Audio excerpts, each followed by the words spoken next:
Hello and a very good morning to you. I'm Richard Kaufman and welcome to what is day 4 of these Total BWF World Championships 2015, coming from the famous Istora Senayan in Jakarta in Indonesia. And what a terrific day ahead of us as well. Places in the quarterfinals up for grabs. The goals for these badminton players getting closer and closer. We are now down to the contenders.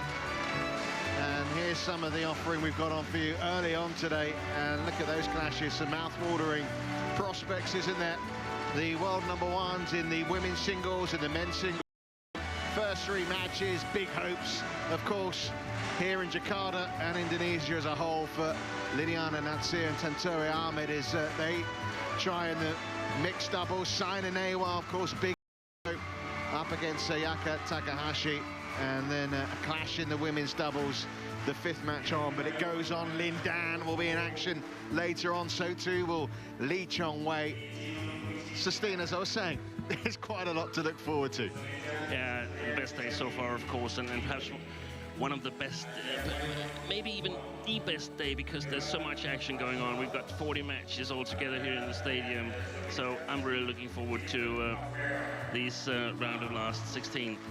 Yeah, as I say, the action's going to be going on across all 4 courts, and we'll try and keep you up to date with any big news that may be happening elsewhere. But of course, our focus of attention here is on court #1, and we start with the #1 seed, the defending champion in the women's singles, Carolina Marin, up against Pai Yu Po from Chinese Taipei.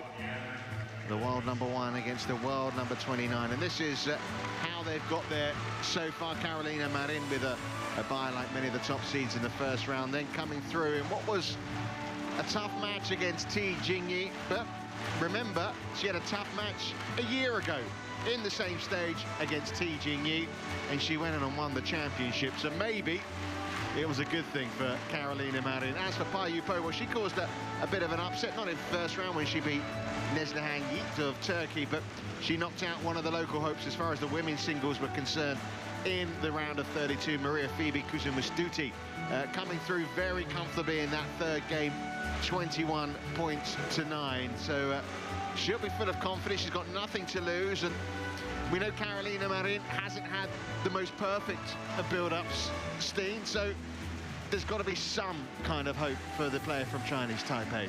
Yeah, definitely, and I also think that the difficult match in the first round is also a little bit due to this stress fracture that Carolina Marin suffered in her foot approximately 5 weeks ahead of this World Championships, and it was questionable for quite a long period, but luckily she's here. Well, the start of play today a little later than it was over the first few days. It's been a 9 o'clock start. It's now 11 o'clock here local time in Jakarta, and already this famous Istora is, I would say, about a 3rd full right now. And a great reception for Carolina Marin, who's already a winner this week, by the way. She won a website internet poll amongst Indonesian fans for who their favourite international player is right now. She came on top. Are you surprised about that, Steve? Not really. She's been practicing here in Jakarta occasionally during the last 3 years or so. So they know her very well, and she's also very supportive about her, the Indonesian fans. Well, I wouldn't be surprised if she's got a lot of support out now.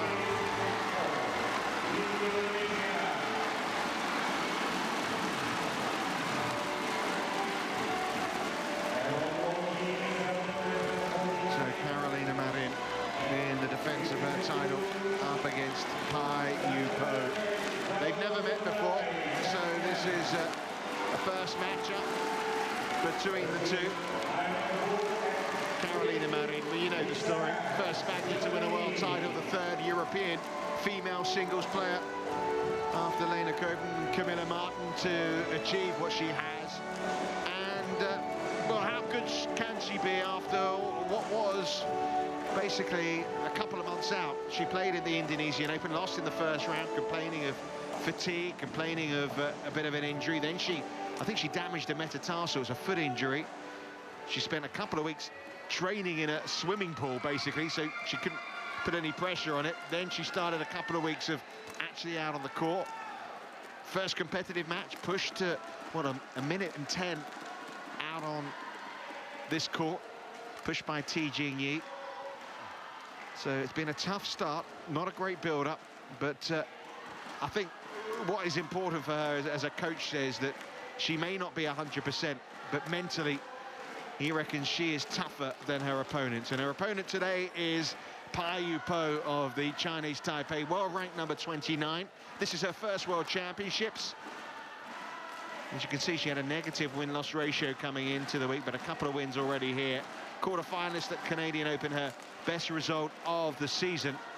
She got to the last 16 at the US Open. Last time out, she lost in the first round on home soil, the Open Chinese Taipei. A couple of finals last year for her.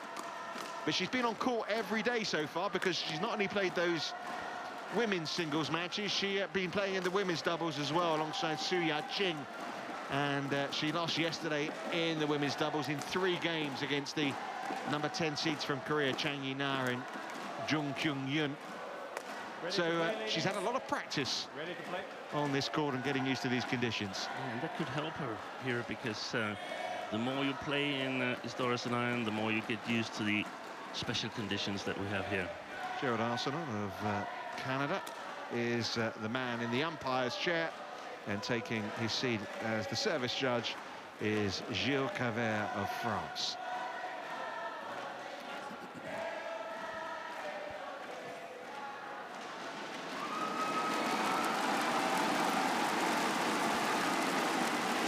Well, a day really that will probably go on many hours in terms of badminton, but what a feast we have ahead for you here.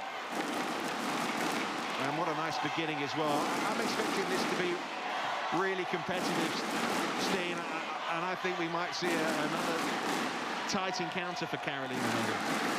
Yeah, I was quite impressed with Pai in her match against Maria Fibber-Kursumastucci. Did really well there. Very, very good technical skills has the girl from Chinese Taipei. Pai Yu Po to serve. It'll be interesting to see if she can keep up with the pace of Carolina Marin. So here we go, in defense of her title, looking to reach the quarterfinals. Carolina Marin takes the first point as Pai Yu Po goes long.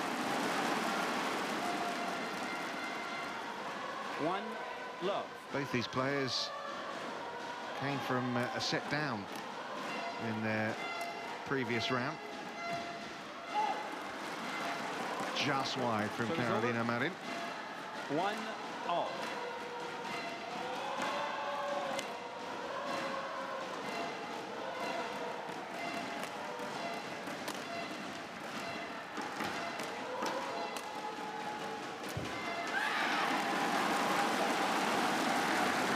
Speed around the court. I mean, the thing is, I mean, you come through 70 minutes the other day, and if you are worried about your injury, I mean, you've had a test. Yeah, exactly. And so mentally, that's, I mean, we know she's mentally strong anyway, but mentally, that's got to be a huge boost for her.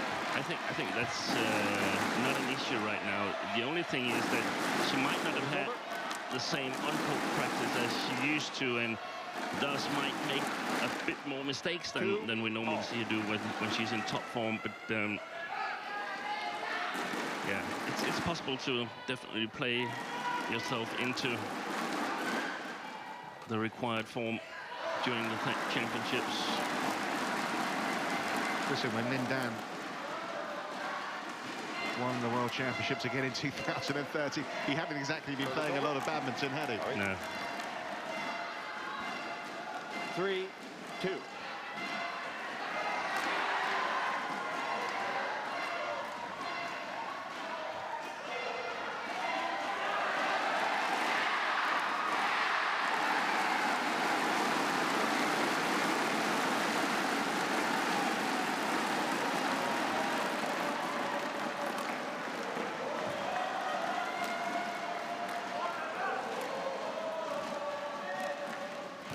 good rally.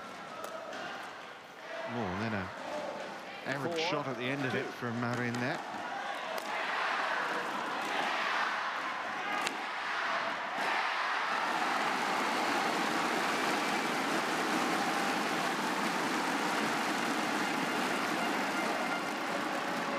Oh, the crowd focus on a match on court number 4 because there's a mixed doubles pair from Indonesia in action. Great atmosphere, even if their focus of attention isn't on this one, Sting. Yeah. That's just wide from Marin, and 5. there's been a few early errors, hasn't there? Yeah, exactly.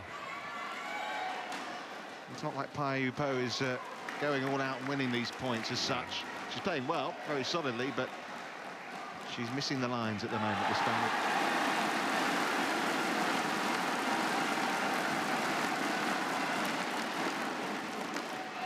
And there's another one. Yeah, She looks a little tight. But clever play by Pai Yu Po, because she's putting the shuttle just below the tape. Not exactly at the net, but the area in between the net and the mid-court,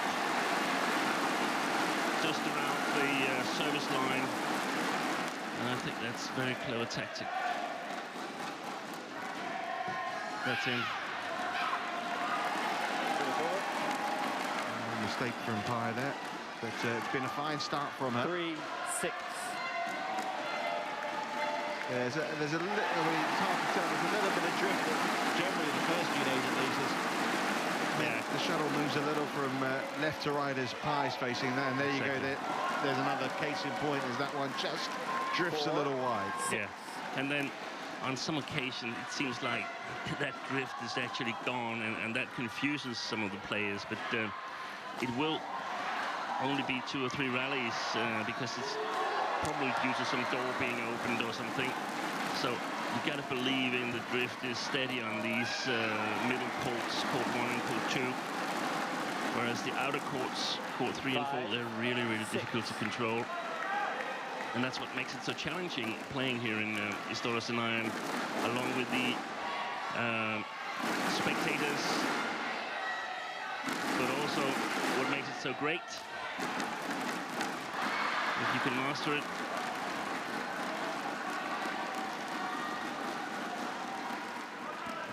Yeah, we've seen some big upsets yesterday, particularly. I suppose the biggest upset of the defending champions as far as the men's doubles are out. But there were 1 or 2 other shots along the way as well. One of the interesting things with this women's singles World Championship tournament is that actually the betting companies, they don't have Carolina Marin as the favorite in this tournament. They don't even have her as a second favorite. Who do they make favorite then? It's the 3 Chinese players that are the favorites to win the title here.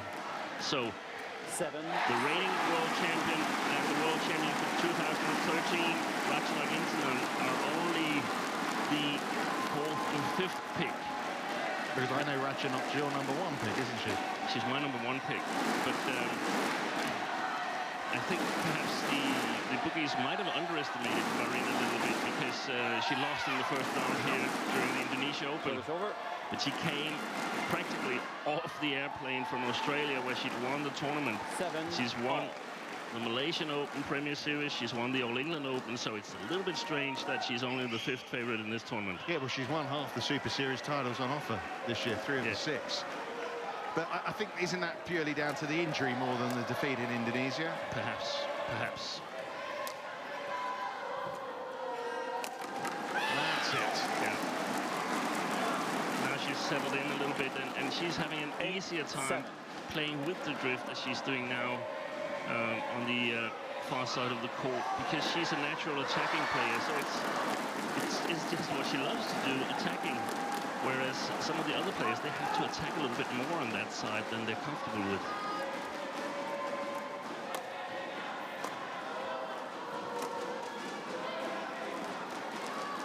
Nine, 7.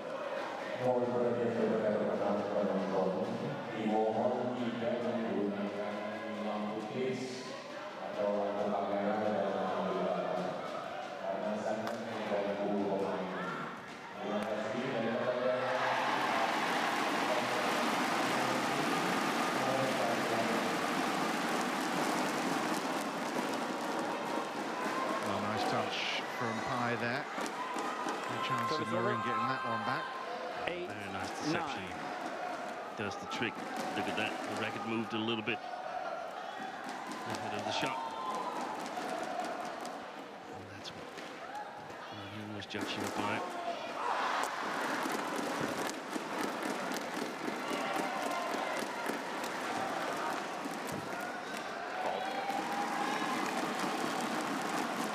So it's over. 10-8.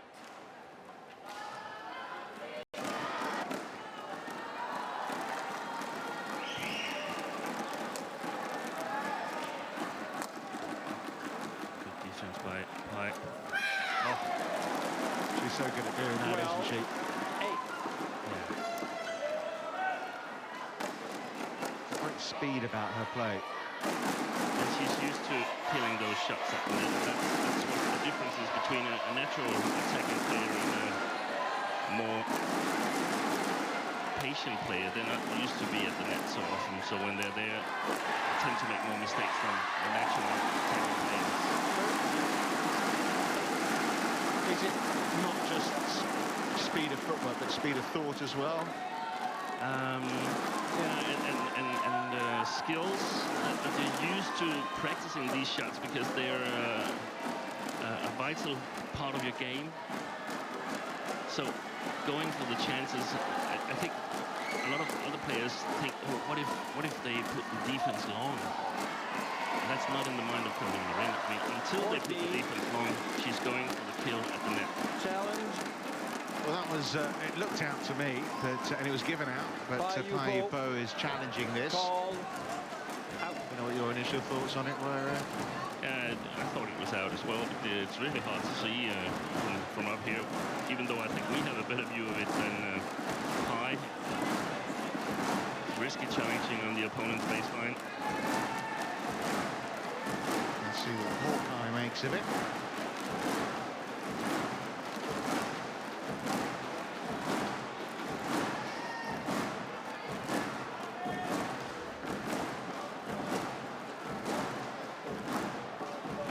Indeed, by quite a bit actually, it was out. Yeah. So one challenge remaining for Pai. I think the only situation where you should challenge on the opponent's baseline is when you try to kill it and it sort of slides out. By the way, the crowd haven't, and the umpire haven't seen what we've seen. Challenge unsuccessful. Normally there we go. they see it on the screens here in the hall. One challenge remaining. We're running a commercial for 14-8 play. It's a little unfortunate, isn't it, really? Yeah. Because you want the crowd to be involved and a part of that, don't you, really? Yeah, exactly.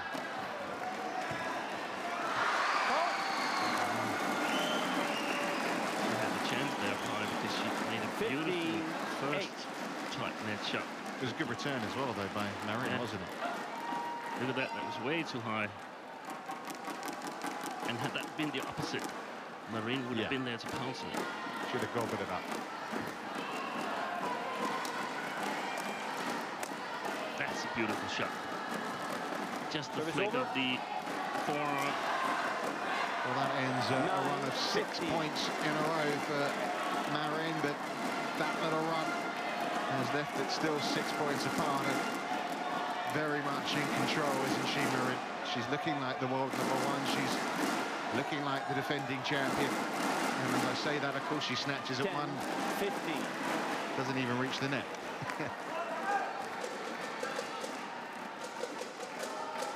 Yeah, and that was exactly why I loved the previous shot by Pai, because she wasn't using a lot of arm, and we saw Carolina swinging with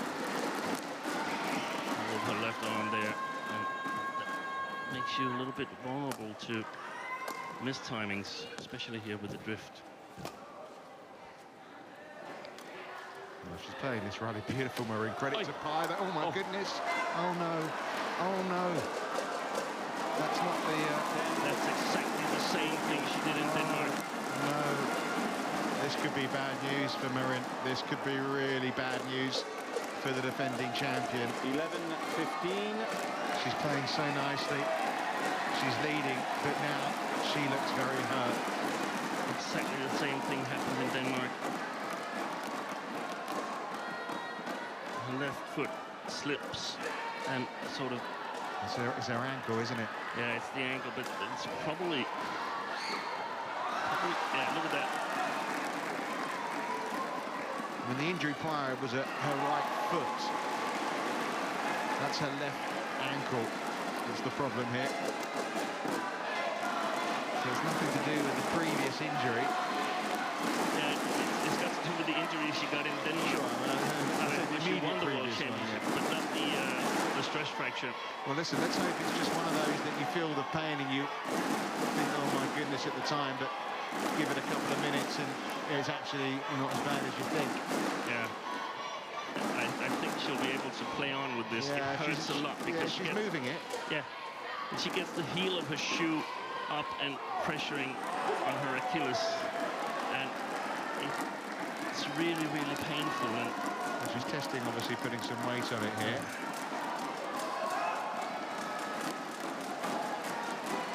She's moving awkwardly, but the good news is she's moving. Yeah. It's also about, I mean, use the time you can get here in order to... Well, there was a time in the last few weeks she wondered whether she would actually play in these World Championships. I mean, it's just an awkward one, isn't it? Yeah. The Spanish coach Commander Rivas is coming on now. He asked the referee if he could go in there, and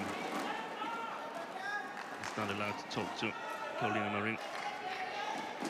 Well, of course, he is allowed to, but it should be done from his chair. Look at that.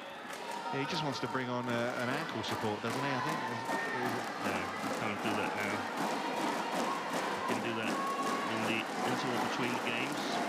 Can she not call for a doctor to do the same thing? You cannot have treatment on court, actually. You can have a doctor assess whether it would be safe to play on, but you can't have any treatment. Okay. You can have treatment in between the games or in the interval at 11 by your own, or actually by the championship doctor as well. Okay, she's moving, she's springing.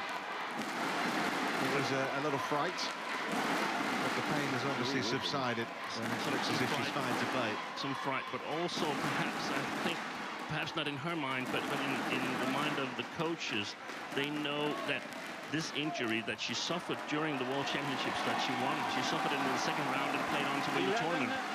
After that, she was out for like 2 months where she couldn't barely walk. So the next 2 months here is quite important because we're in an Olympic season. Yeah, I mean, I take you. So I take your point, but you don't say to an athlete, 16-11. you can't, can you? They're going to go, no, I'm playing. No. Or you can say it, but the chances of them listening are pretty remote. But you could You're not talking like a coach here, yeah? Yeah, you could probably influence them in a way by 17-11. taking some decision if they're insecure, but you just don't leave a World Championship as a defending champion if you can play on it. And it seems like she can play on exactly like she did in Denmark. And what we know from Marin is she's come out and she's won the next couple of points is you don't need to test or question her fighting qualities, do you? 18-11.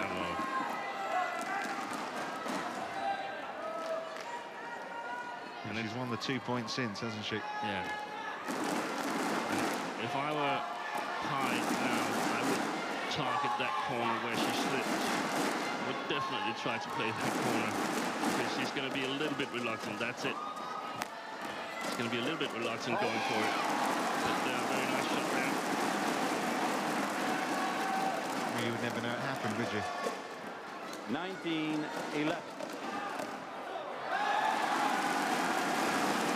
It's fair to say as well, when you've been out injured and you haven't been practicing the way you normally would, there's a vulnerability to your body that maybe compensates for what is the problem. Yeah. Exactly. Oh, putting a lot of shots long Game Pai here. point. 11. It's game points. 20 points to 11 game points.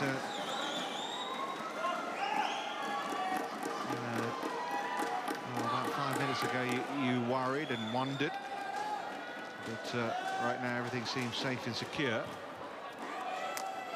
As far as Marin's concerned, that is. And there's a beautiful winner to close out the game. Well, she's come out. It was 15-11. She was injured. And she goes and wins 6 points in a row after picking herself up off the canvas. That was pretty impressive, wasn't it? Yeah, so it's pretty safe to say that she's a tough cookie. Very, very strong mentally. Probably the strongest player in the field. And importantly, as we see her go into this, she's not even getting any medical attention here. No. Just having a chat with her coaches, and there you are. There's the scoreline, 21-11. And you can't really do anything to prevent that happening again, because it's almost impossible to put a taping on that part of your No, but you could put a support on there if you were really worried. It won't help. It won't help. It could perhaps give us some kind of mental comfort, but it won't help. But what if she, I mean, as I said, nothing's happening. If she was in pain, could you not take a pill of some sort? Yeah, but she's had cool spray on and so on, so it's just you have to learn to sort of divide between pain. There's pain that's not going to get any worse, and then there's pain that's going to get worse if you continue. But if I'm saying that the fact that she's not bothering any of those things suggests that, you know, when she goes down, I'm sure we'll see it again here in the replays that we're looking at. Yeah. You thought, and I think she thought, oh my goodness. Yeah. But you know, sometimes that initial pain. It hurts a lot to get the sort of the heel cap of your shoe pushed up into your Achilles. But it'll gonna hurt a lot when she cools down. So if she is going on to win this match, it'll be very interesting to see how she is tomorrow. So she has scared from Pai Yu Po from herself, but it looks as if any injury fears can be allayed for that. And it was a very convincing opening game from her in terms of her badminton.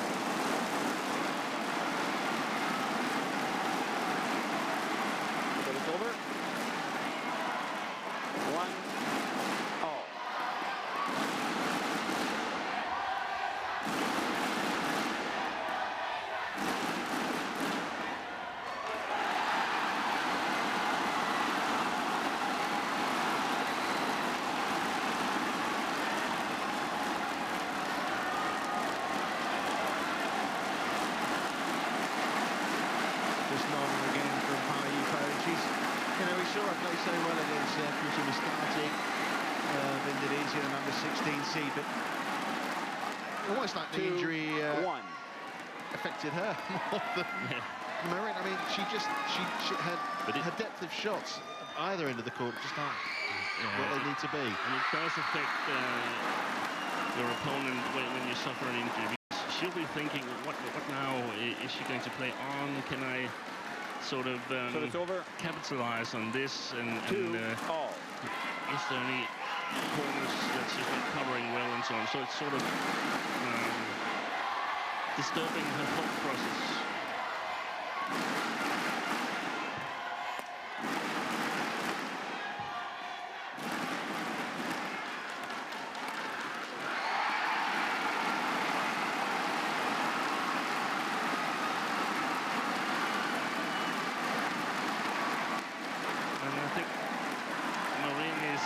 We discussed that area there around the first service line. I think when Marin is a little bit below the take there, she's going too sharp for the net.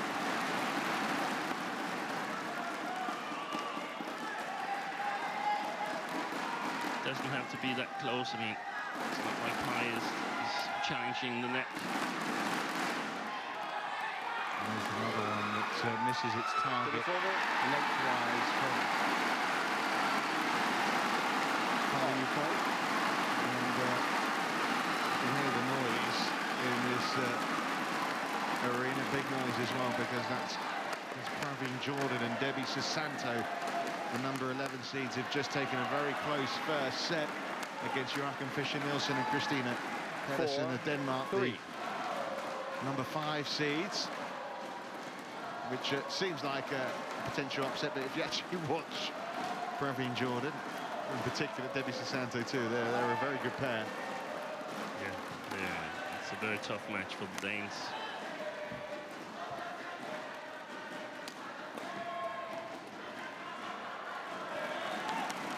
Well, there's nothing really here, is there, to suggest a fight back from Pai Yu Po, is there? No, it doesn't look like it at the moment. She managed to do it, though, against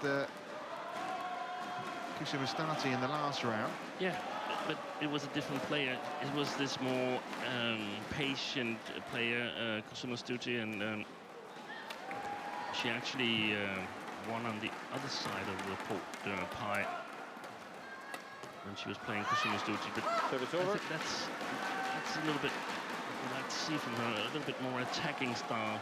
Because, I mean, if you allow Carolina Marin to attack, you're probably going to lose anyway. So, 5. in order to prevent her from doing that, you must attack yourself. And she's got the skills to do it, Pai. Play. Beautiful technical skills.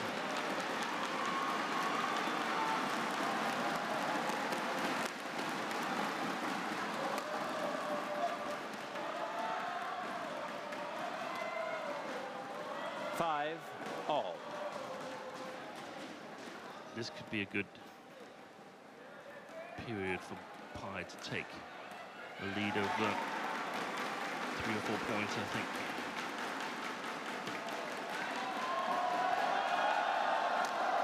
Call. Well played. I think she looked a little Service content, Marin, having the first game and starting off well to the second. But 6, none of that in 5. that rally.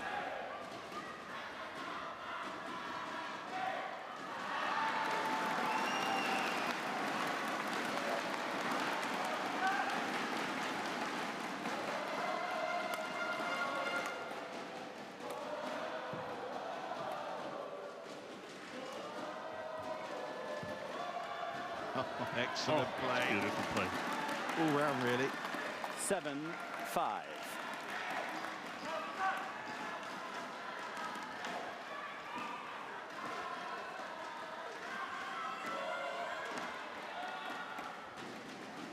Before the summer 2014, Indonesia Open was actually the only Super Series that Carolina Marin had reached the quarterfinal in.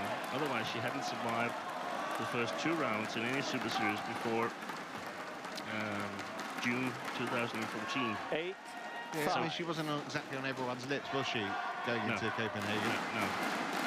So, even though she lost the first round here, I think she can manage this arena.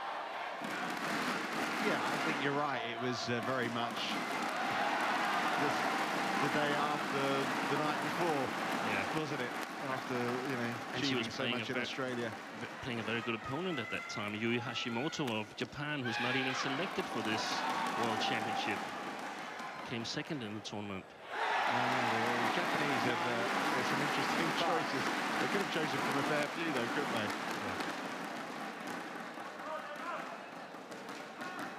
I might be wrong. Maybe she did. She only finished 3rd.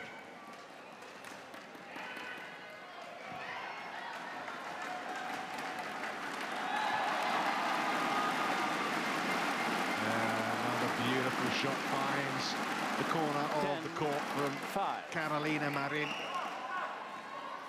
And this is, well, looking very comfortable right now, isn't it? Where is the fight? Where's the response from Pai Yu Po?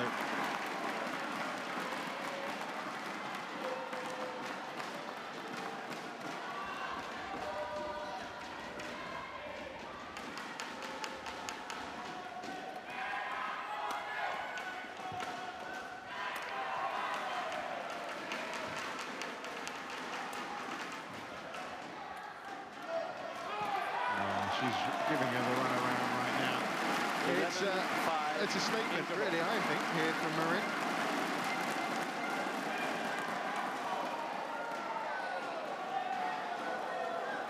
Her biggest concern was the fall, and that's been about it. Yeah. I'm sure he was worried a bit earlier on, but nothing to worry about right now. Game up, 11-5 up. Marin is destined for the quarterfinals.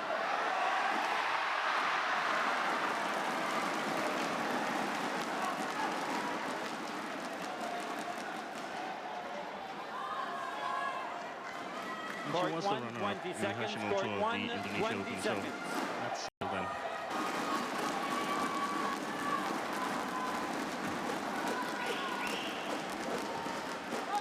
That's a good call. There's a challenge. Pai Yu Po challenge call out. No, Pai. Well, we know what you think, Steve. I think it's close, but she needs to win this challenge. It's side of the court where she gets a little help from the wind. It's not on the baseline, it's on the sideline she's challenging. Drift from left to right. So she has a chance of being right. And she is. Good challenge. Challenge successful.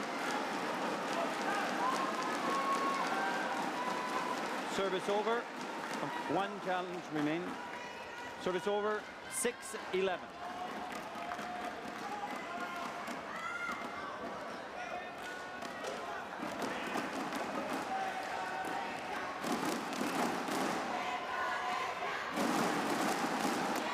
Call. Excellent attack there. 7-11. Attack.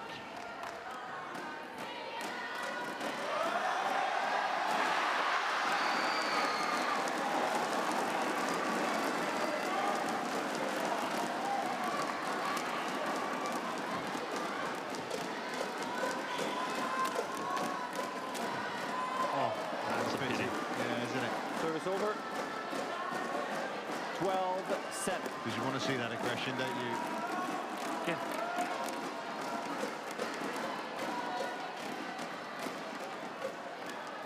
I think that's the development that we're going to see over the next year or two, that we're going to see a lot more women singles players focusing on being able to follow up the front court.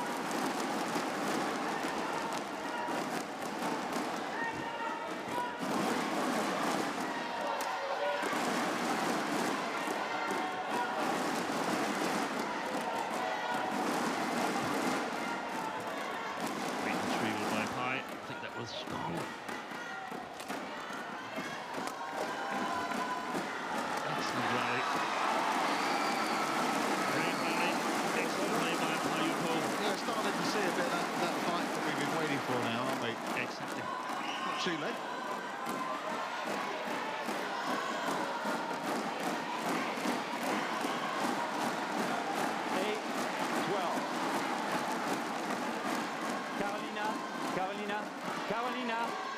Carolina. What's going on here, Steve? You have to give the tunnel to my service.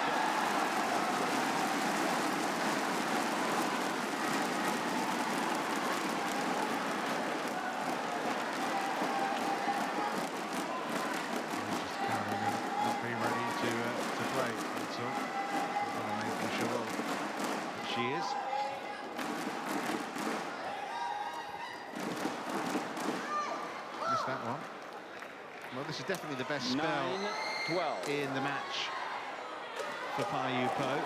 Yeah, and it all started out with a challenge. And on 4 of the last 5 points. Yeah, so really needs to get herself together.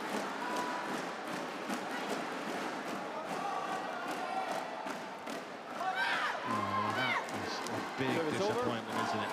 13-9. Wasn't wide by much, but it was certainly out. It's a clever service. We saw that from Chi Jing-yi yesterday as well, that she's targeting the forehand side of Marin.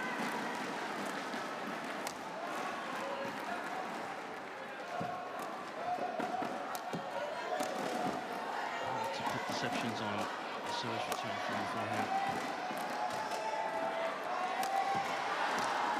Well, the point well did Marin, but ended up losing the 10-13. Yeah. Play.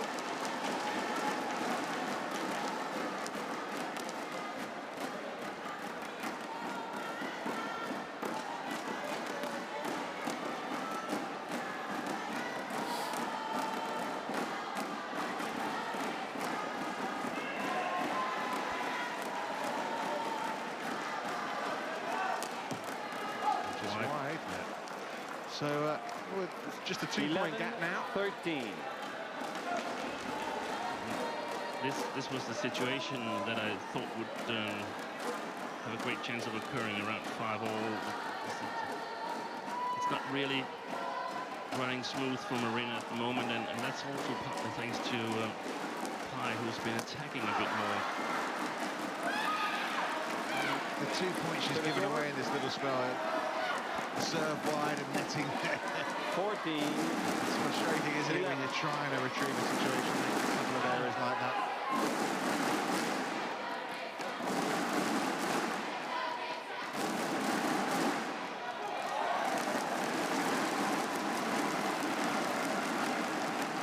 It's like Marin's lost just a little tiny bit of focus.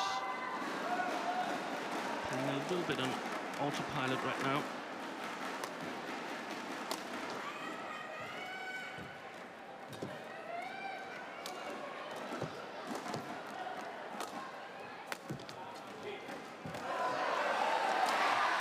On the net for a second there, didn't it? Yeah, she's had her chances here. Pai Yu Po to get back into this match.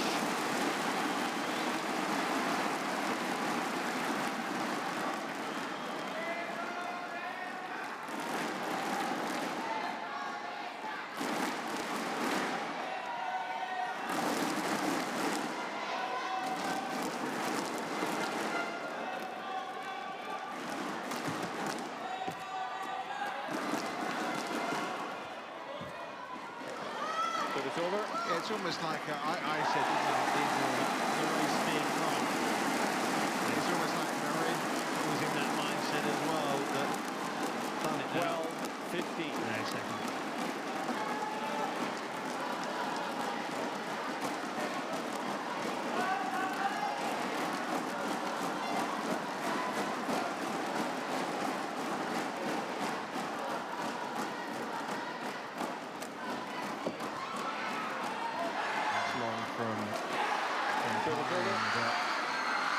Still a 5-point lead for Marin in this second game. 16-12.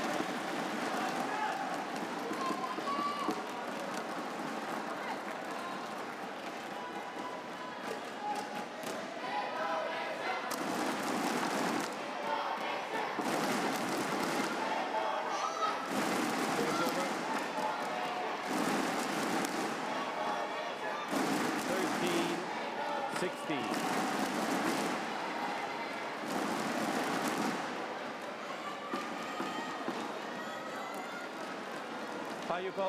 Pai Yu Po. Okay, the court. White. A Ready? bit of mopping, now the players are Pai Yu Po. toweling down. It just slows things down a little bit, doesn't it?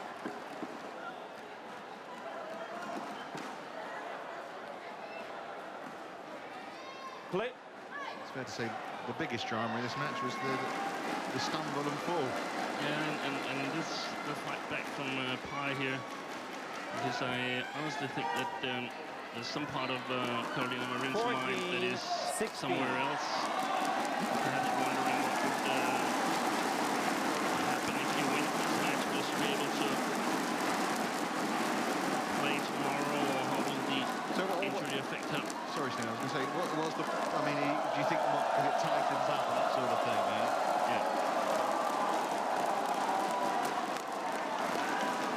Will ice work required?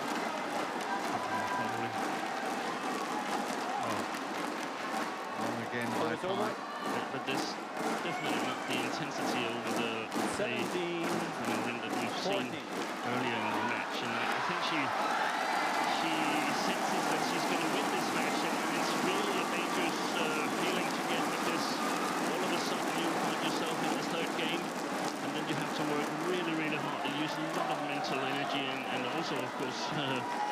physical energy to win the match. The defending champion is still very much in control at the moment, as you say. More errors, and she could find herself. There's another one. Yeah. By the way, the defending champion in the mixed doubles, they've just gone through. Saina Nehwal came through straight games against Fuchs and Cows, the mixed doubles pair into the quarterfinals.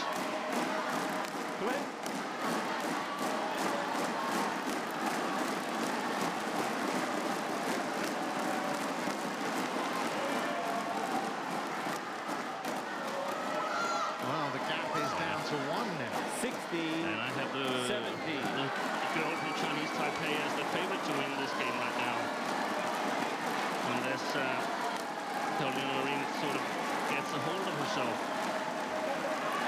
Well, I can tell you Kenta Momoto is also through to the quarterfinals.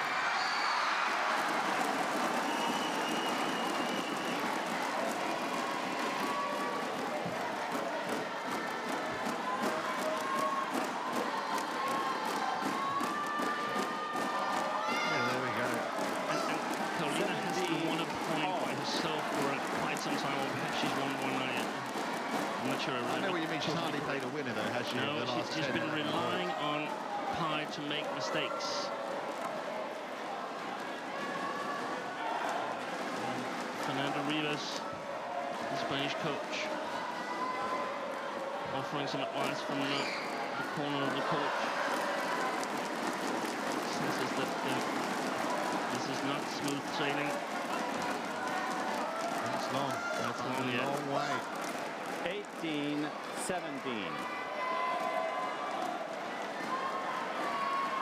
Remind you, at the interval, it was 11-5 to Carolina Marin. Already won the first set, 21-11. And then there was this challenge.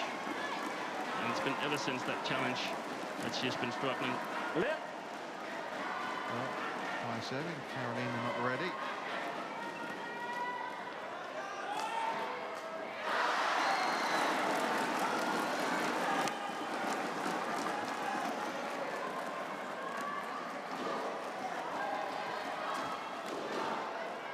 Good tight net shot. That's a good call. Challenge. Pai Yu Po, close, I have to challenge call out. Big point as well. Let's see what we can see on our monitors before Hawkeye gets involved. You can't really see where it touches down.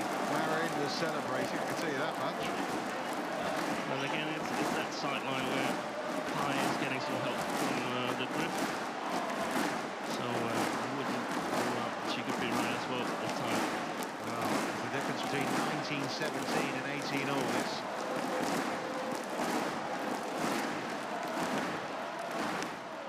Both players with their eyes firmly focused on the big screen above.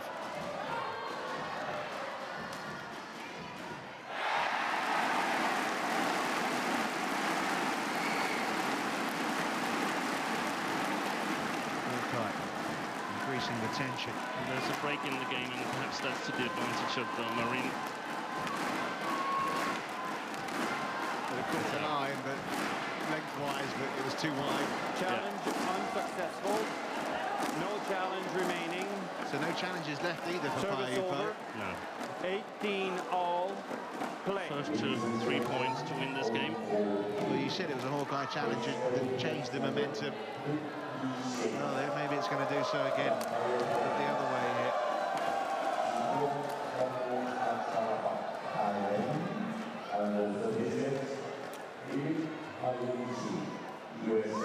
Misjudged it totally. Service Very, over. very nice lift from Pai. 19-mouth moment, that, 18. doesn't it?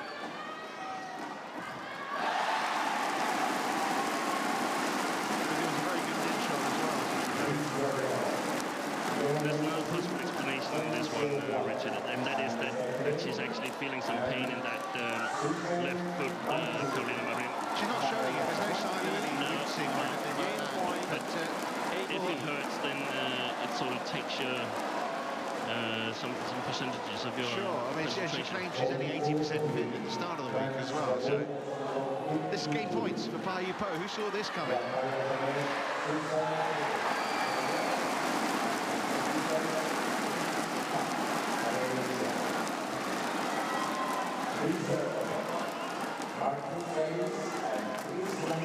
Big rally, this one. It's long, it's out, and it's one set all. The defending champion, who seemed to be cruising to the quarterfinals, now has a right battle on her hands. Pai Yu Po, who was 11-5 down, takes the second set here by 21 points to 18. Well, we wonder where the fight was coming from, but was it Marin opening the door, or was it Pai Yu Po battling her way through?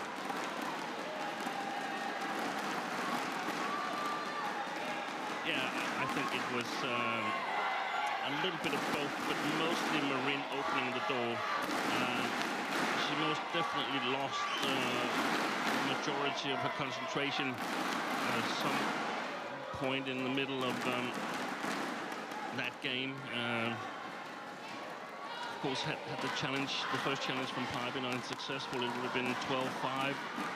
Suddenly it was 11-6. And yeah, we're looking at the injury here again.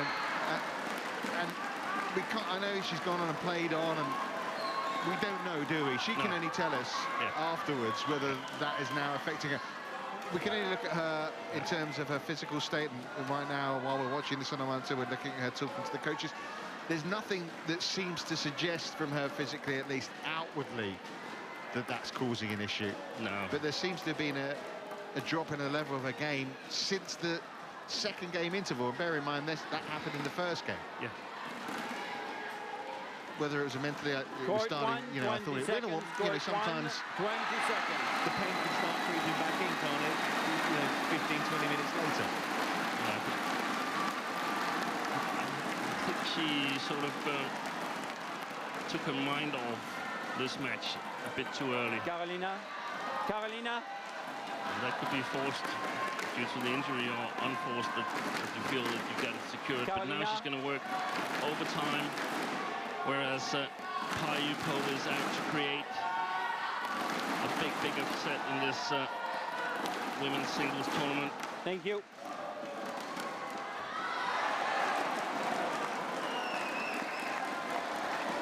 The number one seeds have gone in the men's doubles. Maybe a bit of danger here for the number one seed in the women's singles. Carolina Marin, who seems to have this match in her back pocket. Well, it's not so straightforward right now. That's She got angry. yeah, So it's there's over. a bit of a stare after the evil look after that one. Have a bit of that. 1-all.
No.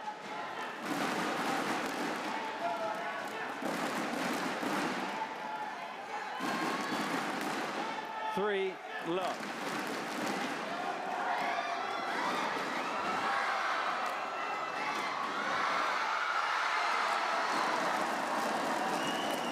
Well, if you know,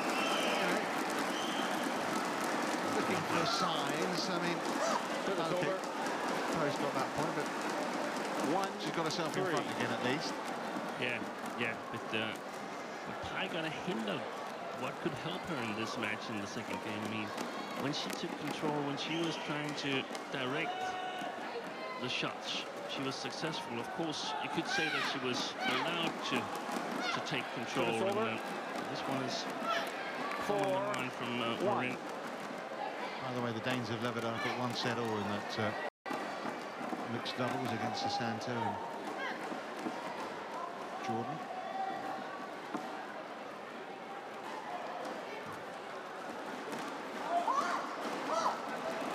Service over. It's definitely not the Carolina Marin we saw in the first game and a half, is it? I mean, she was playing some beautiful winners and attacking and being aggressive.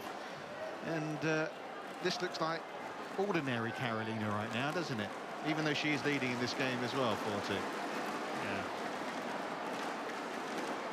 And she isn't ordinary, is she? She's aggressive and attacking and offensive and very offensive. This was good. This was good, and we have the vocality, so to speak. So you could say that she got a little bit too quiet in the second game. 2. But of course, we don't really know what's been going on, so I can just say that it looked like her mind has drifted a little bit. She wasn't really creating winners in the second part of the second game.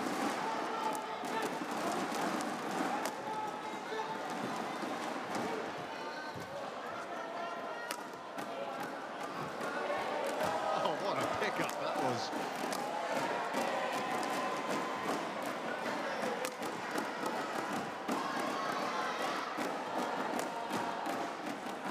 Oh, what a shame. I mean, she was trying it. 6. Excellent rally. 2. Good rally, wasn't it? Yeah, it was a fantastic rally.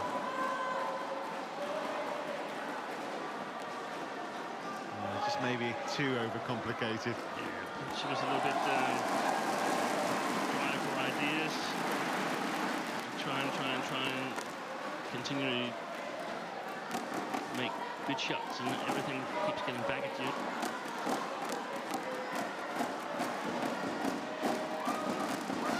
Well played. It's over. Played by Pai. Controlling the flat game. 3-6.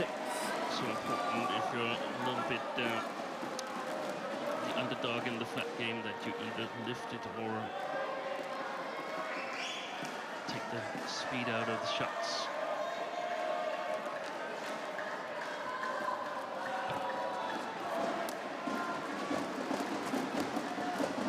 That's long from Marin, and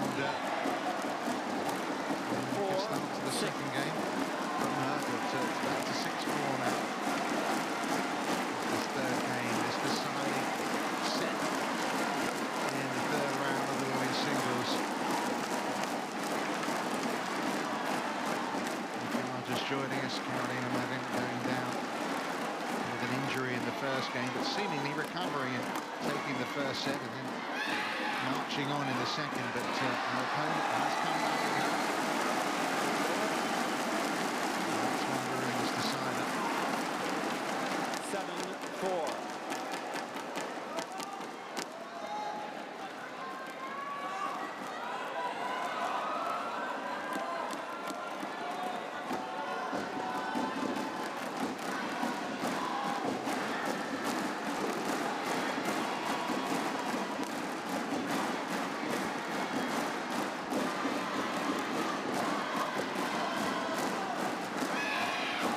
Way too short a lift from Pai. 4.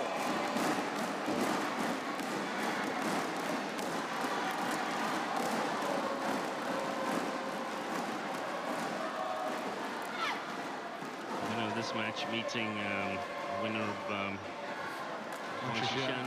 and Busina.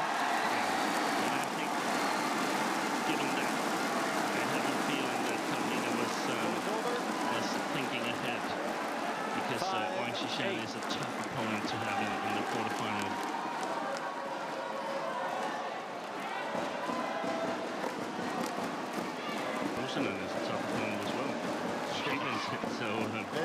I mean, and that, I think, pretty much sums up the depth in this women's singles draw, doesn't it? Yeah, it does, and exactly also the case that we mentioned earlier, that the finalist from the Indonesia Open, Yui Hashimoto, she's not even selected for this tournament. Yeah. So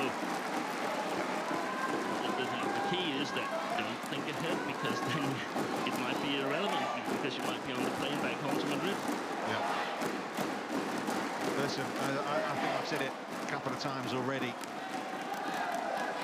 this morning, that one thing you can't worry about as far as Carolina Marin, she might not be 100% fit, she might not be even playing anywhere near her best, but you know she's going to fight real hard. Yeah, that was a miss hit.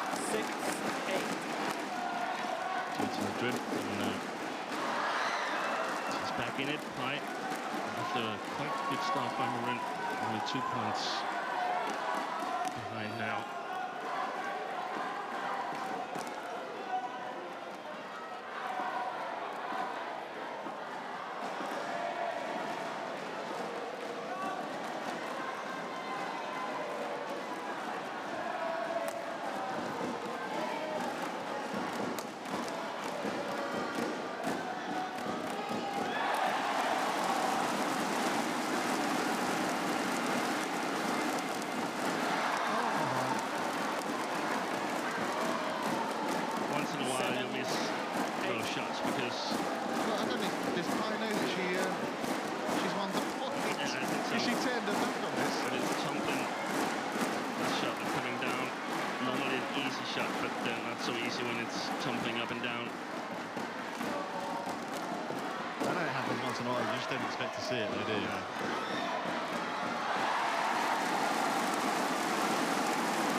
Conference like that in the middle of the match. Carolina Marin is having a good 15-20 second chat with the coaches.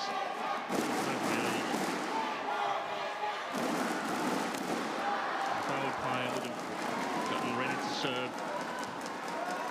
We saw earlier this season Marin get 2 red cards for that was the German Open, wasn't it? It was.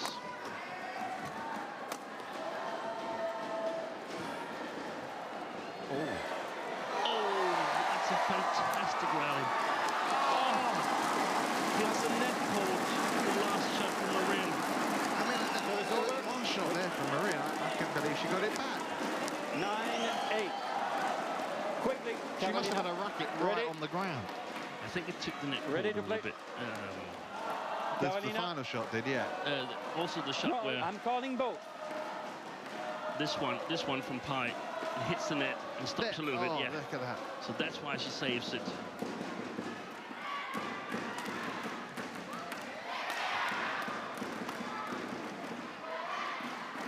Great instincts, wasn't it? Great reaction still from Marin to readjust herself, get it over. And I suppose it was the shot for Pai that it did come back. Yeah. It could be a momentum changer.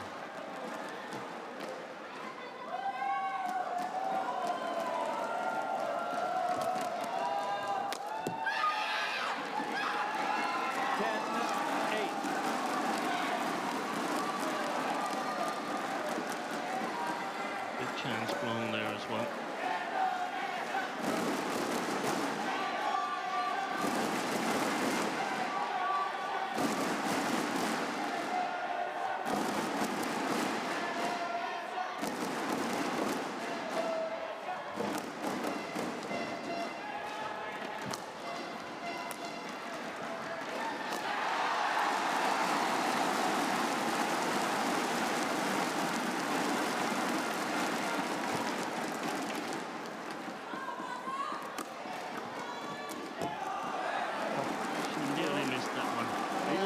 Wonder whether that will be a momentum change at that point at 8 all. Well, Marin's gone on taking the next 2 points. It's 11-8 in the interval lead. Then again, she led 11-5 in the last game. We all know what happened then. players coming through in 3 games in the last round. Obviously, the victor's going to do that here.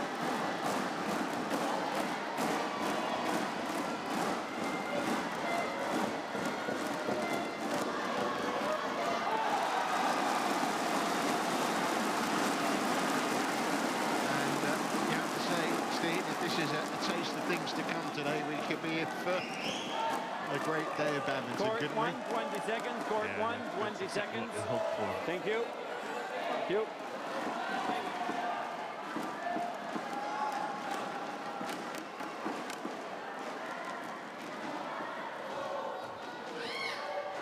Ready to play?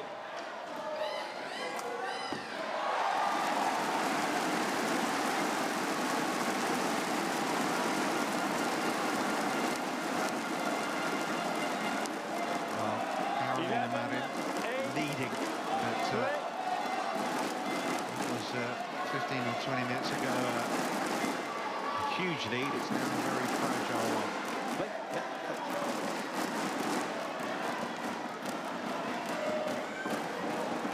It's the equivalent in a football match of being 4-0 up and suddenly it's 4-3. Good judgment.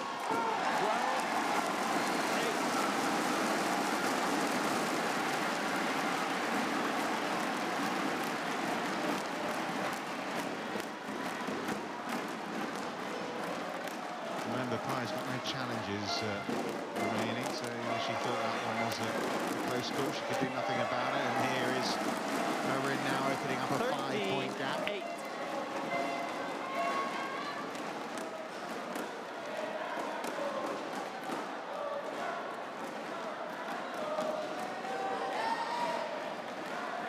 An hour and 2 minutes they've been on court now.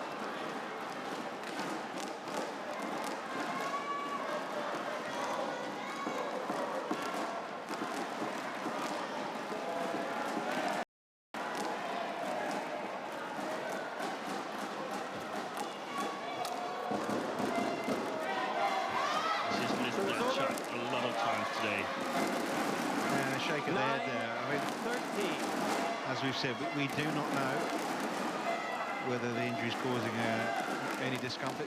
Movement-wise, I can't see anything that shows that there is an issue. It should be the stress fracture that she hasn't been able to practice that shot, but that's a shot you can practice without any footwork next to it.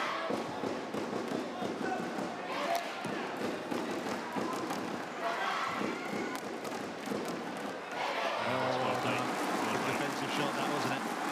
And it's the flat lift that sort of does the trick. She 14 tricks Pai Yu Po into attacking in a bad position. This lift here, she's out of balance and can't reach that cross-court shot.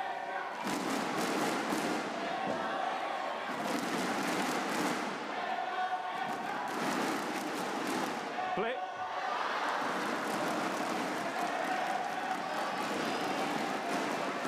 Well, she just needs to keep her at arm's distance, doesn't she, Marin?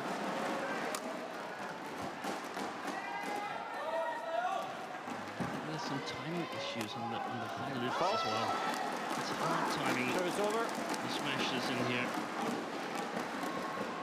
10-14. Much better to hit the short movement.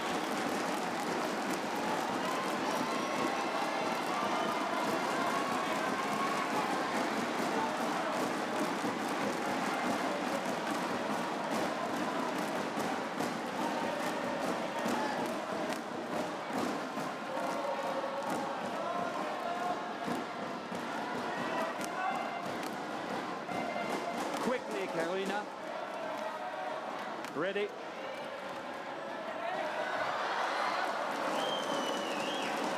Okay. Well, here we go then. Very, very crucial part of the match now. Getting towards the latter stages of game 3.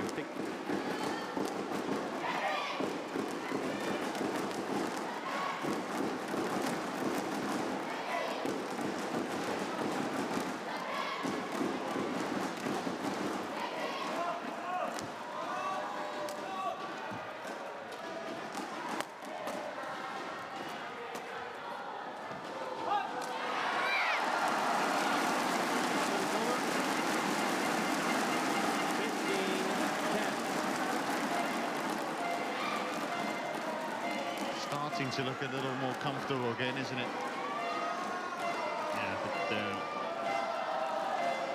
I saw how quickly the momentum can switch.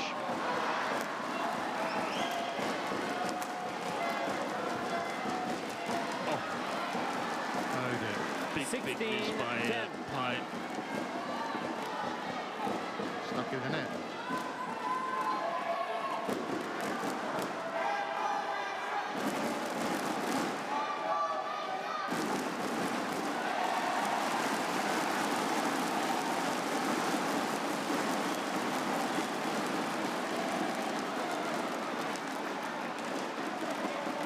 When you're at 29th in the world like Pai is, I mean, kind of mission achieved getting to the third round, but there was an opportunity here, wasn't there, to get to the quarterfinals? Yeah, definitely.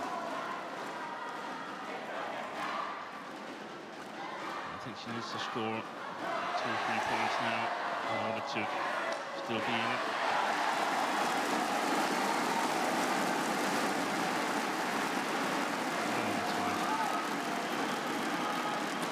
17. She's shown potential, this Chinese Taipei player. Both the match yesterday and also this match when she started sort of taking her chances. It's over. Playing a bit more of an attacking style. I mean, well, just to go back to 17. Marin, though, we'll obviously should be concerned about what injury, but in terms of the timing of some of her shots, will that concern her, given, you know, the lack of badminton over the last couple of months? I mean, it's 2 months since the Indies Open. This is her first tournament since, and, you know, she's sat on the sidelines a little while during that period as well. It's not like she's been training real hard. No, I don't think it's the lack of training. I think it's the drift in the whole here. It should be, of course, better and better the more you play here. She's missed a lot of these cross-court net shots from her forehand side, and perhaps it's because the drift takes the shot a little bit off. So her timing is not correctly right. And exactly the same with the overhead smashes, where she's using full arm swing. Shoulder rack movement there, a little bit of extra marking on the cross net shots, and full concentration. Then I think we'll have her in full effect for the next round, provided that she can match. Yeah. But it does look like, although the gap is still only 4 points with 4 more points required. And I don't think. I think the momentum has switched again to Pai. well, she's been scoring 4 points now. And this was where she made her big challenge in the second game, equal to 17-all. yeah, 17-10, 17-14 now. It's back to tense point again.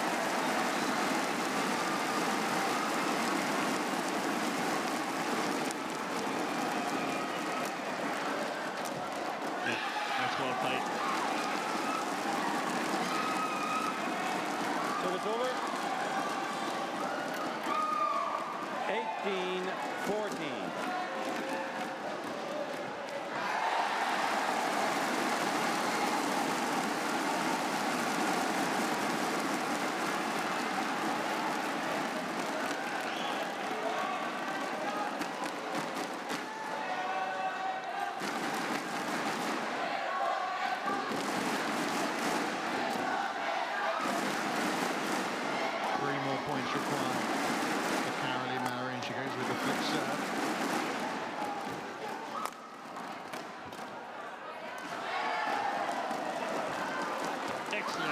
Excellent courage by Pai. So it's over. She knew that it was very likely that Marin was challenging at the net. 15-18. She went for it. That's a beautiful shot. Yeah, great control. Play. See, she's not concentrating on any other corner. knows that it's 90% likely that it will be a tight spinning net shot.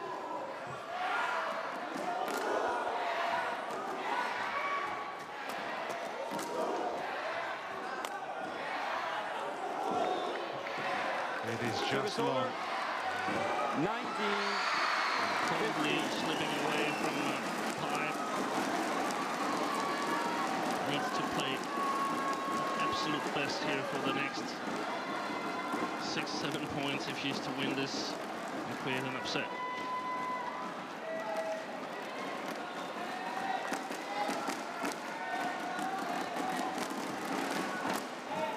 It's so, Yeah, but she hasn't got a challenge. She wants to challenge. She can't.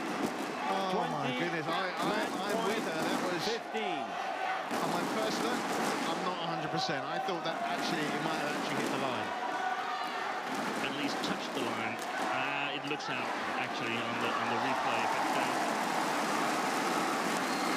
It's match points. We should say. match point. And crowd noise. Play. Pai wasn't quite ready, and it adds to the tension. But it is 5 match points here for Marin.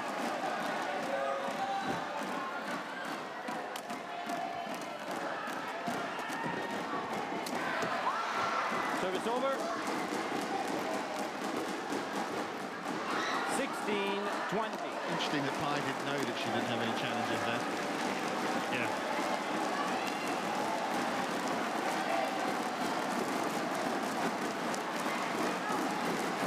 I think it's the first time I've actually seen a player in need of a challenge and wasn't available.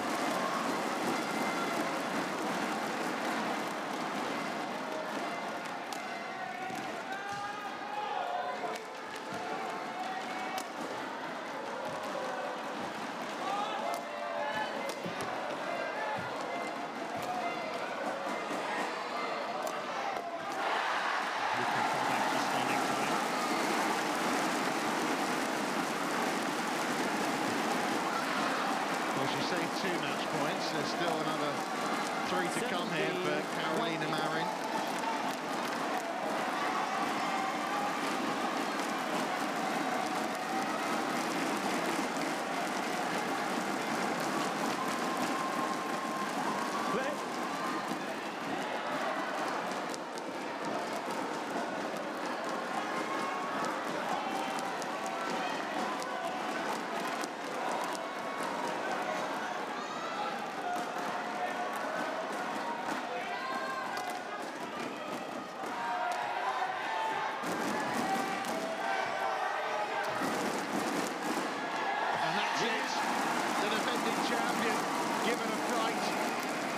She's made it through to the quarterfinals of these 2015 World Championships. 73 minutes when it looked like she might do it in just over half an hour. Has she got an injury concern? We don't know. She went down heavily in that first set, but she's come out unscathed in terms of the result at least. It wasn't her very best, but the world #1 is at least through to the last 16.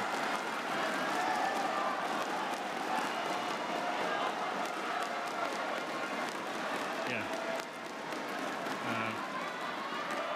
A lot of time on court that wasn't really necessary. And I'm a little bit concerned for that left Achilles. How will that feel tomorrow? Will she be able to play at her best? Playing either Wang Xushan or Busan and Ongpong. We'll find out later today. Well, an interesting match. It was a match that just seemed to be bumbling along in terms of a Marin win, despite that first set fall, but she's come through. She will play either Wang Xushan or Busan, as you say, in those quarterfinals.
Store are filling up nicely, and crowd certainly enjoying a badminton bonanza, aren't they, here on day 4 of these World Championships. The men's singles #1 is on very shortly, but first it's a mixed doubles affair. Then an interesting match between Saina Nehwal and Sayaka Takahashi.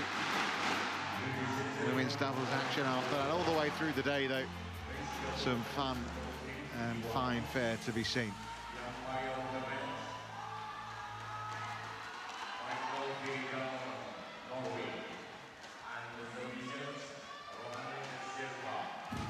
So it's mixed doubles action next. The #3 seeds, Tontowi Ahmed and Liliana Natsir of Indonesia, but not the only mixed doubles pair in action from Indonesia today, and another mixed doubles pair has just not taken 2 match points. Praveen Jordan and Debbie Susanto. Well, keep an eye on that, the crowd, you can hear the noise, but let's focus on this Ahmed and Natsir, who got a bye in the first round, came through very comfortably yesterday against Karkaev and Balatova of Russia. And maybe they're expecting to play Lee Chunhei and Chao Huihua, but after coming through in straight games against Hao Shu and Eva Lee of America, it was Go Lee Jung and Chan Ping Sun, obviously, that did it in 3 games, come from a set down as well. Very impressive. Of course, Chan and Go are a former world #3 pair themselves, so it's not like they haven't got any pedigree at all. But they're a pair on the comeback trail, aren't they, in terms of injury? Yeah, we're as high as #5 in the world ranking, so they're definitely a challenging pair.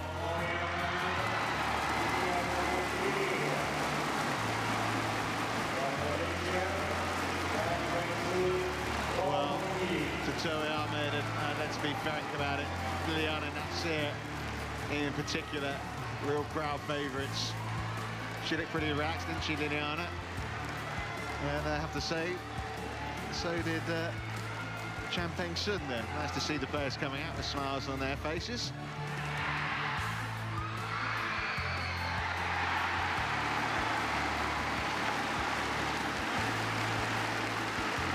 Susanto and Jordan just saved the match point of their own there just now, but it's important for the players who have come out on court. They focus on their own match, but it would be natural of Liliana and Tontowi to have a look at the scoreline on the court next door, Steve. So you get to choose. They're so focused on their own match. This is a tough match for them, and of course the big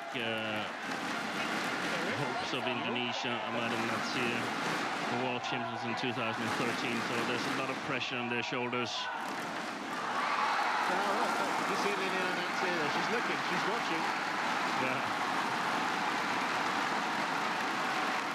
But as you rightly say, it's important that she does focus on the matter at hand, because it's not going to be an easy task. Seeded #3, world #3. They didn't get to defend their title last year because Tontowi got injured. Empty-handed at the Super Series events this year. They did win the Asian Championships, though, but it's not really what you'd say being a sparkling year. Semis here at the Indonesian Open, in Australia, in Singapore, Malaysian Open as well, Swiss Open. Did make the final of the All England as well, but 4 of their defeats have come to Zhangnan and Zhao Yunlei. And any guesses who might have just won the mixed doubles match on the court next door? And this is the first time we really listen to these scenarios, these scenarios that the players are talking about. Amazing cheer for Indonesia, and that's what we're going to hear in this match as well, because this is a match that is very, very important for Ahmed and Nat, and it will show us whether they're real contenders for the title here in Istora. Yeah, congratulations to Praveen Jordan, Debbie Susanto, 23-21 they've come through, but follow that, Tontowi and Liliana. They certainly hope they do. Crowd enthralled by that thriller, which let's remember, in terms of the Dane seeds, the number 5 seeds go out. So these are their opponents, Saensomboonsuk and Go Liu. They have won a couple of events since the comeback. Go Liu was on crutches last year, undergoing surgery on both her knees. Took 8 months to recuperate. Here she is. So they were relied basically on an invite from the BWF. One of the pairs from Guatemala pulled out, and they were the pair that were called in. World ranked 29, but it's been a steep climb back up. They were as high as number 3 back in 2013. And as you can see, a really good win yesterday against the number 9 seeds from Hong Kong. They have met 6 times, and there you go, 5-1 to the Indonesians. But it's over 2 years since that last meeting here at the Indonesia Open in 2013. The meeting before that, Chan and Go won. That was in 2012 at the China Open. 3 of the 6 meetings have gone to 3 sets. Michael Fridal of Norway is the umpire in charge. And there's our service judge from Sri Lanka, Rahana De Silva. So the historic Saina is a buzz.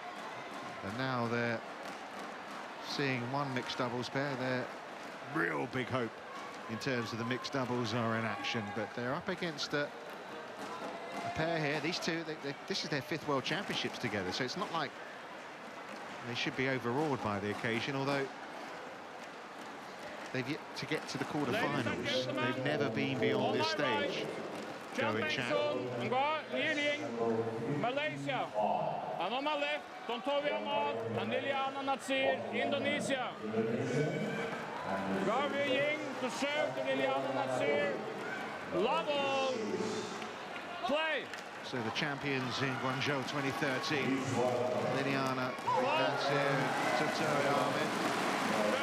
Expectations that it will be a quarter-final berth for them, but Chan and Go don't come here without hope. And we've seen the crowd can really get behind, but it also, you can see some nerves, can't you, Steen? I mean, look at yesterday, Mohammed Hassan, Hendra Setiawan, and also Natsir Mazwari in the women's doubles. Yeah. There were some nerves in there. Both go to 3 games. Yeah. I think it's about to change. These 2 days here, it goes from being a pressure playing in Indonesia to being a big help, and that victory from the other court with from Praveen Jordan and Debbie Susanto, it sort of calms everything down a little bit, gives a good start on the Thursday matches for Indonesia. And although they're probably not going to win the title, Praveen Jordan and so on, it's still, there's players already in the quarterfinal and should be able to comfort the Indonesian team, and also take a little bit of the pressure off Natsir and Tontowiamah. I think I said I said Natsir and Mazwar. Of course, I meant Gracia Polly. But yeah, it is interesting to see how, you know, the crowd can play a role, and of course they do here more than anywhere else. What about their form this year? Ahmed and Nat, I said they haven't won any of the Super Series events, a lot of semi-finals. They haven't been really convincing in the matches I've seen them. I think Tontowi Ahmad has sort of been a little bit out of form. Got married earlier, either in the end of 2014 or the beginning of 2015, and hasn't really been in good form. And of course, everything for the Indonesians has been about this World Championship in Jakarta. They desperately want to do well here. Yeah, it's interesting. Of course, you're looking at Liliana Natsir there, and well, she could become the most accomplished player in World Championships at mixed doubles if she wins. It would be 4 titles if she could win here. She's had a couple with Novo Widianto, one with her current partner, but she's only won once in her career at the Istora, which, given the amount of time she's played here, and that was at the Southeast Asian Games here, so not in the Indonesia Open, not in the big Super Series events, but in the SEA Games. And of course, Southeast Asian Games are a strong tournament, but to be fair, Super Series are much stronger, so that's a little bit worrying for the Indonesians. Yeah. She'll play a crucial role in this match, Liliana Natsir, because she needs to win the net from this girl, Go Liu Ying. And what an opportunity for them, you know. A few weeks back or a month or so ago, we're not playing the World Championships. No. And then, oh, we're in. And you win the match, and then you win another match, and hello. And they have a tough draw. Yeah, they beat the number 9 seeds now. They're up against the number 3 seeds. But they've won a couple of events since they've come up, albeit at, you know, lower ranked events. Yeah, they've had to play lower ranked events because they were simply not qualified for the Super Series.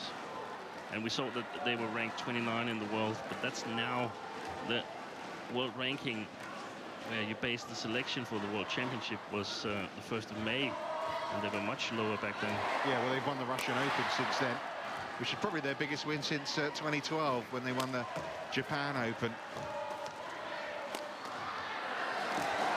Well played.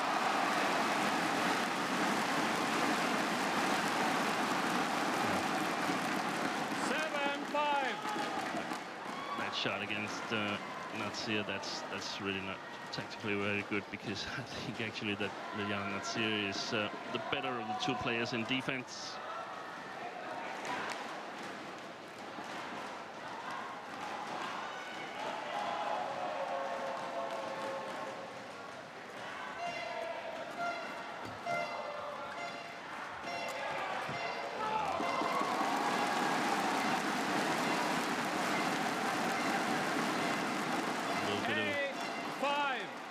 Too fancy shot there from Chan Peng-soon, and no match for Natsir.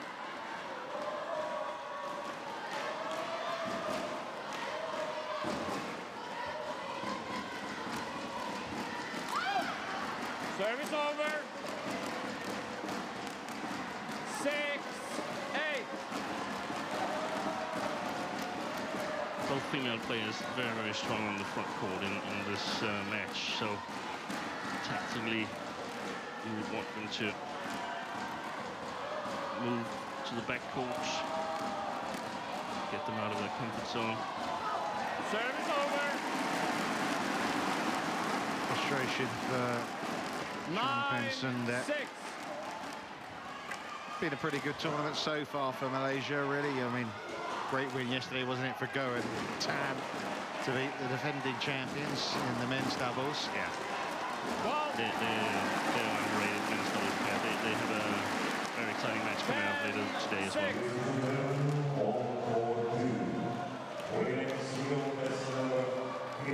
What's the concern here for Chan? Something's bothering him.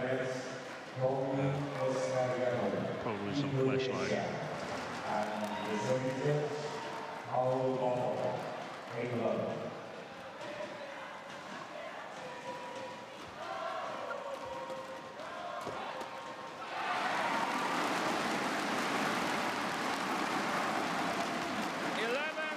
Bit of a nervous start for both pairs, but of course the Indonesians can be more satisfied. They're leading comfortably. Yeah, they've got a nice 5-point lead, 11 points to 6. It hasn't exactly been the greatest badminton in the first stage of this match. It doesn't really matter if you get the job done. This way, so it's disturbing the Malaysians.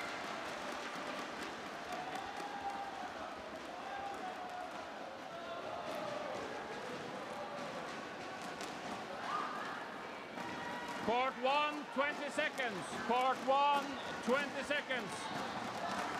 Yeah, 2 World Championships with Nova Widianto. Also won silver with Nova at the 2008 Olympics. But that partnership ended in 2010, and now it's Tintoy alongside her. 3 times All England titles they won. Play. They won 11 Super Series titles, and mentioned none of those this year, though.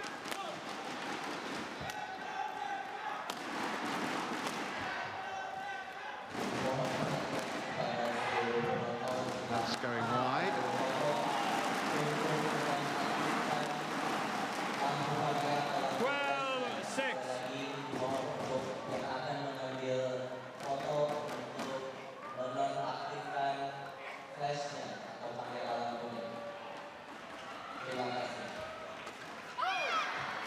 Service over.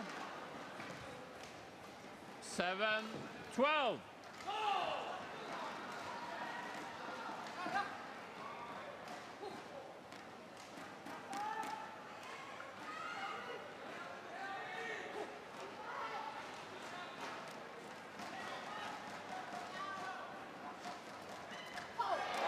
Service over.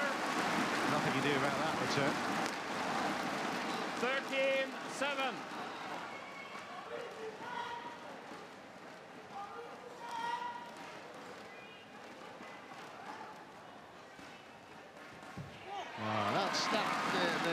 They're in their stride now, aren't they? They're pushing away, and suddenly Chan and Go, they've got to find their feet, haven't they? Really, in this match. Yeah, they haven't at all found any kind of game so far.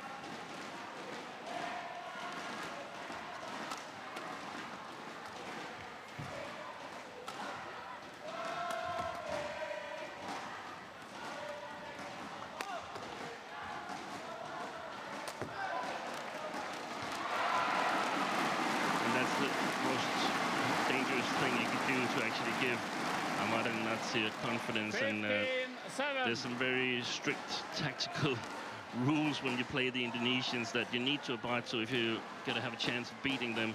You don't play Natsir at the net, you don't challenge her unless she's been on the backcourt for a while, and you don't lift to Tontowi Ahmad. If you lift under pressure, but preferably put the table, put the shuttle below the tape and move him around court and use all your attacking power against him.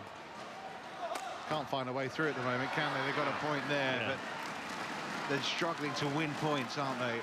Service over. 8-15.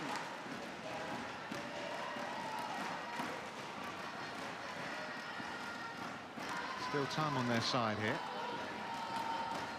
Play.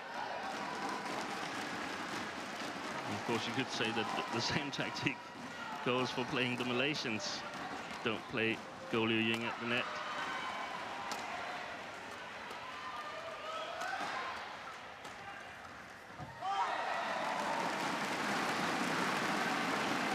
Service over. I would be very surprised now if it's not going to be a two-game victory for Indonesia.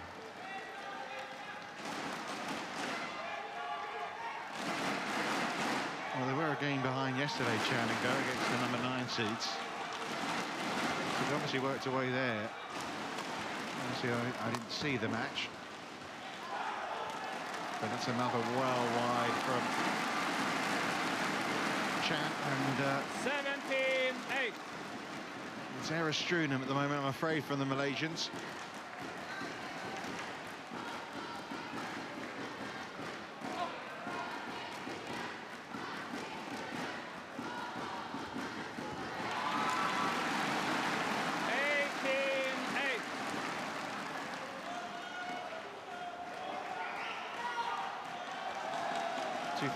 In London, they made the third round Chen and Pin. That's as good as it's been, of course, until now. They're in the third round again.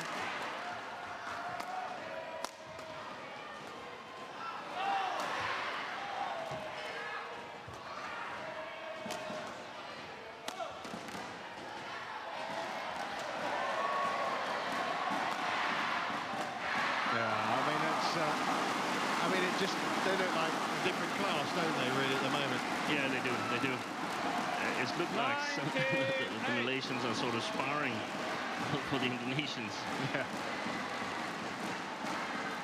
And it's tough, isn't it, when you're in a hole to suddenly pick yourself, because now you're worried where I'm going to put the shuttle every time. I can't find a winner. My attacking shots aren't getting through. My defensive work isn't paying off either. And there is another example there. I mean, it's 12 game points in what, 12 minutes of badminton.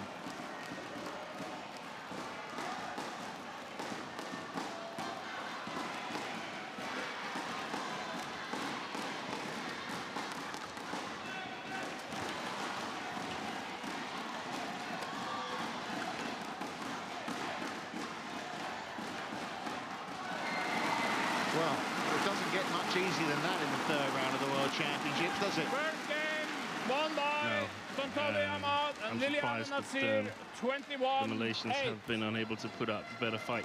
You can tell how easy it is. The crowd haven't really got that excited, have they? No, because then they should be cheering constantly.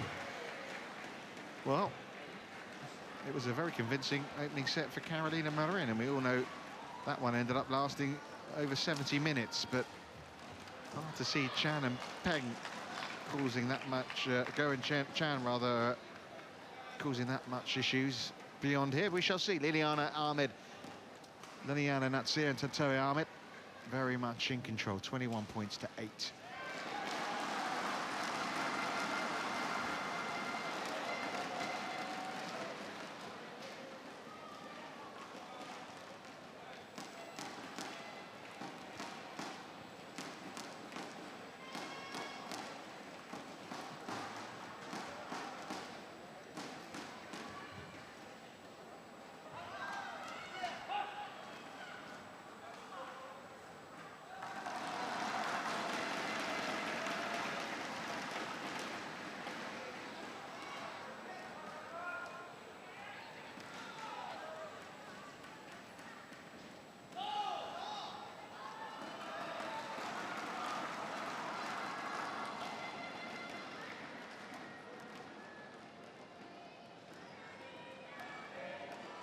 Court 1, 20 seconds. Court 1, 20 seconds.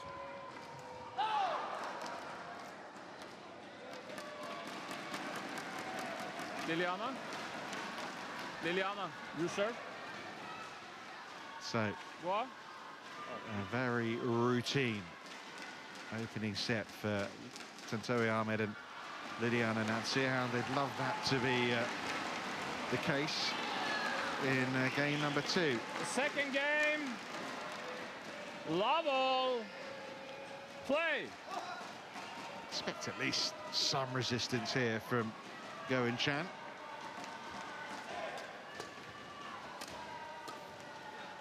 That's going wide. Good call by Go Lining. Service over. And Malaysians, they need to get the One attack, love. especially playing on the far side of the court where they'll get a little bit of help from the drift when attacking.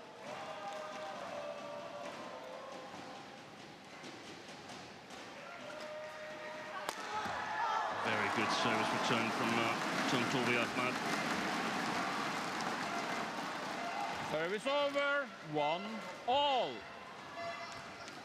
Well, the winner of this match will meet either another Indonesian pair in the shape of Eddie Subaktia and Gloria Wijaja, or the Koreans of Ko Seung-kyun and Kim Ha-na. And we already got one Indonesian mixed doubles pair in the last 8.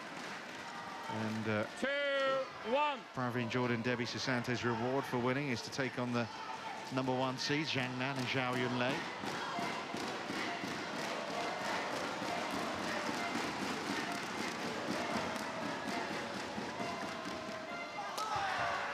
Too easy.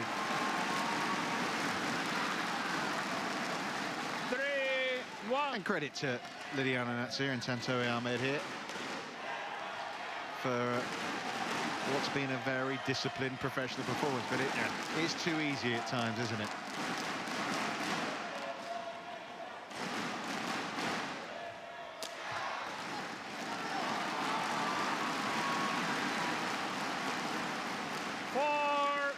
And I'm sure Chan Peng-sia, I know he's got a 4-year-old little boy who he said the chance to watch him on TV now. I'm sure he'll be. Yeah, let's hope he doesn't see this. I'm sure he's watching, but maybe not enjoying at the moment. That's more like it. They need to battle for the attack. 2-4. It's hard to do that with Liliana Natsir standing on the front court. Must try to get her away from there to create room for the creative shots to the front court, earning the attack.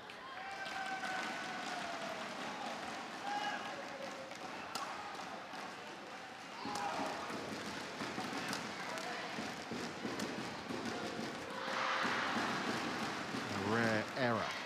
Yeah, but it comes from below the tape, and you've got Natsi on the back court here, and she's just not as good on that part of the court as she is on the front court.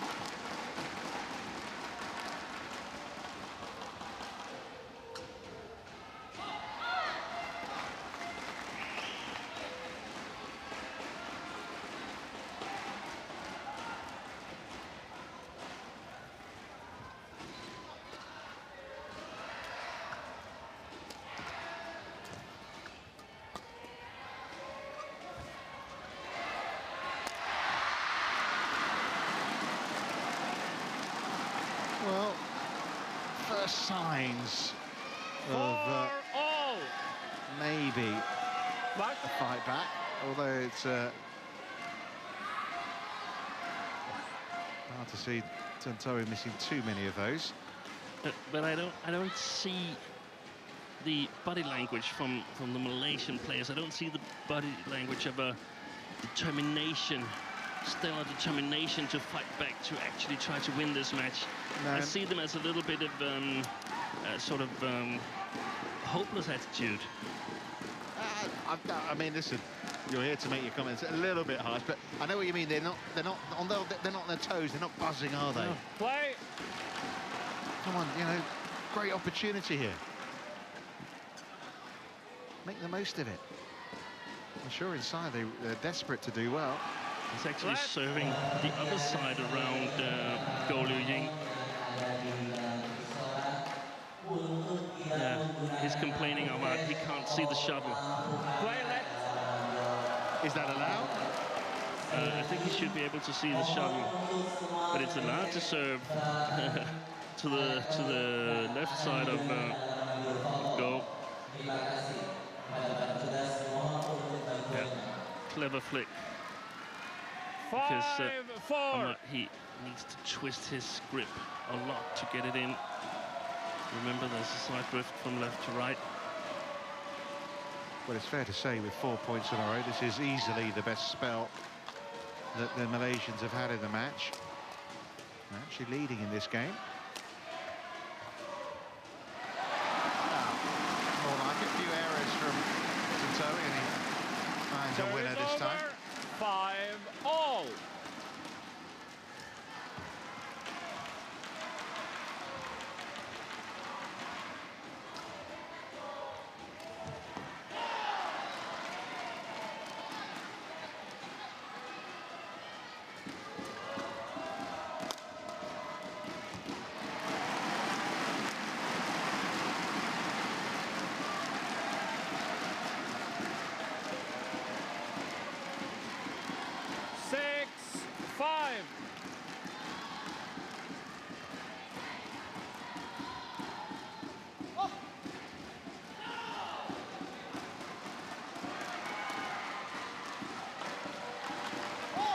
Service over.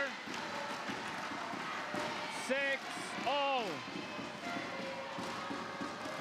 Yeah, some interesting matches going on all around as the players take a little breather. I can tell you a match between England and Denmark, like it is in the commentary box up here on court number 3. It's gone to the third set. And good start from PV Sindhu against Lee Chong Wei in the opening set.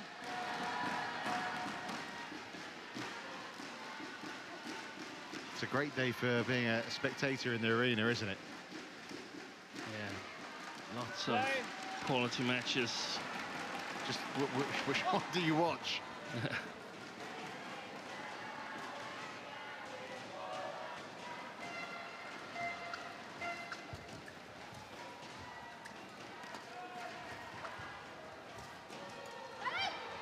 Pity that the roots of some decent play there from the Malaysians. 7-6. Quickly dissolved. Play. Yeah, the good thing is for the Malaysians that they're still very much in this second game.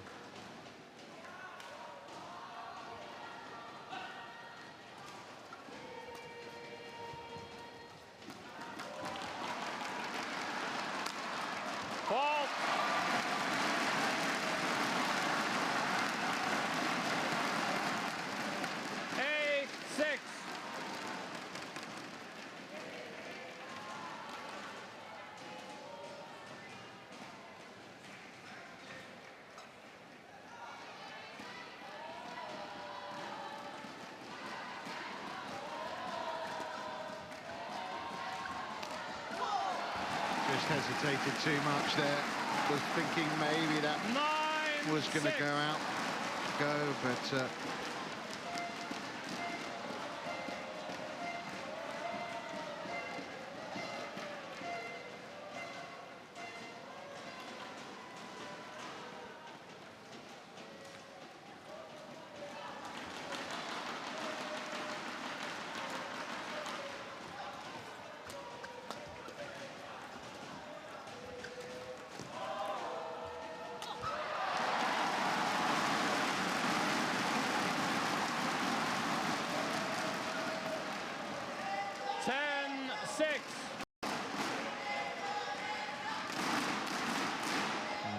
Soon just can keep it coming back, and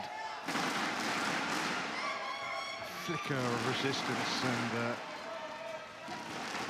suddenly looking very comfortable again, isn't it, for the Indonesian pair? Once left, that's long. Well, what a Chen and Goli Yundi. You can see the frustration from Chan there as he walks off. He's flailing his racket around. It's but he's not doing anything. He's flicking his racket and he's talking to his partner and so on, but nothing happens. I would be really, really frustrated with him if I were coaching that Malaysian mixed doubles. Why just him? Yes, primarily him. Because he walks around the court like he couldn't care less. It's interesting to say that, because I know in the past he's had a few, should we call them, psychological issues in terms of with the game. Yeah. And it could be nerves that makes him look like this. It's just. I remember a couple of years ago he saying he kind of had enough of it all, and. Yeah, I could imagine that. Having a good old chat on the call. We're looking at the crowd here, but Chan and Peng is having a real big conference about what should go on here. Just as they would have wanted it, though, these two. Play! Wow. Well, it was 6-all before, and now it's 11-6 for the Indonesians.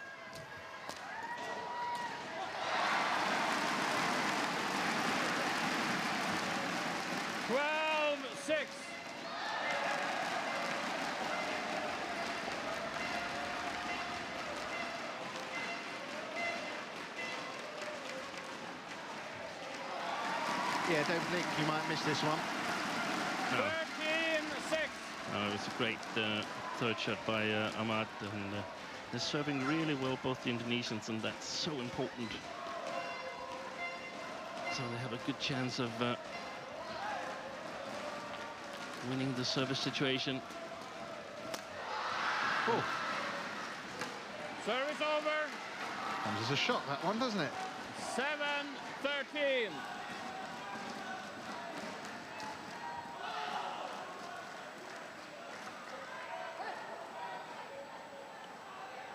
So what do you want to see from him here? I mean, here he is serving now, Chan. What do you want to see? I want to see a change in his body language, his attitude. Ahmed, I want to see some cheering. Get ready, okay? If they should win a point.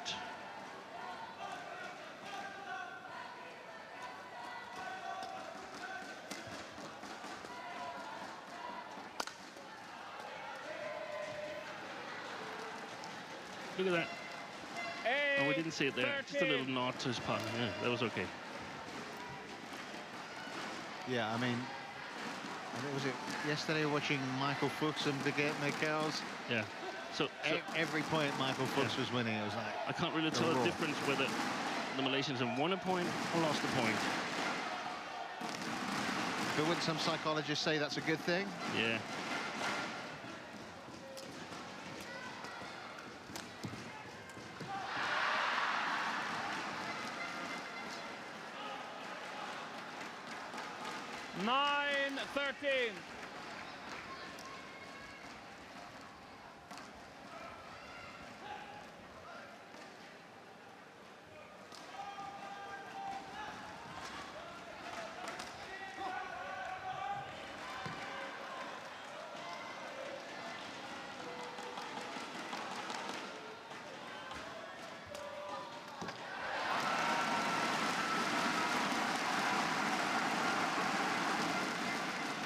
Service over. 14-9.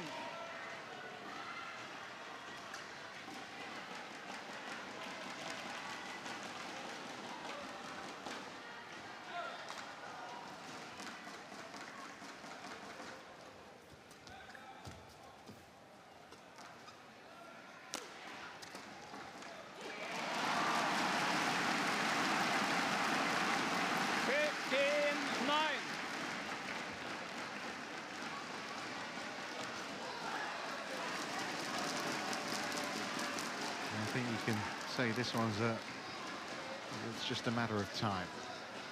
Yeah, I agree with you. That would be really surprising if they should just charge back the Malaysians. Service over.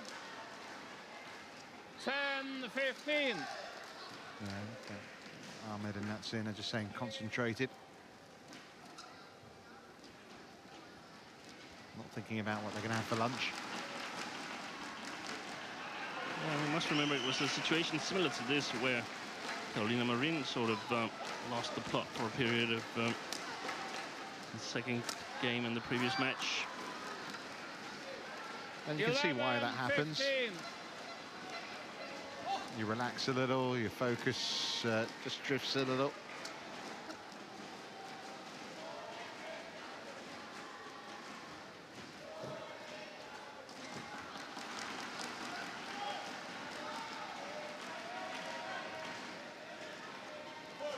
Service ball called. Oh, they could have done without that. Struck on the waist. Service over. 16-11.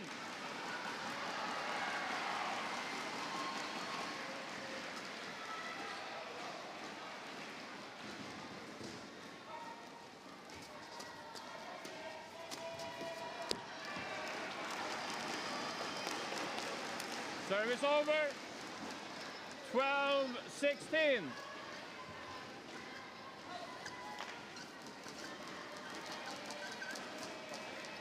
Quickly. No drink.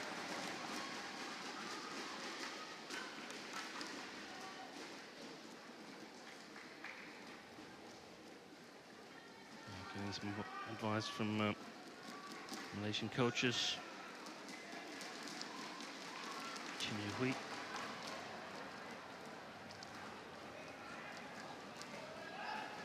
Female coach. And just a picture of the Indonesian, Meineke. No, not Rexy. Richard Meineke. It's easy to get your Meinekes confused. Yeah. One of the Meinekes. It was Richard, you were right. Service over. 17-12.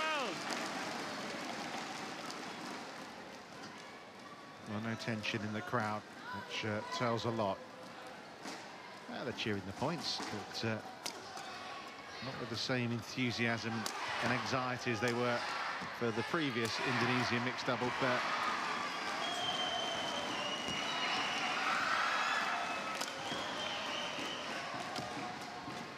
This is a better point. Yeah, that's well played.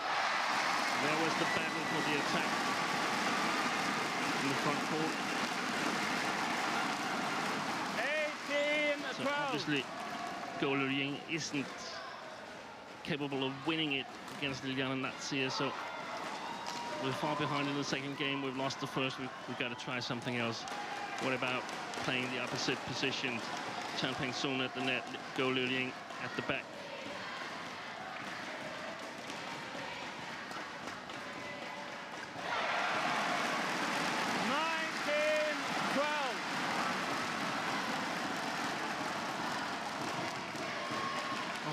I didn't see that cross the net. No, I didn't either, but I didn't understand why did he give him a shovel? That's why. Yeah, that's pretty incredible. That is literally impossible to get back. And there you go. Match points have arrived. Didn't take long, did it? 20. Match point. 12.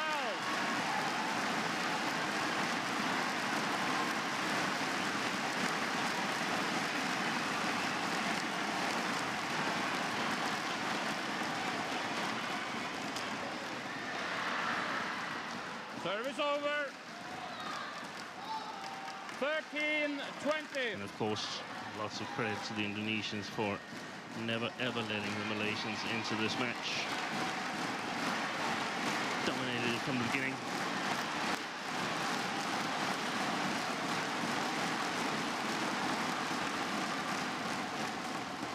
There are a minimum of 2 Indonesian pairs into the last 8 of the mixed doubles.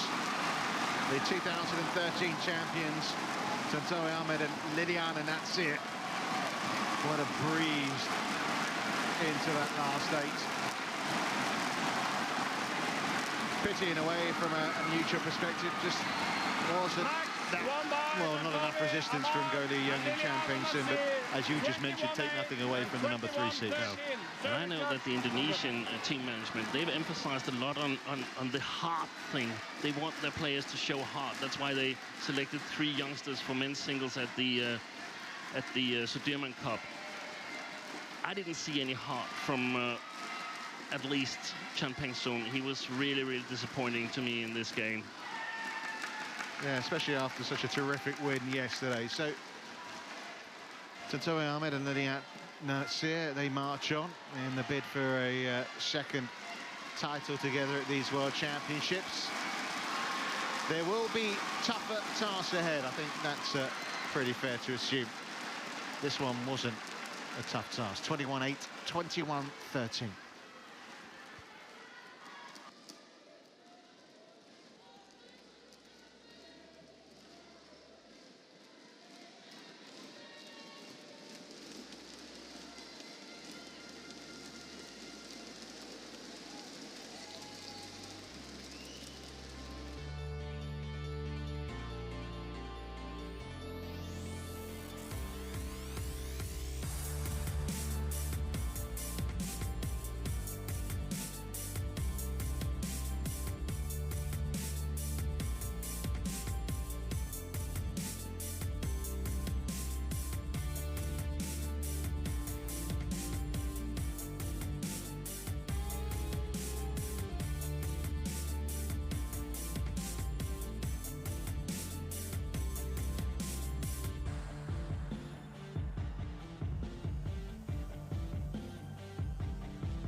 So first 2 matches, a bit of a contrast in the way things panned out, but that's sport for you. You just never know what you're going to get. Well, what we're going to get next, we shall see. Just coming up soon, Saina Nehwal and Sayaka Takahashi. That should be a good match, shouldn't it? PV Sindhu, by the way, taking the first set against Lee Shuwei, but Lee is leading in the second, as mentioned in the women's singles there. And then women's doubles, Patterson and Newell taking on Lee and Shin. And lots more to come after that. I can tell you that's going to be terrific to watch as well. Yano Jorgensen, Chong Wan Ho is in a men's singles. We've got Wang Yihan in action. Beg your pardon, that's on Lin Dan, Lee Chong Wei. Ratchanok against the Indonesian hope now of Linda Winnie Finetri, and Victor Axelsen against the HS Prannoy. That'll be a terrific match to end the evening, won't it? But this is what we have now, and this, I think, could be a pretty good matchup as well. Of course, Chen Long, big favourite, defending champion, world #1, up against Saensomboonsuk, Saensomboonsuk, and well, of course, it's going to be a tough task for the Thai. But he's shown some good badminton so far, hasn't he? Beat the number 16 seed, Rajiv Usev. Straight games there, and then, well, it was a very easy win for him against Derek Wong. I have to say, Chen Long was very impressive, as you'd expect he would be against Raoul Must, but this surely will be a tougher prospect for him against Saensomboonsuk.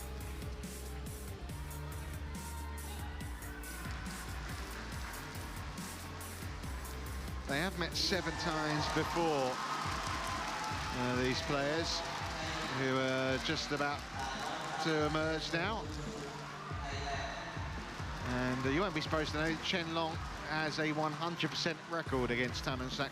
7 times they've met, and of course 7 wins. But the last 2 have been very close matches, both going to 3 games. At the Denmark Open last year, Chen won it in the third, 21-19, and at the Indonesia Open, of course, at this venue last year, it was 22-20 in the third set. Of course, since then, Chen Long's become world champion, and you have to say his game's gone up a notch or 2. Your thoughts, Steve? Yeah, it's easy to think that based on the recent results that this is going to be a close game. I have my doubts about it because I think Chen Long is in great shape, and Saensomboonsuk has in some ways struggled at the Super Series level lately, as far as I remember, and I think he's had quite an easy road to this match against Chen Long. But I'm looking forward to it because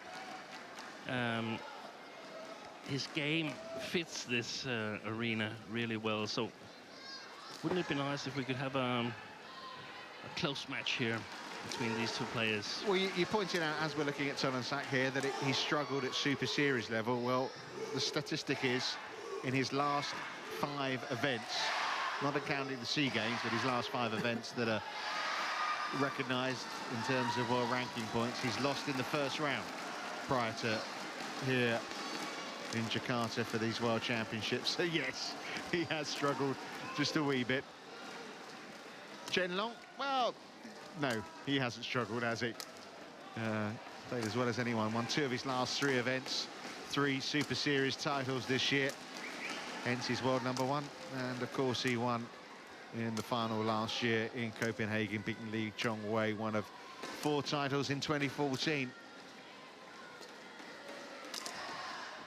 Just 2 defeats all year. 1 to Kasia and 1 to Huyun. Just 34 minutes on court the other day against Raoul Must, but not too much to read into that.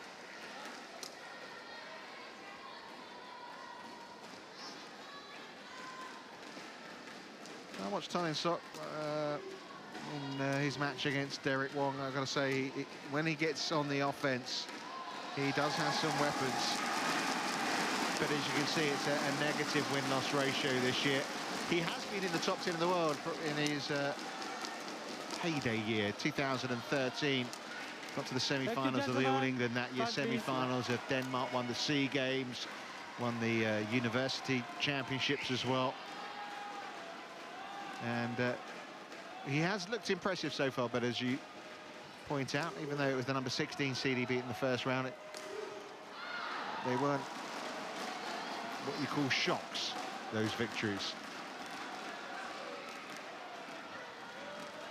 He looks pretty confident, doesn't he? Yeah. There's that head-to-head record.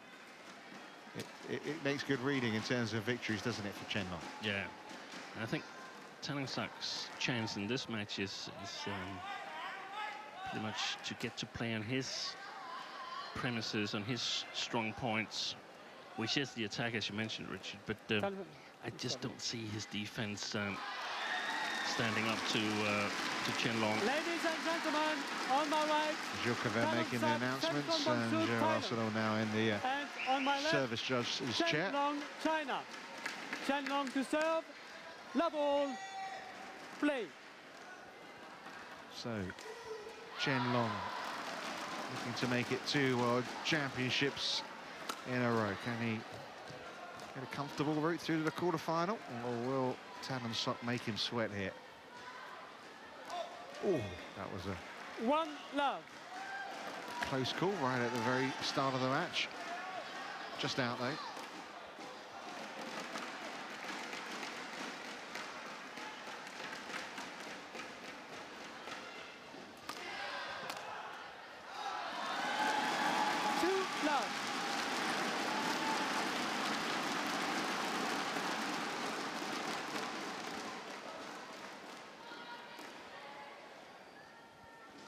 Saensomboonsuk, collar up. Eric Cantona start.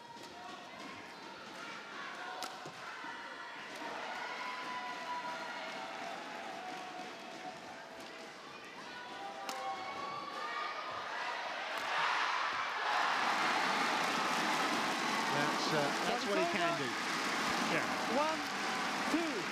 Excellent attacking skills and quite quick on his feet in the offense as well.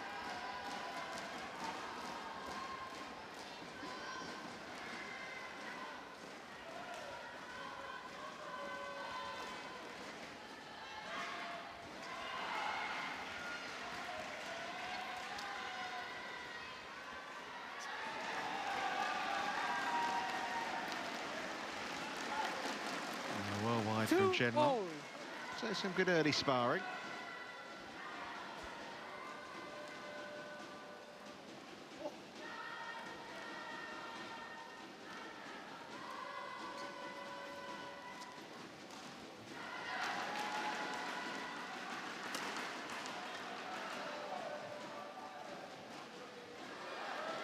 Oh, he got it back, Chen Long. That was a really, really tight net shot from Saensomboonsuk. Chen Long got it back, but was punished. Wow. How did he get that back?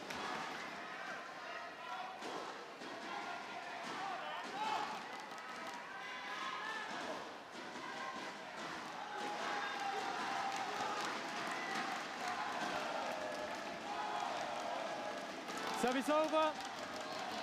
3-all.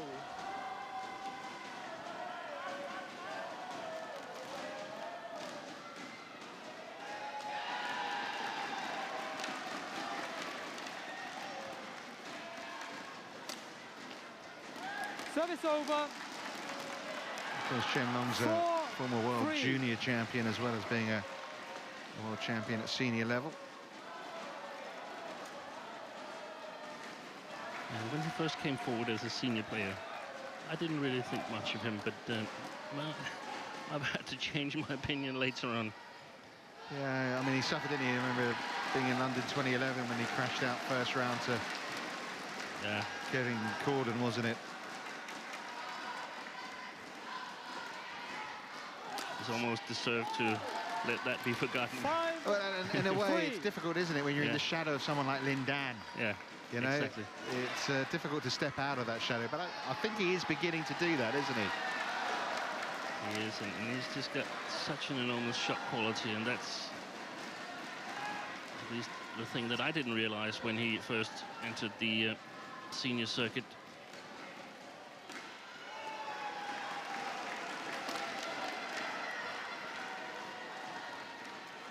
Well done by Saensomboonsuk. 6-3. Early signs only, but there are signs here that this could be a close match.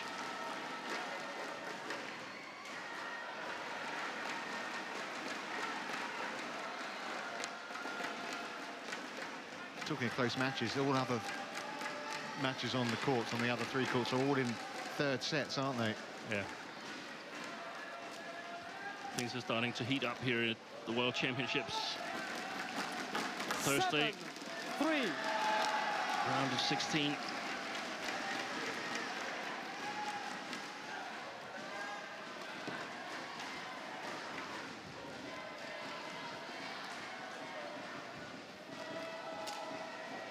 Another good tight net shot, short and duly dispatched by Saensomboonsuk, who is on a nice little run here. He's got an excellent net game, and of course that's one of the things that you really, really need when you're an attacking player. You need to be able to create chances for yourself.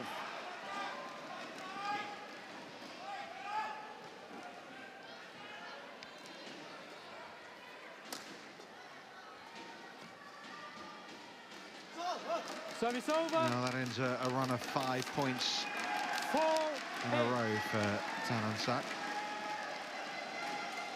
But he can be satisfied with his start.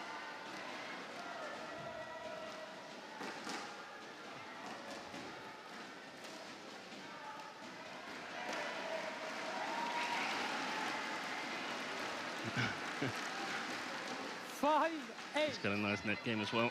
Chen Long.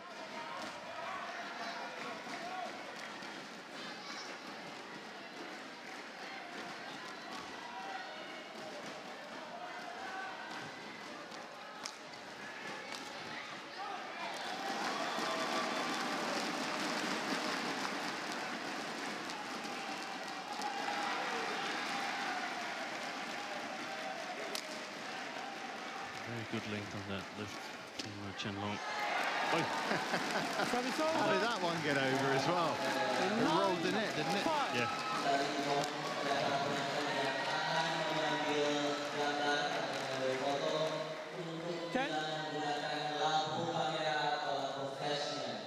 Chen.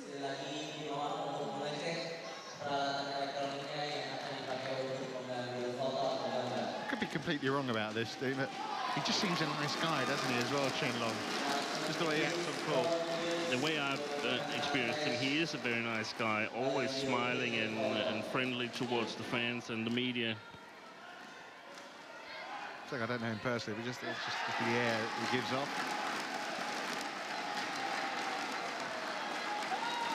Yes, well played, Saensomboonsuk. This is very, very good badminton from him so far.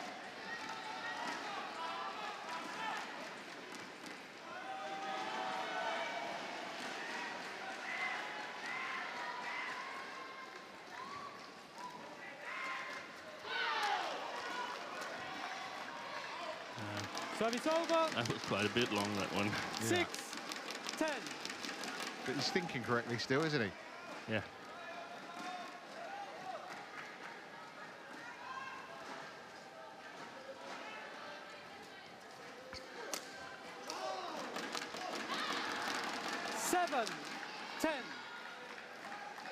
Well, he's going to go for his shots, and that one was just wide.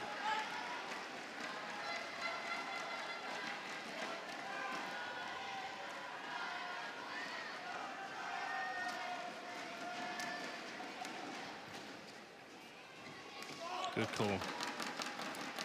So that's 3 points in a row where Chen Long hasn't hit a winner, but Saensomboonsuk's just failed to find the lines. Yeah.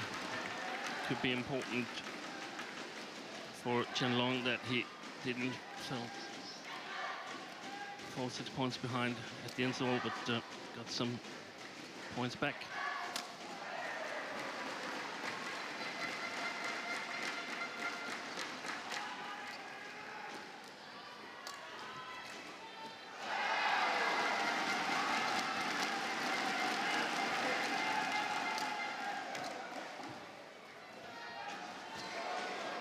Shot again.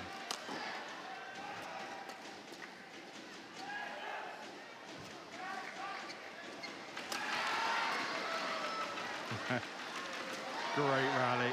Great net shot from Chen Long, winner. Oh, what a fantastic goal. 9-10. It seems like he's sort of calibrated his game, Chen Long. And who knows, he might be leading at the interval. Yeah. Saensomboonsuk, double.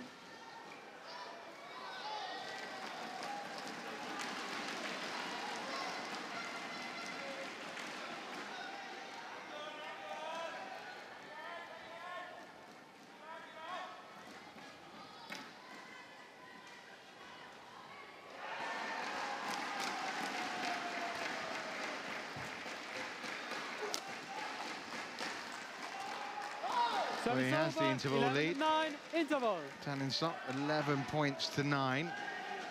Looking to reach the quarterfinals for the first time. This is his 6th World Championship appearance. And, well, it is a tough task, but he's made a decent fist of the opening exchanges.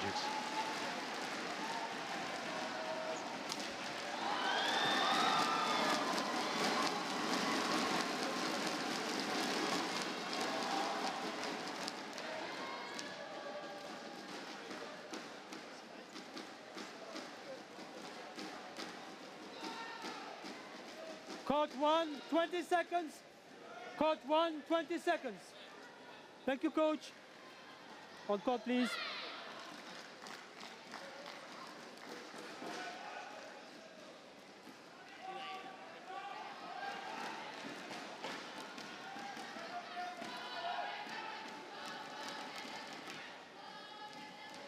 Eleven, 9, play.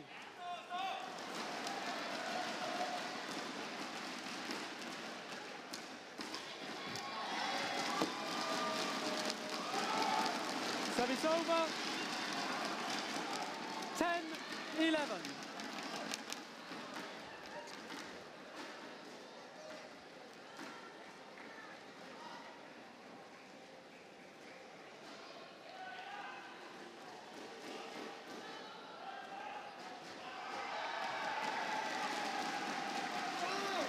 11-all.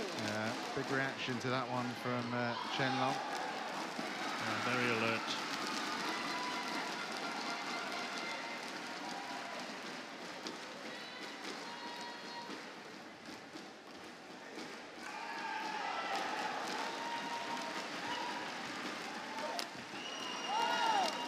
Well, there's 12, the Saensomboonsuk 11. power that comes to life, springs to life every now and then. And he moves so quickly backwards. Yeah, good reverse. Yeah. Reverse running.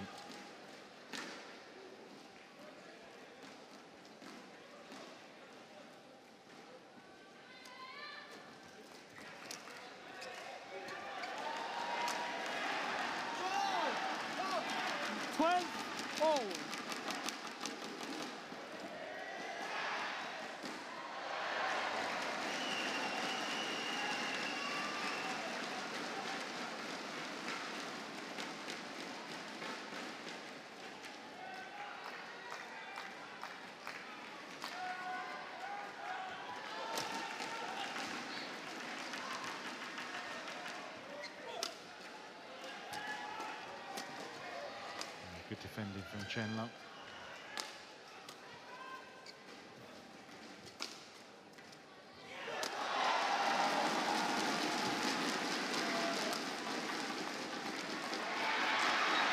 Well, that's the spiriting for Saensomboonsuk because everything was coming back. But as that's happening, Steen, there are some of the biggest celebrations I think we've seen so far this week on court number 3. Yeah, it's a prize win for Language and Ellis. Again, not for the first time this week. Yeah, Mads, Peter Colding and Pedersen, they've had a pretty good year, haven't they? That's an English duo not expected to be in the quarterfinals.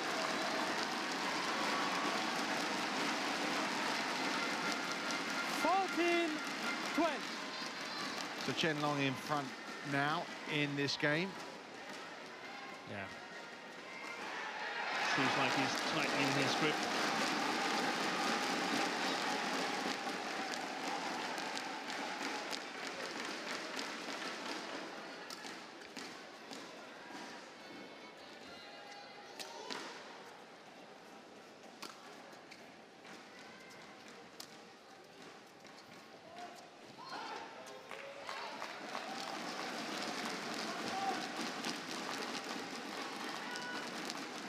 The body language now from Saensomboonsuk, look at despair, because he's been playing well, and it was a rally a couple of points ago where he played some beautiful shots, and yet the shuttle just keeps coming back to him.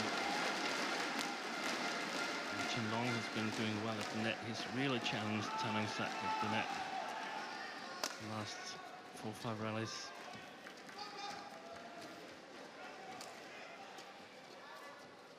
Ladies and gentlemen, on court 3, wearing single national 82, young Pai Yu Po and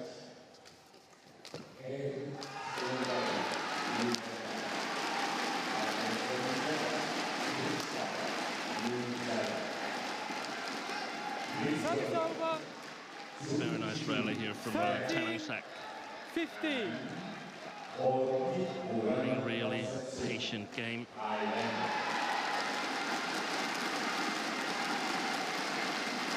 Yeah, going for a towel down here, Saensomboonsuk. One thing you would say about it is there's a bit of a question mark over his fitness levels. Saensomboonsuk? Yeah. Yeah, probably. Saensomboonsuk. Compared to Chen Long.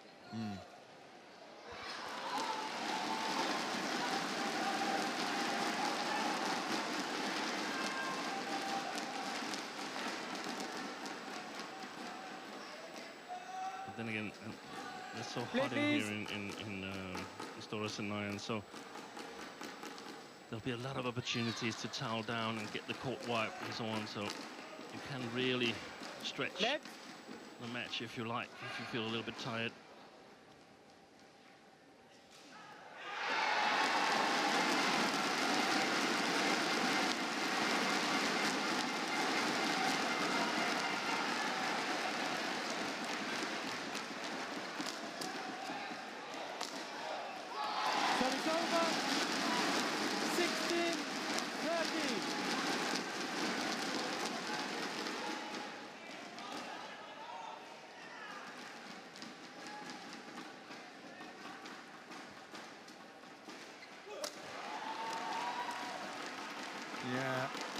that's in. Service over. Go long as well. It looked like it would, Yeah. didn't it? 16. The trajectory of the shuttle here.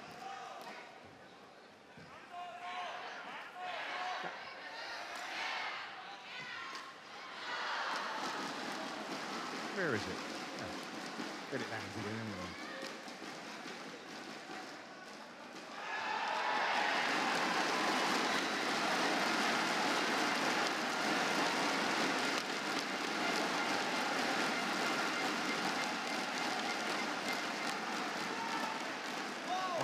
Well done by Chen Service Long, over.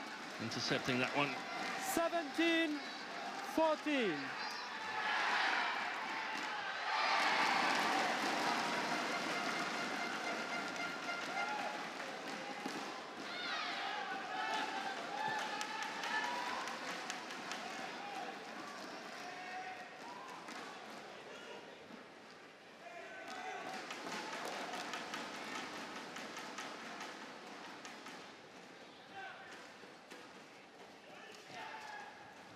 Oh, well played. Service over. 15-17.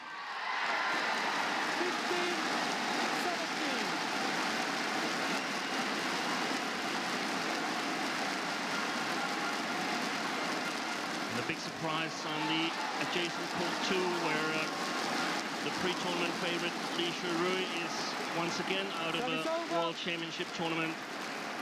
18-15. PV Sindhu, the bronze medalist of the last 2 World Championships, has beaten the Chinese 3rd seed in 3 games. It's funny, isn't it? She hasn't had a great time with things, PV Sindhu. It's just like about turning up at a World Championship, different venues every time. So there's nothing to it, is there really? But Only targeting the World Championships, apparently. yes. Oh, yes. excellent Service reception over. from Chen Long. And he's tightened up this 18.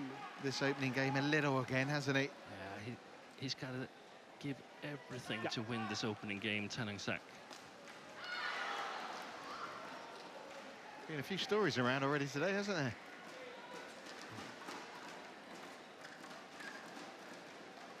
And we're only, what, about a 5th of the way, quarter of that through the day.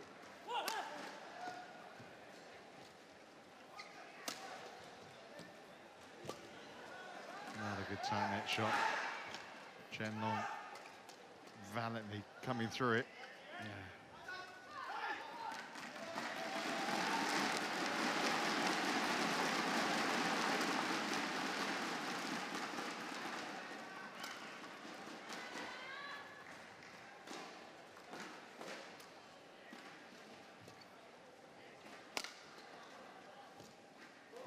Oh, what a fantastic rally by Chen Long.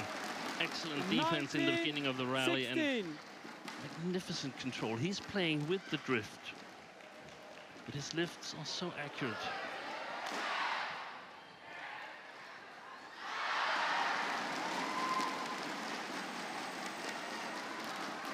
And I don't think Chen Long Thank you. can keep on On court, please. keeping up with these long Thank you. rallies. I think his accuracy will eventually go down, giving more and more opportunities to Lin Dan. 19-16. If it was Lin Dan he was playing, but it is Chen Long, so hopefully he will take the same amount of chances.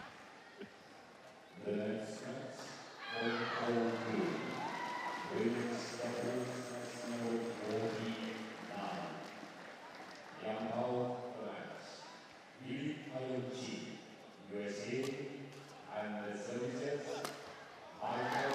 Service over. Excellent 17. net shot 19. from Chen Long, and not possible for Chen Long to lift it long enough.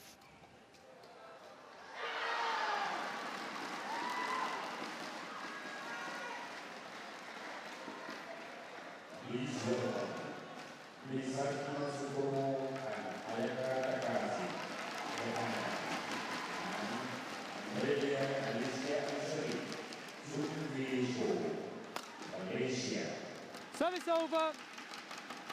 20. Game point. 17. Well, it's been a very good opening game.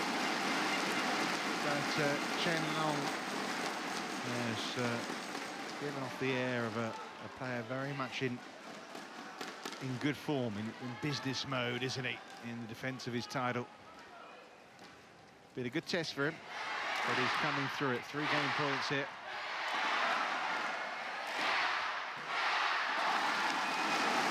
And there he takes it.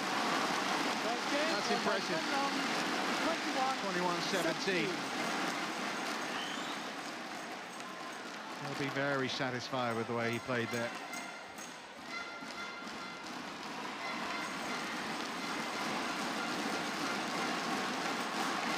Yeah, that's a long way to go now for Chen Long.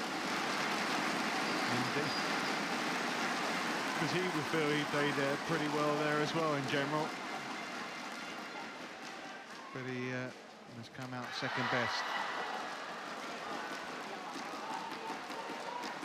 Chen Long taking that opening game, 21 points to 17.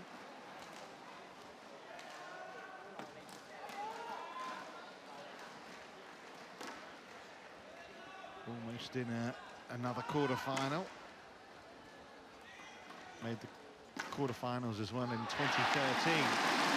Lost to Lindan that year. Been a few match points on court 4 as well, hasn't there, Steve? Which if they haven't been able to take them, the Dutch pair against the Chinese, but they have now. The Selena Peak. That's a terrific result. The number 5 and 6 seeds have gone out in the mixed doubles this morning. We've really seen some interesting matches. Court 1, 20 seconds. That mixed doubles 20 seconds. is opening up a little bit, isn't it? It's totally opened up. But still, the favourites are still in it. Yeah. Zhao Yunlei and Zheng Nan. Well, second game here. Yeah, and it must be a little dispiriting for Prannoy, because as I say, he played pretty well, didn't he, in that opening game? Love all. And the tactics were right. He was trying to play those tight net shots, trying to get on the offense when he could. He was playing his chances. It's just credit to Chen Long, and the way he's been playing in the first game on the presumably worst side. That's it. That just gives a lot of respect, and I think at the moment the favorite to retain his title, even though it's here in Axelsen, where Chinese men's singles hasn't fared that well over the years, but there's always a story behind the statistics, and well, it's 26 years since a Chinese male singles player has won a major title in Indonesia.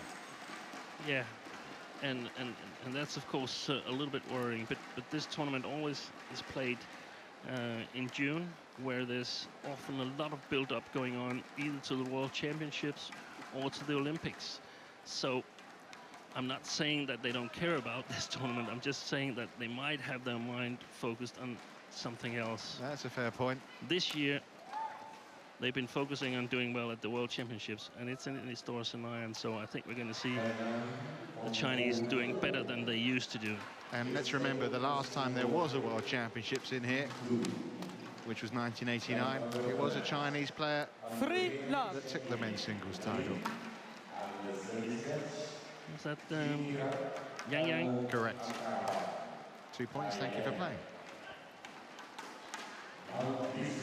So Chen Long off to a very dependable beginning to game number 2 in 3 out of 3 points so far.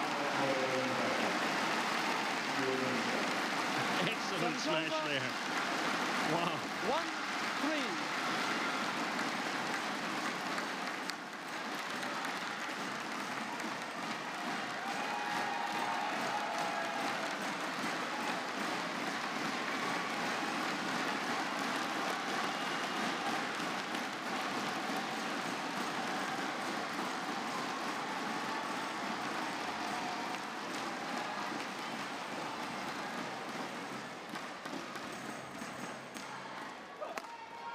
And a pretty good one there too. 2-3. I really love to see him smash because I think it's such a beautiful stroke to start. Yeah. And exactly that's with Carolina Marin. He doesn't mind that much playing on the far side of the court, playing with the drift, because he's a natural attacking player. The bad thing for him is that Chen Long will be able to push him a little bit more to the baseline. He will not have to care as much for his shots and accuracy as on the other side of the court. So he'll probably have a little bit of a tougher time anyway.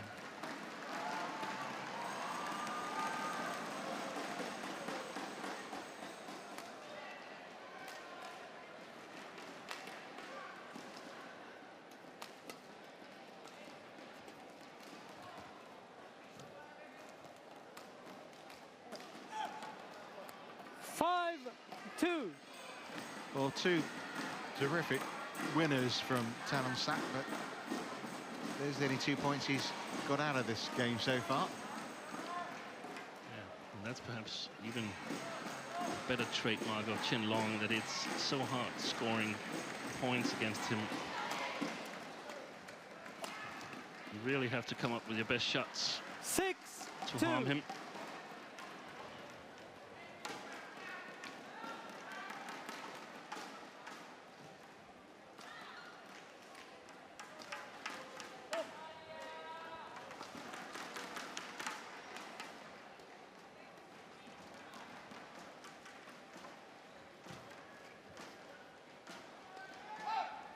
Service over.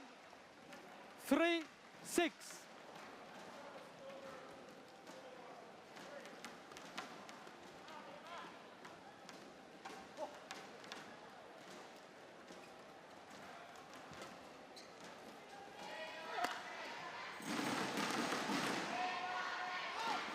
Service over. 7-3.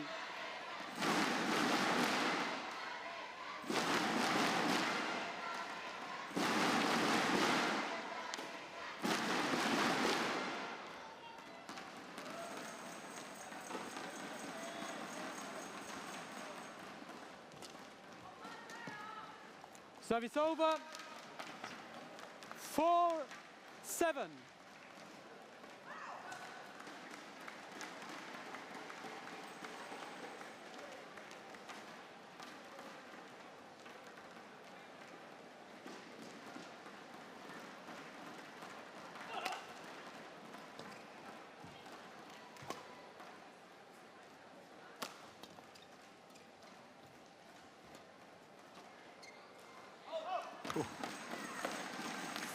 I think the drift just caught hold of that.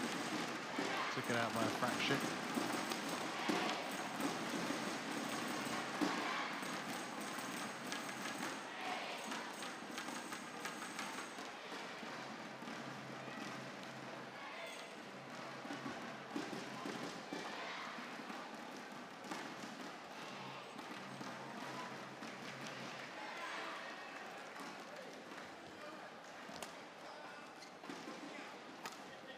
Service over. 8-5. Well, he's understandably a little bit frustrated here, Saensomboonsuk. Dearly love to get into the quarterfinals for the first time at the World Championships. Yeah. I'm thinking it also shows a little bit about what it takes to be every top 5 in the world. Of course, this match isn't over yet, but 9-5. If Chen Long maintains this kind of level, then there's no way through, is there, for Saensomboonsuk? No, I don't think so. And the thing is that Saensomboonsuk has one very, very strong skill, and that's his attacking skill. His attacking smash and follow-up, his movements backwards and forwards on court. So they're really, really strong. In order to be a top 5 player, he needs to improve on all the other areas as well. He needs to improve the defense. He needs to improve the basic game, in my opinion, to challenge the top 5 regularly.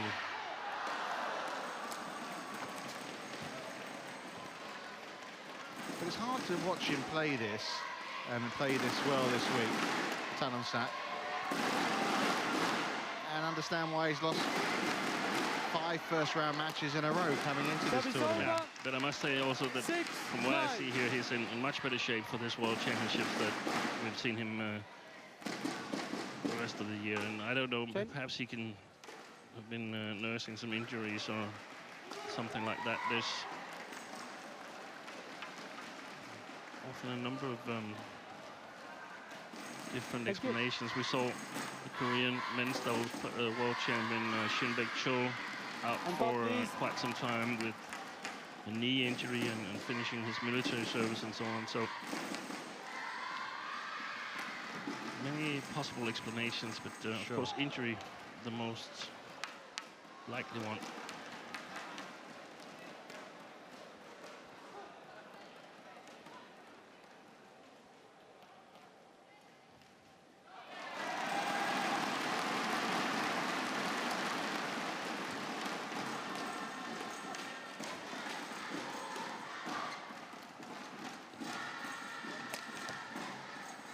Service over, 10-6.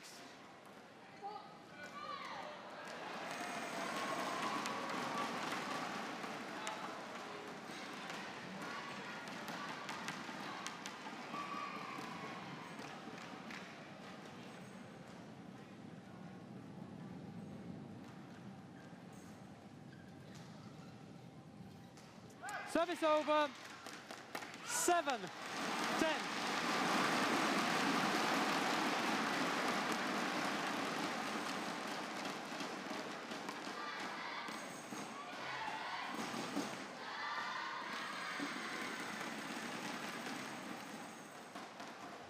Waiting to see whether...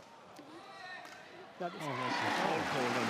So Chen Long's gone the other side of the court. Is that what the umpire's adjudicating here?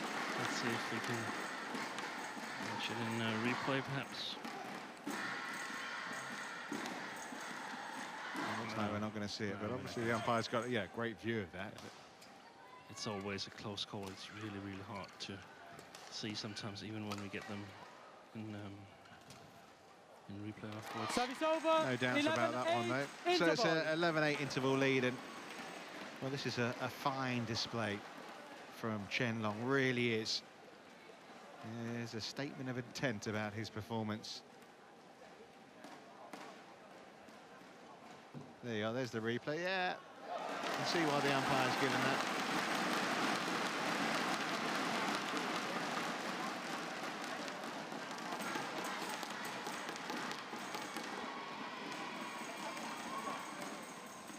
Well, it's a very familiar theme, isn't it, in this match? Saensomboonsuk's playing well, playing some good winners, but he's losing. 20 seconds. And he's just unlucky that if the match goes on as we predict, just unlucky that he's in the same, what is it, quarter? No, it's the same eighth as Chen Long, because I'm sure that he could have spelled trouble for a number of the other players that are still left in the tournament at this stage. Yeah. Play.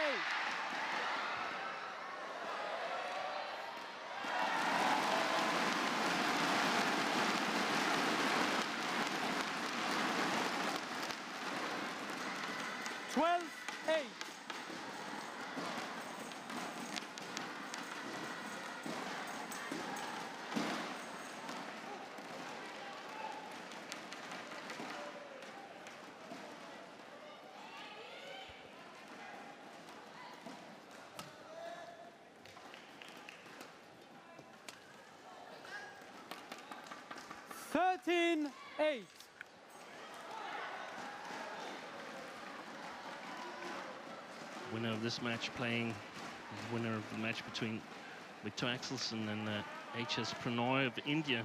Yeah, that's the last match on this court today. That's the last match on this court, and I don't think they really thought carefully about the scheduling, because this gives the winner quite a big advantage in terms of recovery. Because it's nearly 2 o'clock here now. And this is the third match. So, I mean, it could well be 10 o'clock tonight, couldn't it? So, if the quarterfinal that one of these two players are participating in is scheduled very early tomorrow, then the players playing tonight is at a huge disadvantage.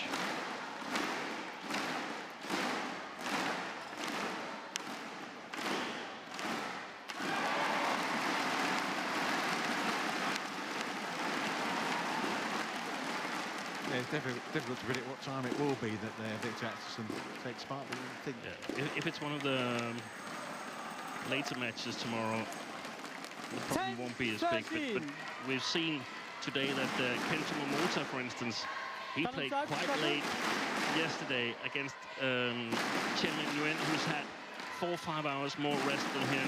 Suddenly, Momota was up here playing at 11 o'clock, but didn't bother him there. No, he had an easy match yesterday, and he won quite easily also again today against Chen Long. But it's something that the players and the coaches are very alert to this, because it is an issue when it's so warm in the hole that it is here. Yeah, it's true, but it's, I mean, there are a lot of matches to schedule, and it's you can't please everybody, can you? No, that's correct. But tomorrow we play on 2 courts, and we have a schedule of 10 matches. So that means that we're stretched over a long period of time. Well, still digging in here. Yeah. Saensomboonsuk still keeping within a shot of causing some problems for Chen Long. I mean, I don't know. I'm sure he believes he can. We kind of stand there not really believing he can, though. Excellent. And he did well to avoid all the umpire's chair and the net and everything else that he was skipping past there. That was some very good footwork. And very interesting gestures from Chen Long towards his coaches. Look at this. Hop, skip, jump. There. Oh, careful. There. Nicely manoeuvred. Nimble feet. Oh! Service over. Shame that didn't go over. Yeah. 15-12. It should have hit the net in order to win it, because Chen Long has got it covered. Let's have a look at this. I'll leave this one, and then again I might not.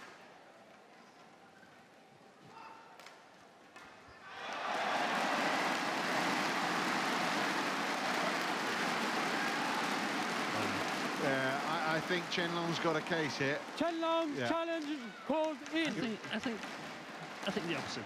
Okay. Let's have a little Let's challenge. go on, let's see. But again, the drift is sort of normally taking these shots a little bit further wide. So Chen Long could very well be right. Oh, now you're hedging your bets. He's probably right. I think Chen Long and Richard Kaufman is right. Yeah. Hawkeye will definitely be right, I can tell you that much.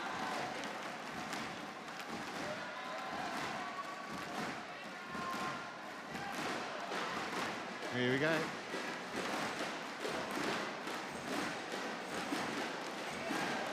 Oh, look at that.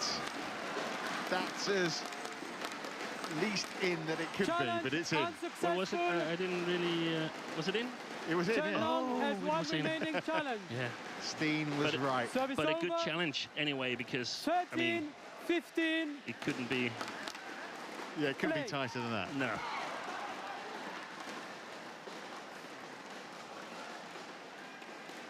And very important for Saensomboonsuk, keeping him within 2 points. But not for long. Service No. over. 16-13.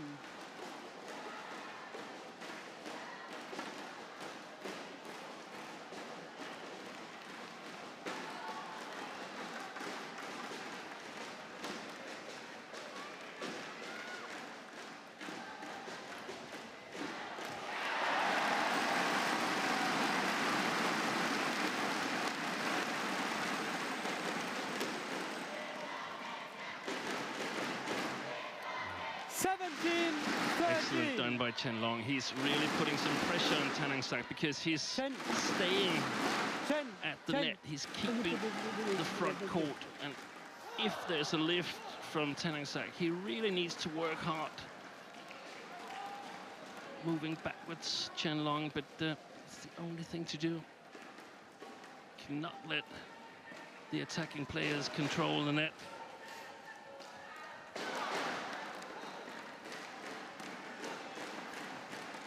Oh! 18-13.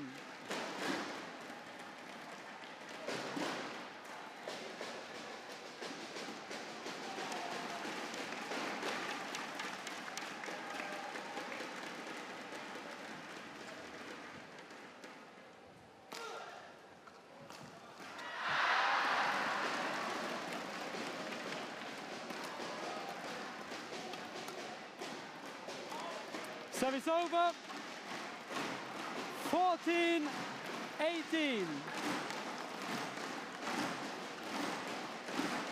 Well, it's been a good match in many ways, hasn't it? Excellent match, and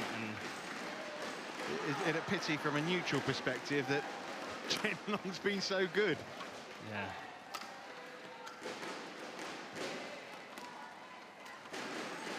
But all credit to the defending champion. As you can see, there's been these flashes of brilliance as well, haven't there, from Saensomboonsuk?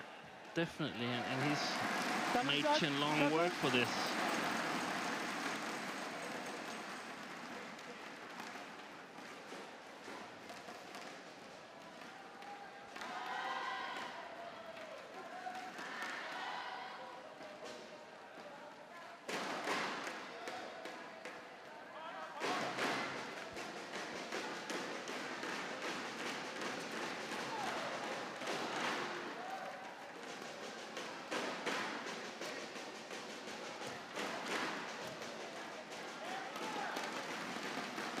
And I suppose you never know, but it goes against the grain of what we've seen, that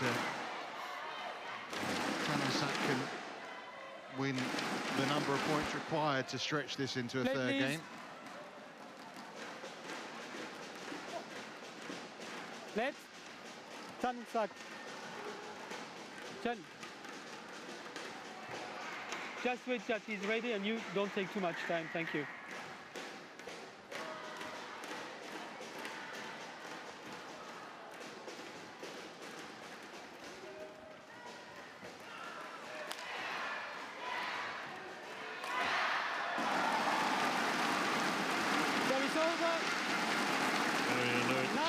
By the net there. 16.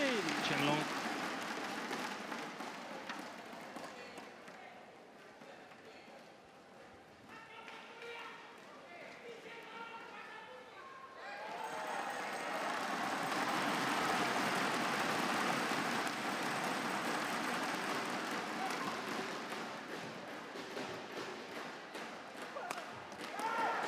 Service over. 17. Interesting to know how many 19. points he's won cleanly like that in this match. There's a fair few.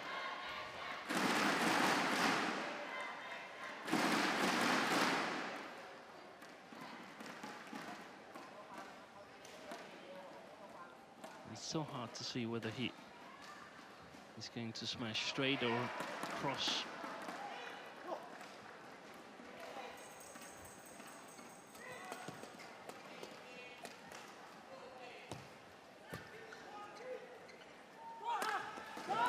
Excellent. Well, 19-18. 18, Can he keep 19. this up, Saensomboonsuk, and maybe stretch this? Chen Long saying he wants the court marked, and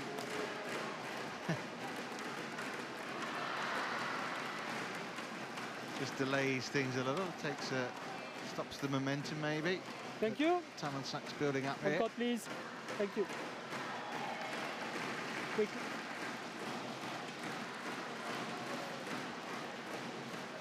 Saensomboonsuk.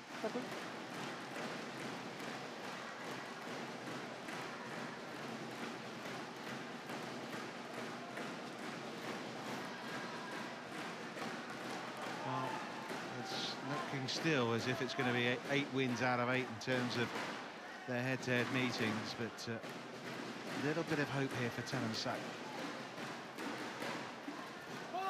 Quickly extinguished. It's a fantastic 20. net shot Match from point. Chen Long, and no 18. call this time from the umpire. Yeah, he was called last time. It brings up match points as well.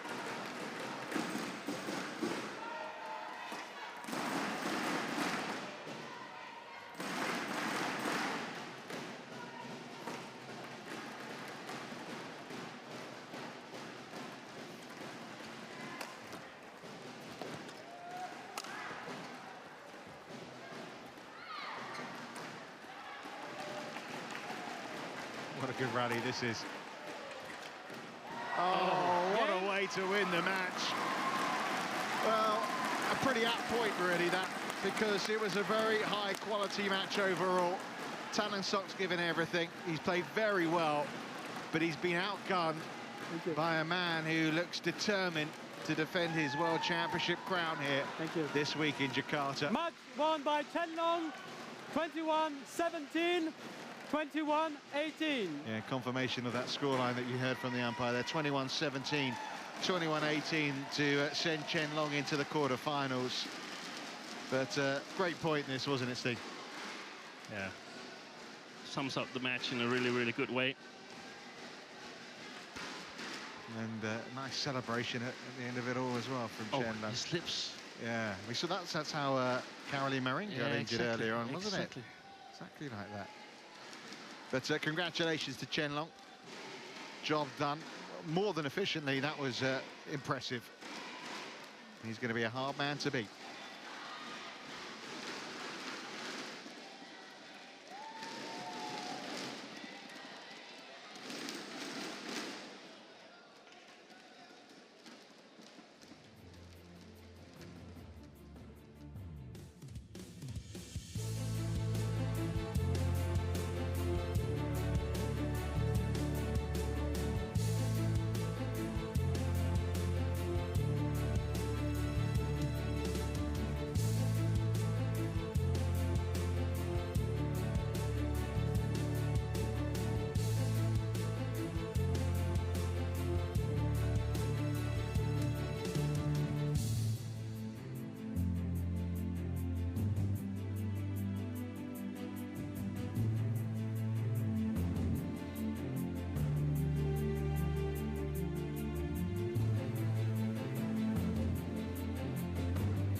So there we are then, two defending champions safely through to the quarterfinals.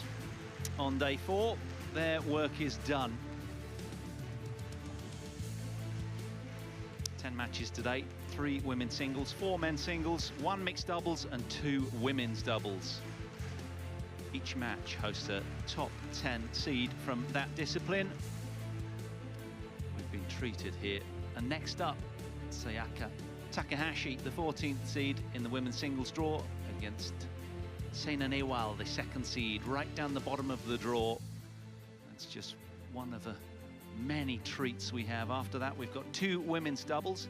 Changing the commentary team, thanks to Richard Kaufman and Steen Pedersen. Now you're alongside Jesper Larsen and Paul Hand.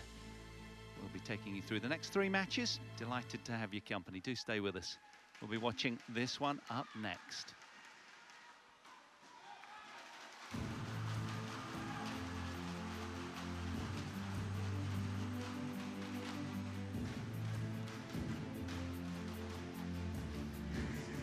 There's the section of the draw. You can see that Saina Nehwal at the bottom of the draw there. Well, she had a bye first round, as did all of the women's seeds. And then comfortable passage against Chun Yi. That was in straight games, 21-13, 21-9. And her opponent today, the Japanese player, 14th seed, Sayaka Takahashi. Well, she won against Sabrina Jacquet in straight games as well, conceding very few points in the opening game, just 8, and then 21-17 in the second game. Winner of this match, I can tell you, will meet Ratchanok Intanon or Linduina Fenetri. the winner of Michelle Lee, or her opponent from Taipei, the 4th seed. But that'll all be undergoing as the day unfolds. So what a glorious sight it is here in the Astora Stadium. 4 courts still in operation. That'll soon get down to 2. At a later start today, but we've had some brilliant badminton in this badminton frenzy throughout the week. Day 4 today of 7 days, of course. We'll be running all the way through to the finals on Sunday, bringing you non-stop wall-to-wall action.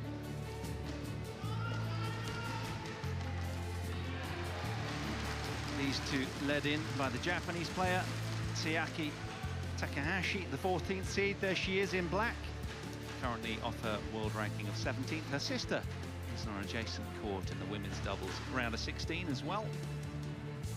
And they have conceded the opening game, has her sister in the women's doubles, 21-15. And there is the superstar, the 2nd seed, highly decorated, very experienced, resides in Hyderabad. What a 2015 yellow, she's red. Had. Red. Yellow. Service. Which side? Side. So the seed, the higher seed I should say, Saina opting to serve. And her opponent choosing the far end. 3 tournament wins then in 2015, this lady.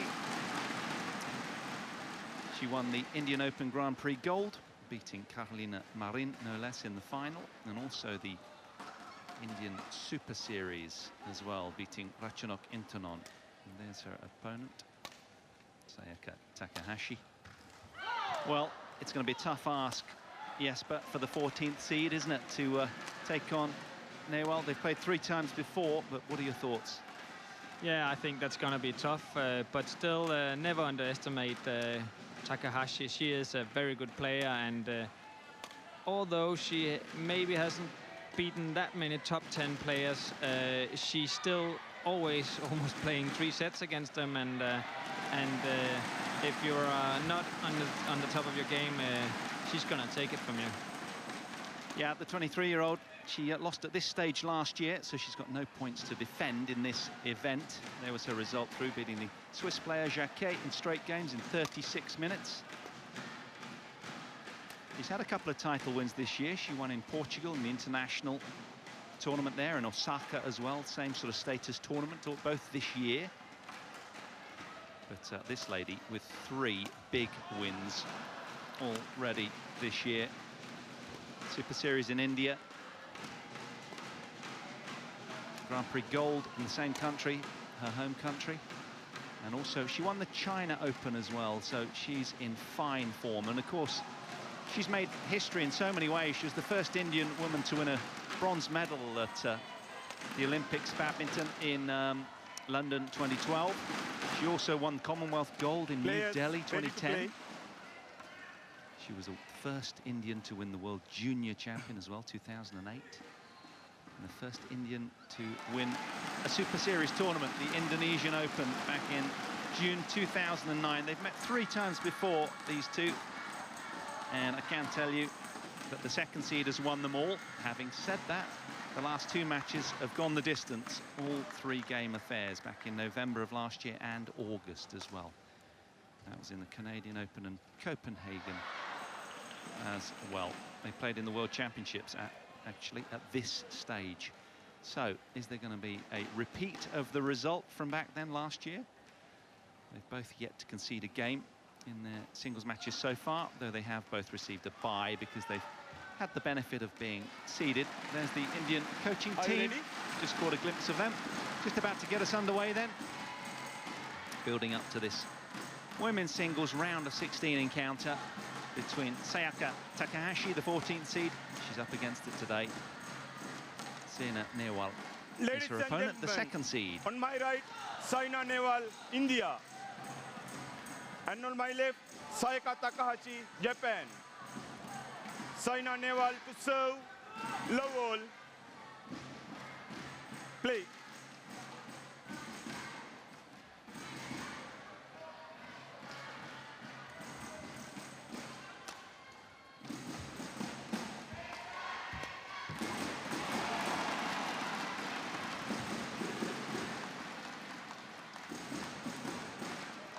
Service over, 1 low.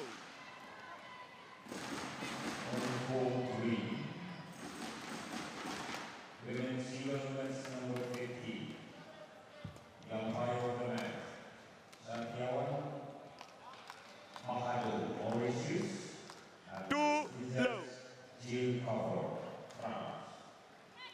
Good start for the 14th seed then. Yeah, she's trying to take control of the game, trying to get the attack. Saina has a lot of power, and usually she just pushes on. But seems like Takahaka decided that she will also try to grab hold of this match and be the attacking part. But this rally, for example, you can see that Saina is just moving her around, taking control.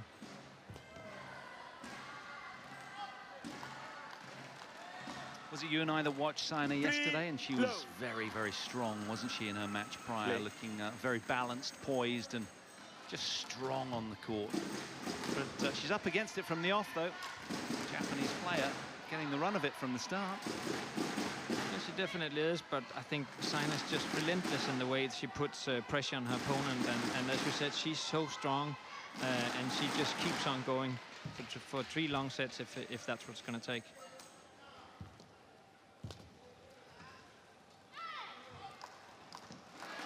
She keeps on making history as well, this lady, doesn't she? She had a lot of firsts. First Indian woman to become world #1 in April of this year as well. 16 career titles, so highly decorated, Saina Nehwal.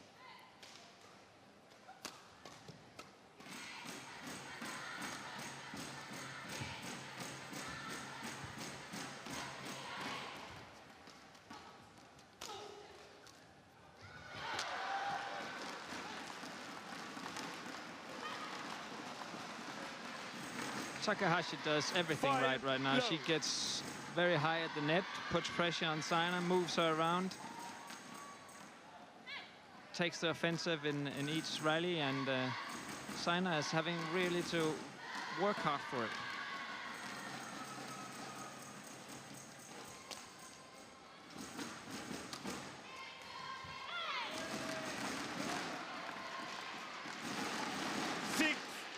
Well, really has hit the ground running here, Takahashi.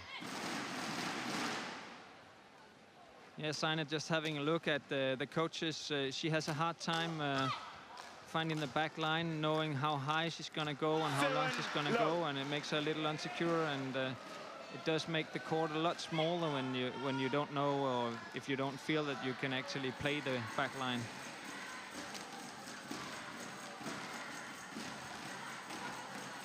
Well, she's got one on the board already then. It was a bit of a slow start, but you have to take your hat off to Takahashi. What a start that was. That was a sparkler. 2 wins this year, 1 runner-up in the Malaysian Masters for the younger of the 2 players from Japan, and 4 semi-finals as well. So she's having a good run of it. She's got 8 career titles herself, but predominantly it's international challenger and Grand Prix level, to be fair. So you are talking about a little bit of a golfing class there. So she's seeded 14th. She's world ranked 17th at the moment, the lefty.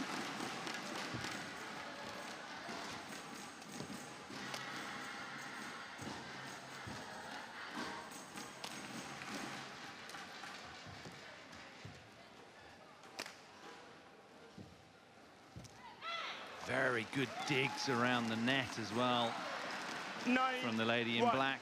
And I think as well, when you look at those results, having lost 3 times to Saina, the last 2 were 3 close games. So it seems, judging from the score as well, that she has a lot of belief from the previous matches that they've played. And you know, can she go 1 step further and actually get the win rather than just a game? Yeah, but I also think that because she's lost 3 times, then she is quite relaxed, and she knows that she's going to go for all shots. She's going to go for the net and play close to the net, and she's really done that well until now. All the net shots she's made had put a lot of pressure on Saina, and if she can keep on like that, it's going to be difficult for Saina to get into this match.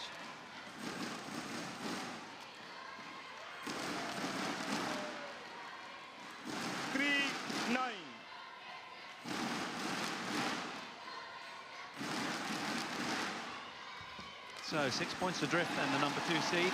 Can she turn things around right here?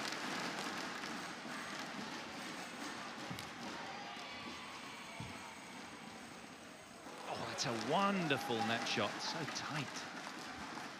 Yeah, she definitely decided to go for this net game, and when you start off having a tactic like that and it then works, then it just builds up your confidence.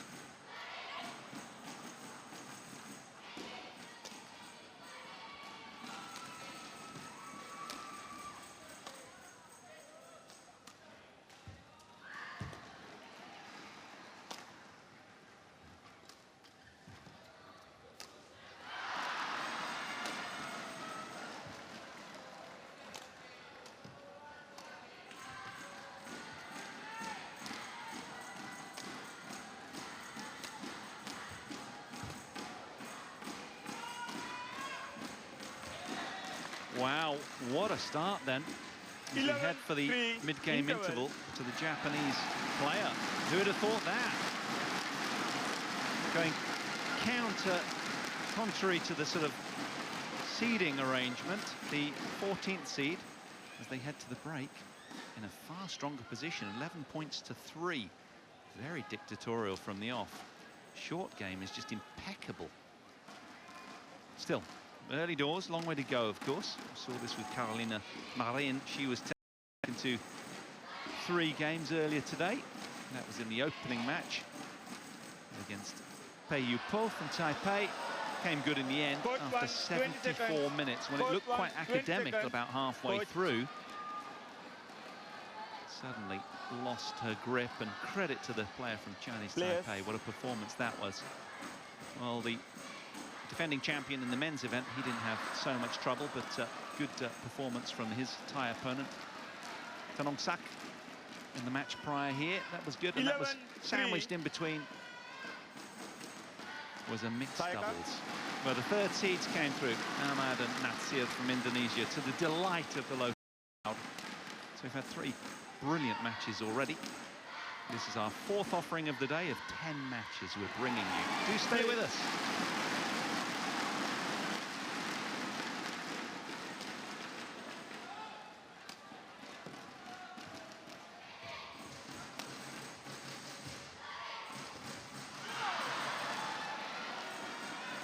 Well, I spoke of how highly decorated the lady in pink is, but we ought really just talk about this young lady a little more.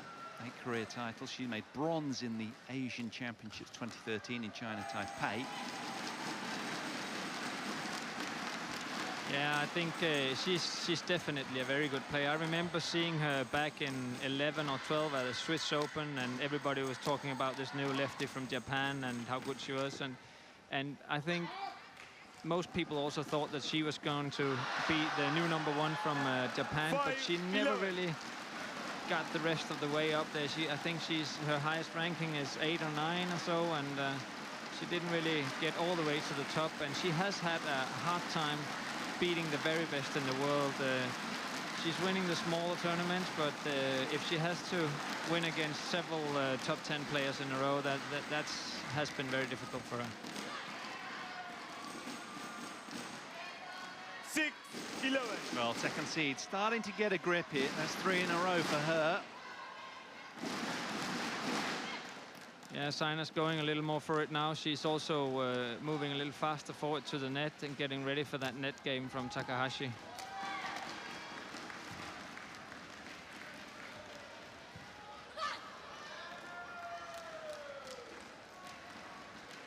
Well, I think that's just about the first net error I've seen a Japanese player make. She's been so tidy up there, but as you say, court position slightly adjusted for the 2nd seed now. She's playing better as a consequence as well. Yeah, in the beginning she also just made easy mistakes, and she doesn't do that anymore now. She was scrambling well the last rally.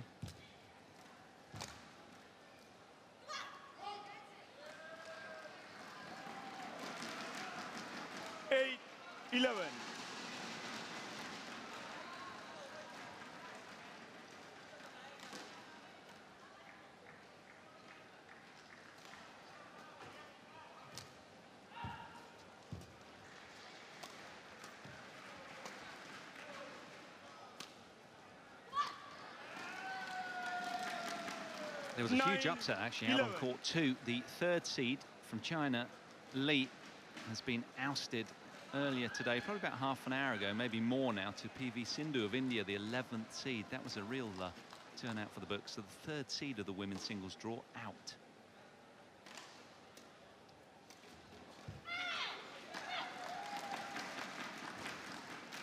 Service over, 12-9.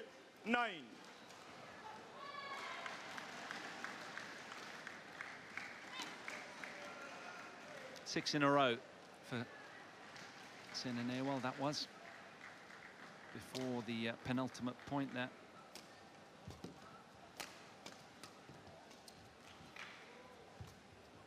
A little ambitious to play that as a forehand smash. 13-9. Yeah, the problem for Saina is still that even though she's tried to speed up, her precision is not that good yet. And for example, this drop shot of hers in the last rally was too easy to punish for Takahashi.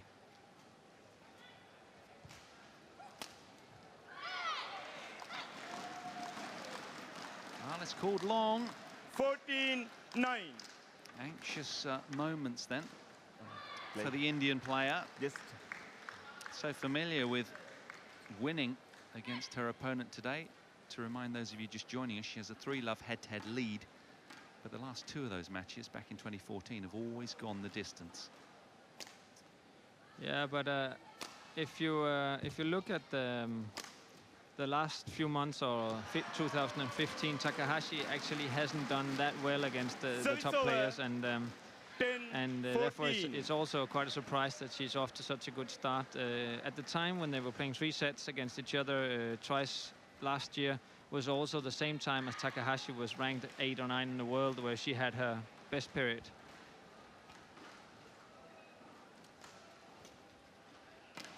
Yeah, I don't think she's made top 10. She was 11th on April of last year, about sort of 18 months ago. 14. The 23-year-old.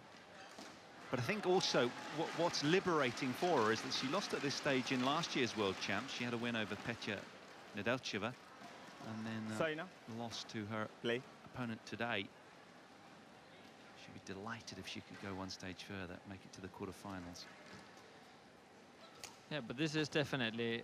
The Japanese girls are all of them working so hard and training loads of hours every day, and this is what she's working for, is having results like this one, beating top 3 players. Well, it was called good. Lines judge signaling hand down. So that's a frustrating lead for Takahashi, that one. As Nehwal, the 2nd seed, is clawing back the deficit slowly but surely. That's 3 in a row for Saina Nehwal.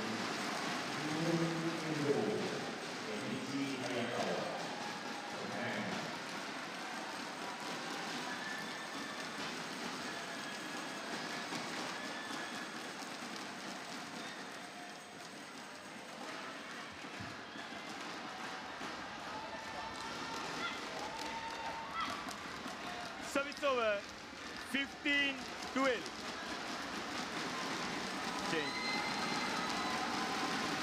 Now, I didn't hear from Steen, who's been sitting here the last couple of matches, how the drift is today, but it's quite strange that Saina's lifting so many shots out of that back line, because normally the drift is the other way, coming towards us here on the camera, and should be able to control it from this side. Oh, she spilt long. That looks so straightforward as well. Service over. She really is a very physical player, isn't she? Quite poised and balanced. She's fearsome in that regard. Well, last night in the Indians match prior, she looked in control and really pushing her clears well and very positive with the way she was playing, but there's hesitancy there.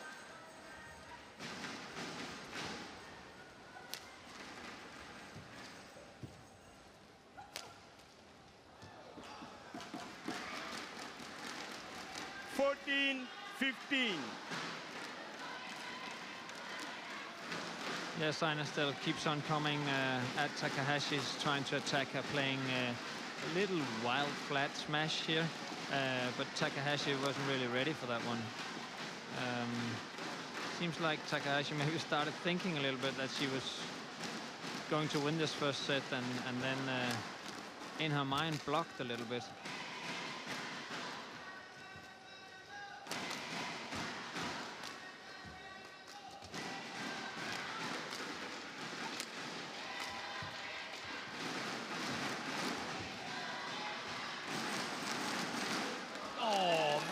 Miraculous. What a turnaround. You thought she was deep in that backhand corner off of that lift from Nehwal.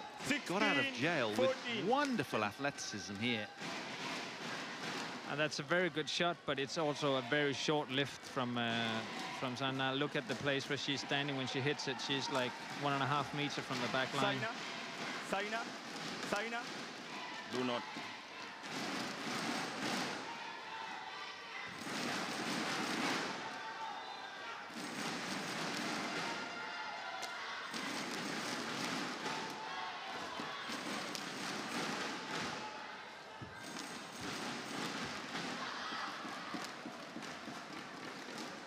Still, the precision is just not there from Saina again. It's a pretty ordinary net shot, and it gets very high, and it's the second time in maybe 5 rallies that Takahashi misses a big chance.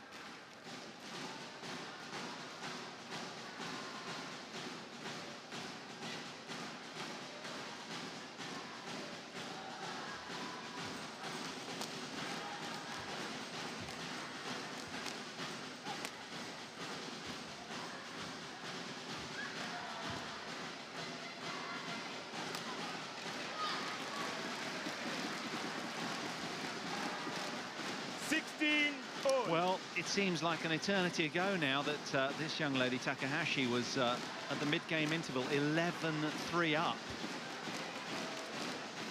She's only managed to add 5 to her tally. Saina Nehwal has put 13 on the scoreboard. Suddenly, the match has a different complexion now. Yeah, I have to be honest that I think at the same time also the level of the game just lowered down a little bit. Saina is definitely fighting, and but also struggling and not that precise in her shots and so. But Takahashi started making a few mistakes, and that gave her the chance to crawl back. And you shouldn't give Saina a chance to crawl back, because she definitely will. Well, that'll stop the rot. Service over. 17 locked in all. at the sharp end of this first game then. Women's round of 16 encounter, vying for a place in the quarterfinals, these two. It's been a tough, scrappy first game, that's for sure. Do not Very push your watchable. hand to this side, okay? Shot precision from the second seed. A bit scrappy from the start.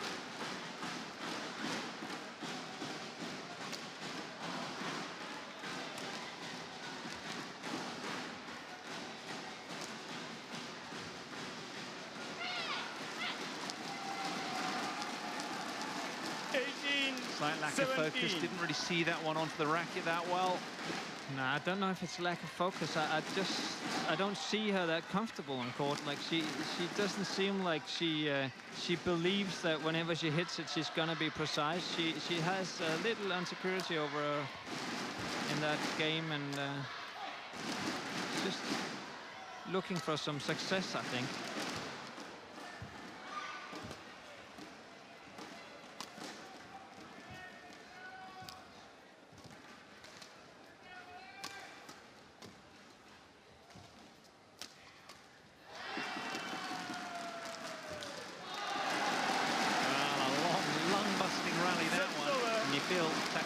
Just wanting an out there. That was a very sort of, she pulled the trigger desperately at the end of this one here, exhausted after a long, tough, punishing rally. Yeah, she maybe did, but it was also a shot that maybe was worth going for. Look again, she's mid-court, it's over the net, there's a chance. But it wasn't even close to getting over.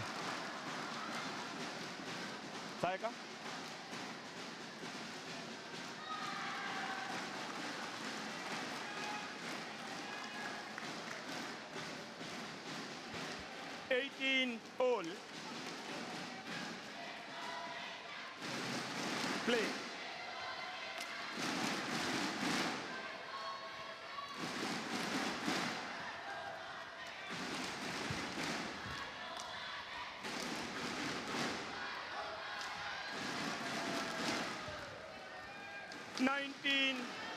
So just the 1 point between them.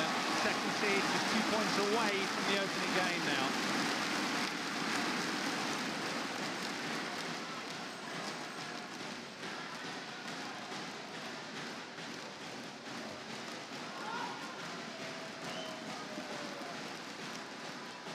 Sayaka Takahashi challenge, ball out.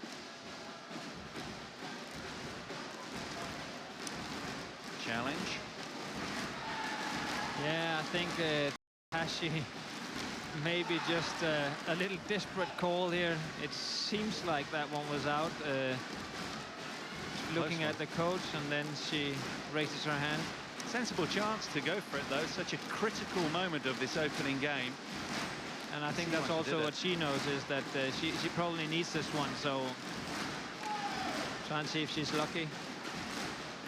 To remind those of you just joining us, Takahashi came off to a flyer, 11-3 at the mid-game interval. She was leading against the second seed. It's really swung around, and it was indeed out. You were right, Jesper. Challenge unsuccessful. Might from Takahashi also just be a tactical call, if you can say so, that she's made two easy mistakes the last two rallies, and maybe just wanted this break so she could gather herself and get ready for the end of the set. 2 game points then for the second seed.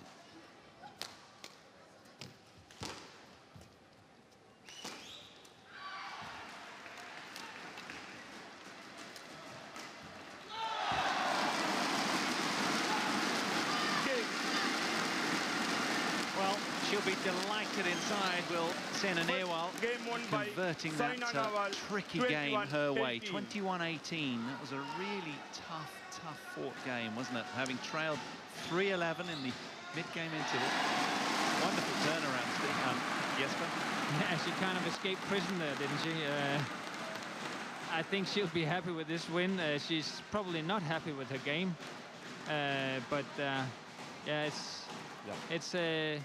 it's a strange game, I think, because Takahashi starts off so well and just playing perfect, and then suddenly she starts making a lot of mistakes, and it's not like Saina's putting that much pressure on her, but yeah, Takahashi probably won't be too happy about that. She knew she had a good chance there. There we are, confirmation after 22 minutes then. Nehwal, the second seed, safely with the first game in the bag. They say all good players have to find a way on their poor days when they're not striking the shuttle well. She's done just that.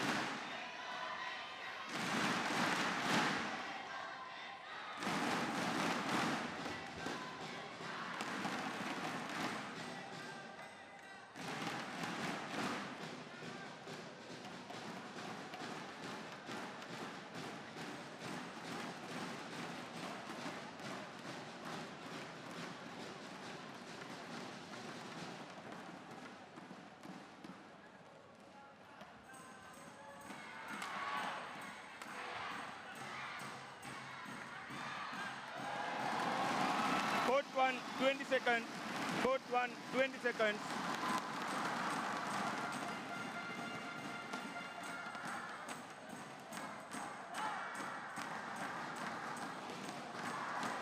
Saina.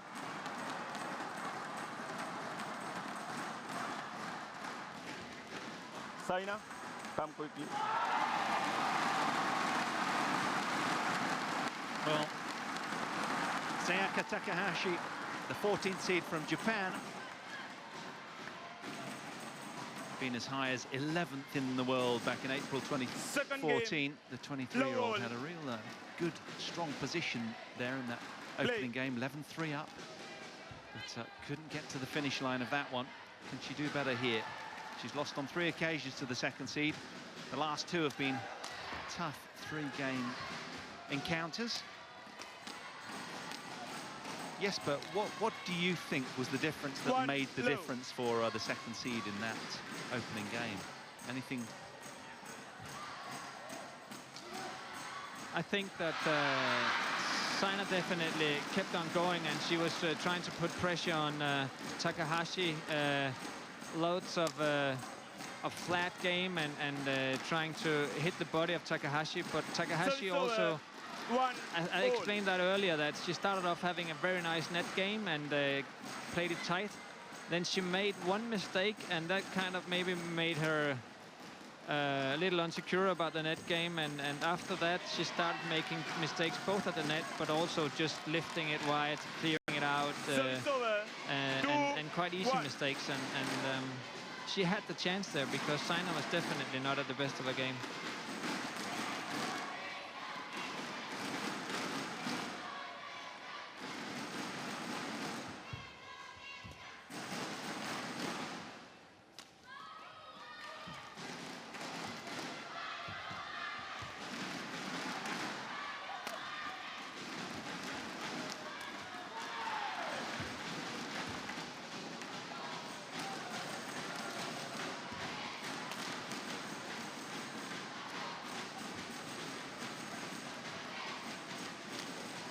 Oh, it's a wonderful smash kill on the off smash there.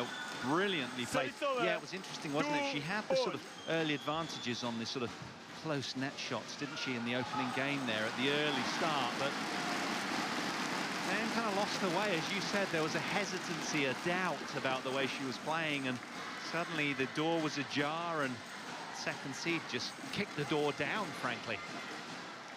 Yeah, she did. A little too cheeky with the angle there. Yeah, but she has to go for it. That was the right shot, I'd say, because if that one succeeded, she would have won the rally. She has to believe that she can go for these tricky shots and also the tight net game, because if she's just playing rallies with Saina, Saina is just too strong and too safe, and she will win that match if they play like that. But yeah, she needs to go for the shots, but she, of course, needs to believe when she's going for them. I thought that was a pretty decent lift, but the second seed didn't. She crushed it. Yeah, sometimes it's also hard to see from this end if the lift is long enough. Usually you can see it though when where the player is standing when they hit the smash.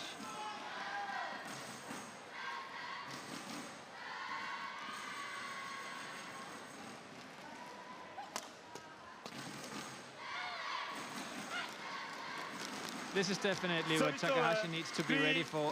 A lot of times in the first set, Saina was making these drives towards her body, and she wasn't really ready for that in the first set. But this time she was anticipating it well and killed it.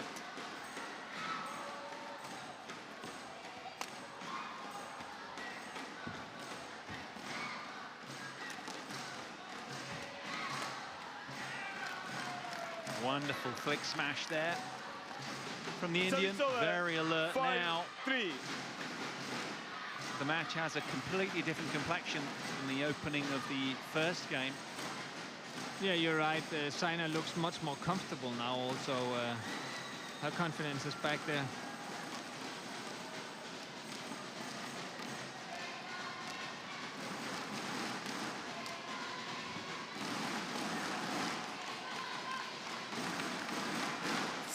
Where there was positivity, there's doubt in the 14th seeds game. Takahashi. Those 3 losses maybe just eking their way into her mind. Yeah, once again, Saina going for the body, and she's not ready for that one, and maybe doesn't really have the right technical shot either to get that one back. And that's also, of course, why Saina is going for it, is that she knows that this is a chance of scoring points.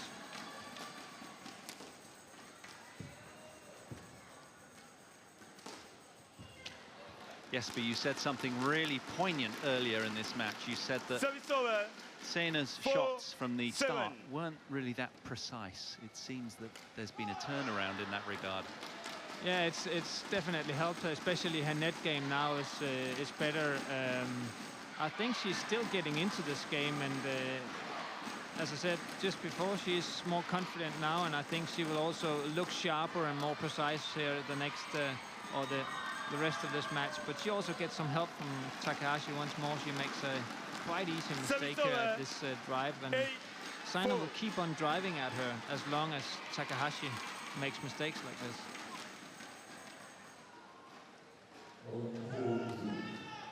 And single match number 56. Vista, New Zealand, and resurgence, Indonesia.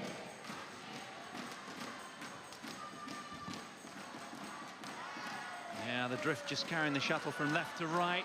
And she looks a little frustrated now. Body language isn't great from Takahashi.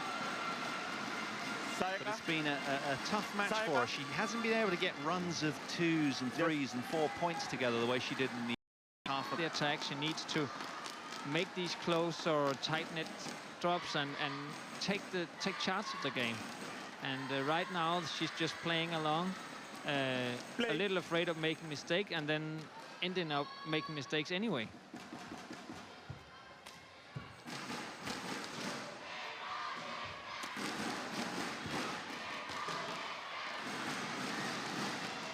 Certainly now the second seed being a lot more imaginative with her play, but as you say, she's been allowed that time and space on the court, courtesy of Takahashi. Yes, gotten some nice points by easy mistakes from Takahashi, but this rally she just played Takahashi, tried to keep the net, keep on playing it tight to the net and see if she can make points.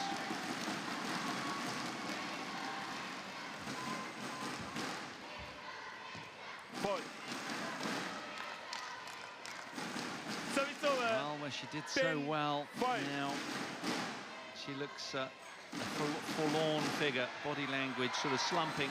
She's only young, 23 years old, but needs to pick up in that regard if she's seriously to contest this. Look at that slump on the left of the net there after that point. Not the best of body language. Come on, there's only a deficit of 5 points here. Surely she can dig deep and find that little extra. And still, she must have expected coming into this match that she was going to be under some pressure and probably not leading all the way through. So of course, she should still fight and still believe and not hang with her head like she does now. Well, that'll help her cause. Service over. 6-10. Accurate smash from the lefty from Japan. But I really think that the reason why she's reacting like this is that she knows that first game was, she had a good chance. Saina was not playing too well, and she's disappointed that she didn't take that chance when it was there. Yeah, that frustration has contaminated this second game. Saina Nehwal got that one all wrong. You rarely see that. 7-10.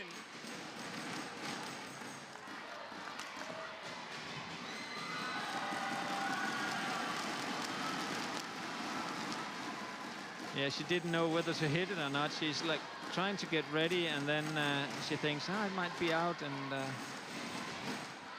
gets it right in the head.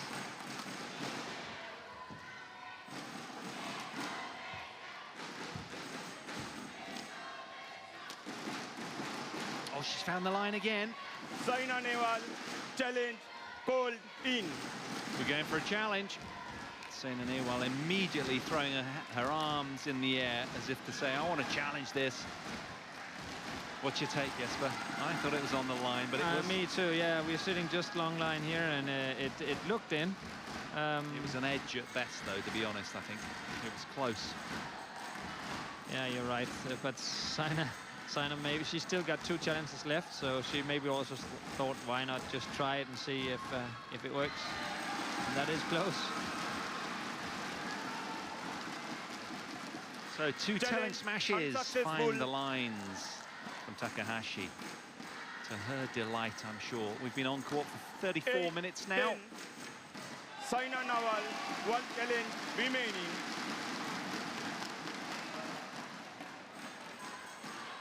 Play. Some mouth-watering matches here today. This is the 4th of 10 matches we're bringing you on round of 16 day. My favourite day at any tournament. where you have really got rid of the sort of lesser players, and you've got some of the better players going toe-to-toe with some very strong opponents who have won matches as well. So always love watching the round of 16. Yeah, you're right. The round of 16 quarterfinals, you definitely see some good matches there. There are lots of players still in the draw, many players from different countries, and still. Oh, that was tight also. And still, you will have very good matches, and people are not that tired yet also, and that also makes the game better. Yeah, absolutely. Well worded. Of course they are. They're reasonably fresh, aren't they? And the Seeds have had the advantage in the women's draw, that is, of a bye, of course. But in the men's, not so. Only Chen Long got the bye. Please do back of the court. Didn't he look sharp earlier today? We were watching prior to coming on air, and, well, he looks in good form. And unusually, we were looking at his body type, and he's very, very strong in the quads, isn't he? Yeah, he has such good balance. I think I've never seen anybody on the tour or now or in the past having a balance like he does. And he's a big guy. Like, he's probably 83, 84 kilos. So has a lot to carry compared to many of the other singles players. But he is so strong and so well balanced on the court. It's almost like it would take a truck to push him off balance, wouldn't it? He really is a very high power to body weight ratio. Anyway, turning our attention back to this women's round of 16 encounter. Saina Nehwal has turned a big corner. She's got the first game under her belt, and she's 2 points ahead, 11-9 in the second game as we resume after the interval.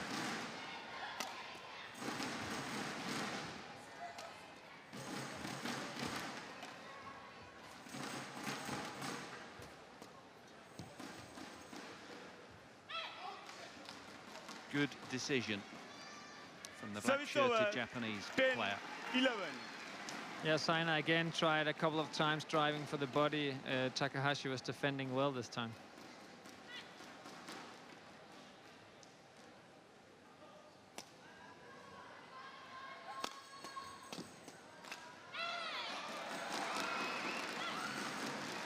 Well, that's the first time this game, I think she's won 2 points in a row.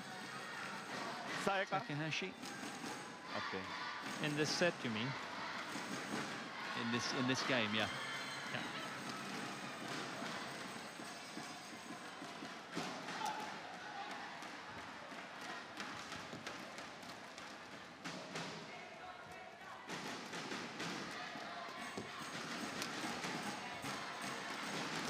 Nicely played.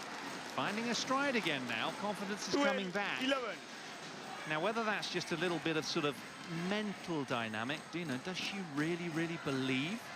That's the question on everybody's lips around here now. Has she got what it takes to win another game? She's done so twice before in their previous 3 head-to-head meetings.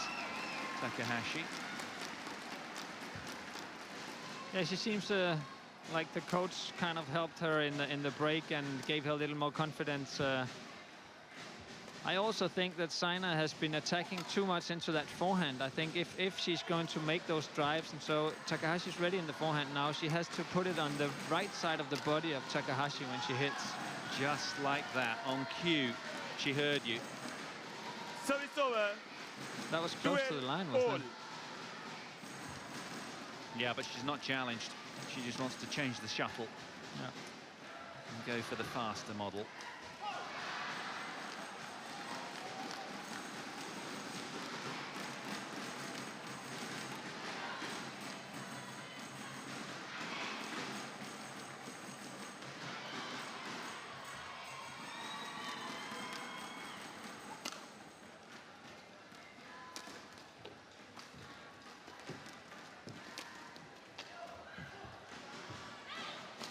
Well, it's called out. 13-12. Takahashi opting not to challenge. That's a good call by the line judge, but this rally was, both of them had some really good shots in this rally, but also a very good defense from both of them. Nicely played by Takahashi, it's just unlucky.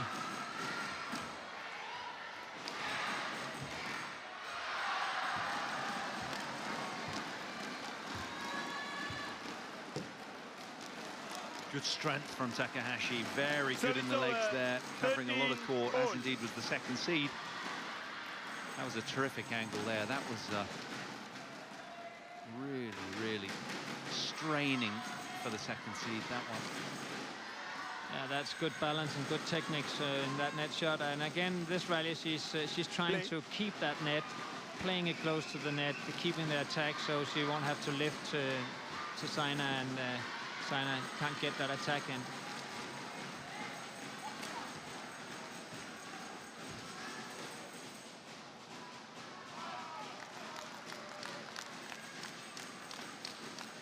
Service over, 14-13. Reassuring nods then from the Japanese coach to his charge.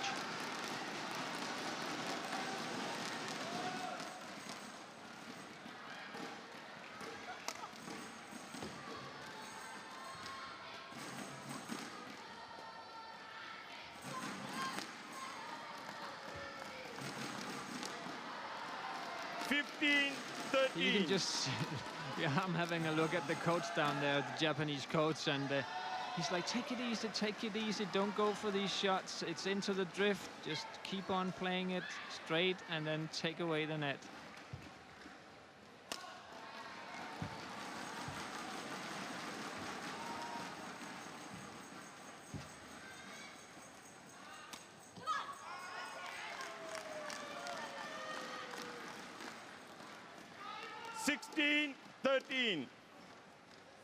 I got sweat in my eyes. I need the towel, please, please.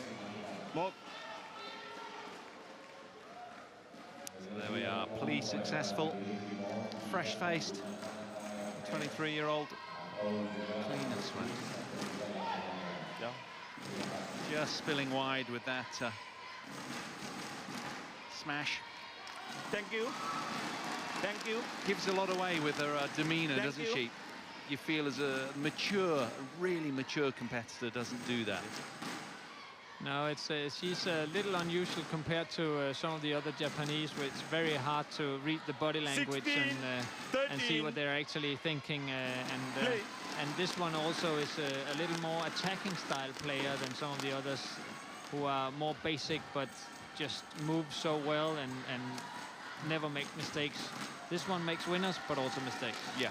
Well played, didn't she? Close the net down well there. Followed up on a smash immediately. Yeah, she definitely has a good attack, and once again, that is the style she needs to beat Saina.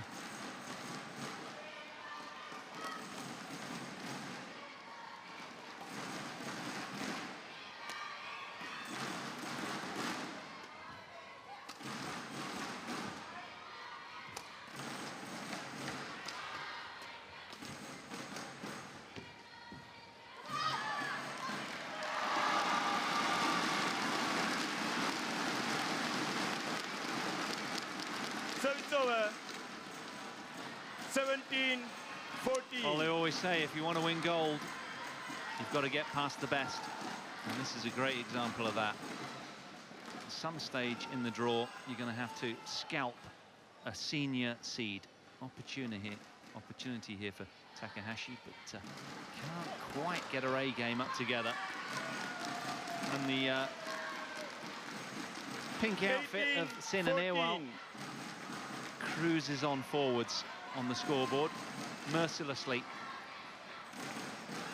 Yeah, this lift a little too short, and Saina ready, gets underneath it and just punishes down the line.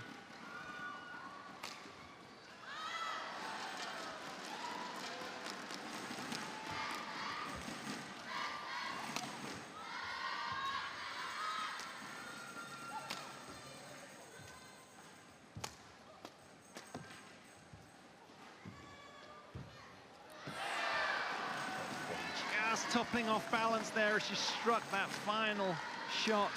Japanese player 19-14. suddenly now Saina Nehwal 2 points away from the quarterfinals of the 2015 BWF World Championships. Yeah, in the first set, Takahashi got a lot of help from Saina. She was not playing that precise, and she made quite a few mistakes. But this second set, Saina's just been stable. If Takahashi wants to win points, she needs to make them on her own. Saina's really not helping her a lot, and that's also why she's leading Saina. 20, match point 14. So, match point opportunities, 6 of them for the second seed, who's acquitted herself very, very well out here. Strong performance after a bit of a slow start.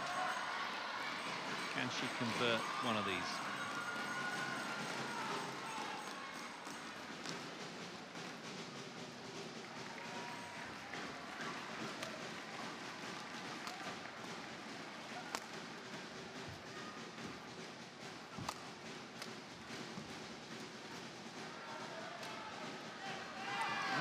Only needs one.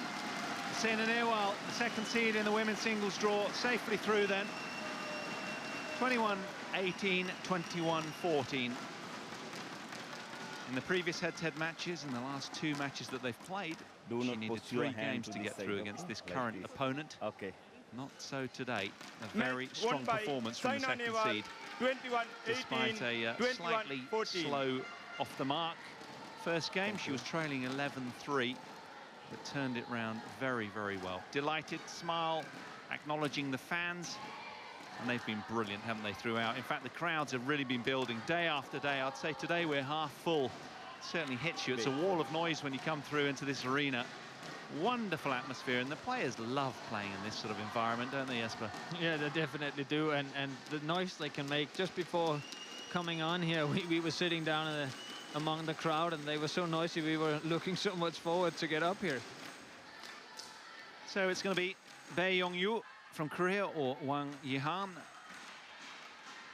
from China, who will await the winner of this one. But we will be turning our attention to a ladies' doubles following this. So do stay with us.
Ladies doubles went out. Her sister Takahashi also went out against 2 unseeded Malaysians.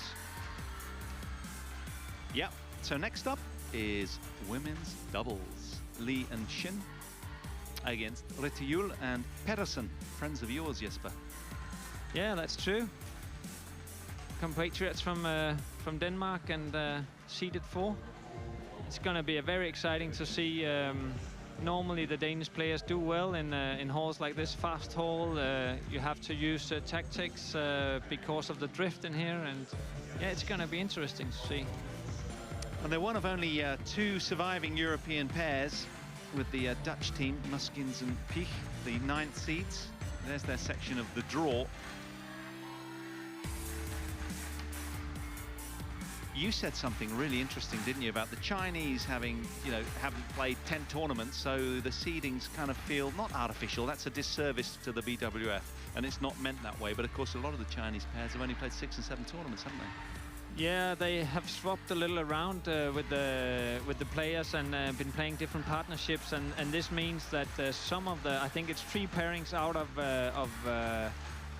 in top 10 from China has had 6 and 7 tournaments, and this means that they need a quite high average when all the others have 10 tournaments to count from. So you saw their section of the draw. We are at the bottom of the third quarter of the women's double draw now. And here come the Koreans with a wonderfully warm reception, followed by the Danes. So Lee Sung-hae, Shin Seung-chan, the young Korean pair with a very bright future up against the Danes there. These two took bronze in the women's doubles in Copenhagen, did the Koreans. Semi-finalists, they lost. They beat Matsutoma and Takahashi, sister of the player that we've just watched. They were third seeded back then. And Lee and Shin were the 16th seeds last year. Their best result of the season, the Koreans, so far, they won the Korean Grand Prix. And they've also had 4 quarterfinal appearances together. They've played 12 tournaments together this year. This season, I should say. One of the 4 quarterfinals was the Indonesian Open, so they enjoyed playing here. They were, incidentally, twice World Junior Champions, the Koreans. The first ever pair to retain the World Junior Champs title. In 2011, they won in Taiwan. In 2012, in Chiba. That's quite an accomplishment. Yeah, that's difficult. So many new players coming up every year that it's difficult winning twice in a row. And also because of the development, when you're young, then you develop so much each year. So winning before it's your last year is also very difficult. There's Lee So-hae. As you can see, they're seeded 11th, but they're ranked 10th in the world. Been as high as 8th back in May, just a few months ago. She's won gold in the women's doubles and the mixed doubles. Beg your pardon, that's her partner. Her partner, Shin Seung-chan, has won gold in the women's doubles and mixed doubles in the World University Games 2015 in Guangzhou. Again, quite an accomplishment, but they're both very young. That's what's really, really encouraging. They're only 20 and 21 respectively. So a bright future ahead for these two. Shin, well, she's also ranked 69th in the mixed doubles as well. Yeah, Shin kind of, she does play mixed doubles, but mostly she's using it to get ready for the latest doubles. You can see that they beat some Indonesians in the round prior. Bernadette and Praditka, 21-9, 21-18 in 31 minutes. That was out on court 3. Their opponents, well, Camilla Ritayul, you probably know a lot more than I do about them. Bronze medalist in Guangzhou. They were twice European champions. And lost in the round of 16 in this event last year in Copenhagen. So as the second seeds, they lost to Maheshwari and Poli from Indonesia in 2 straight games in 41 minutes. They were out by Thursday, which I'm sure they weren't too fond of, especially being the second seeds back then. They're 4th seeded this year, playing off their, well, not far off their career high. They've been as high as 2nd in the world as well. Yeah, they've been top of the world, the top 4 for a long time, and both of them are very experienced, also having great results both in ladies doubles and mixed doubles. Christina won bronze at the Olympics with Joachim Fischer, and Camilla Ritayul won the World Championships back in, I think it was 97 with Thomas Leybourne, I think it was. Played once before, and the Danes got the win in 3 close games. They beat the Changs from Chinese Taipei, did the 4th seeds, the Danes.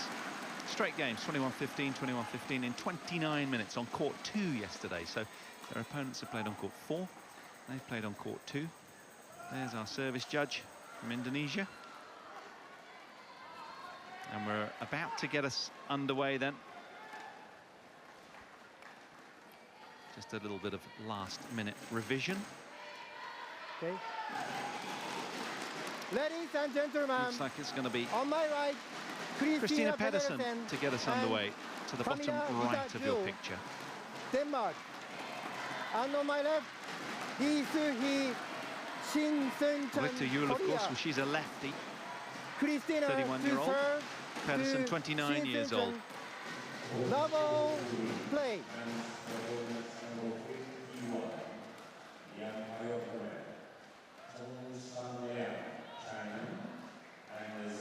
One love. Well, their best showing this year. A couple of wins.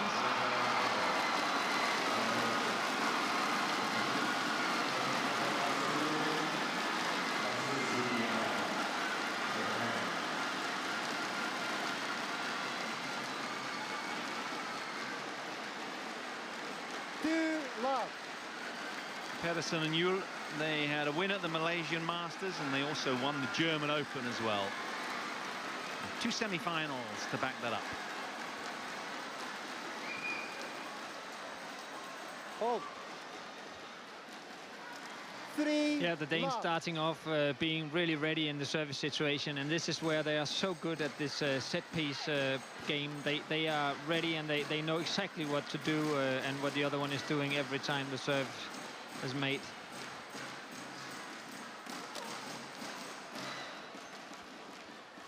Lady Luck on their side as well.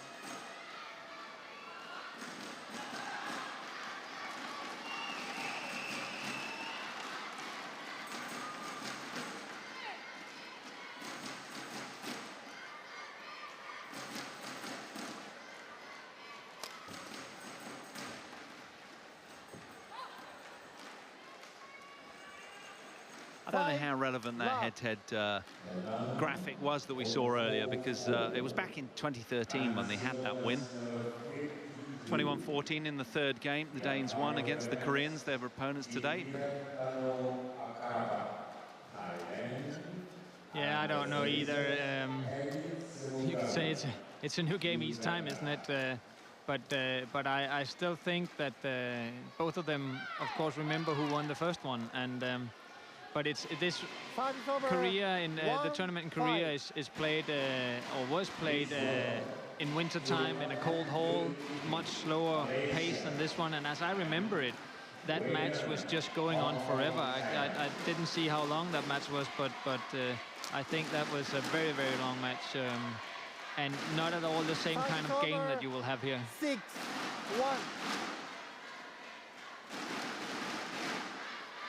Yes, far from cold conditions in here in so many ways. Yeah, it does. The cold just makes the shot slower, and that means that we will see much more rallies in here. It's a lot about the set pieces. It's a lot about getting high at the service and getting high at return. First 3 or 4 shots each rally is very important, and that's also what we've seen here in the beginning, is that Camilla and Christina are ready for this game, and they're going for the winners in the start of each rally, and that definitely have helped them until now. When you say getting high, you mean what, contacting the shuttle high? Contact, yeah, and rushing the net fast, rushing the next shot fast. Taking your opponent's time and space away, presumably. Over 2-7. Well, delighted with their start. Ruta Yule with a big grin all over her face. It's good work from the Danes with this 5-point lead already.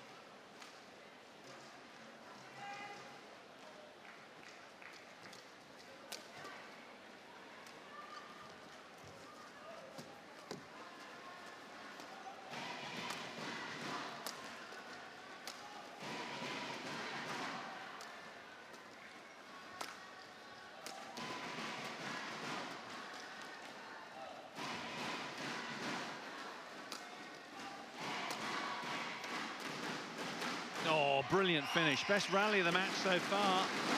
That one had to be up there in about sort of 40, 50 shots, didn't it?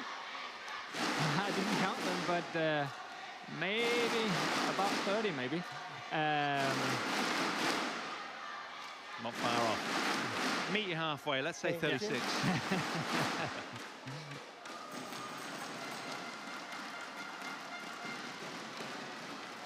Very good turnaround from the Danes. They were under a lot of pressure there in the initial part of that rally.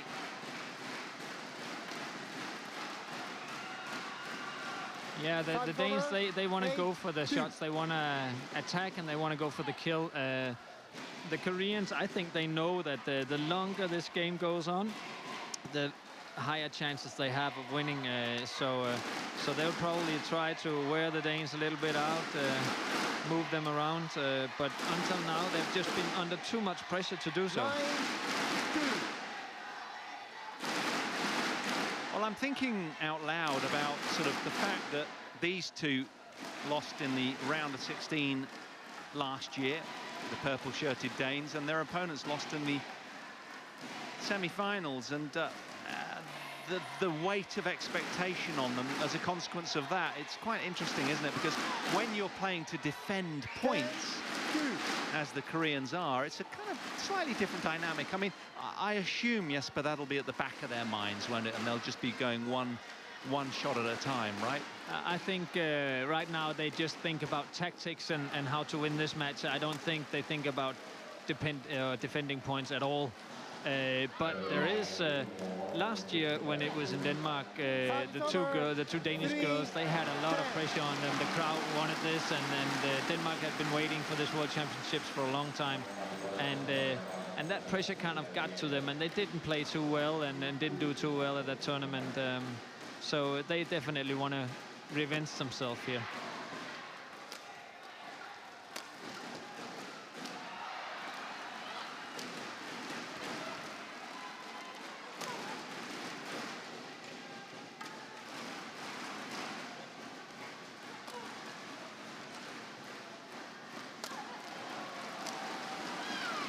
Too much power in the end from the Koreans. There was some sterling defense, particularly from Pedersen throughout that rally. But in the end, the Koreans with just too much overhead power. Yeah, she hits it hard. Pedersen thought that was going long as well. You could see that look for the back line at the end after that point. Yeah, if she'd left that one, but it was coming so fast, she didn't really have the chance. But if she would have left it, I think that one would have been out too.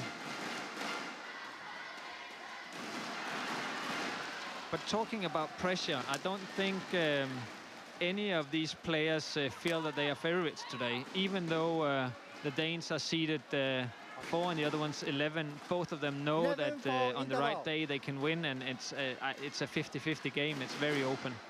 And talking of 4 and 11, well, the Danes have an 11-4 lead. They've reversed the seeding numbers.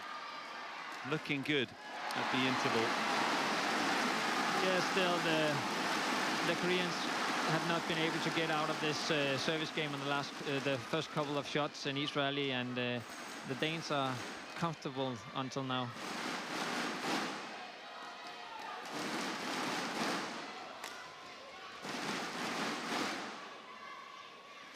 Court 1, 20 seconds. Court 1, 20 seconds. Okay, coach. Coach, thank you. Okay, thank you.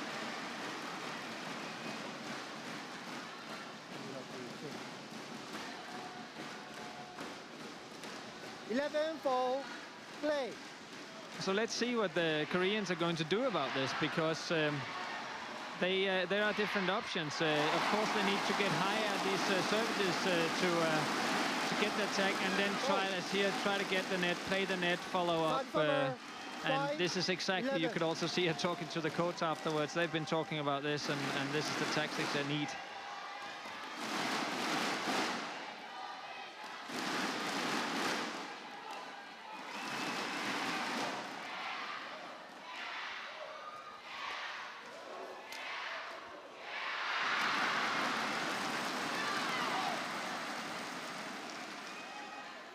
(6, 11).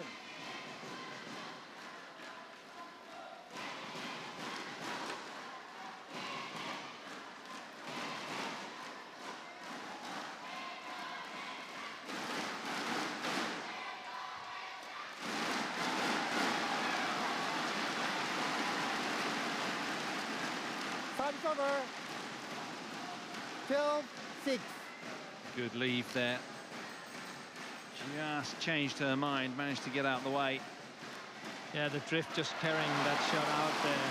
And the Koreans were yelling like it was in, and the Danes right away went to the umpire telling, hey, don't scream when it's close to the line.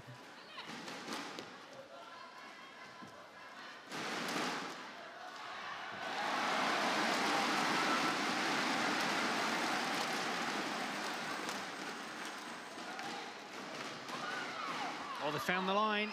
And the Koreans are going to challenge. It was an immediate decision in their defense. Yeah, I saw that one in. Some good defense by the Danes. It's not often you see two girls on each side hitting it as hard as in this one. Camilla Juhl has an incredible smash, but Shin on the other side is also really hitting it hard.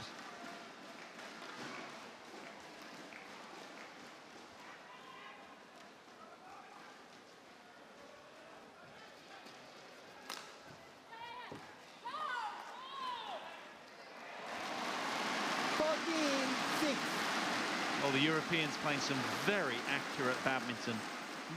Pinpoint precision right now. It's the second time that Christina made this shot. A little deception, pushing it towards the drift, and it stays in.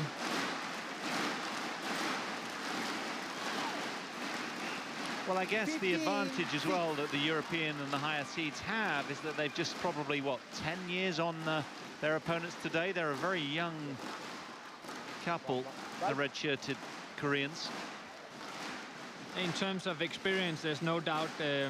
Now, I was mentioning before that they won medals in mixed doubles too, but the Danish couple has, for example, also won the Super Series finals. I can't remember if it's one or twice. They've definitely been in the final twice. So this is a very experienced couple. Okay, thank you. Yeah, they won the German Open. Malaysian Masters this year as well. A couple of semi-finals, the Indian Open, the Australian Open as well. Play.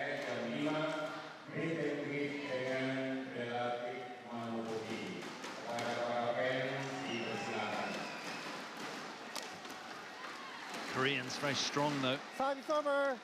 7-15.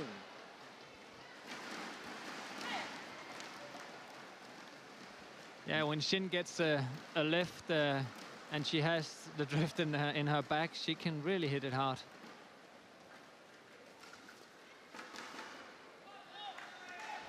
That's a great lead from Retto Juhl. Service over. 16, yeah, so the drift helps 7. you out when you're smashing, but it doesn't when you're lifting.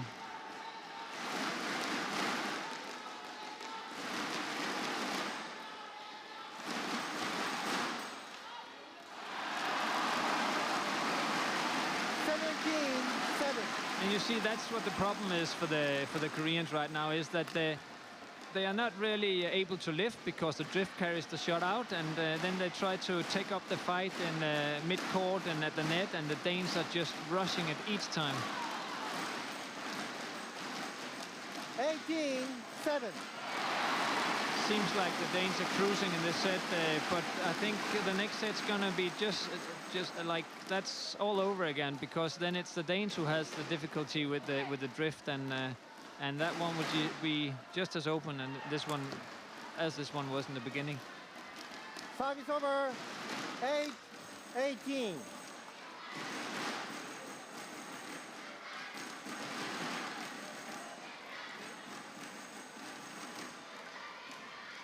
Well, with action all around on the four courts today, it's just a buzz of activity. 9-18. Nan against Zulkifli, the Malaysian, adjacent on court 4. Nan, of course, the man that beat Tommy Sugiarto.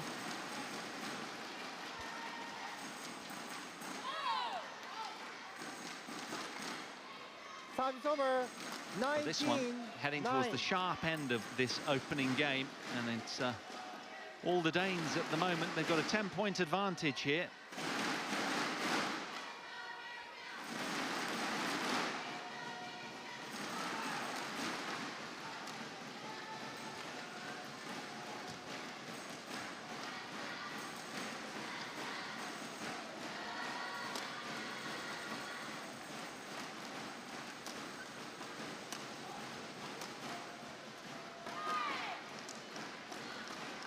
Time's over.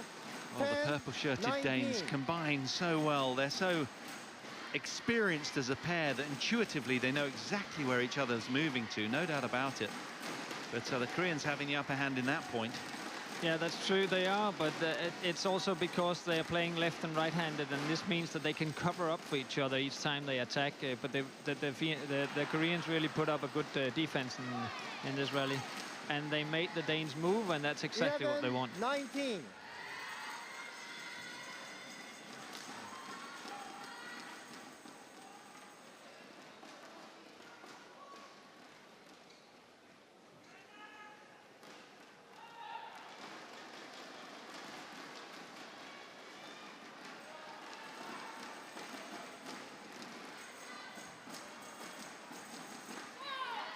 A brilliant lead from Pedersen.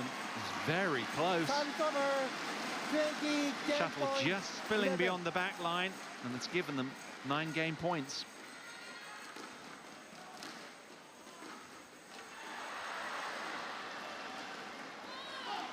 You only need one of them, and that's a good opening game then for the European players. Yeah, and again into the drifter service return and just lifting it out. But you'll see now when the change ends how much the drift. I know I'm talking a lot about it, but you will see now that it's going to be very decisive for the game, because the tactics will change a lot now. Yeah, it's almost like chess on legs, isn't it, badminton? You have to really, the tactical nuances and the drift issues are just so significant. I think you're absolutely right. So there you are, confirmation of the score after 15 minutes. The 4th seeds through the first game, 21-11.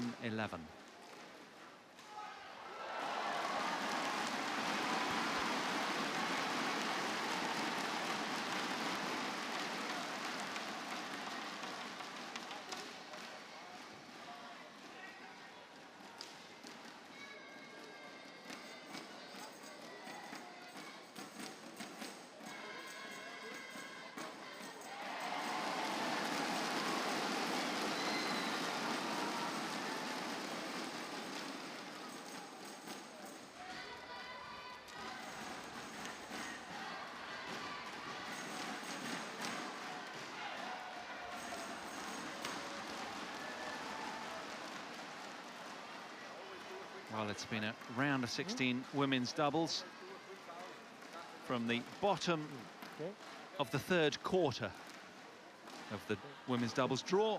It's been a match full of good rallies, but it's been all the Danes from this near end. Now we've changed ends, and we think it should have a significant change on the outcome of this game. Let's see if that holds true. You're in the company of Jesper Larsen and Paul Hand, enjoying taking you through this round of 16 action today, Thursday, day 4 of 7 days of our continuous coverage here from the Astoria Stadium, the BWF Badminton World Championships 2015. It's been a real indulgence watching this cream of the crop international quality badminton. Best in the world here.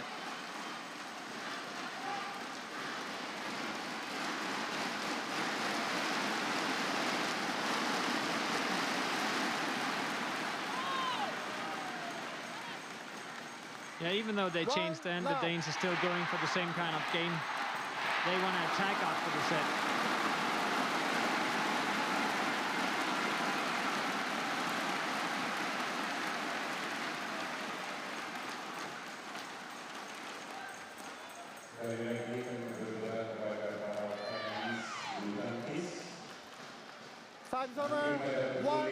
That was quite noisy, wasn't it? Very much so.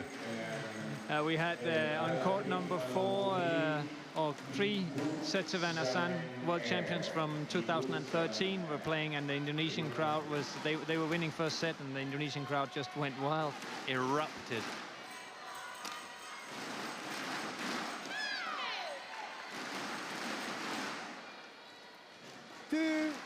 Well, the lefty spills long over the back line. Over to Yul, not by much. But again, it's a drift issue. It is, yeah, and it's not only that you're losing the point, it's also that you probably have to change tactics, because you realize, oh, this doesn't work, so I need to play another way, and that is just makes it much more difficult. 3-1. So you can see already the issues that they've got. The Danes wrestling with the fact, trying to replicate all of their good work from the first game after the ends change is a really tough ask. It's just a different game, and you also saw that in the break. If you were noticing the coaches on court, the Korean coach was in there maybe 10 seconds, and then she just went out again because they all knew what was going to happen now in the second set when the drift is changing. And the Danish coach stayed in there all the time, and even more so because they had so much tactics they needed to discuss.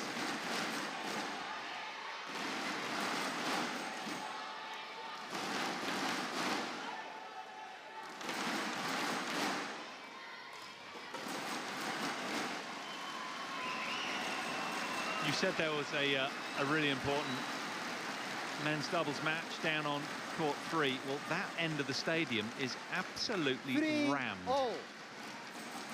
with spectators, with inflatable clappers, really enjoying themselves.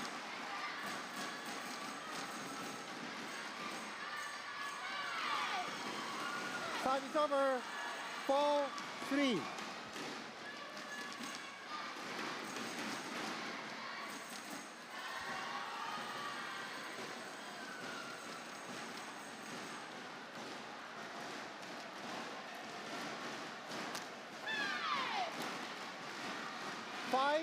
Three.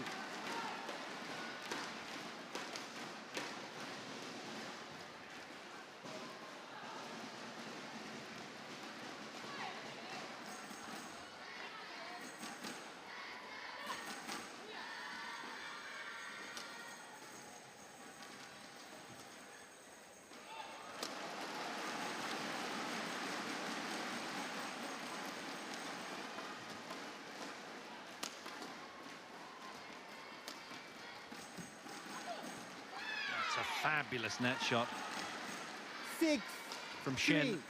So tight. Ritta Yule, as tall and as languid and as long-reaching as she is, couldn't get her limbs and her left hand to that one. So the Koreans, on cue, take the 3-point advantage from the near end of the camera. Yeah, the Danes having a hard time finding out what to do, and also just that little bit of doubt also makes the mistake starts coming. Am I right? They're trying to play it sort of flat and hard from that end. Just yeah, they don't want to have the Koreans attacking because then they need to lift.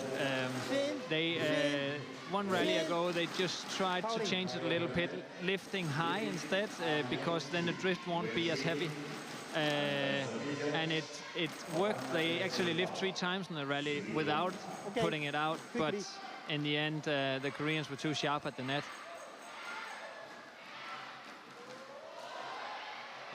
But when you are on that far side, when you have the drift against you, you have a stronger attack, and that's what you're gonna need. So you need to move forward all the time. You need to get the net and be highest at the net, so you are the one getting the lifts. Like this situation here, you need to, when your opponent is serving and you're receiving, get so high at it, put so much pressure on it, and that is the way to win from that side.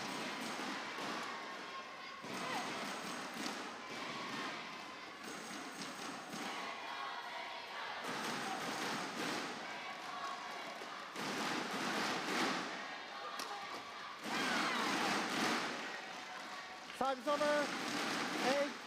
8-4.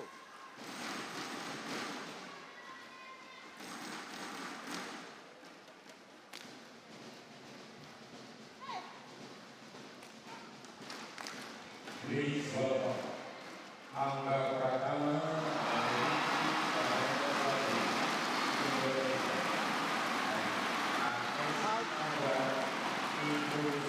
Time's over. 5-8.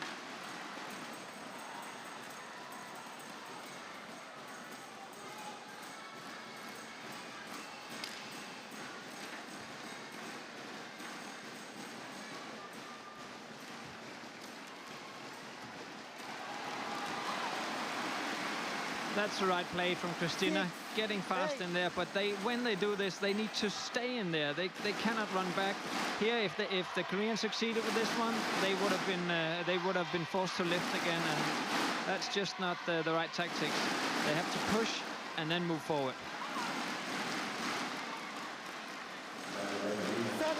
7-6. That's really good play from the Danes. And if we thought it wasn't loud enough already, we've got another Indonesian men's doubles team gracing the court. On court 2 to our right, so that volume will increase.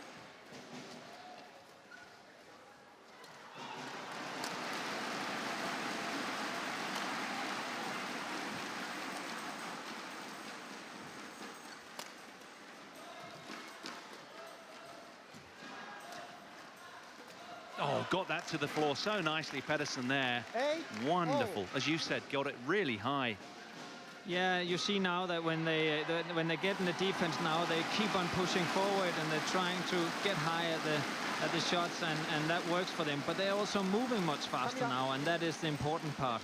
Yeah, that was almost like a slam dunk in basketball. A sky hook. Absolutely. So I think now after this break, both of the pairings will try to get that net by playing shots short and then closing the net down afterwards. The umpire's gesturing with both arms. Come on, ladies, let's resume. He's sweeping his arms forward desperately. And, of course, in this hall of noise, they can't hear him. Locked in then at 8 points all. Second game. First game to the Danes. Encouraging for all European fans. Not so for Asians.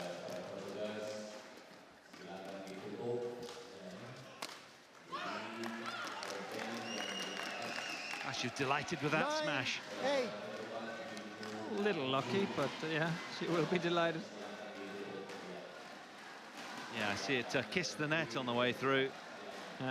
So much power in that smash that the net, that just, it couldn't hold it up.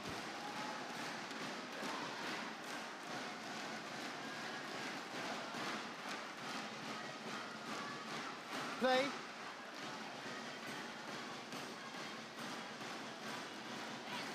Let.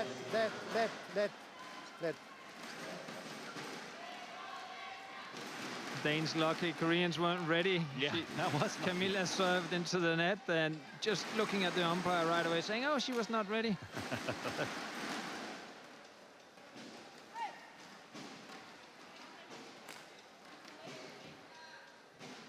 So a little bit of mind games going on now. Yeah, the Koreans are, you know, raising the hand to decide when Camilla is allowed to serve. 10. She gets the last laugh, though. Camilla Rituyul, the lefty, imposing her physicality on the match.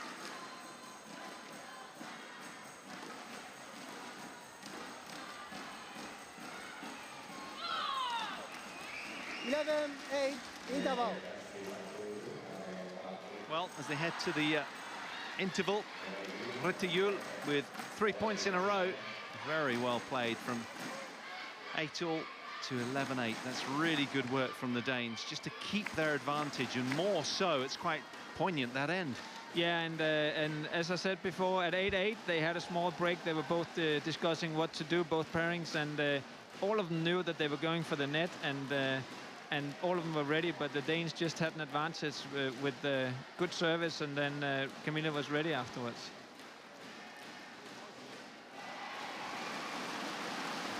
Court 1, 20 seconds. Court 1, 20 seconds. Okay, coach. Coach.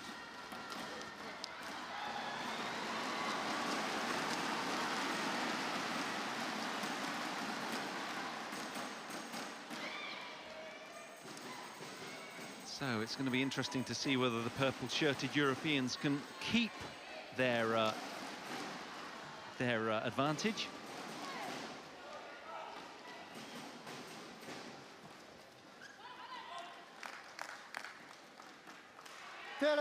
I actually think that in the beginning of this set, the Danes looked a little uncomfortable, and it was more being afraid of what would come being on this difficult side than actually of the game that was played, because now they're playing like the first set again, and that definitely helps them. Over. I thought they might have challenged that, but I think the lines judge had plenty of time on this lift to see where it was going to land. Yeah, it was indeed long. That's like 10 centimeters, so that's quite far out. Yeah.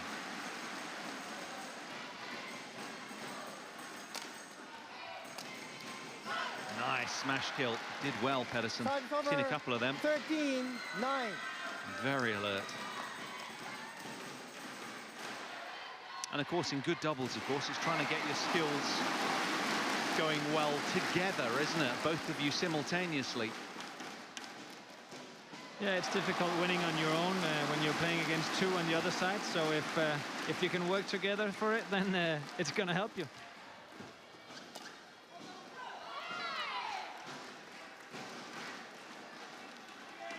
Camilla knows right away after that shot. As soon as it leaves the racket, you just know that the drift is going to carry that one out.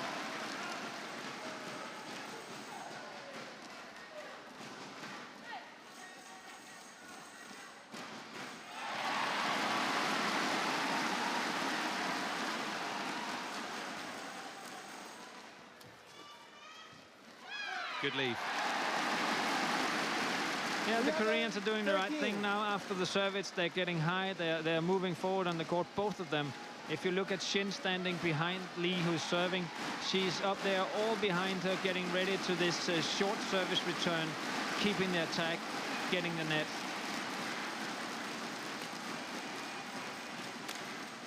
Pedersen did the same there with that early high return, got the advantage, and Ryttyul backing up with a wonderful lefty finish. Yeah, but this is what it's all about, is for both pairings. It is just about playing it short, getting the net. If you play it short, then getting ready for the other ones also to try to keep the net.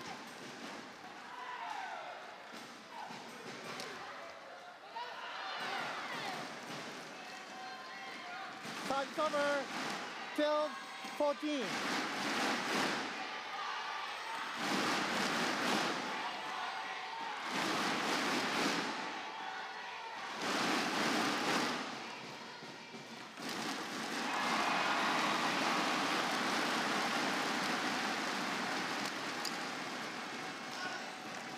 Good put away from Pedersen. They've been very dictatorial from that net, haven't they? Getting up there and smashing away well now. Listening to your advice, yes, but... Yeah, now I've been coaching together with the two coaches. They're sitting behind the court, Lars Ure and Kenneth Jonassen. So I think we probably have pretty much the same idea how to play this game.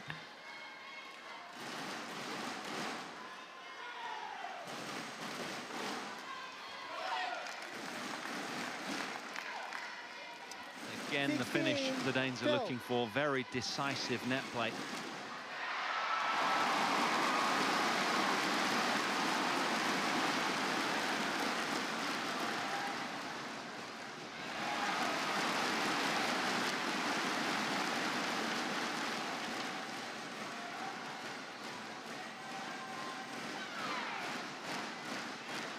Service over, 13-16. A little too hesitant from Camilla Juhl. She still needs to move into that shot and moving forward.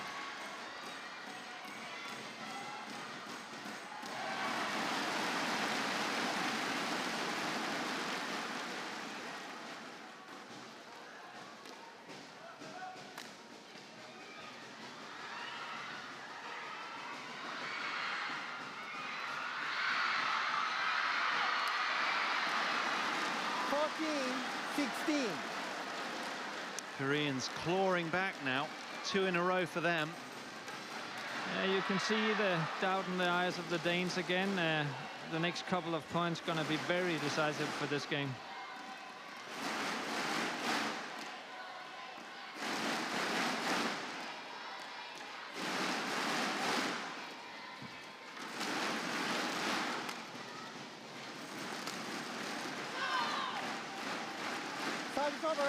So basically, we've got the twice European champions against the twice World Junior champions. There's about 10 years between them, roughly, between teams in terms of age. But the experience of the purple-shirted Europeans just keeping the Koreans at bay at the moment. That's not to say it can't change. Of course it can, but their experience telling, you feel. Yeah, but it won't take a lot to tip the set over still, this game over. It's still close, I'd say, but until now, the experience of the Danes have worked out, and the change of the tactics they did just after 8 in the second set has worked for them.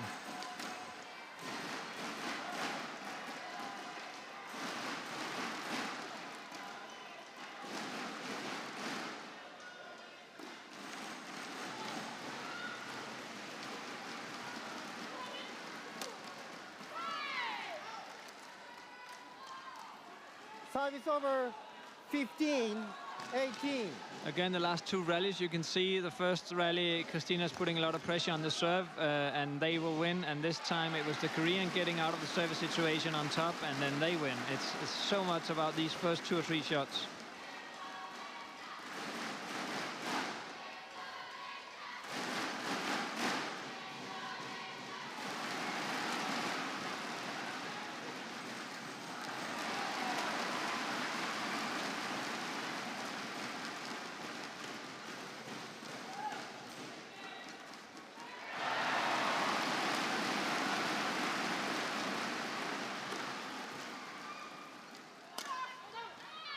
She's overcooked it.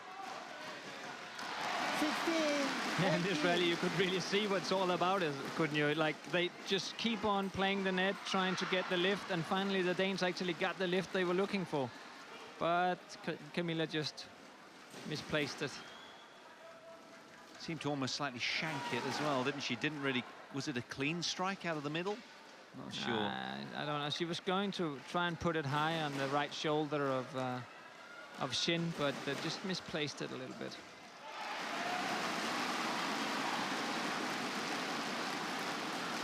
So the Koreans, with 2 points in a row then, fighting back here admirably.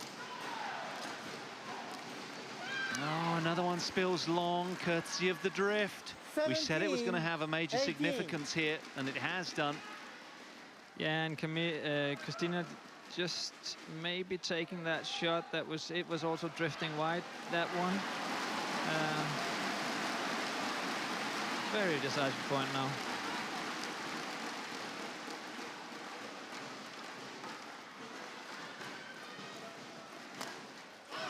Now, is this the winning push to the finish line? 17.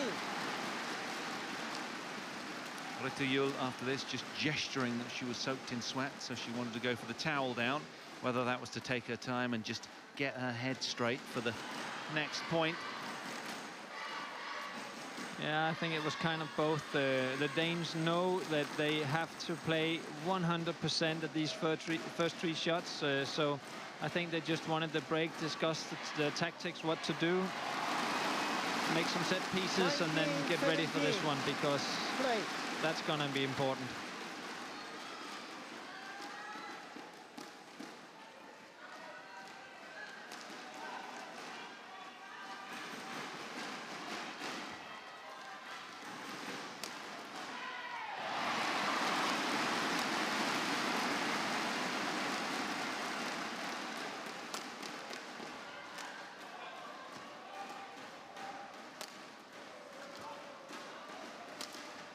Oh, that's a hugely significant point in the context of this match, because it brings up 3 match points for the Danes. The Koreans did everything right here. They got the attack, they made the block to the net, got the lift, and then made a mistake.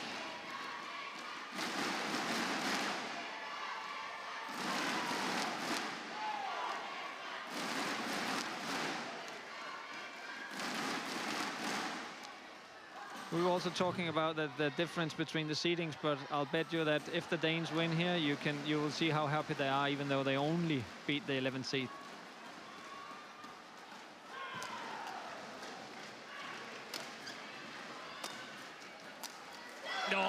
thunderous finish, and look at the delight on their faces. The Danes are through to keep some European interest in the quarterfinals of this World Championship. Look at what it means to them. You are absolutely right, Jesper. They are elated with that win. Yeah, just beaten the 11th seeds, but it feels like just beating the top yeah, seeds. but they knew this was a very tough draw, and they were not afraid, but they knew they had to be on top of the game to win this one.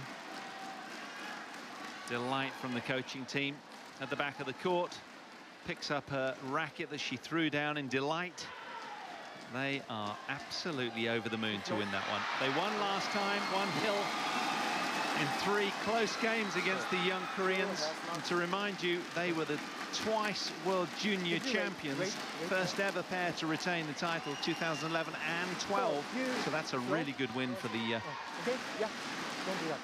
twice European champions.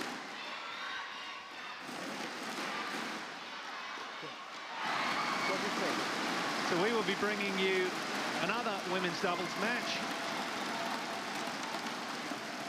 between Gutta and Ponnappa of India and Kakiwa and Maeda of Japan, the 13th against the 8th seed respectively after this one. But just leaving you with some closing pictures and some delight for the Danish duo through to the quarterfinals on day 4.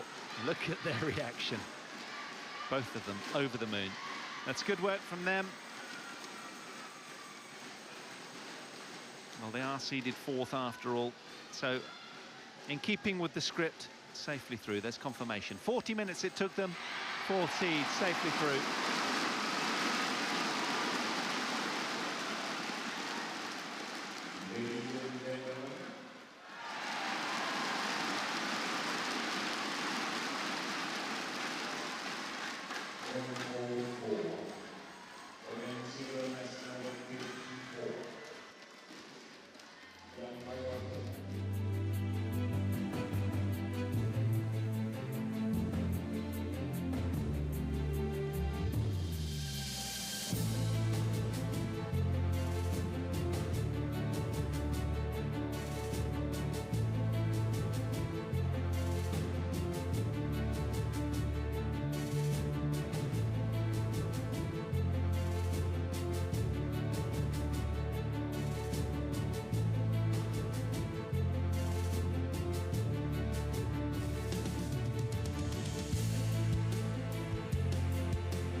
Confirmation of our results so far, then. There they are on your screen.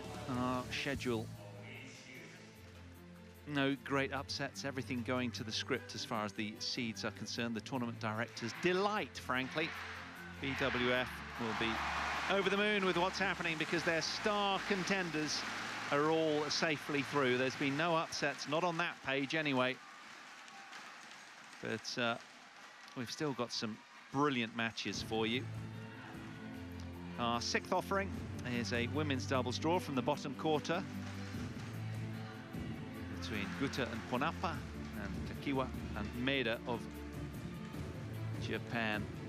The 13th seeds from India against the 8th seeds from Japan. Following that, look at that, Lindan, the man seeking his 6th crown here. And a man that he beat in last year's, beg your pardon, I was thinking of Chen Long beating Chong Wei. He's up later. He's already got 3 silver medals, has Chong Wei. He's up against Wang Zhenming, the 8th seed. Linduina Fanetri will take on Ratchanok Intanon, the 5th seed. And then following that, there is another match as well. Victor Axelsen against HS Prannoy of India, the 7th and 11th seeded men doing battle. So we will have brought you 2 of the 3 Danish men left in the round of 16 today. But for the time being, let's turn our attention to this one.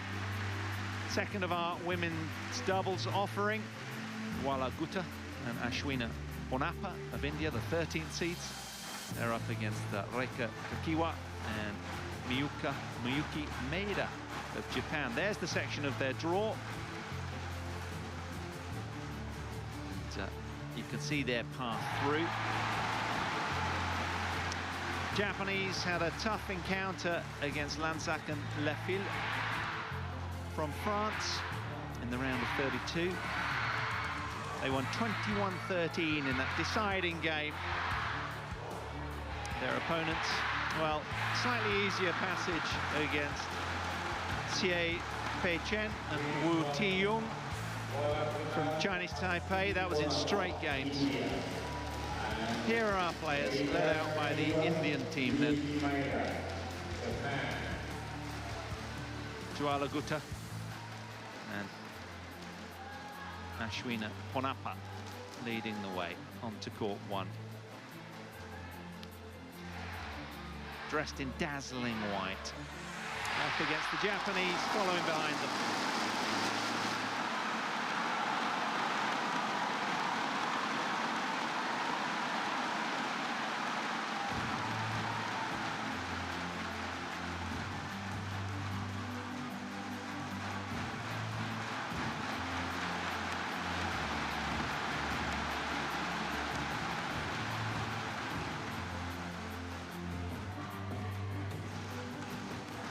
So there they are then. The Indians first out, the 13th seeds, almost off their, in fact they are off their career high.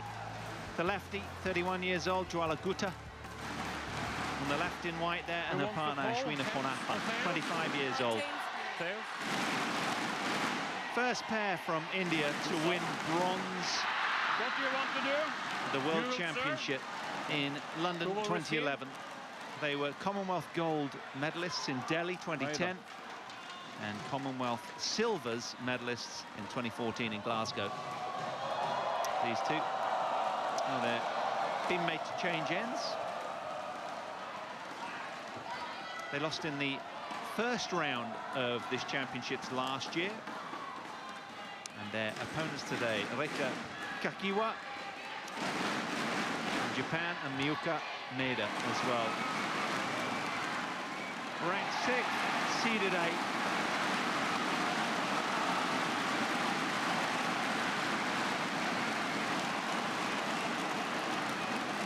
So, Jwala Gutta off her career high. 31 years old, the lefty. She likes to serve off the forehand in women's doubles, unusually. But, they've played 14 tournaments together since their first round loss last year. And there's Ashwina Ponnappa. 6 years her junior at 25. They won in Canada, in the Canadian Open recently, actually. 2 semi-finals as well in the Syed Modi International and the US Open. But they had 12 first-round losses. So it's a bit of a poor year for them, other than a couple of good recent results, reaching the semi-finals of the US Open, amongst others. So their year, is it turning around for them? They've nothing to defend here, having lost first round last year. But their opponents in red, the Japanese duo, well, they posted a semi-final showing at the World Championships last year. Hence, that's probably why they're seeded so high. They lost to Wang and Yu from China in the semi-finals, the 4th seeds there. But what an appearance that was for them. A really good run in Copenhagen. Miyuka Maeda, she's 29, 3 years old, from Norway. And interestingly, Reika Kakiwa won silver in London with a different partner, Fuji, she played with then. There's our service judge. So, just about to get underway then. Last-minute preparations, a swig of water, and a look down at this fantastic crowd in here at the Istora Stadium. They're going crazy, it's fantastic. We've got 2 Indonesian men's teams in the doubles out on the far right, Jesper, and what a crackling atmosphere it is. Yeah, we have a set point for Setsunan Asan in the third set, so that's why the crowd is really loud now.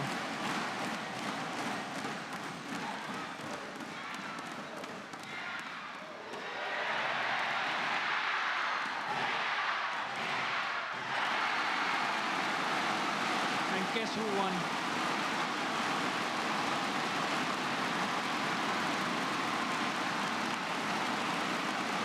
Yeah, you'd never know, would you? Ladies and gentlemen, on my right, The former world champions Asan and Setsunan winning 21-15 against the Japanese couple in this second round, but yeah, they're not looking as comfortable as they normally are in these first couple of rounds, the Indonesians, but still good. So, turning our attention back to this women's doubles then. So it's the 13th seeds from India to get us underway against the 8th seeds of Japan. Service over. 1 love.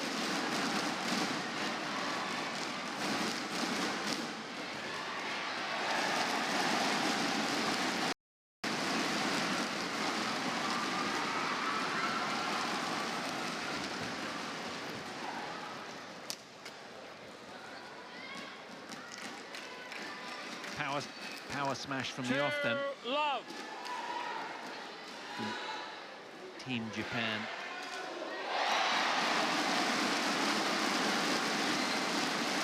Takiwa, when she serves, she's just showing her partner that little finger, and this means that she's going to serve short towards the middle of the court. Hesitancy there between the Indian pairing. That was unusual. Signs of nerves? Or just a miscommunication? A little tense from the beginning. I think they spoke about not lifting too much, and then they ended up lifting anyway and maybe froze a little bit. This is what they want to do, is they need those blocks. Gutta is trying to go for a block and then getting the lift. Ponnappa has a really, really good hard smash, so she wanted that. But I think the service just called the court then.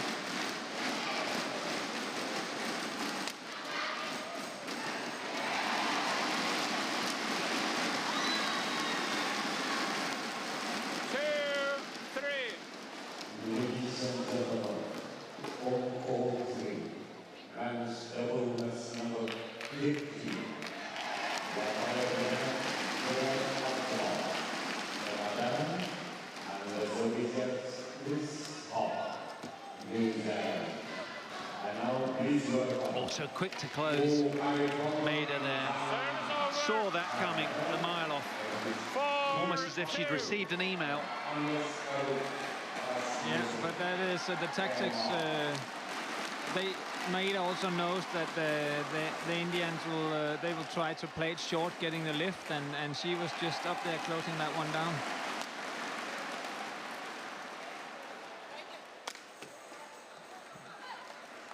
Ponnappa, she has a strong smash. 3-4. Yeah, she's the righty of the team, isn't she? Far top left of your picture. She's a strong girl, even though she's quite tiny. She has this big smash.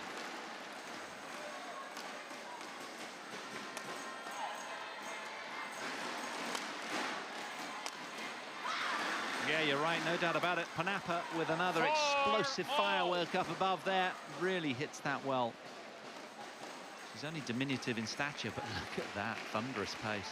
Yeah, it's not about in badminton being big or having huge muscles. It's about being fast. The faster you are, the more speed you can get in the racket. And looseness as well, isn't it? It's all about loose fingers and loose grip, right? Yeah, but when you hit it, you need to tighten that grip up and use your fingers to get the power into the racket.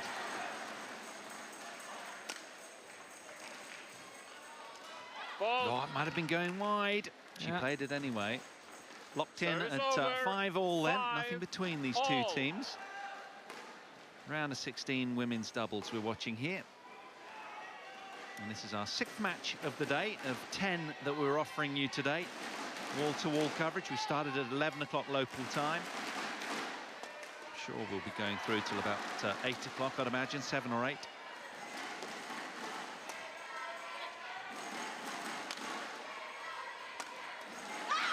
Ponnappa quick and agile to get around those overheads. Service over. Excellent footwork. 6-5. Yeah, the Indians really trying to get the attack. Gutta going for that net, getting the lifts, and Ponnappa working hard from the back line. The Japanese needs to change that tactics. They need to get higher, as Maeda did there. Block to the net, getting the lifts. But Indians doesn't want to give it away.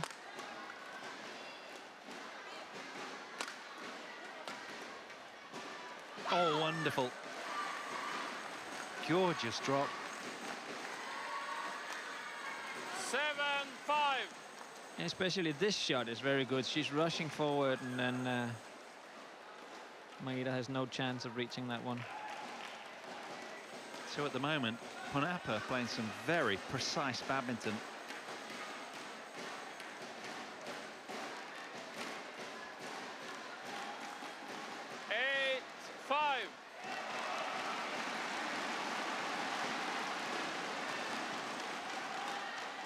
Good flat strike from Gutta.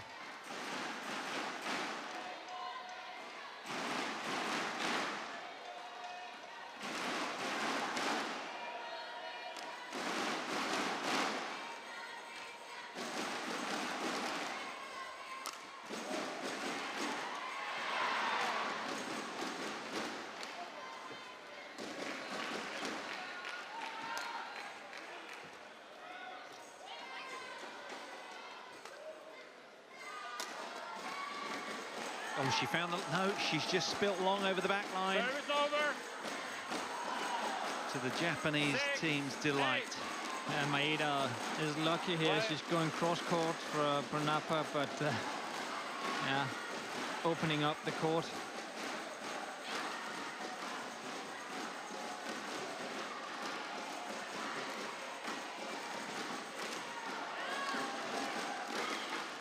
Service over. 9-6. So early advantage then for the Indians. 3 points ahead at this stage. She's taking too much time to serve. I don't agree. Just a little natter to the umpire. We'll never know what that was about. Not with the noise in this Istora Stadium. Really is quite something phenomenal, terrific.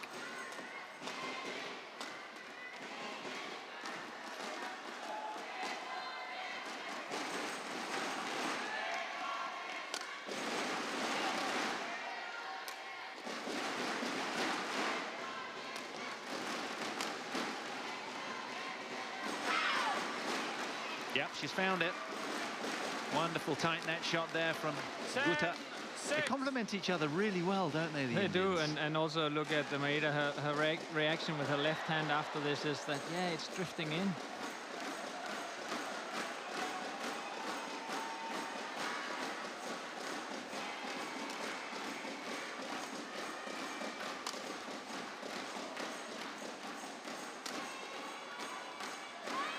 Service over. Super speed agility of the shorter of the two Indian players, really quite something, complementing with Gutta very, very well. She herself has good net shots and deception. Yeah, and until now, there's no doubt that the Indians have found the right tactic, and the Japanese are still working with theirs.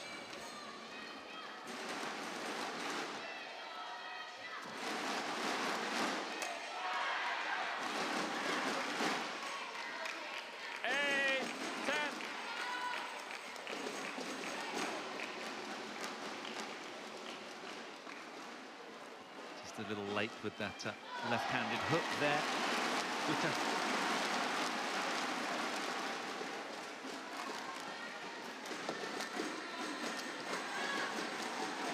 Service over. 11-8. So they head to the interval then. 11 points to 8. 3 ahead of their opponents in red. They'll be delighted with that. And then, of course, you'd imagine they could be freer facing the drift. rather than having it on their back. Yeah, I don't know. Right now they get good help from the drift because of the smash of Ponnappa. So every time they get the attack, then she has the power to kill it. They're actually playing a little bit of mixed doubles. Gutta was earlier, I remember, maybe 5 years ago, quite strong, top 10 mixed double player, and she's still in control of that net, and having Ponnappa working behind her just works fine. Coaches.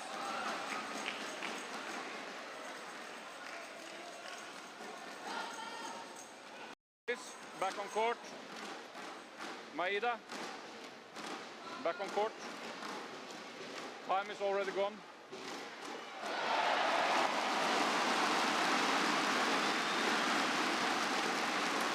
So, can they keep the momentum, these two? Or are they going to have it snatched away from them by the Japanese duo? 11-8. Yeah, to turn this around, the Japanese, they need to rush the net a little more. They need to speed up a little more, getting the attack a little more. They have until now been too defensive, and it's difficult in this hall being that defensive. 12-8.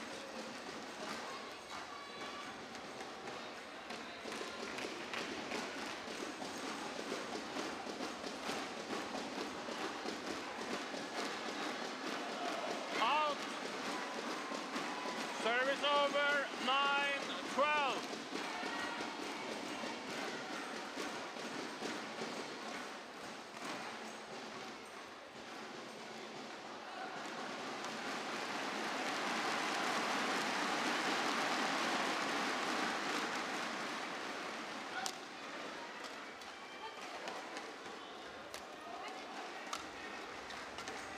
Good combination of the lefty-righty, far end of your Service picture. over. Lefty-righty, it does really twin well together, doesn't it? Kind of reinforces the middle of the court where I guess quite a lot of shots go.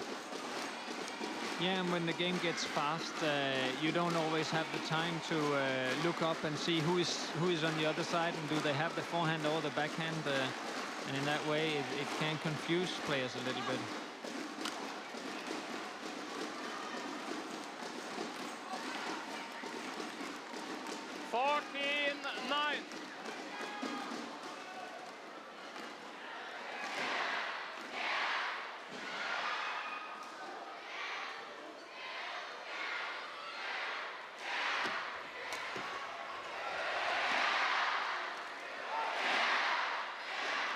It's a really good lead by Maida there.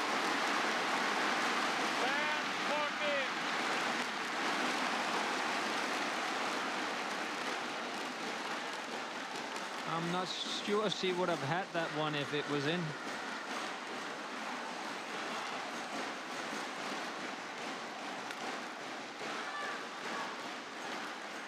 Service over. 15-10. Ponnappa was delighted at the end of this point. She's very quick to get across there. Does a good job at the back of the court. In fact, all round.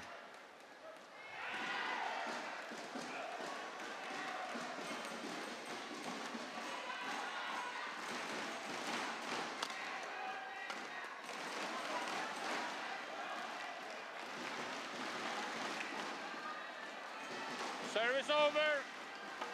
11-15.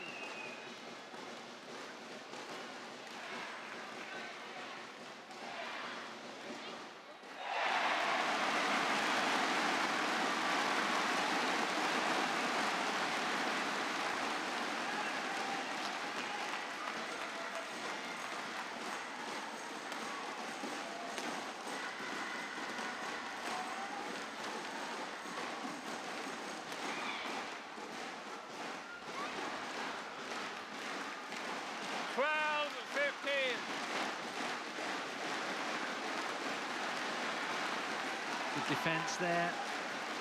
Gutta closes, but didn't quite get a leg to that last shot, you feel.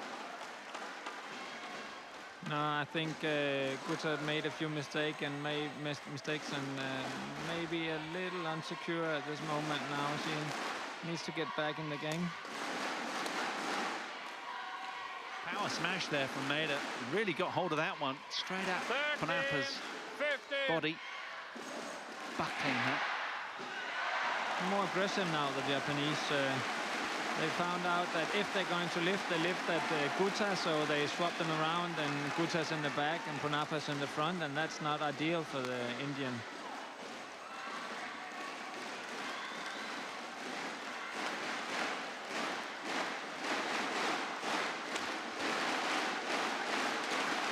Good play from Gutta. That'll build her confidence. Lovely tight net shot there. Really quick to intercept and took it high as well. Watch this. That's a very good shot. And again, they end up having the right position on court. Ponnappa in the back, hitting it, and Gutta at the net. And Japanese has a really hard time getting out of this position when they end up like this.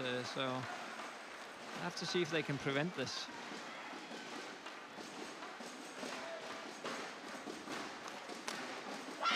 So the bronze medalists from London 2011 in the World Championship holding on to their lead. 4 points between these two teams. And they've also featured with gold and silver medals in the Commonwealth Games as well. 2010 and 2014 respectively in Delhi and Glasgow for the 13th seeds. Maida is not, the focus is just not right. I think that's the second time she receives the serve and puts it in the drift towards the right side. She cannot afford to make mistakes like that.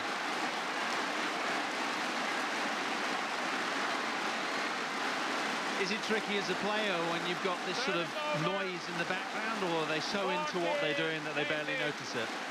I think it all depends on where you are mentally, doesn't it? If you are out of balance, then I think the noise can definitely get you further out of balance. I know the Danish team, they actually, during the Indonesian Open this year, they taped the noise and recorded it. And they took it back home, and during the 6 weeks of camp before this World Championships, they were having practices with the noise. That's clever.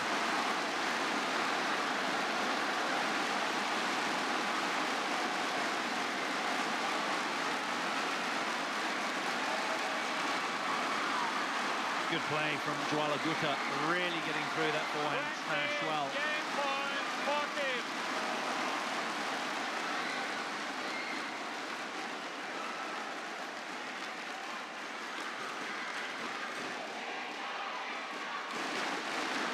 Six game points, that one spills wide. Service over, 15-20. The Indians really have just been much better at handling the drift in the hole, and had the right tactics when they got in. I think the Japanese they haven't really thought about what's going on. They haven't really found any solutions, and they're just playing along, and that won't work. Yeah, as you said so rightly, Miyuka Maida just slightly off with the focus, and some strange decisions that she made there regarding her plays into the drift. Just missing a service fault. Gutta knew it was going wide all along, didn't even bother getting back for it, look, but there they are. So 21-15 for the 13th seeds, taking lead over the 8th seeds after 17 minutes.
So 20 seconds called then by the chair umpire, and the Indian players keen to press on with proceedings. They're a game to the good.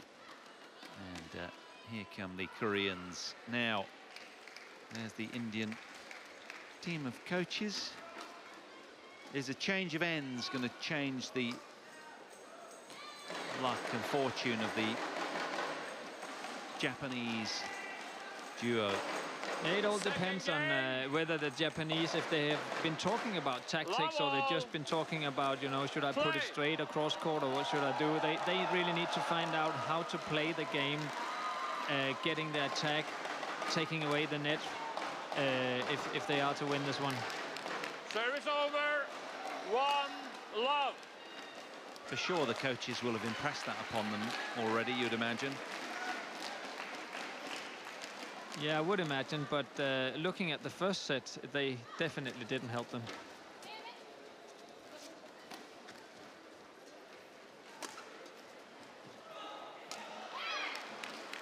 And much more aggressive now, pushing forward, getting that net, getting the lifts.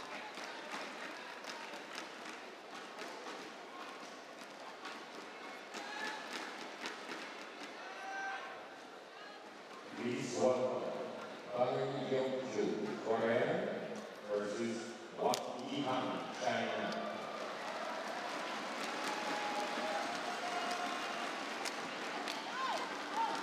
That's a good point from the Indians.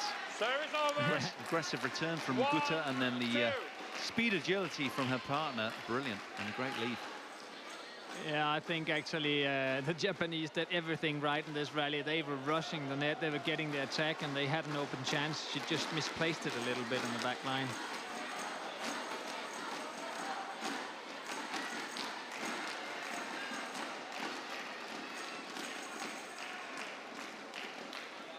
Thank you.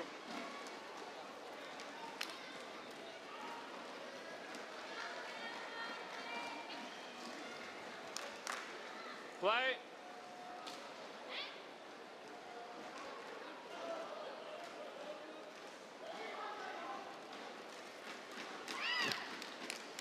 Service over. 3. Much more aggressive now, isn't she, Maida? It's quite significant, that turnaround, isn't it? Yeah, really looking for the shuttle and wanting to get on it very early.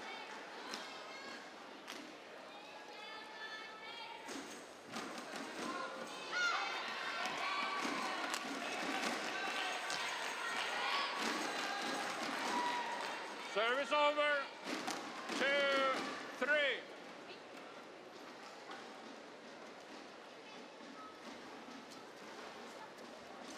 Out. Service over. 4-2.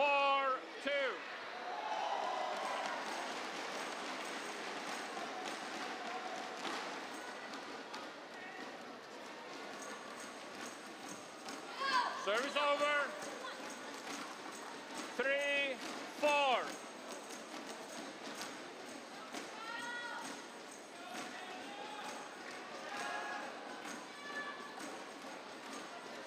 Out.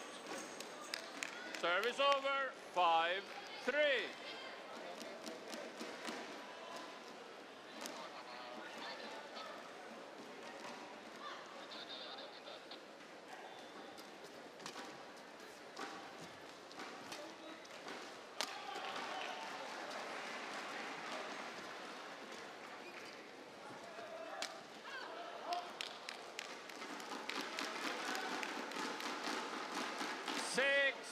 Japanese rushing for the net now, getting the attack, and all the time putting much more pressure on the Indian couple now.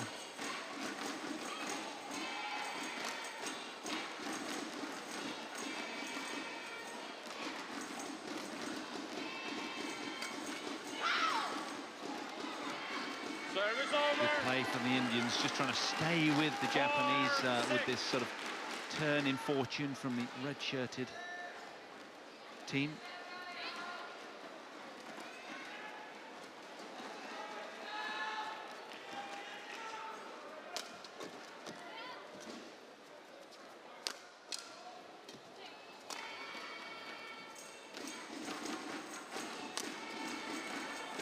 Oh, she had it on her racket. 5-4. Tried to be just too cute with that one. Brother.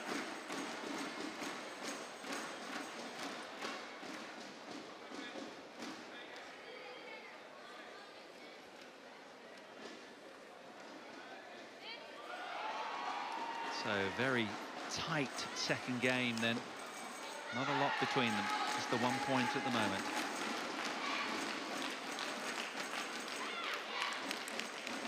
Service over. Super speed agility from that young player. 7-5. Yeah, they are really trying to put pressure on that service now and being ready for these first 3 shots in each rally. And it's much better this set than it was in the first set.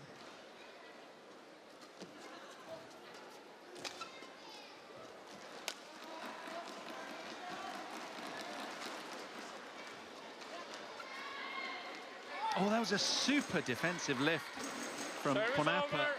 Really well played. That's what it meant to those guys. That was tight.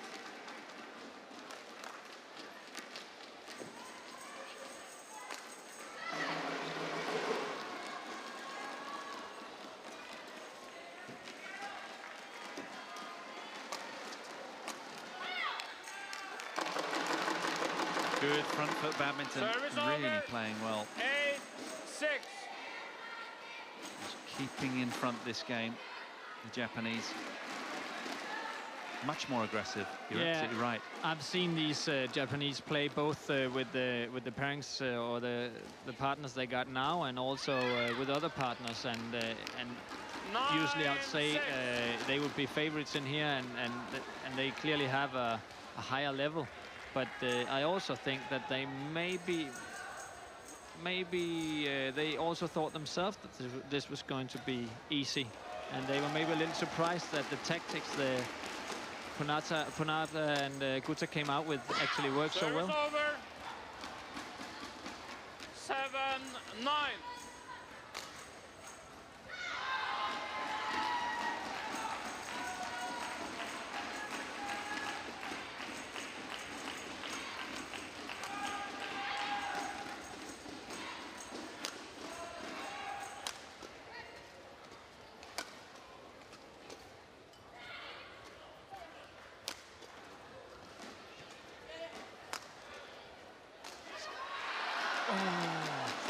That's unlucky. They built the point so well, engineered it beautifully. Ponnappa so explosive up above, but couldn't quite put a lid on the point.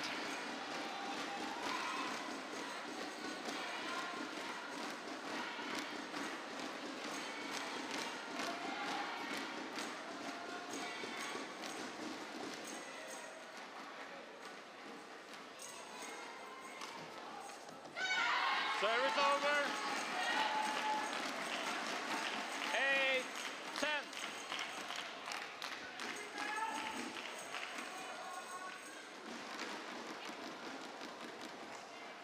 Ponnappa, for me, has been the shining light on the court at the moment, really playing well. Yeah, she's got really good speed and that very hard attack. Moving so well. Oh, just a little overexposed there, though. 11. Trouble is, I guess, the harder you smash it, the harder it often comes back. And that one was just reflexive brilliance in defense there from the Japanese duo. Yeah, I also think that it's part of the tactic is that she, as a right-hander, hits across court, and then Gutta was supposed to move out, and she didn't, and that exposed.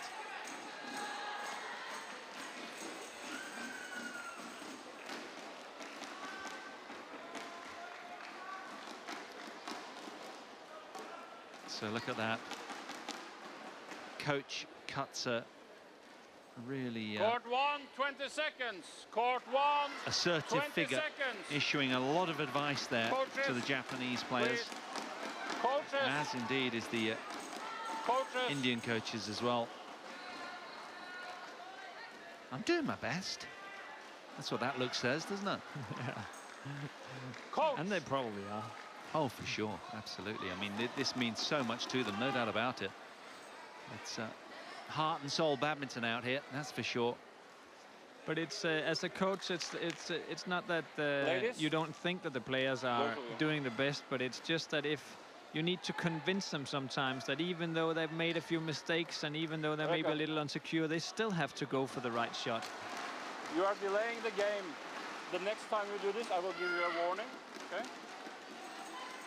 Play. And the Norwegian umpire just telling the Japanese that if they're delaying the game anymore, he will give them a warning. 11-8. Play. So the Japanese duo resume then with a 3-point lead. Service over. As Kakiwa just spills wide with that one.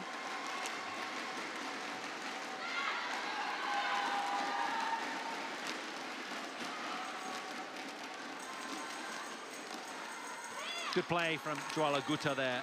Service over. 12. Very alert. 9.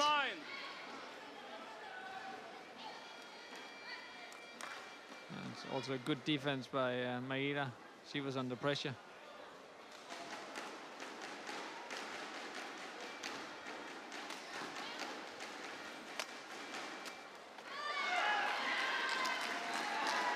Service over. 10-12.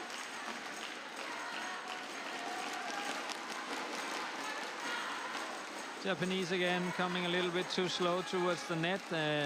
And also I can see the coach now telling them, get forward, get that net, block it, get the attack.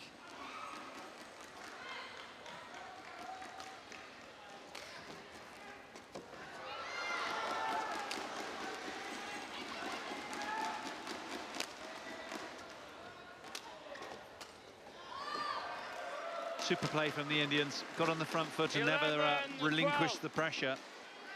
Very assertive. And here you definitely see the advantage of having right and left hand. You see that it's just the Japanese trying to move the shuttle, but there's just a forehand everywhere.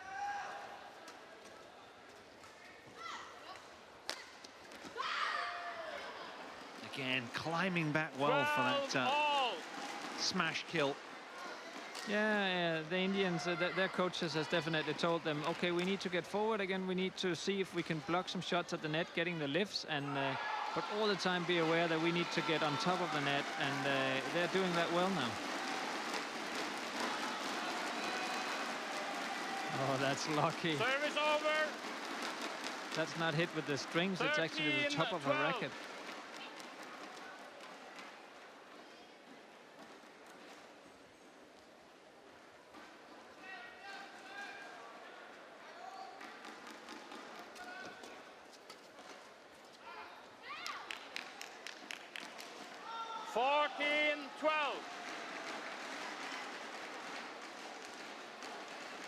So the red-shirted duo just keep their marginal lead in this second game, despite losing the first.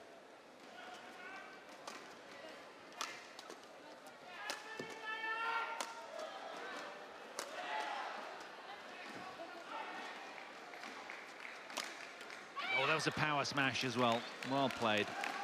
15-12.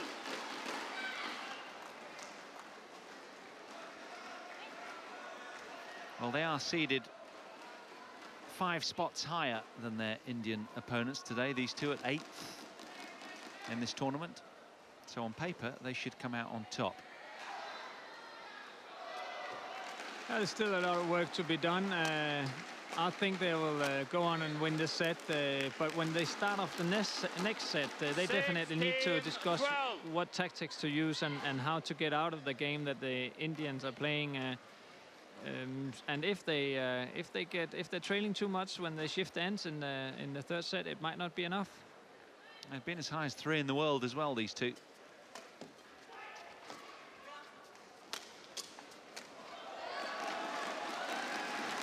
Good finish from Gutta there, very assertive around the net. 13-16.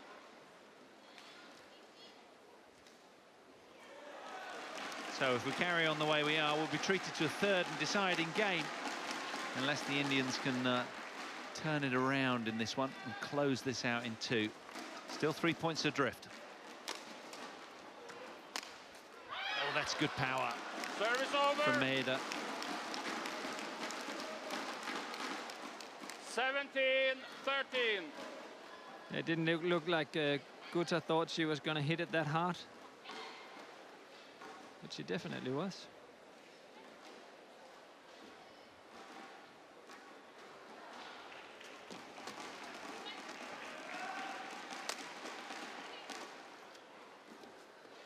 Good leave. Service over.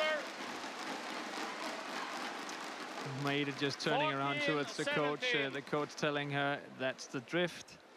Don't lift it that direction.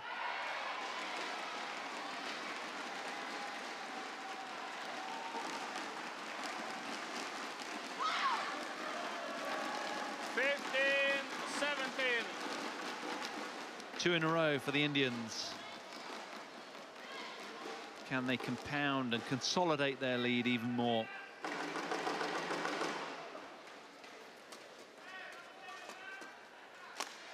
Oh, that's super alert from the Japanese duo. Made a wonderful finish. 18-15.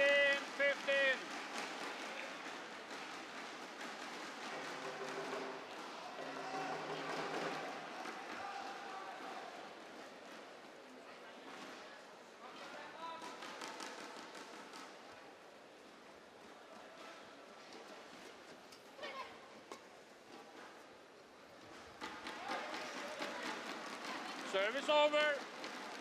16-18. Oh, still in the balance, isn't it? Anybody's game, this one. It's swaying around all over the place. Yeah, look at this one. She's actually trying to lift it high to control it, and still the drift just carries it out. Service over. 19-16. There's a lot of tension on the court right now. It's not about winning the points, it's about not losing them.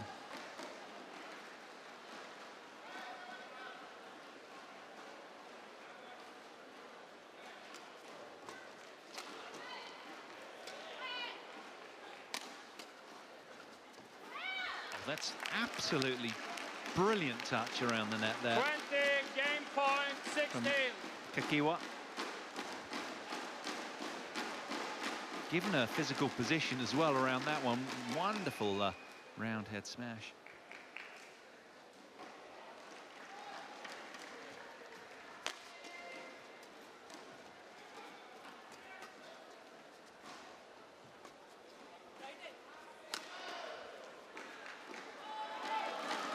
Service over.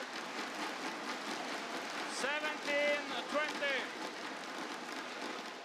Well, Ponnappa, the pocket rocket from India. Again, coming up with the goods on the smash, but still work to do. 3 game points against them.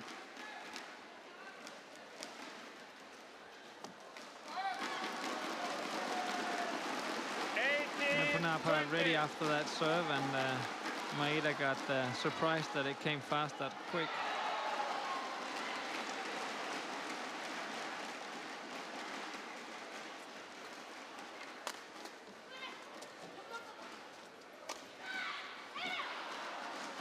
Well, they seized the second game.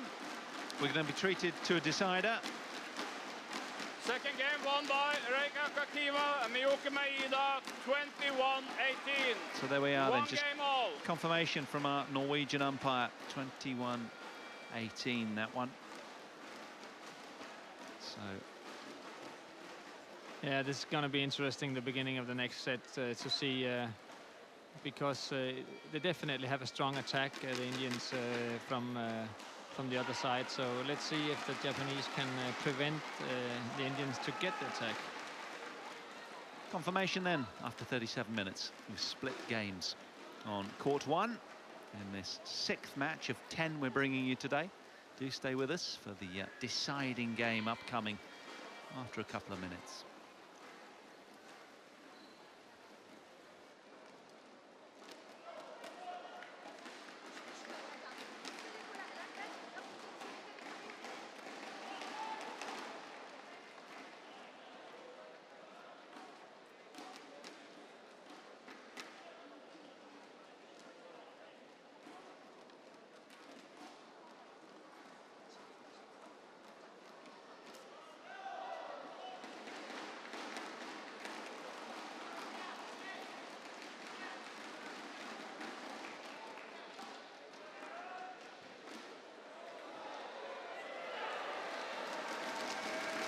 We're just giving you some of the highlights of the game prior, where Court the 1, 20 seconds. Indians were very much up Court against 1, it. The 20 Japanese seconds.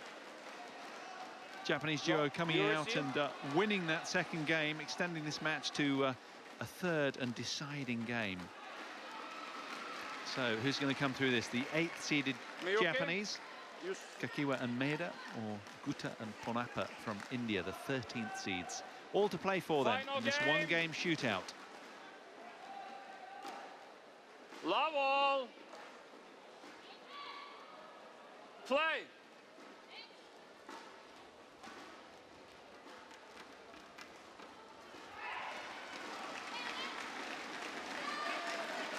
Well, the drift drew it in. Maeda not reading it at all. She struggled in the opening game, did Miyuka Maeda, with the drift. She made some poor, but she rectified and redeemed herself in the second game. What's going to happen here?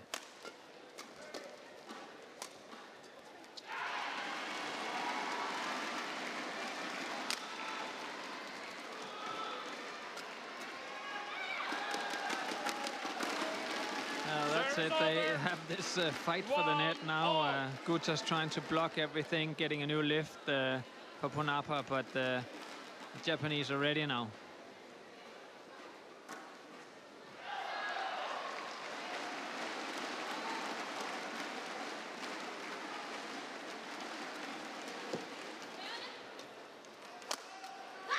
Again, Ponnappa showing us her power upstairs. 25-year-old full of that.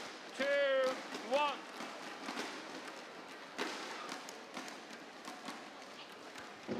Buckling Maeda.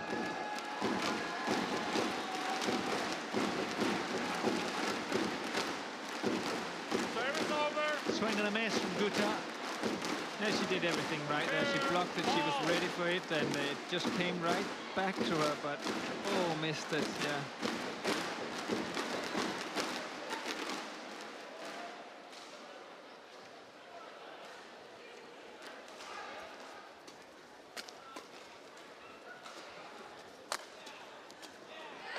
Well, they're certainly playing the right way. Service over. The Indian team to head down to the bottom left of our picture is smart regarding the drift. Getting the shuttle to the floor very quickly there, Gutta. Good work. Gutta work if you're German.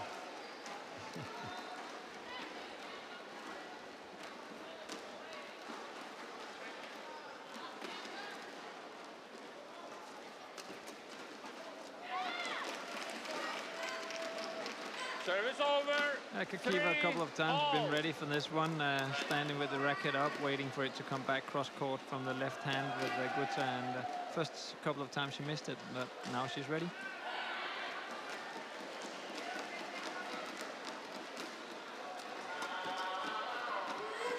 Oh, the ever alert Ponnappa doing really well again. 4-3. Electrically sharp reflexes today. She's been solid throughout. Strongest player on the court.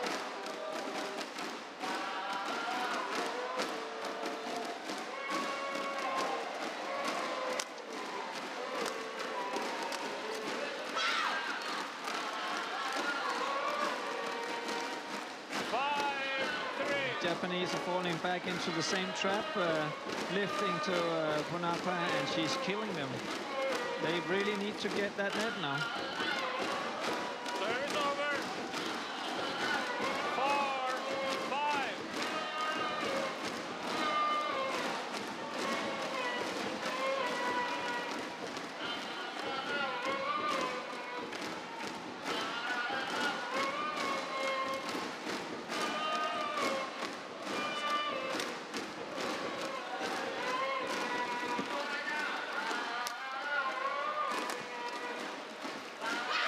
Some terrific liftaways there from both Gutta and Ponnappa.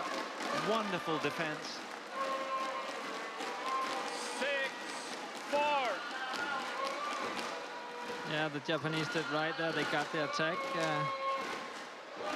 Sometimes when you have the attack, it's important also to mix up the speed. So you maybe cut a little bit in the shuttle, or you maybe make a little deception, stick smash it a little bit instead of just hitting it hard, because your opponent they know what's coming if you're only hitting it hard.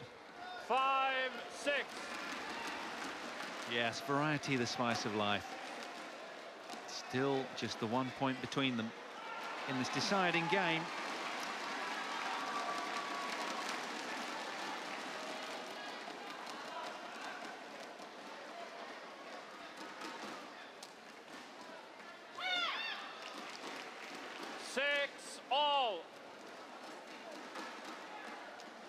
Both teams fully dialed in now.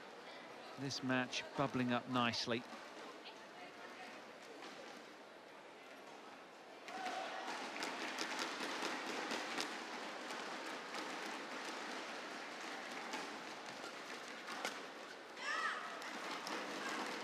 Service over.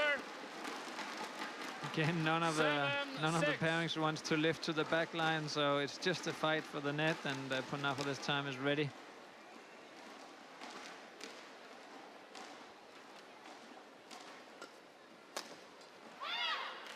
Service over.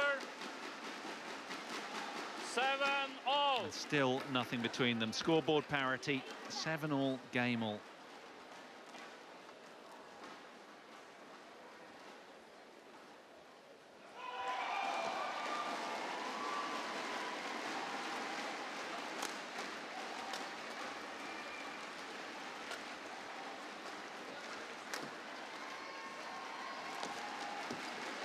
Wonderful from Gutta. Service over.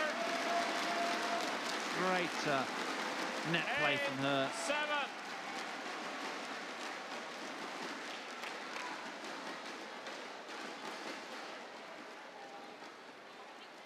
Play.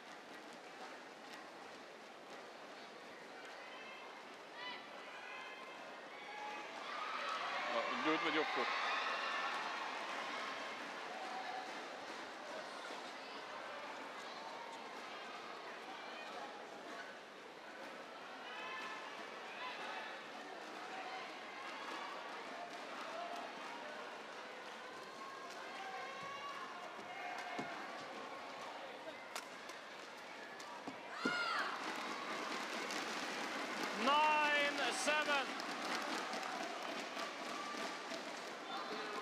What had made her do wrong there, Jesper? Was it just a bit of a snatch at that last shot? I think she actually did well. She was under attack, but got back and got the net, and then just made a mistake when she was going for the kill.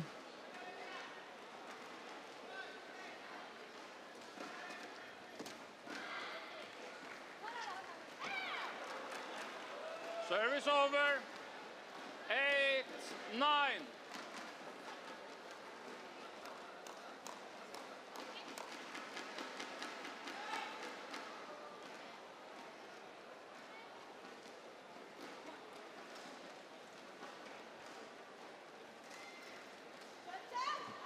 Oh, it's called wide to the Service delight over. of the Indian team in white. 10-8. So that is gratefully received at this stage, as much as it pains the Japanese team.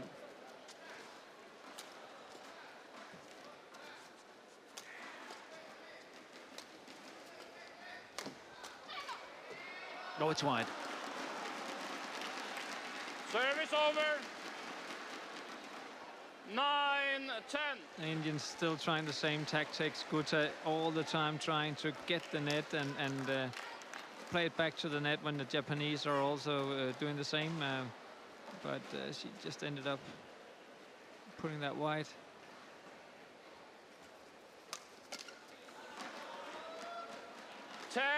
All. So from 10-8 to 10-all then. And I think that's probably going to be deciding for the game, this last couple of points, because if they would have changed end 11-8 as it was 10-8 for the Indians, then I think they would have had a very good chance. But I think it's too tight now, and the Japanese coming onto the other side will probably have an advantage now. Yeah, and for those of you just joining us, the Japanese duo made the semi-finals here last year in this event. Not here, it was in Copenhagen, but you get my drift.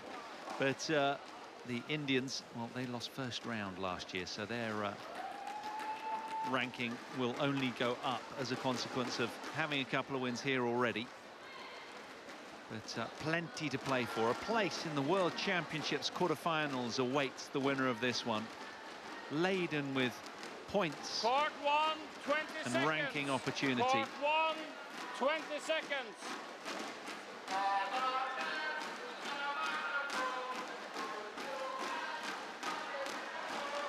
Players.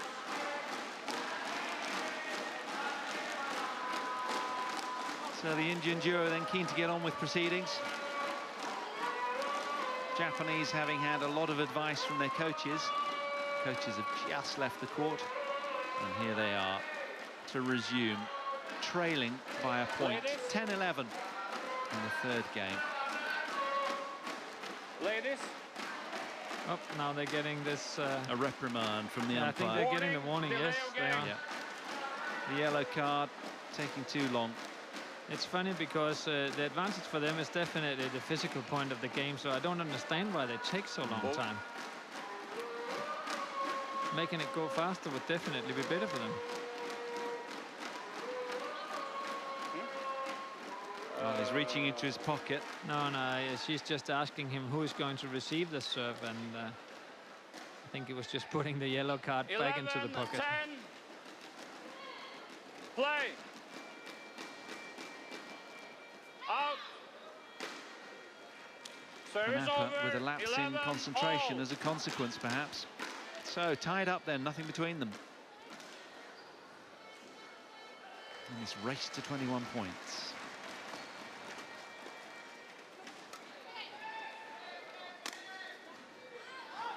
Called long. Service over. Oh, not by much.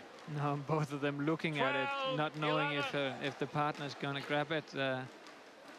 Is he? And then they leave it.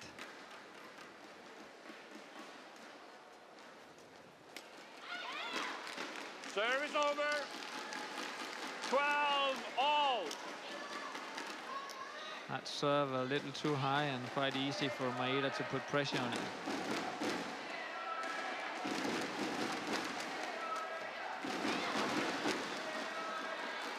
Delight on the Japanese team's faces.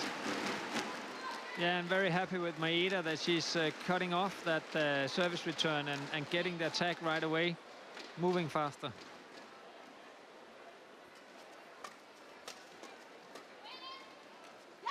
Oh, she was hesitant. She kind of left it, and then at the last minute, her mind decided she needed to play it. And of course, that was the end result, the sort of something and nothing shot, frankly. So again, deadlock in this final game, 13 all. Who has the character and strength of will to accelerate away?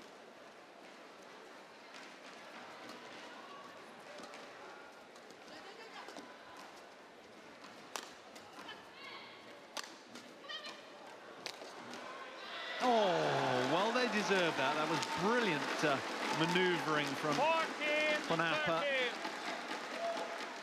Gutta with the lucky net cord.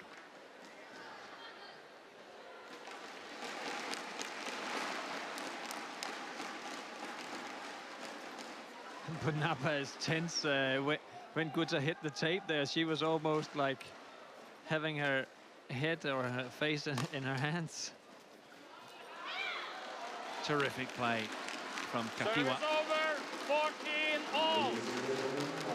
So it really does come down to a moment of luck, a minor lapse in concentration. The smallest of margins will have the largest of consequences now, you'd imagine.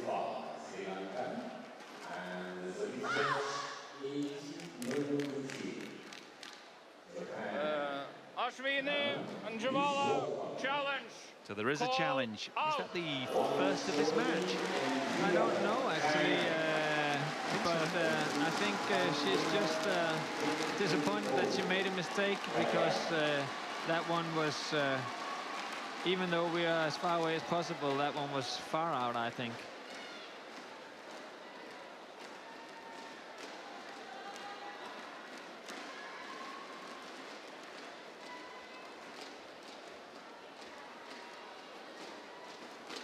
Oh, far out, it's maybe not. Hardly. Challenge unsuccessful. Ponnappa and Gutta, 1 challenge remaining. Sensible to use it though. It was a timely choice. Yeah, it definitely was when it was that close. Out. Oh, that's a crusher, isn't it? A service fault at that stage. It's a little bit like the second set, that it's not the winners that's gonna decide the game. It's who making the fewest mistakes. Oh dear.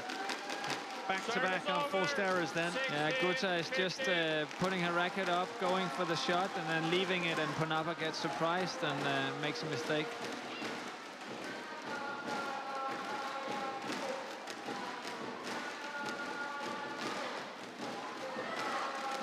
Service over. 16 all. Good calm here from Juala Gutta.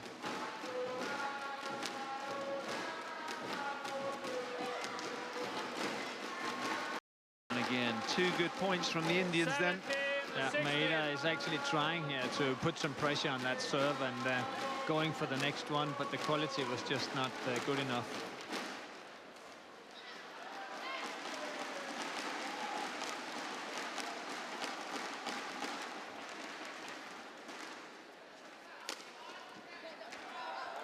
Good play. All started with a very deceptive flick serve from Ponnappa. Exactly, and Gutta right away moving forward, getting the attack and the lift for Ponnappa.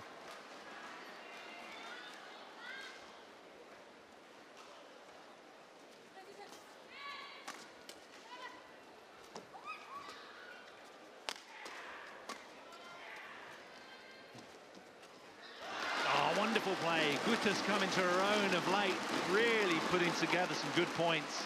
19. Yeah, and looks like the Indians are the ones who are taking the risk, who are daring the shots, and Japanese are a little hesitant, and they end up making mistakes.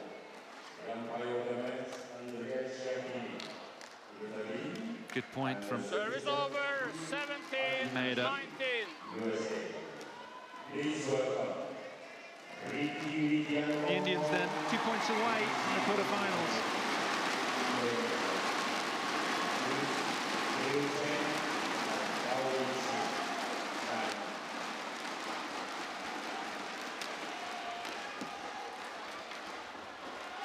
Good leave. 18-19. And they come back yet again, the tenacious Japanese. They lost the first game, they won the second. They've been down in this one, they're bring it back again.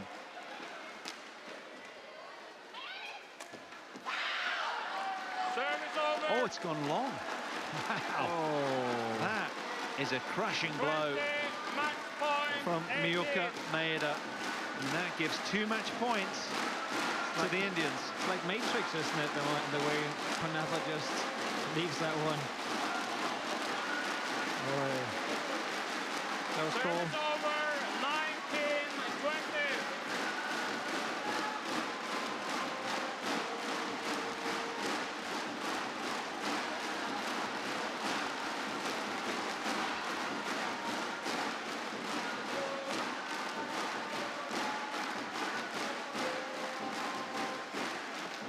Yeah, they've done it.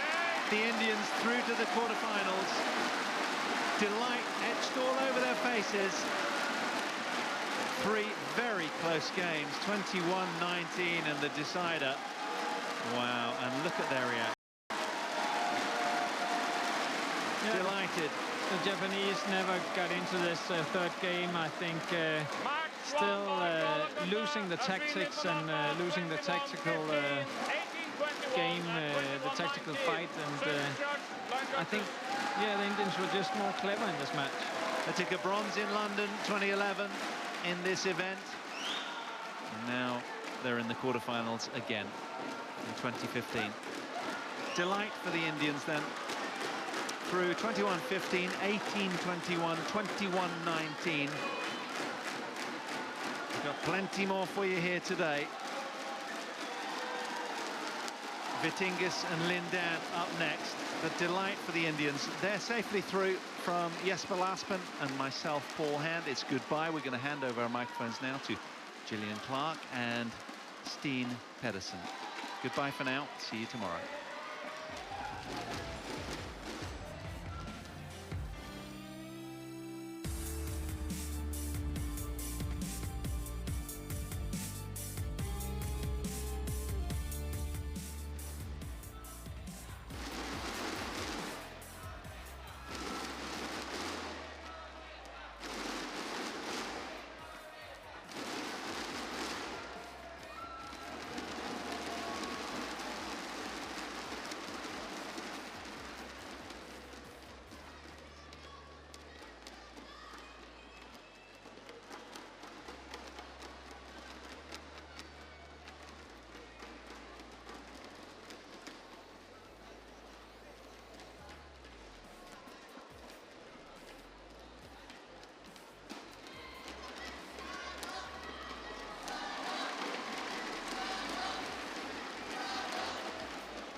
Well, what a women's doubles that was. Absolute thriller. 58 minutes, and Prannoy Gutta and Ashwini Ponnappa through to the quarter-final. Coming up next, we've got men's singles. In fact, we've got singles all the way through to the end of the evening here. We're starting with Hans Christian Vittinghus against the 5 times world champion, Lin Dan of China. Then we've got the former world #1, Chong Wei. Of course, 3 times he's been beaten in the final of World Championships. He's up against the 2010 World Junior Champion, Wang Zhiming. Then we turn our attention to women's singles, and for a 3rd consecutive World Championships, Linda Weni Fanatri is appearing in the last 16. She's up against the #5 seed and former world champion Ratchanmukh Intanon. Then we finish off with the bronze medalist from Copenhagen, Victor Axelsen, against Prannoy of India. But this is what we've got coming up next. The left-handed 5-time world champion, Lin Dan of China, up against the #14 seed, Hans Christian Vittinghus. Now, this is from the bottom half of the draw, and as you can see, well, that's from the first round onwards, and I can tell you that the winner of this match will play against the #2 seed, Janor Jorgensen, who's safely through against Sungwon Ho of Korea. In fact, Janor Jorgensen looked very impressive indeed in his last 16 match.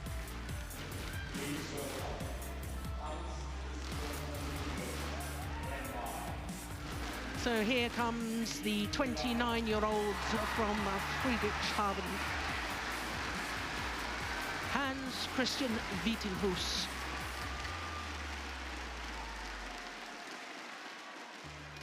Followed by the man who needs little introduction if you're a badminton fan. Well, he'll certainly go down as one of the all-time greats, Lin Dan, perhaps the greatest ever, in many people's opinion. 6 World Championship finals, 5 gold medals. Of course, his first final was Anaheim in 2005. Lost out to a certain Tao think Hidayat, the Indonesian, of course, who has now retired from international badminton. But Lin Dan, at the age of 31, well, he's still going strong. He's still an incredible athlete. And by all accounts, still has the desire to create history, perhaps in Rio, by winning a third consecutive Olympic title. That's a long way off.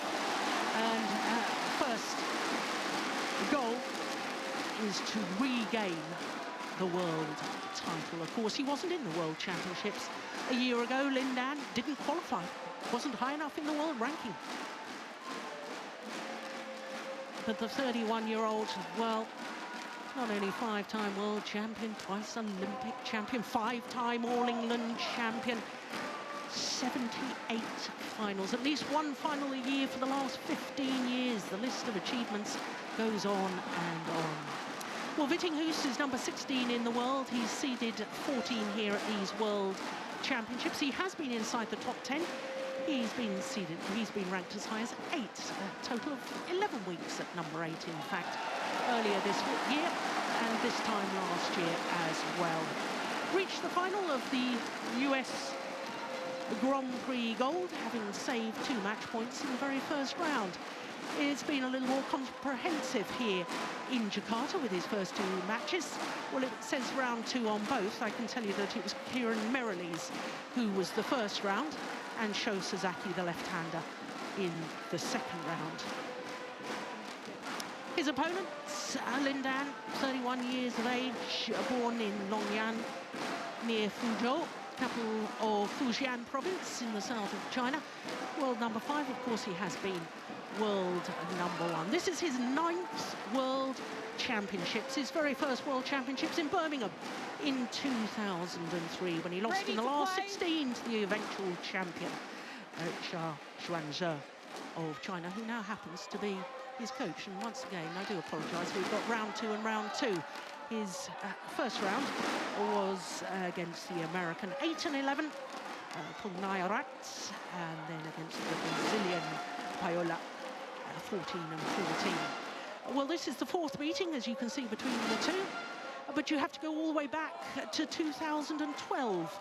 And it was the quarter-final of the German Grand Prix Gold when they last met. Well, not only is it 3-love as far as the head-to-head is concerned, all 3 of those previous matches have been won in 2 straight games. So there are court officials. Susan Taylor from Australia is our umpire. And Jitawat Karapat of Thailand, ladies and gentlemen, service judge. On my right, Lin Dan, China. And on my left, Hans Christian Vittinghus, Denmark. Lin Dan to serve, love all, play. So the 5-time former world champion, Lin Dan, the number 5 seed this year here in Jakarta, getting this last 16 encounter against Hans Christian Vittinghus underway. And of course, Steen Pedersen, former Danish head coach, sitting along beside me. And of course, you know Hans Christian Vittinghus extremely well. 3 previous meetings, but not for 3 years. And I think Vittinghus has improved considerably over that time. Yeah, I think he has as well. And more importantly, I think Lin Dan has been a little bit more human, especially here during the last 2 years. But that's all been in Super Series tournaments. We haven't really seen him in majors, or when we've seen him, he's been absolutely brilliant.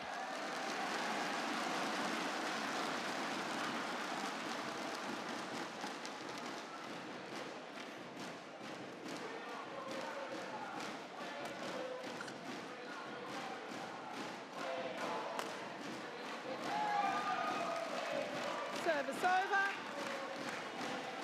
1-2.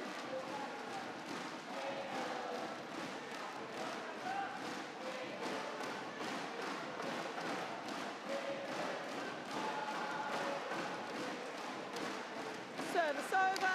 3-1. I know this is going to be the impossible question, Steen, but sum up, if you can, what makes Lin Dan so brilliant? Well, he's got excellent touch. He's got deceptions on a lot of his shots, and oh, very lucky. And he's very, very strong mentally and tactically, and then he's won it all, so he doesn't suddenly get nervous like a lot of the other players if they are really close to achieving their dream goals. He's already done it several times.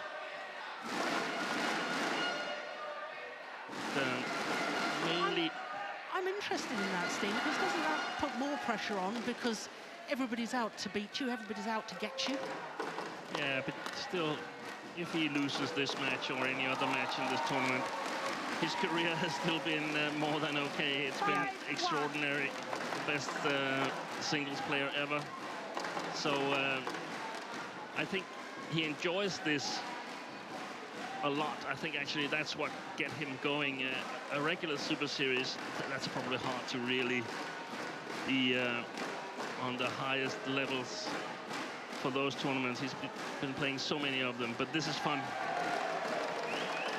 Service over. 2-5.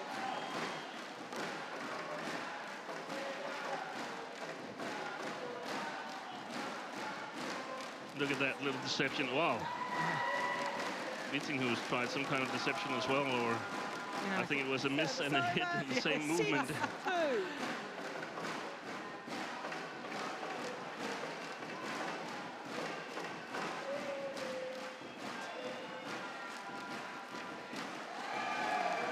So given everything you've said about the qualities of Lin Dan, what's Vittinghus got to try and do here then? Yeah, Vittinghus is quite strong in his attack, so he definitely has the ability to score on Lin Dan if he can get the chances, and that's perhaps the main problem. Will he be able to sort of play up to himself? In order to do that, he must avoid the areas where Lin Dan's deceptions are the most lethal. This is one of it. And try to play where he's a little bit more human, and then go for the chances on the front court. And the front court is probably going to be the big issue, because Vittinghus probably still can develop quite a bit on the front court.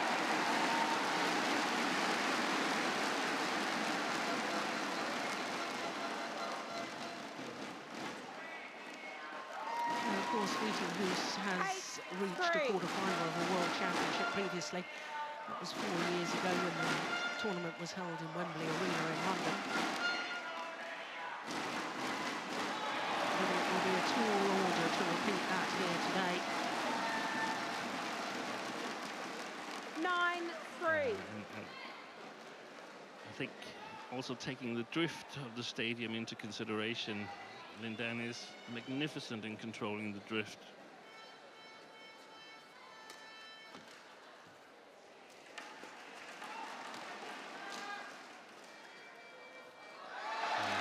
Good judgment. Because of course the sideways drift could have brought that shuttle back into court, but it didn't. That was perfect judgment by Lin Dan.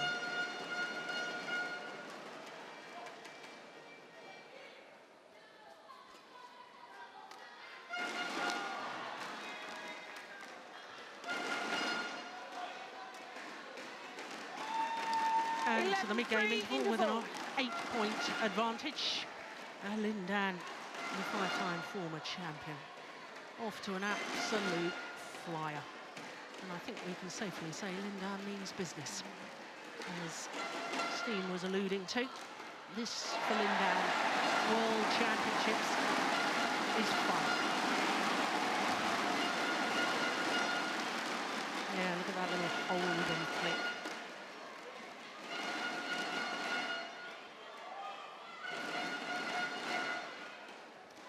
Well, Steen, I know you've been up all night, swatting away, doing your homework, trying to find out World Championship medals. And exactly.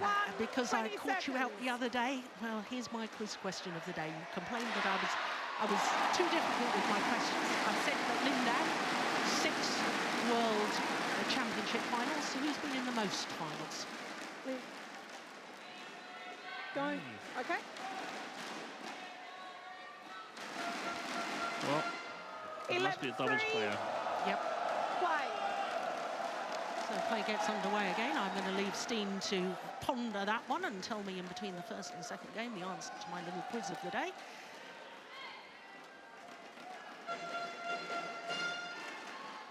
Oh, look at that. Look at that. 12-3. What do you do? Well, there, on the far side to us, was the man that beat Lindan in Lindan's first ever World Championships. Jean Chanzer, now his coach.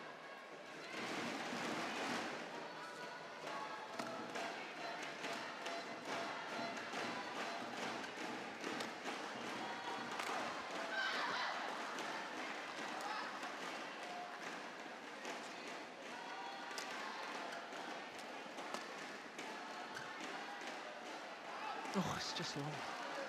13-3.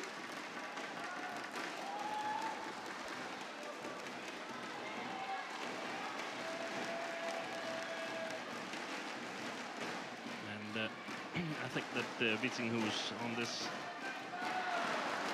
far end of the court, he can't really play the building up game. He needs to sort of adjust his game to the wind.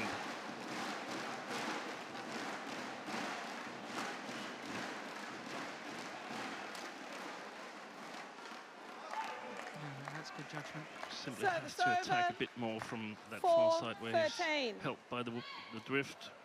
It's not really. I mean, I know you've said that Vittinghus does have a good attack, but I don't think of him necessarily as an aggressive player. I think of him as an exceptionally hard worker on court. Yeah, and I think that he should work on becoming a little bit more controlling and yeah, more aggressive in his game, because it's such a tough time defending all the time, and I don't see any of the top three in the world winning that way. I see them using it once in a while as sort of a distraction, but they score their own points. That's well played. Yeah, and he forced the short lift with the net play, Yes. which is what you were talking about earlier. He simply needs to play sharp at the net, and if that's not possible, then there's some possibilities in the backhand side, in the flat backhand side of Lindan. Lindan is not really pushing with his backhand in the flat game, but so far he's been controlling everything. That one, very nice.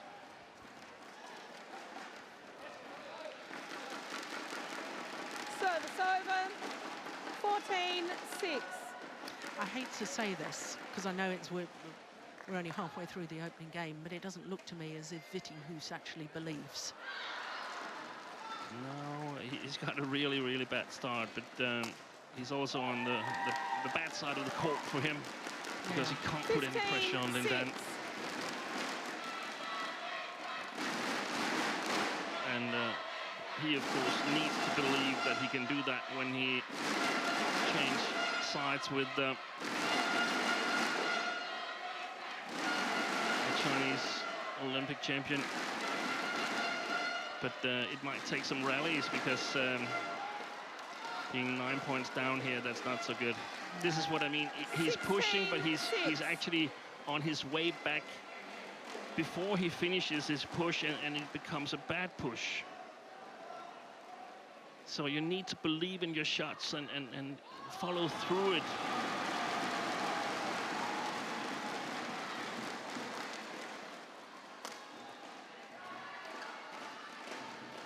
Oh.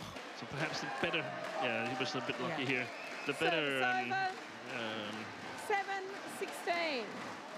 explanation regarding the attacking of Vittinghus is that he has a big smash, but he's not really an attacking player, because his net gain is not particularly sharp, and that's one of the trademarks of the really attacking players, that they are really sharp at the net, because they needed to set up the attacking opportunities.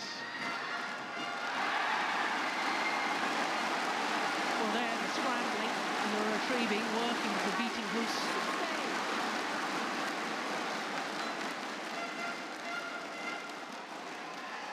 look at that delightful shot, though, from Lindan.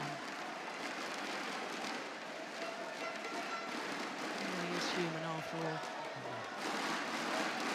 But he's standing there totally upright, believing in his shot. Yeah. And that makes it so much easier to make quality shots. Lynn, Dan. Well, there on the left is Jakob Hansen. Is that Jakob Hansen, the sports psychologist? That's right. Sitting alongside the coach, Kenneth Jonassen. So my questioning whether Vittinghus has the belief that he can actually win this. I'm sure that Jakob Hansen will have something to say at the change of ends. I'm sure he's already had something to say before he went on to court. Yeah, and you could say in some ways that he doesn't have to believe. He just has to go out and do what he's decided he wants to do. Yeah. And then see how far that brings him. There it was again, not committing totally to the next shot. 17-8. Is that because that's alien to him, or is he so afraid of what Lindan might do in return? I don't really know, but it's probably a mixture of that.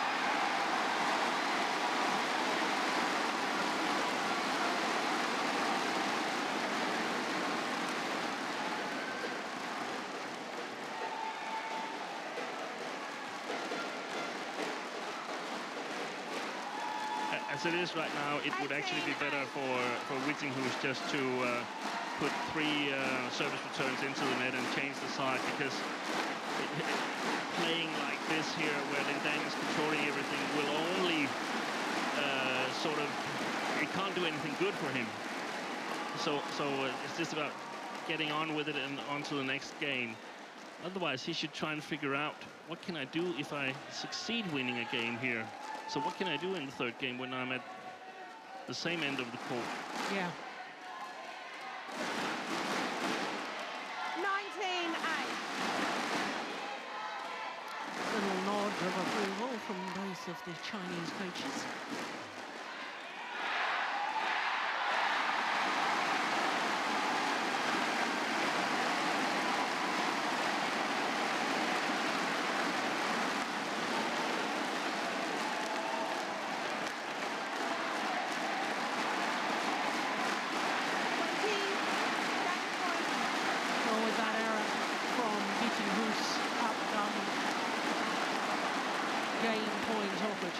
Game points galore.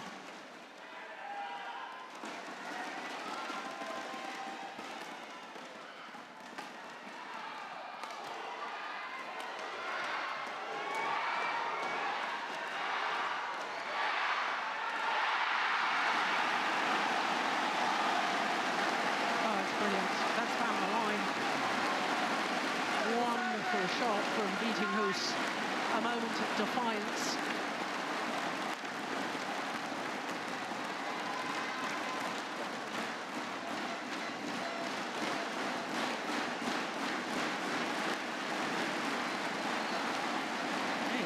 Take it that early, did he?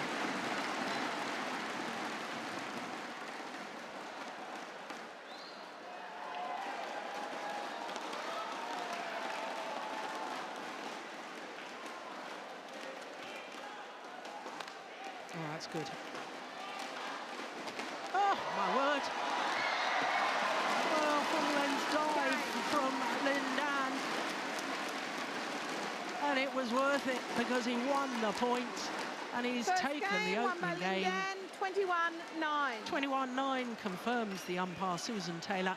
Look at that. Oh, yeah, you need to be careful. Thought he was heading towards the service judge. Yeah, well, in absolute control in game number 1. 21-9 of the scoreline. Just 15 minutes of play.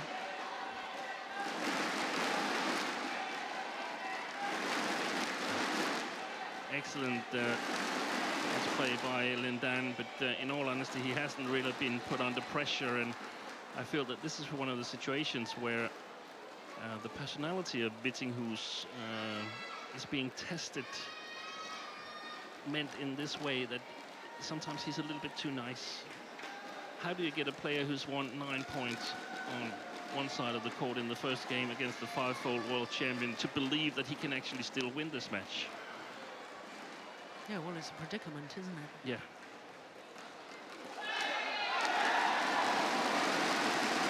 Well, certainly his coach and his psychologist are working hard on that dilemma. What do you say? Well, you say that now you can put pressure on Lindan, and you should mainly put pressure on his long backhand side and his middle court flat backhand. Then play his short forehand side as well. And a lot of variation to the attack. Follow up immediately if he puts a long defensive pickup long, then that's fine, congratulations, but you got to take your chances, you got to invest, you got to play your margins. You cannot stand there and believe that your normal game and your normal determination will do it for you, because it won't. Wise words from Steen Pedersen. Well, there you can see one of the adjoining courts. There's 4 courts in action here in the Stora Stadium. So 21-9. That opening game. Second game, level. Going Lindan's way. Play. Very, very good indeed.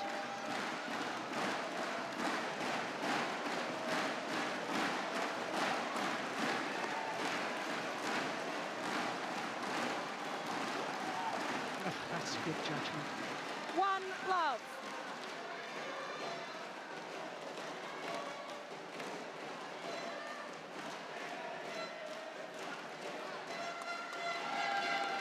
Service over. Also important to play these net shots a little bit further into the court so that Lindan can't spin it close to the net.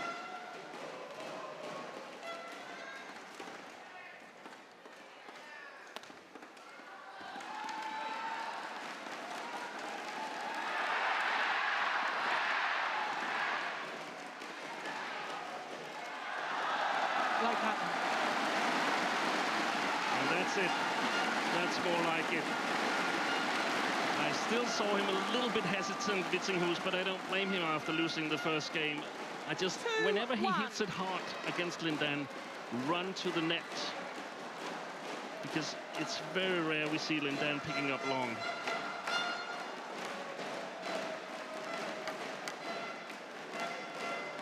No. Out. Yeah, no serve wide of the centre line. Service over. There's so much, there's so big an area to serve it into. Yeah, why go so close to that centre line? Why risk an error? Yes. Oh, it's called wide. Oh, Lindan is challenging that it's called wide. That's not necessary. Oh, are you challenging? Yes. Called in. Well, no, the line judge called it out. Yeah, exactly. Yeah, he did. The line judge, watch the line judge at the back of the court. He calls out. Why is Lindan challenging? Was Vittinghus challenging as well? No, he's not doing anything. No, he's not doing anything. The call was out. Now, hang on, wait a minute. We can't hear the umpire at all. Umpire's calling them over. It was called in by the line judge. Yeah, I know, and I didn't say a word. Yeah. No. Yeah. You put your hand up to challenge that. Well, the challenge is that well, the Hawkeye says that it was in. And it is in. Yeah. But no one was challenging it.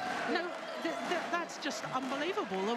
The line judge clearly called it out, which was in Lindan's favour. He challenges, loses a challenge over it, and loses the point. 3-2. My goodness me, I don't think I've ever seen that before. Well, there you go. There's always a first.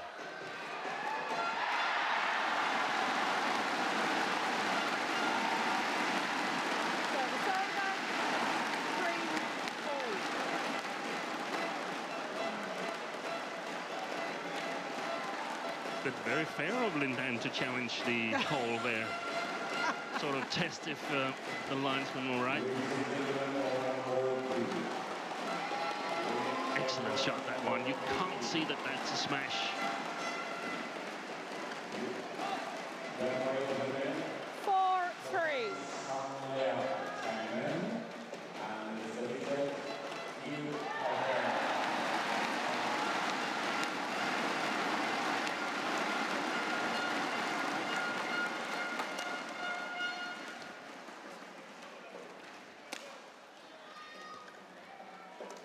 Oh, nice. Oh, that was going wide, wasn't it? Yeah. And look, every time Lin Dan has time in his forehand side, there's so much deception on his shot. So if you watch the legs of the opponent, they will always go a little step in a different direction. It's impossible to read which kind of shot that comes from that corner.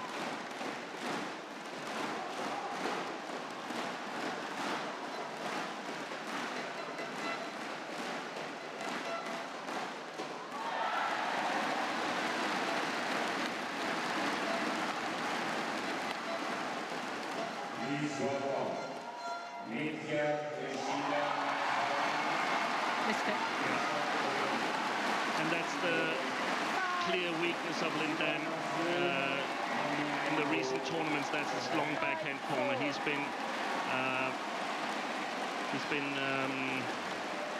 a little undangerous from that particular area. He seems to get behind the shuttle nicely. What is the issue that? It's just not as dangerous as the forehand side. Okay. Oh, that's a lovely shot.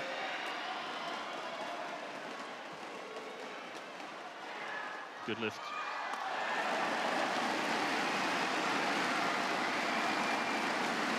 See, he's not doing anything from that corner, so yeah. But it wasn't really possible, or it was at least very difficult to play that corner standing on the opposite side of the court, because that's the drift. That's actually the worst corner you could play, because the side drift is taking it out, and the drift alongside the court is also taking it out. So now it's possible to put pressure on that corner.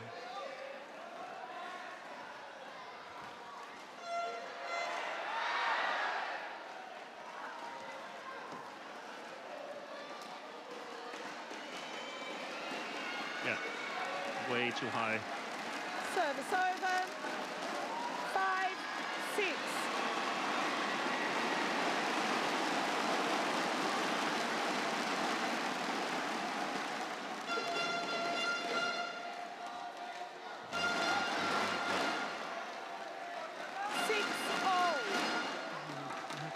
Vittinghus scratching his head.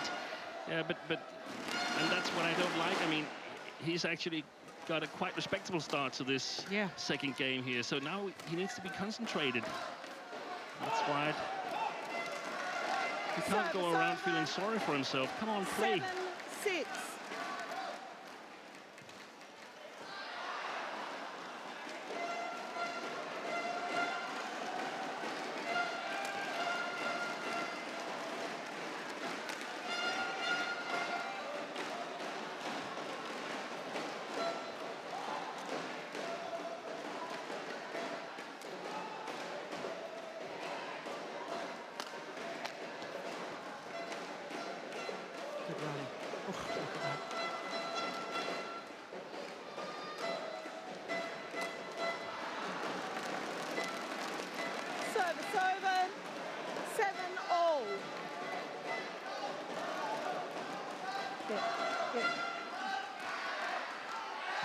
Good idea, but it was read by Lin Dan. You could see that in this picture. Already had his racket there.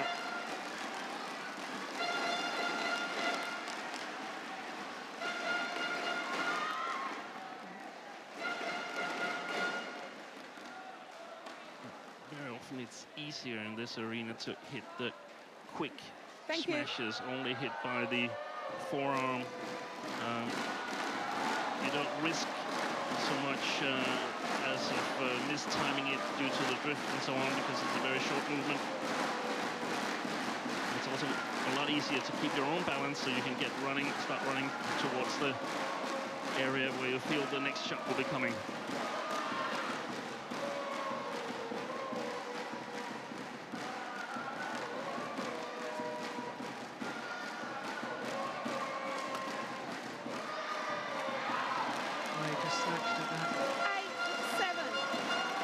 Just going through my mind, his little push to the net. That's exactly what Steen had said he should be doing, not going for the tight net shot, just pushing back from the net a little, but then in his very next shot, Vittinghus just snatched at it. 9-7. Oh, the court's going to need to be mocked. Clever service by Lindan, serving towards the sideline.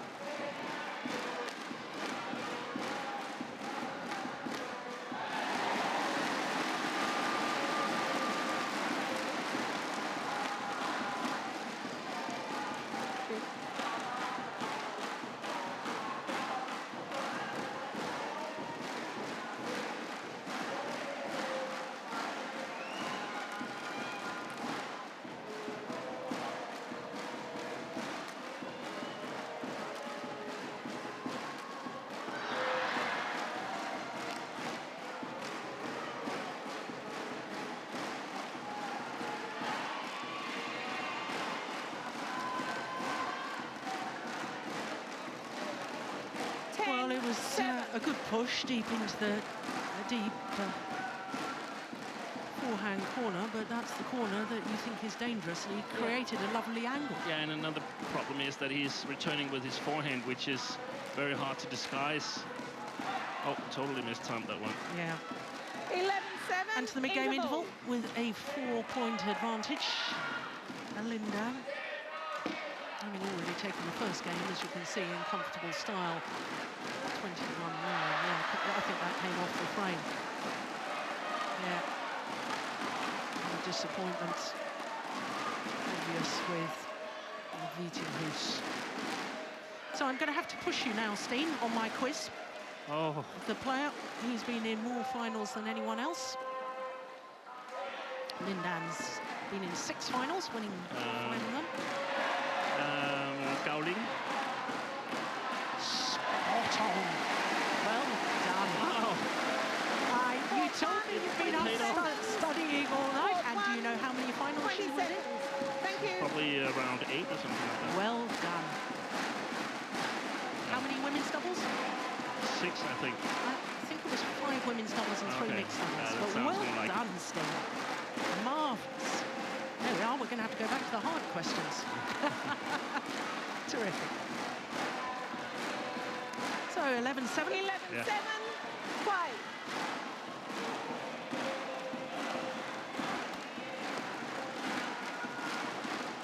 Vittinghus needs to stay on that front court. He can't move back too early.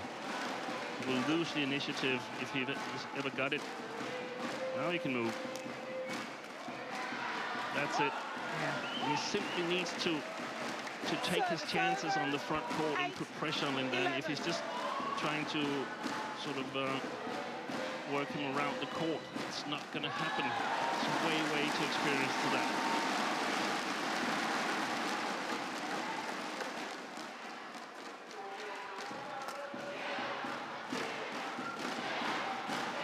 Oh, good net shot. Short lift. Yeah. So typical of Lindan. Tight spinning net shot, forcing the short lift. But he really doesn't miss many of these, does he? No. And you can't see whether it's straight or cross or to the body. Look where that landed, though. That was way in front of Vittinghus, and Vittinghus's defensive stance was about mid-court area. It's extraordinary. Another service return mistakes, and 13-8. That's not good, of course.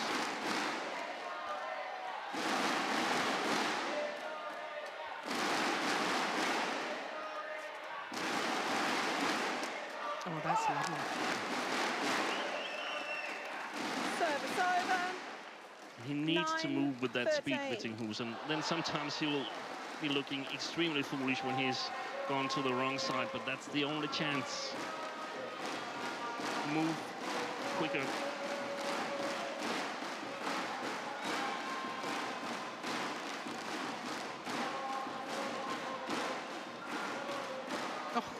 decision was going to land in, I think. That's very wide. Service over. 14-9. It's been smooth sailing for Lindan so far.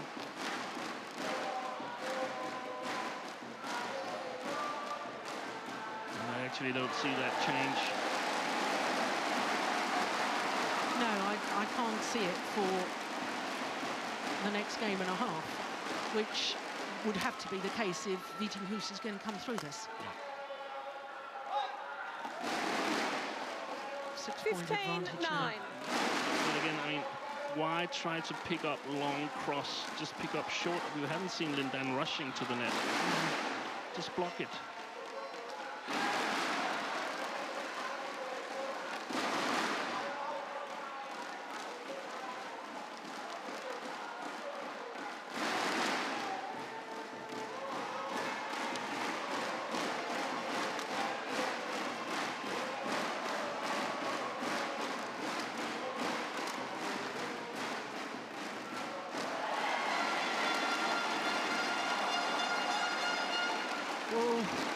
Frustration almost boiling over. Yeah.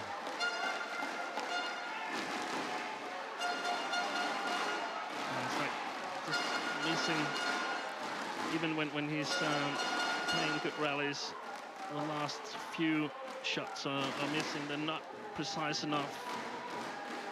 And that's what I mean, that if he has to sort of capitalize on his big smash, he needs to be better at the front court, both creating opportunities and also following up after the smashes and be clinical in that situation. Yeah, I totally agree. I just think that there's certain players, and Lindan is one of them, that, you know, because of their sheer talent and ability, make opponents think they've got to hit the perfect shot, and in trying to hit the perfect shot, they inevitably make errors. Exactly. 8-point advantage now.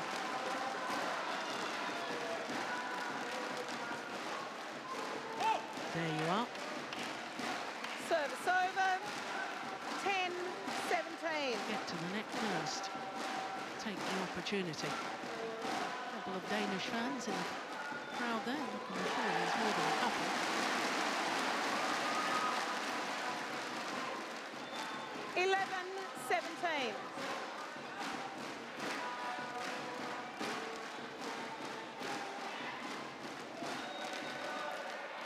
Looking a little bit anxious there. It's not about his man is cruising.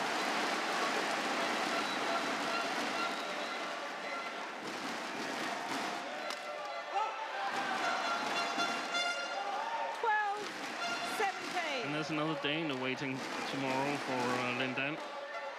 Yep. And a man who's beaten him quite recently too. So we'll get a real good indicator of what kind of form he's in. Number 2 seed Janne Jorgensen, Service of course, over. will play the winner of this match. 18-12.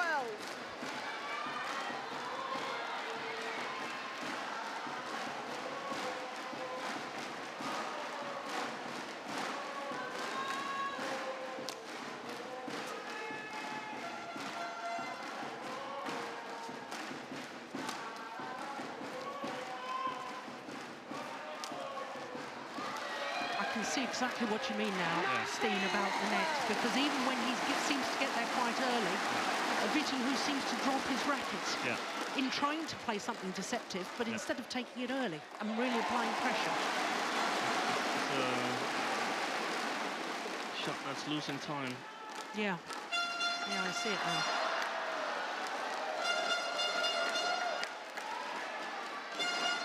Points away from a place in yet another World Championship quarter-final for Lindan. 1 point away. 20, match point 12.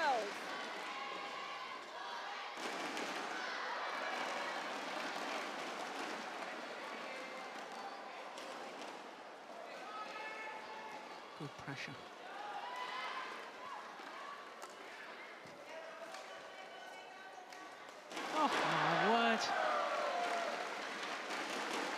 They've only done that a little earlier in the match. 13-20. A little moment of magic from Vittinghus. Look at that. What a lovely way to save match point. And there's still another 7 opportunities for Lindan.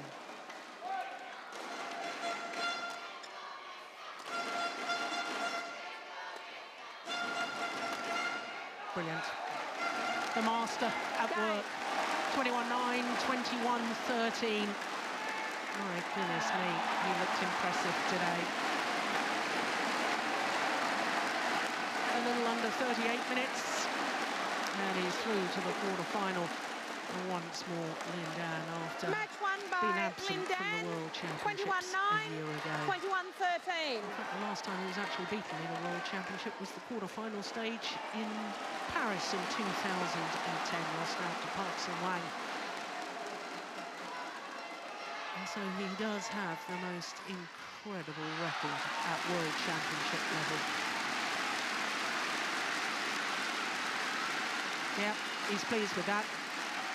And Steen, you're absolutely right. These World Championships, these major events, excite this man, Lindan. Fired up, playing well. And that is an ominous sign for all the other players in the draw. Thanks, the fans.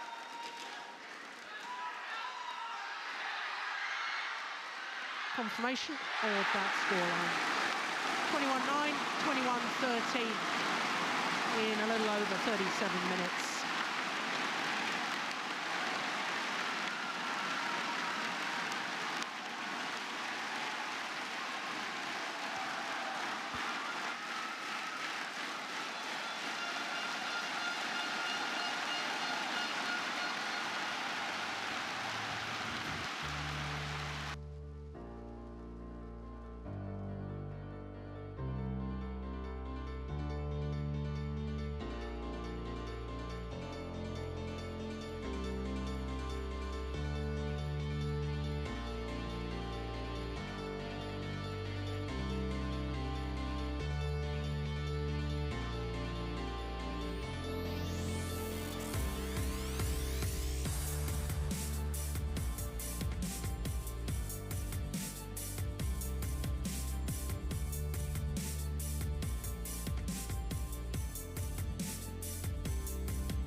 Well, the fans here in Istora Senayan absolutely loving the badminton.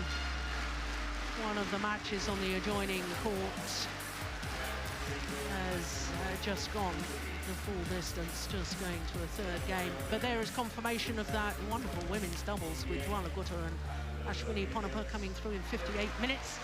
21-19 in the deciding game. Lindan, the 5-times world champion, was just simply too good for Hans Christian Vittinghus. 2 straight games in a little over 37 minutes. Chong Wei, the former world #1. 3 times he's been beaten in the final of World Championships. He's up against the 2010 World Junior Champion, Wang Zhiming. Then we've got women's singles and home favourite Linda Weni Fanatri up against the former world champion Ratchanok Intanon, 2013 world champion, of course. And wonderful to see Prannoy of India back playing after a serious injury to his foot. He's up against another former world junior champion and bronze medalist from Copenhagen a year ago, Victor Axelsen. So to our next match, Chong Wei, unseeded of course because his world ranking has dropped after his 8-month absence from the World Tour. He's up against the number 8 seed, Wang Zhiming of China. Now, Wang Zhiming had a bit of a battle against Toby Penty in the second round. As you can see there, he also had a left-hander in the first round, the European silver medalist from 2012, Höskanen from Sweden. As far as Chong Wei is concerned, well, he beat in the second round the left-handed. My goodness, there was a lot of left-handers in that section of the draw, wasn't it? The 2012 European champion, Mark Schwiebler.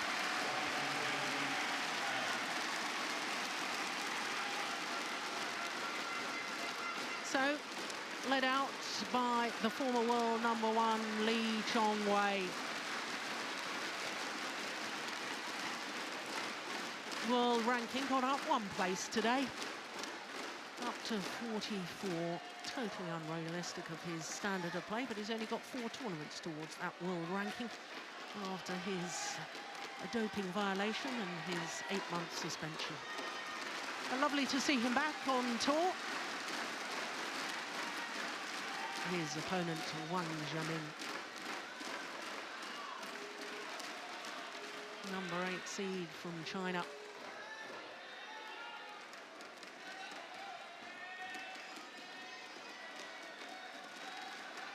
So the defending champion, Chen Long of China, safely through already in the men's singles draw. Receive. Side. Okay, Lin Dan already through, as we've just seen. Can Wang Zhiming make it a 3rd Chinese player in the quarterfinals? Well, this man, Chong Wei, will have other thoughts. At the age of 32, the man from Georgetown in Penang, well, has to, I suppose, be his last realistic chance. No World Championships, of course, in Olympic year, so it will be 2017 in Glasgow, the next World Championships. And by then, he will be 34. Well, second round against the former European champion. First round against Vittinghus of Lithuania, who of course was bronze medalist at the recent European Games in Baku in Azerbaijan. 2 straight games. So he's looked in good form in the first match and then seemed to struggle in the second. Chong Wei maybe just playing himself into form. So to the 25-year-old from Guangdong province in the south of China. Number 8 in the world ranking, the number 8 seed. 3rd world championship for him, 3rd time that he's been seeded. Number 6 seed a year ago. They reached the quarterfinal where he lost out to a certain Chong Wei in that quarterfinal stage. Now there is confirmation. 2 left-handers that he's played so far. And just to confirm once again, the lower player there was the first round, not second round as it says there. Toby Penty was the second round opponent. So both these men going the full distance, Dean, in their second round matches, and that to me was a bit of a surprise. But this will be awfully worrying if you're a Chinese fan. This is the 14th meeting between these 2 men, and as you can see, Wang Zhiming has not won on any of those previous 13 occasions. In fact, he's only twice won a game. Twice it's gone to 3 games. So Rushali Upadhyay of India is our umpire for this one. And Axelsen of Canada is our service judge. Should we be worried, Steen, about these players going to 3 games in their previous matches? Perhaps a little bit. I saw the match yesterday with Chong Wei and Mark Schwiebler, and I thought Chong Wei for quite a bit of the match tried to play a more patient, if not defensive playing style, and he's definitely not got the feel for that yet. But we saw him for firing on all cylinders on in the third game, and that was absolutely magnificent. So very interested to see what kind of Chong Wei shows up today. Yeah. Well, the last time that these two players met was last month in the Chinese Taipei Grand Prix Gold, and it was 21-10, 21-15 in the round of last 16. So it was very convincing for Chong Wei, but as we've been explaining all week here in Jakarta, the Stora Stadium is a whole different ballgame, isn't it? Because of the drift and the effect that has on the shuttle, and therefore the effect on a match.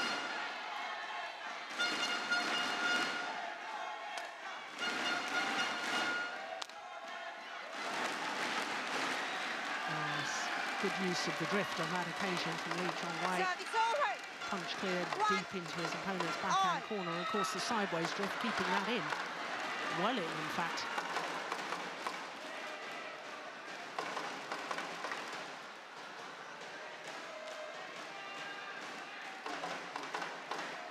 ...2010 World Junior Champion, Wang Zhiming. Service over. Crikey, how many times have we said that during the week? It's a wonderful system, the way the players are now... Maido, we didn't have a World Junior Championships, but the player development and so on, that the BWF, the Badminton World Federation, the introduction of World Junior Championships, and the way we bring youngsters through is magnificent now, isn't it? Yeah, it is.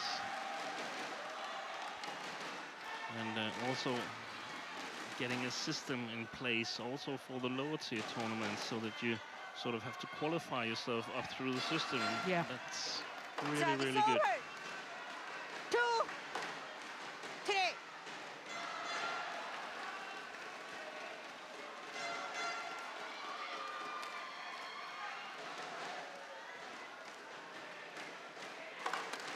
Fight.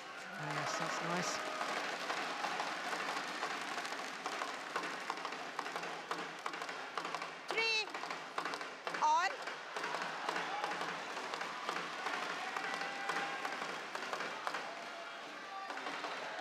Well, there, Chong Wei's coaches, our friend and colleague Morten Frost on the left as we look at them. He's the performance director in Malaysia, and Hendrawan.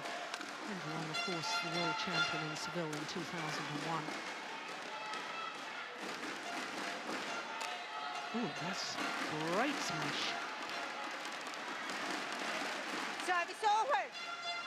Do you think Wang Zhiming needs to be more aggressive than he normally is if he wants to win this match? To me, he's sometimes a little bit too passive. Yeah, I think he needs to mix it up well. I was just thinking about what do I actually feel about the men's singles after I've seen the first days of the World Championships, and I had Chong Wei as a favorite before the tournament. I'm not sure I have that anymore. Oh, we have a challenge here. Yeah. Well, it was called in. I think that Wang Zhiming was absolutely right to challenge that. We're not sitting on that line. We can't see exactly. Let's have another look. Ooh. Yeah. I think he was right to challenge. But Hawkeye will tell us for sure.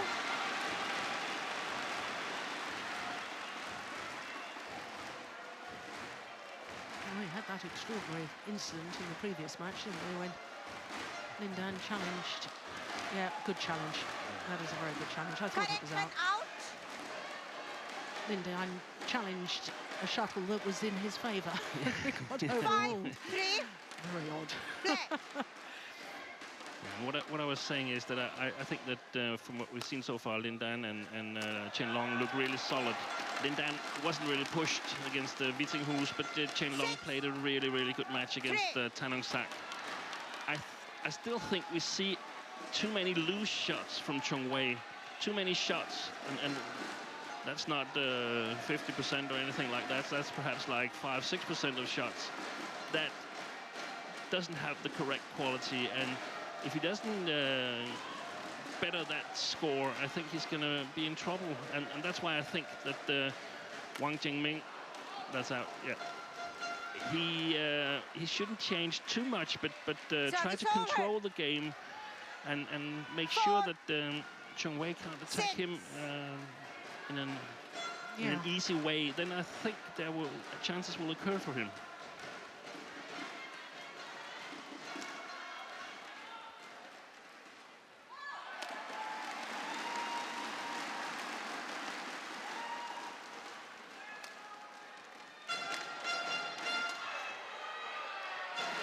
Good aggressive play from Chong Wei.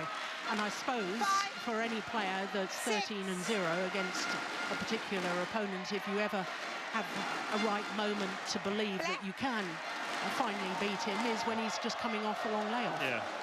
The problem for Wang Qingming is the difference in speed of movement. Chong Wei is simply so much faster. What a brilliant smash there. Yeah. 6 on. Oh, now we have an incident here where we have a lot of confetti on one of the courts. Oh my goodness, yes. Luckily it's not this court, but at least it caught my attention. Yeah. Sorry for that. Yeah, well, that's very distracting for the players on that particular court. Oh, round the back. All to no avail. 7, 6. Look at that. Black. Yeah, it looks very spectacular, but rarely does it achieve very much other than extending the rally by one shot. Oh, that's lovely. Yeah. And this is a bit of what I tried to explain before. Chong Wei has a smashing attack, it's lifted to the backcourt again, plays a drop shot, and the quality of that drop shot is actually not good enough because he loses the initiative in the rally. Don't do it like this, okay? 10.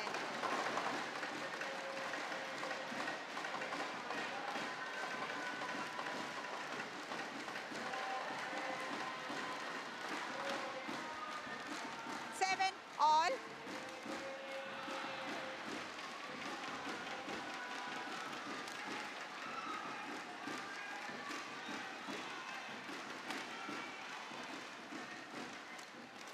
That's well played. Very good, isn't it? Just stayed hovering at the net. Yeah.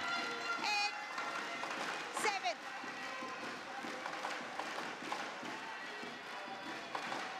Yeah, look, he's on that front service line. Didn't bother to go back to the base position in the centre of the court. Knew what was coming.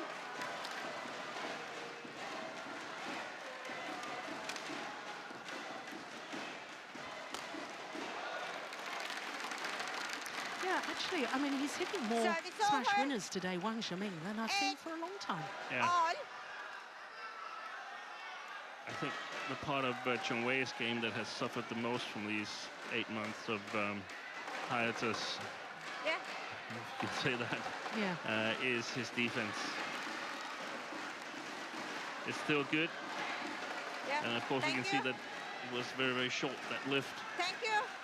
So we shouldn't be too worried, but perhaps a bit of extra height would help, especially playing the far side of the court where it's really hard to hit the baseline precisely.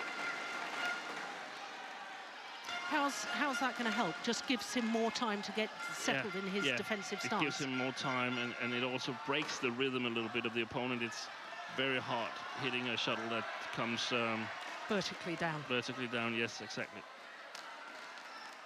Good call. Yeah. Was that clear too short? Or why was Wang Qingming putting that so long out? 8. But definitely another style from Lee Chong Wei today, more mixed up compared to yesterday, where he played very, very patiently in one game against Mark Sweetler, perhaps to get a feel for the arena. 10, 8.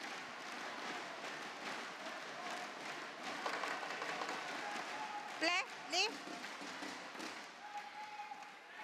Did you call his match yesterday? No, I don't think so. I certainly watched it.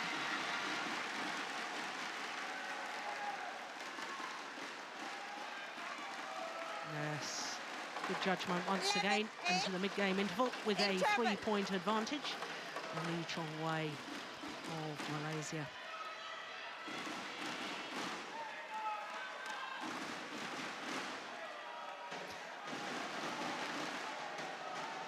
So the fact that Lee Chong Wei is mixing it up more today, you like that? Yeah, definitely. Definitely, I like that. I think it's really important for him to sort of get a more even shot quality in his game, because we saw Chen Long earlier today, and he was sharp. He was really, really sharp. And we know that Lin Dan is normally a master of mastering the conditions. 20 seconds. So in order not to get to work too hard, it's very important that you can sort of hit the right shots with the right quality, control the game.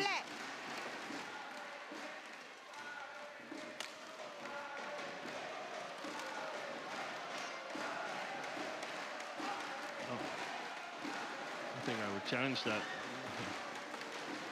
Well, it's interesting. Wang Zhiming turned and looked at his coaches, and I immediately looked at the coaches, and both the coaches signaled that it was out. Yeah, and he was sort of moving his hand, but only up to his head, not above his head. And he's already lost one challenge. Oh no, his challenge was correct, wasn't it? I do beg your pardon. 13, 8. It's great disguise, isn't it? 5 straight points for them all. Oh, goodness.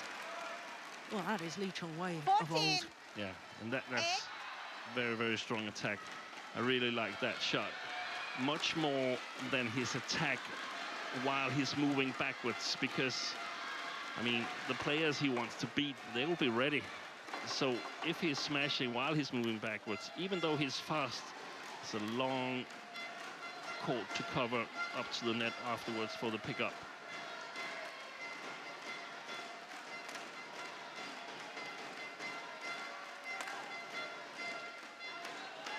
Oh, he's standing at the net again, waiting for the backhand drop shot.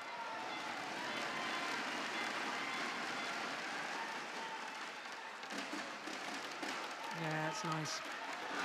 That's landed in. And the run of points is broken. But 6 straight points has put a different feel on this match, hasn't it? Now Wang Zhiming really has to work extremely hard to get back into this.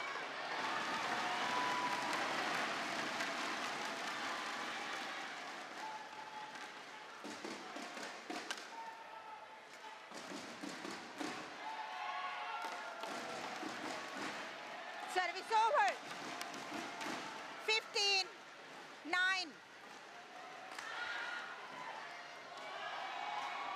Right?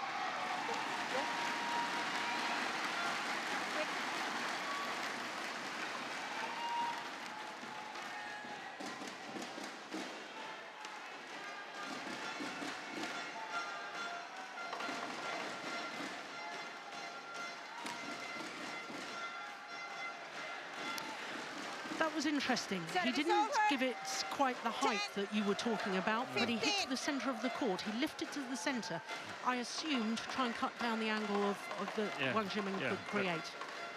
But even so, the Chinese player still found the winner.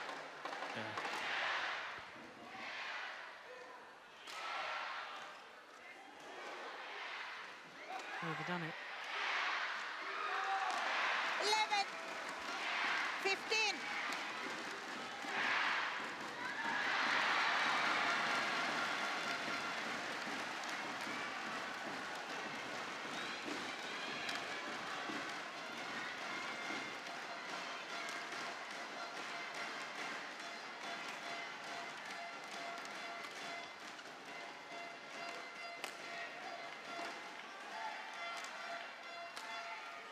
Oh yes, super.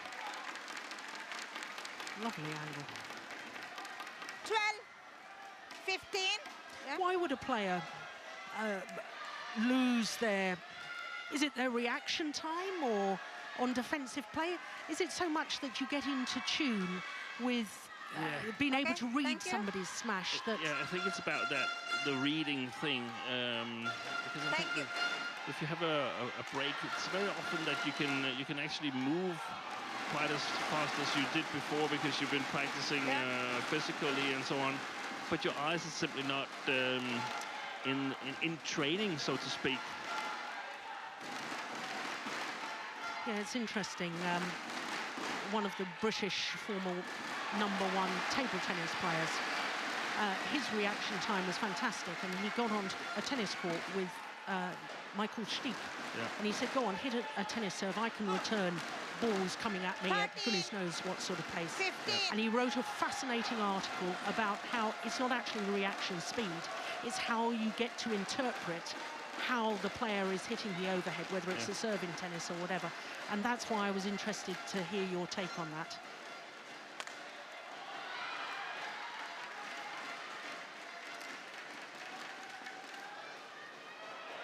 Yeah, well, he's back to within a point. 14. 15. 5 straight points now for Wang Xiaoming. Play.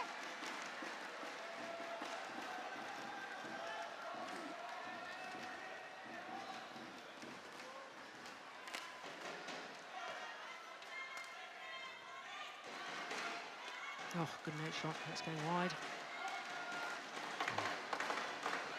Service over. And the fun thing for 16. you back home at 14. CD sets is to sort of try to figure out within the rally when you think Chong Wei is a big favorite to win the rally, when you think he's a small favorite, when you think Wang Xiaoming is a small favorite, or when you think Wang Xiaoming is a big favorite. And in other words, try and sense which are the decisive shots within the rally. Yes. Bit level here. Chong Wei favorite, now level again.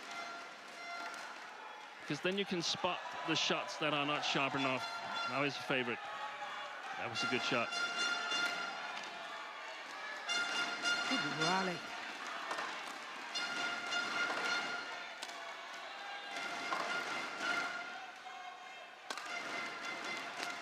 Brilliant rally. Excellent rally.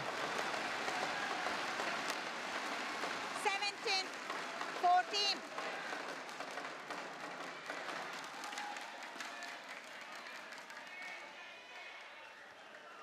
And if you should point out one thing, then it is that Chong Wei has quite a good draw in terms of increasing strength of his opponents. If he is to go through to the final in this tournament, then he is to meet tougher and tougher opposition for each match.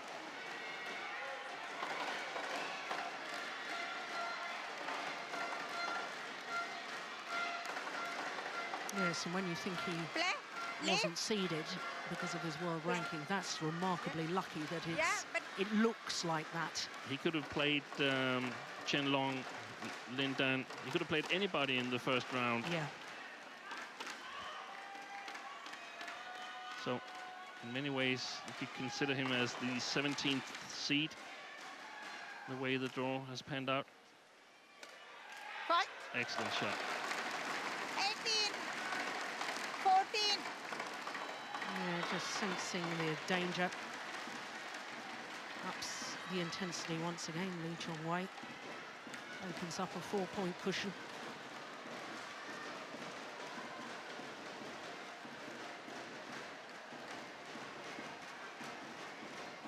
And we have to remember all of this discussion about his shot quality and so on, that he's on the difficult side of the court, on the side of the court where you're sort of forced to attack a little bit more. So things might look a whole lot different when the change of ends comes after the first game.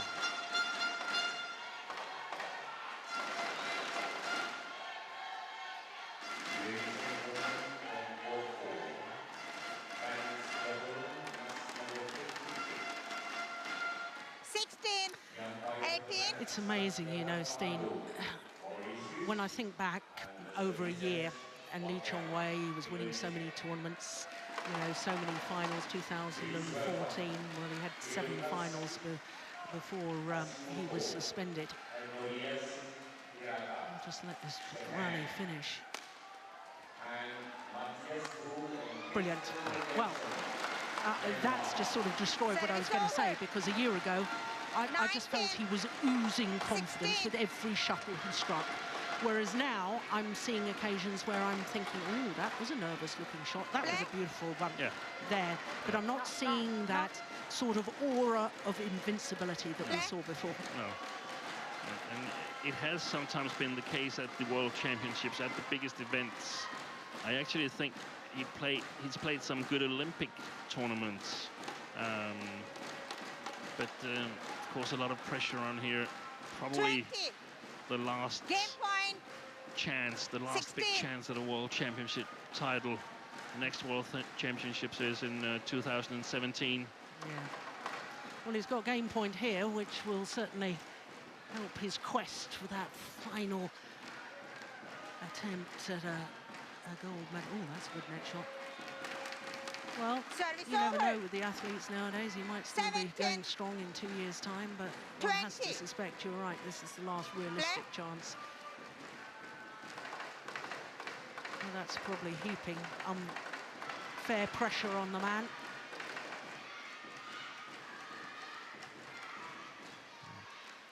And we also have to acknowledge that he's only lost 1 game since coming back here.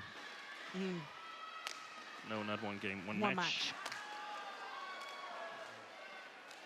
And that, of course, was to Chen Long in the Chinese Taipei Grand Prix gold last month.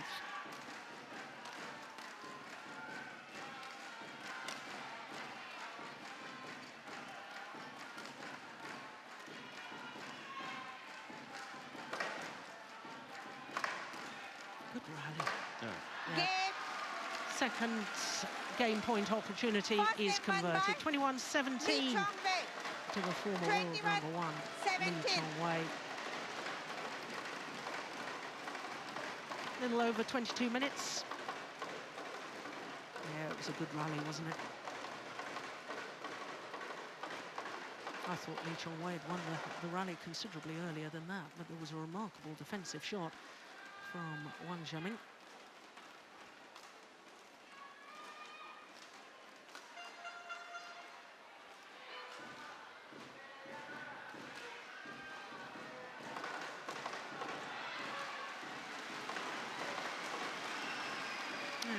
Frost just walking to the coach's chair. Twice beaten in World Championship finals. 1985 in Calgary and 1987 in Beijing. That's confirmation. 22 minutes, opening game, 21-17.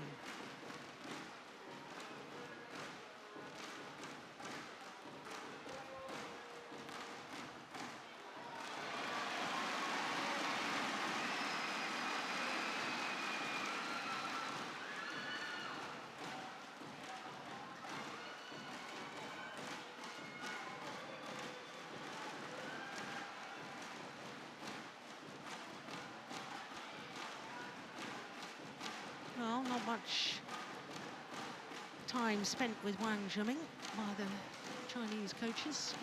Quick words, quick piece of advice. 20 seconds. Court 1, 20 seconds. You've seen a coach that doesn't like to overcomplicate things. Well, Morton's Frost is looking quite relaxed, isn't he? Lift. Yeah. It, of course, depends on the situation, but if everything is going quite well, there's no need to do a whole lot of talking. Yeah. But obviously for Wang Zhiming, things not going too well. No. Well, you know, everybody's different, and I had a different playing style, and coaches have different styles. But you know, given this situation, if you were coaching Wang Zhiming, you've lost to your opponent 13 straight times previously. Do you just give him one positive thing to work on in this second game, or do you spend quite a bit of time with your player? I think that's why I spent quite a bit of time and sort of take the conditions into consideration here. How is the drift going to be tackled on this side against this particular player?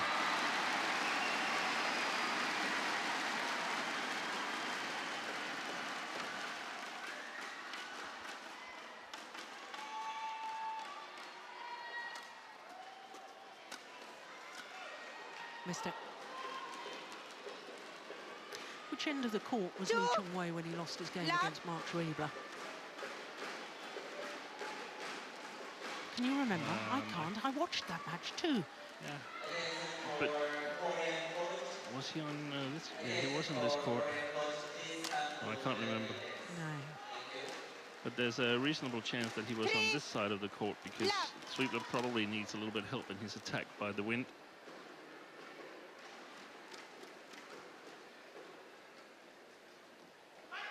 But I can't remember. No. Oh, look at that. That's delightful. Service over. What a net shot.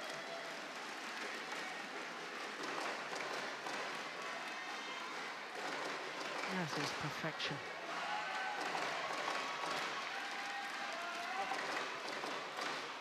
Thank you.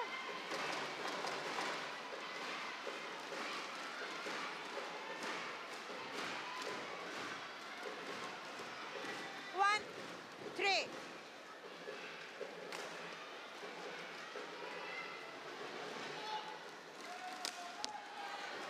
Wow. The Chinese coaches was showing with his hand, lift it high, don't let him jump into it. And that's, yeah. Let's see, there was the high one. It worked better than the other one. Yeah, got to be careful. I know like Lee Chong Wei likes that little backhand cross-court net shot, but from this near side of the court, you're hitting with the wind, the side drift.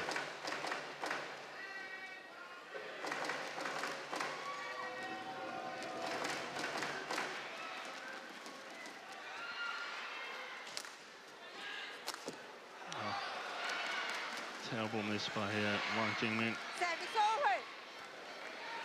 3, 4.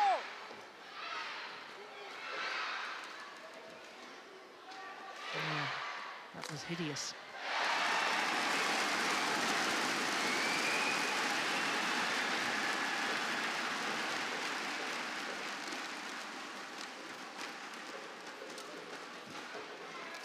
Oh, totally mishit that one. 4 all. Left.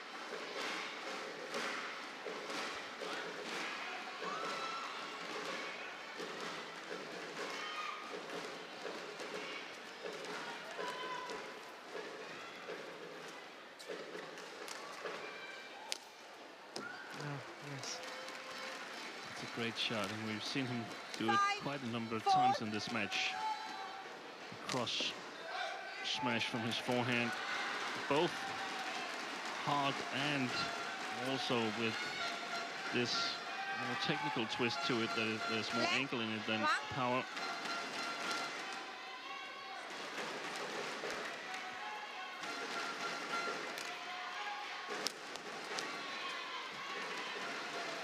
Oh, brilliant.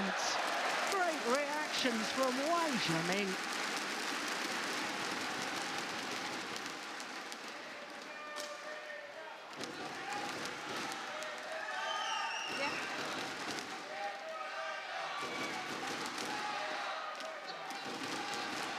Look at that. Thank you.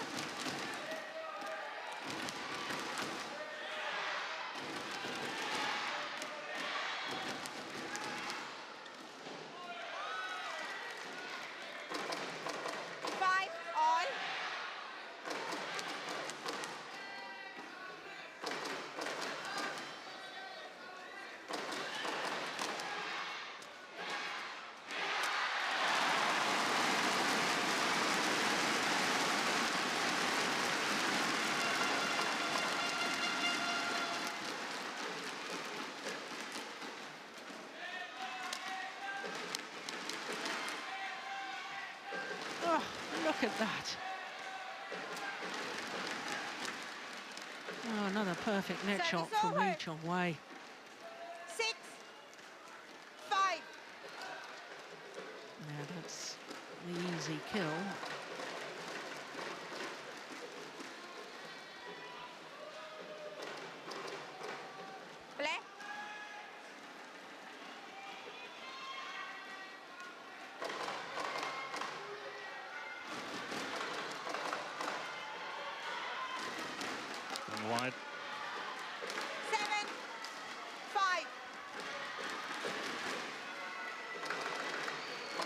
7 of the last 9 points to Lee Chong Wei.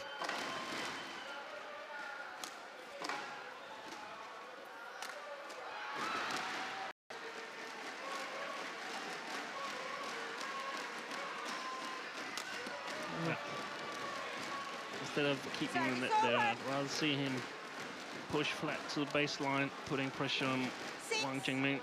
7.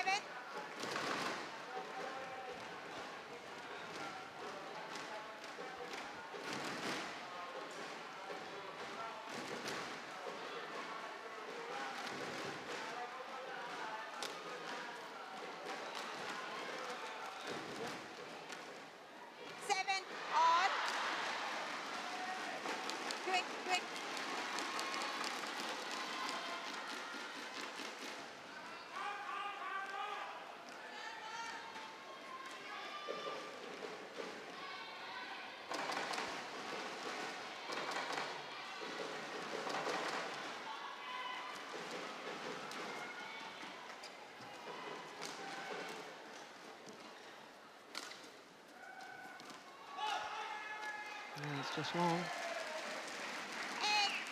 So Wang Zhiming back into the lead. Wang, don't give before the line break.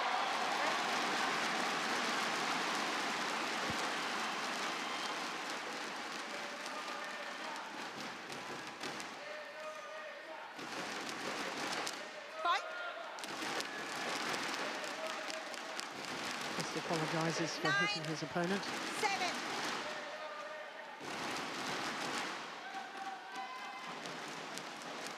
Yeah.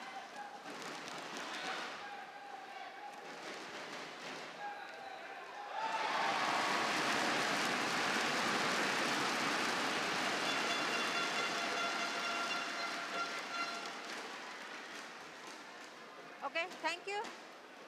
Oh, Wang Zhiming, 12 career finals, only 3 titles. And the problem for him is that he usually gets sent to events along with Chen Long and Lin Dan, so for him to win a title, desperately difficult. Tough opposition. Yeah.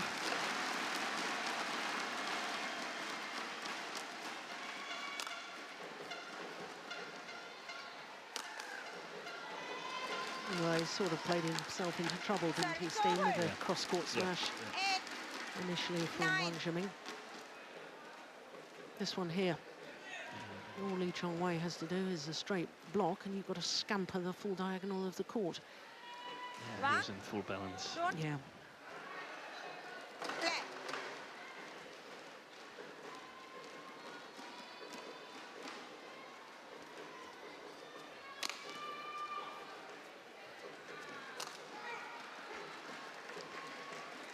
Better. All. Seen from a Lee Chong Wei point of view. Still a little bit flatter, in my opinion, would be nice.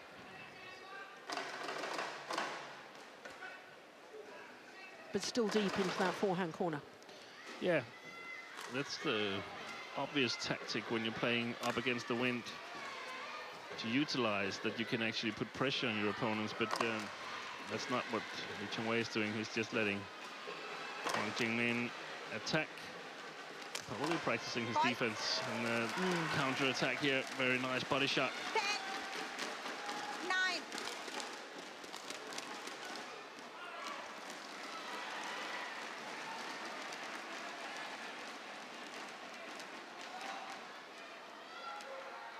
Yeah, way too short that lift from Wang Jingmin.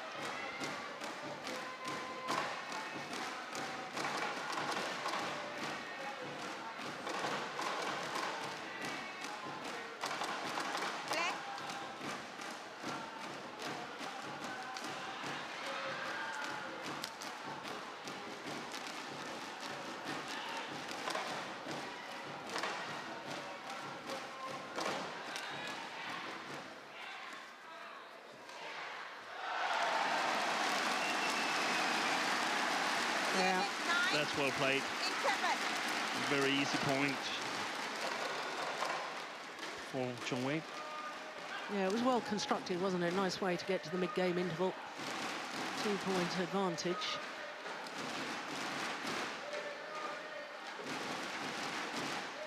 Look how he stays by the net again. ready for that drop shot.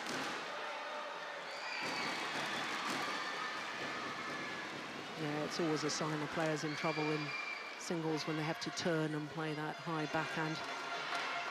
Put your back to the net, you can't see where your opponent is, can't really see where the court is.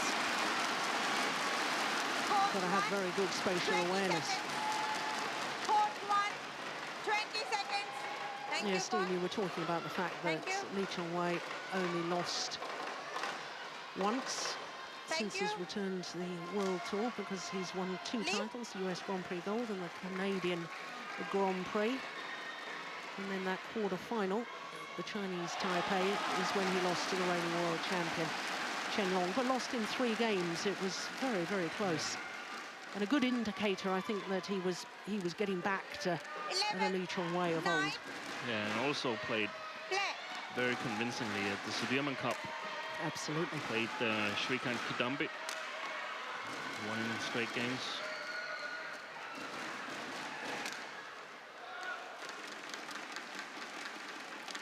Service over. 10, 11.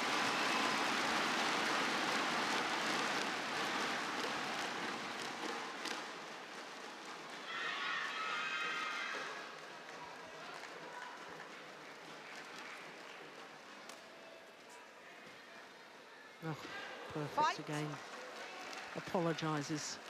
But that's not luck, is it? You can't hit as many net chords as that and call it luck. It's got to be practice skill. It's practiced thousands and thousands of times.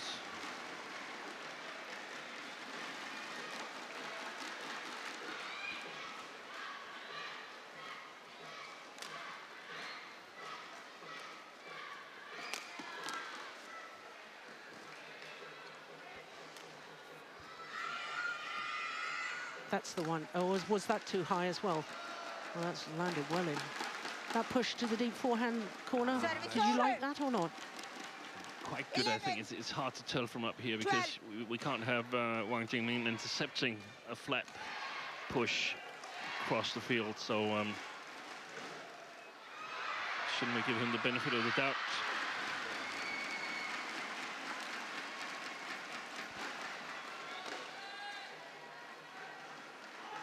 Well, we talked yesterday, I think you and I, Steen, about the drift changing momentarily. If somebody opens a door here in Astoria Stadium, I think we're going through one of those short spells when the drift may have changed. Wherever that door was, needs to be closed. Halt. Service over. 13, 12.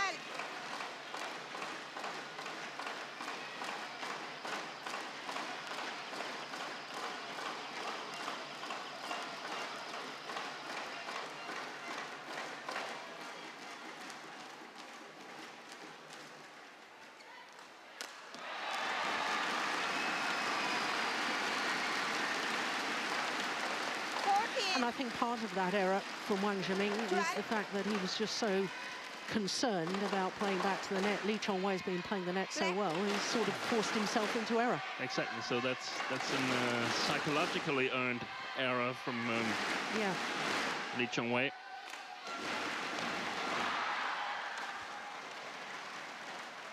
Yeah. Quick, run quick.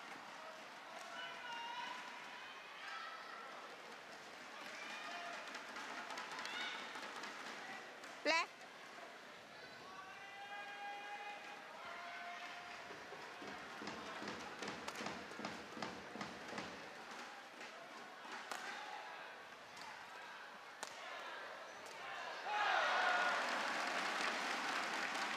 Service over. Well, interesting reaction after the rally there, Steen. Turnen looking to the coach as if I'm trying to do what you say, but it's not working.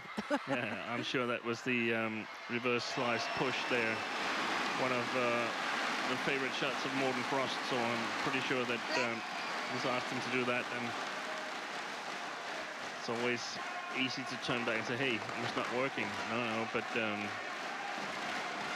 benefits will come later on when he can't really choose a side, Wang Jingmin. 15.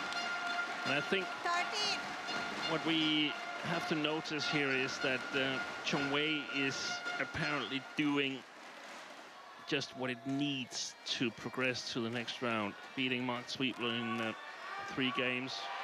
I'm pretty sure he's going to win this match. But have we seen everything, or is he holding something back? Service over. 14, 15. I'm not sure I have your absolute confidence in getting through even this one. Oh, that was wide. That was going to go wide, that service. Almost impossible to return with the forehand shot. So back level, 15 all. Yeah.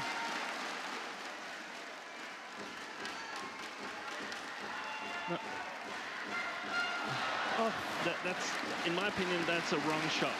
Should have been pushed to the baseline to put pressure on Wang Zhenming. He was standing at the net. It could have gone well also, but it's just the chances are too slim. He would have been totally in control had he pushed it to the baseline.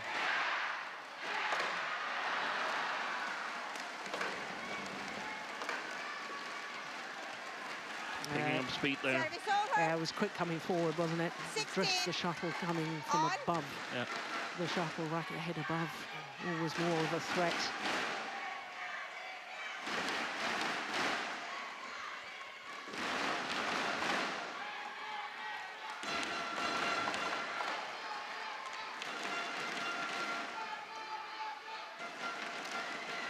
Oh, that's a big mistake. That's a huge mistake, isn't it? He looks at his racket. 16. That was tame. No, he's blaming the shuttle. Well, he's just saying to his coaches, I think, did you see that hand movement? As if to say, the shuttle moved. Yeah. That's why I mishit it. So now Lee Chong Wei back in the lead.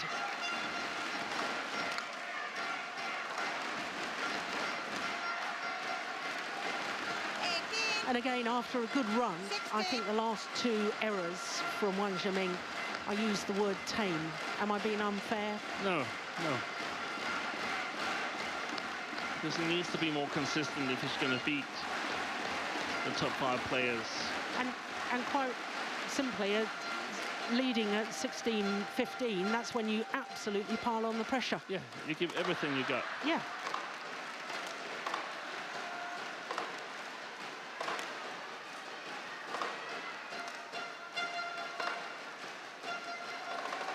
Wide. Yeah. Service over. 17, 18.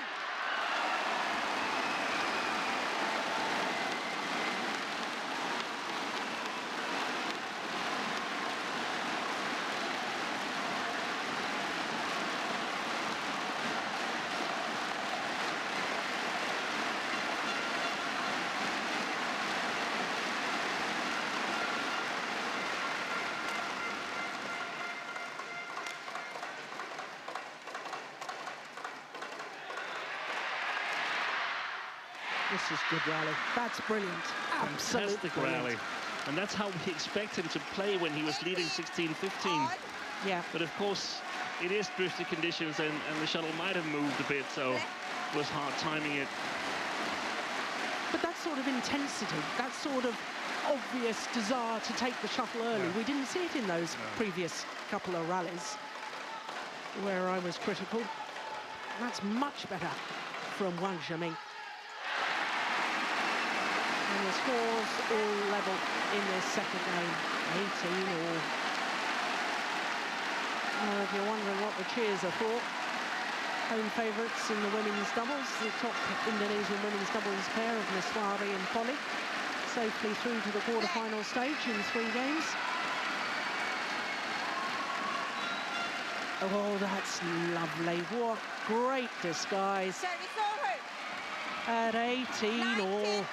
In a decided game to play an accurate drop shot, jumping backwards So difficult to control the racket head when your body's going one direction and you're trying to play a delicate, accurate shot.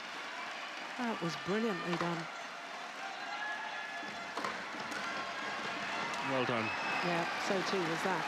Very nice straight smash. He's been smashing cross on a number of occasions. So 2 match point opportunities for Chong Wei to book his place in tomorrow's quarterfinals.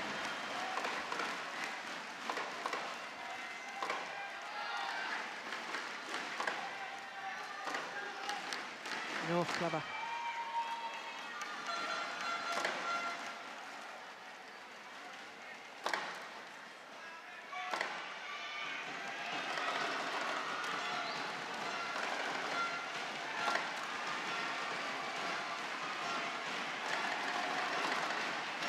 Excellent play.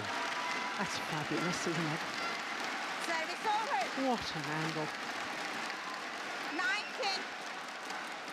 20. Play, play.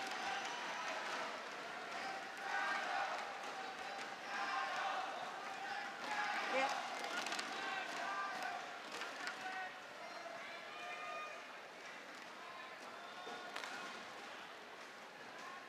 Well, I was about to say I'm surprised that both players are allowed to towel down and take on board some liquid, but the court has been mopped of perspiration. That's why they are being allowed to do so. Yeah, wrong. Yeah, Malaysian fans looking a little anxious. Still match point though for Chong Wei. Wrong. Yeah, so too is Morten Frost.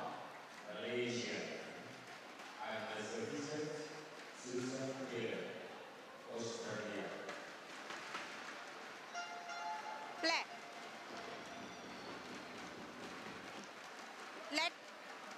Let. Well, not ready. He'll have to serve again. Oh, this time he moved too early. You come.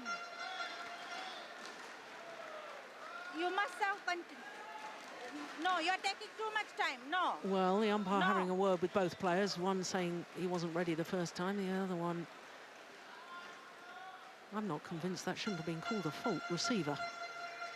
Yeah. Anyway, wasn't called. The match goes to Chong Wei. 21-17, 21-19. And the dream is still alive for the Malaysian. Through to the quarter-final. The unseeded former world #1, 3 times beaten finalist at World Championships. And Chong Wei, a 14th straight victory over Wang Zhiming of China. This, the final rally.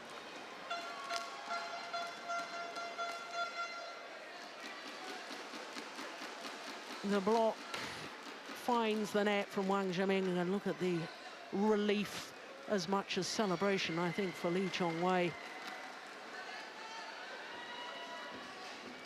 You don't often see celebrations like that from Chong Wei. Every match on his comeback means so much to him. Well, he will contest the quarter-final tomorrow. We don't yet know who he'll play. It'll either be Hu Yun or Shrikant Kidambi. But there is confirmation, 21-17, 21-19 in 48 minutes. Steen Peterson will take a break. Go and have some supper and have yourself a cup of tea. I will stay with you for the last of our 2 matches here today. And I'll be joined by Jesper Larsen.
So after Lee Chong Wei's victory there, we turn our attention now to women's singles, and we'll have the former world champion, the Ratchanok Intanon, up against the home favourite Linda Weni Phanatri.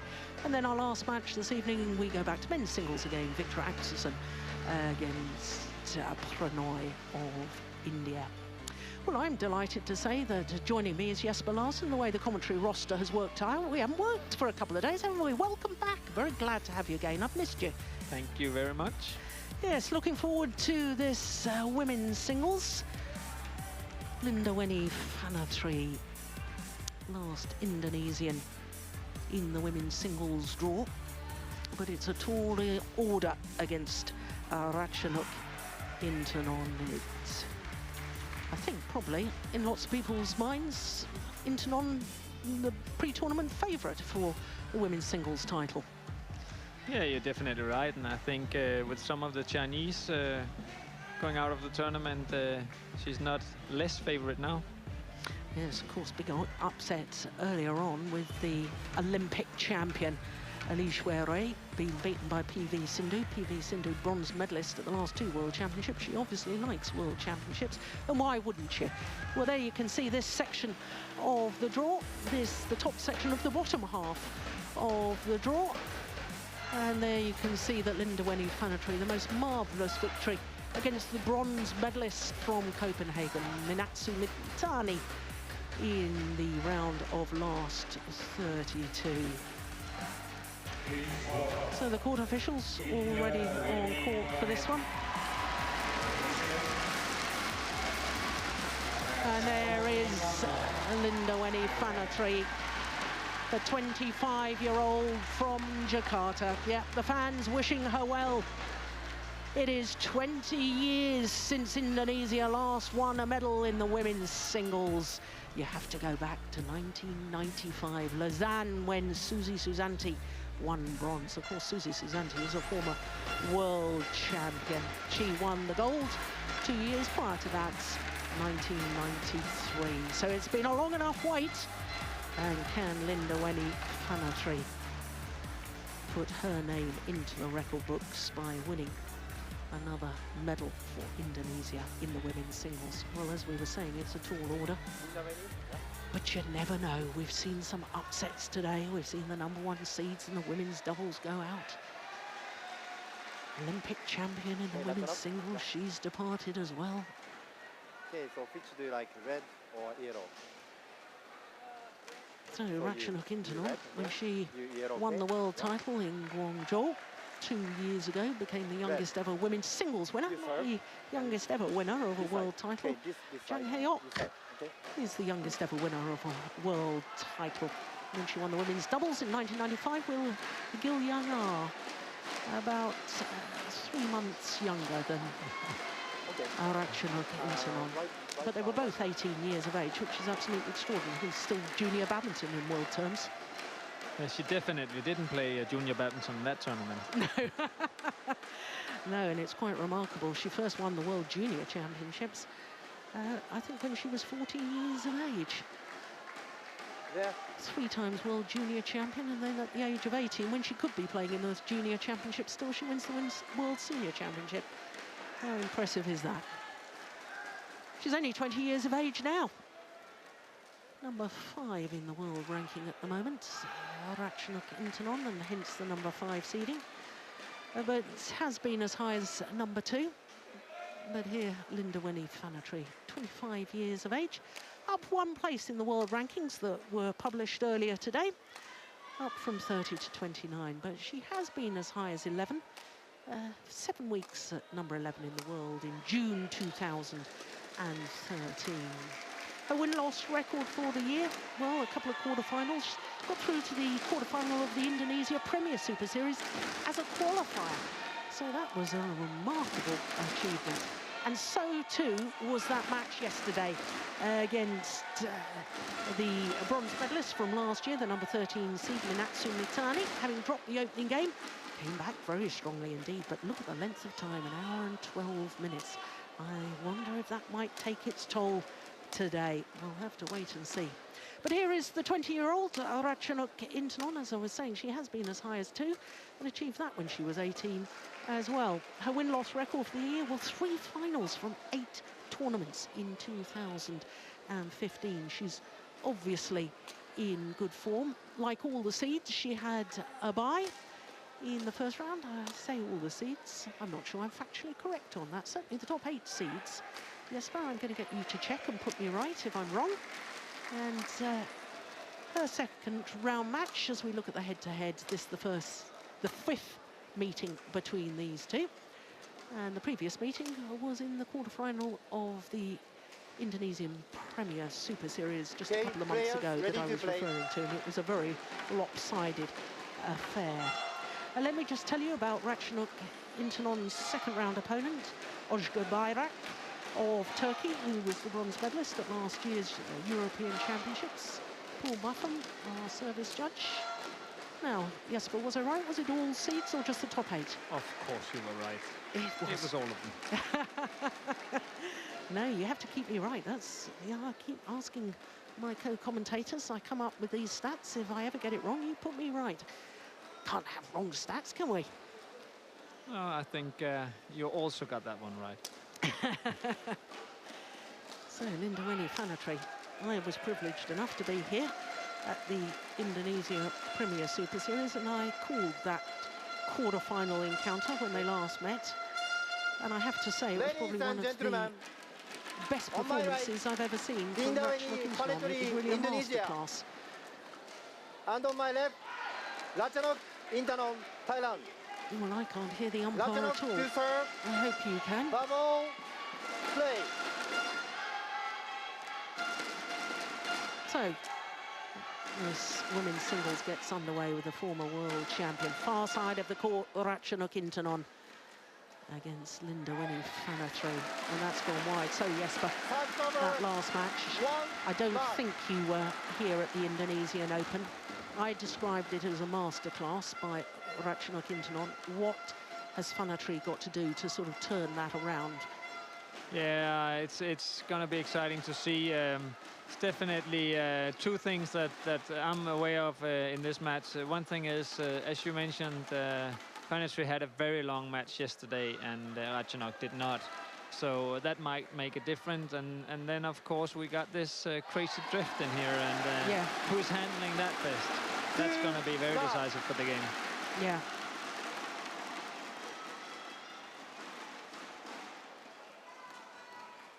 Well, a good start by the Indonesian. First 2 points. Interesting that she serves backhand. A number of the women's singles players are doing that now. Emulating the men's singles, the way the game is developing.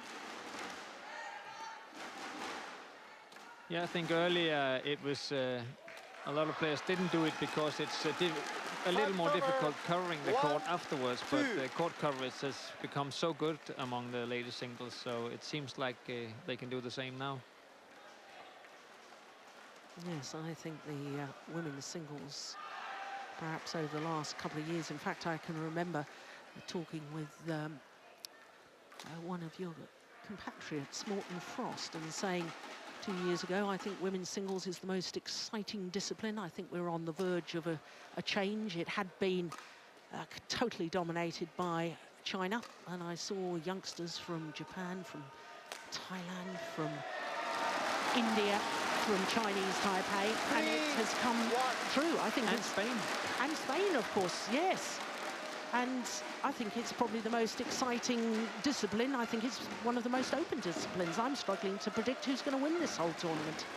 That is very difficult to predict, and you're right. And it has it gives a lot of color to the ladies singles that we got so many countries competing for it. Yeah.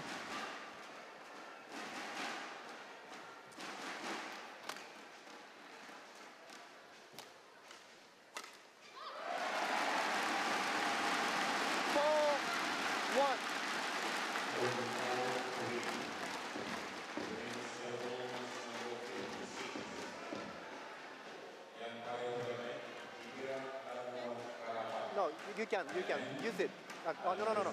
You don't want. No, just one title to her name over the years, Lindaweni Fanatri. That was in December 2012 when she won the Syed Modi Grand Prix Gold event. which has always been a threat, always been a dangerous player. She's had victories over Wang Yihan and Saina Nehwal. Tai Su Ying as well, she's beaten. She's a dangerous player. She shouldn't be underestimated. No, and you shouldn't underestimate her here in Sanayan, especially because she likes the conditions in here. She likes the difficult conditions, and she's also off to a very good start here.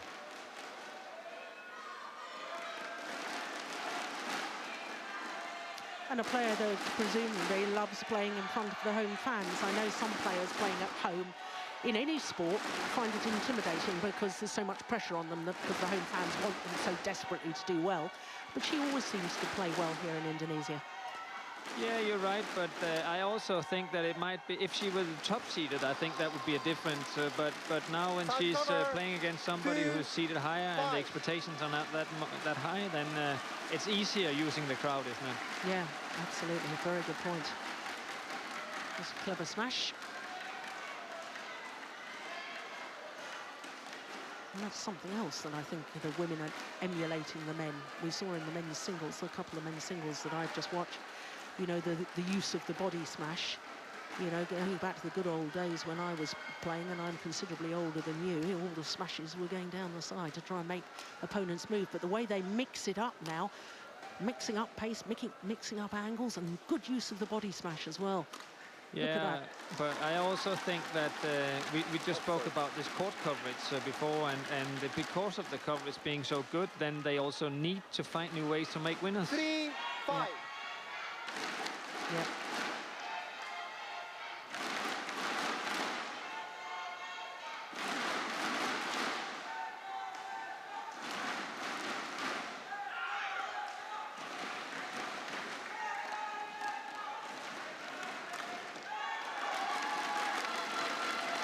Well, that's just emphasising wonderful angles that can be played. I think the lift was a little short. Let's see that again. Where are her feet? Yeah, inside the tram line at the back there. You always can tell how deep the lift has been or the clear by watching the player who's about to play the shot, where their feet are as they play it. Yeah, you're right, and it actually happened a couple of times already now that she's lifting short. She's probably afraid of lifting too long, and then Ratchanok gets really high on these, and she's attacking incredibly well.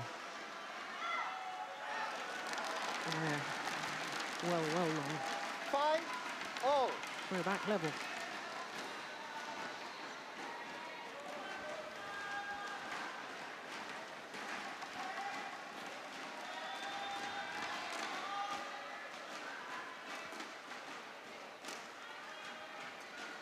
That's nice. Well, in their 4 previous meetings, it's only been to 3 games once. That was back in 2010 in Hong Kong. How much, I know you've been national coach in Denmark, or one of the national coaches, and you know, I'm interested to know what you say to a player when they've never beaten an opponent. We've just had the previous match. It was 13-0 coming into that match with Lee Chong Wei and Wang Shiming. We've got another incident here, 4-0. What do you as a coach say to the player for them to get their first ever victory? Is there different psychology to what you advise them? Yeah, I think so. Normally you would maybe not ask a player to take big risks, and so unless it is situations like this where you have to provide something extra. You need some more percent than 100 to make a win.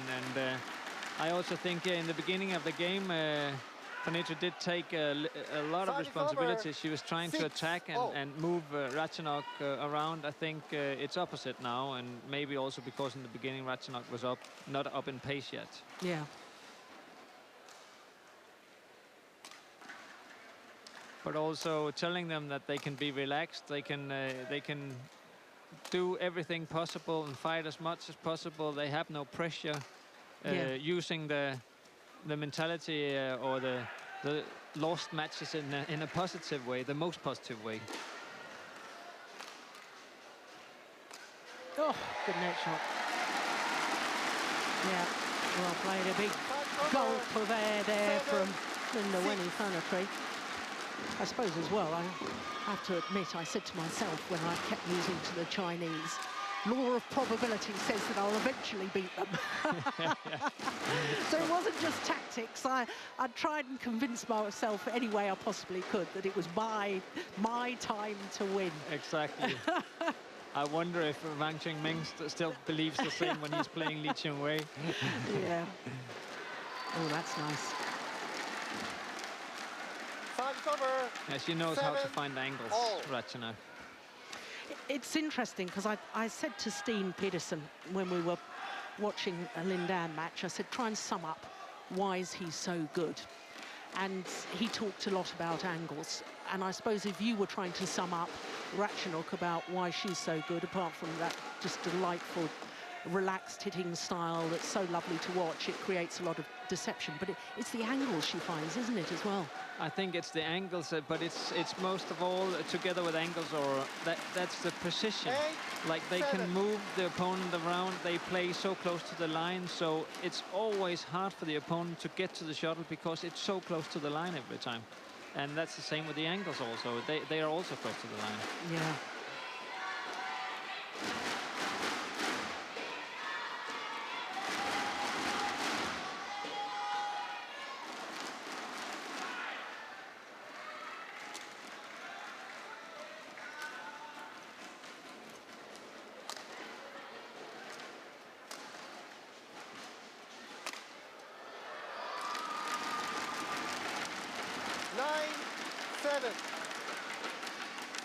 Yeah, a little look, a long, hard look, actually, towards her coaches. Looking for inspiration, perhaps, but when the shuttle's deflected as badly as that, with hitting the top of the tape, there's not really a lot you can do. Shouldn't be disappointed with that. Easier said than done, though. Yeah, I think it was maybe the first shots in the rally she wasn't that happy with, not the last one. Okay, thank you. But it seems like Ratchanok is getting into this game and a little bit cruise controlling, I think. Thank you.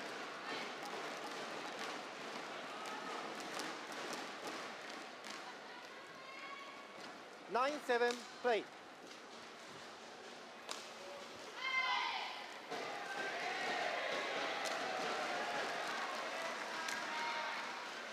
Oh, stayed in. Looked to me as if that was a bit of a miss hit too. Yeah, I don't know if that was on purpose, that she was actually going for the drift, or what it was.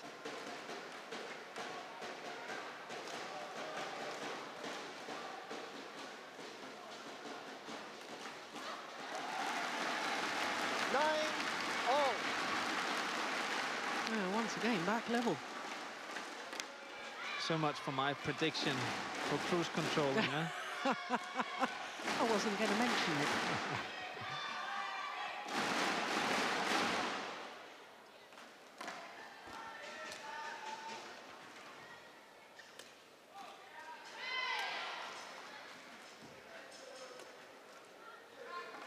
What a great lift.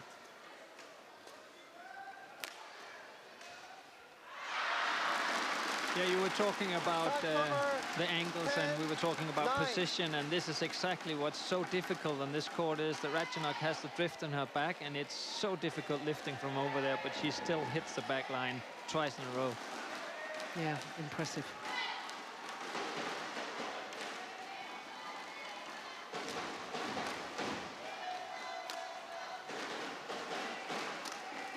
Oh, that's lovely. What a great defensive shot from Linda Wenny Banatry.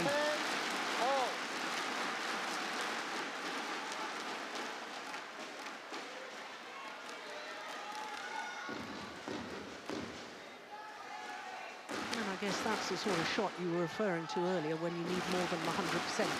You know, if you're going to win this match, you've got to go for shots like that, and you've got to make them count. Exactly, and also I've seen a couple of times also when she goes to the net like this, she's really trying to play it tight to get the upper hand at the net. Yeah, well, she missed on that occasion, but certainly it's sent a message to Ratchanok Intanon that she's prepared to take her on at the net. Look how early she took that first one to play the tight spinning net shot, but you know, it just emphasises the point you were making earlier, Jesper. Ratchanok Intanon so accurate with her shots. And that net shot off her opponent's neck shot was nigh on perfection. So just 1 point in it at mid-game interval. Not a lot to choose between them. Now, Steen Peterson has been up all night, swatting away on World Championship records, ready for my quiz. Thank you. Thank you. I guess I have to. Now, with Birgit Michels losing in the mixed doubles today. Of course, her sister won a medal at the World Championships. Sayaka Takahashi losing in the women's singles today. And her sister, Ayaka Takahashi, losing big surprise in the women's doubles. So I don't think in these World Championships we can have siblings. Oh, we can.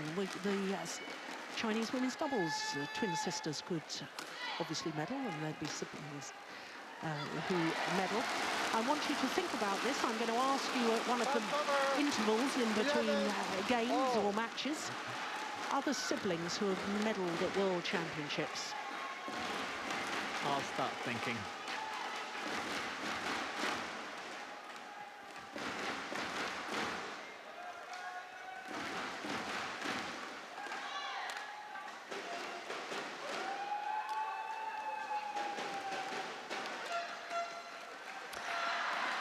That is exactly what you were talking about. Ratchanok Intanon played her opponent deep into the forehand corner, then close to the backhand net, then played it in the deep forehand corner again, just making her move the full diagonal. You were talking about, even though players' court coverage is good, that's incredible. Pinpoint accuracy again. Yeah, it was. And also, before, when she was played in around the head corner, Ratchanok, she went for a straight smash. And this time she made a little deception, and then she made the clear, and then in that way she provoked the mistake. I was also watching the match before between Lindan and Vittinghus, and one of the things that I'm really noticing is how much more Vittinghus had to move compared to Lindan. Yes. And are you seeing, the reason you mentioned that, are you seeing a similar thing here in that Linda Wenifanatri has been made to move more than she's making a Ratchanok move? I think we will get there. We're not quite there yet, but I think if you have the full match, then she would definitely have been running longer than Ratchanok has.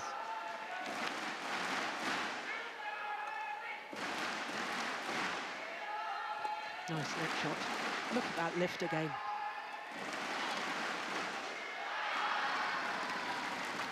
Service over, 13-12. Yeah, this has been a wonderful opening game so far.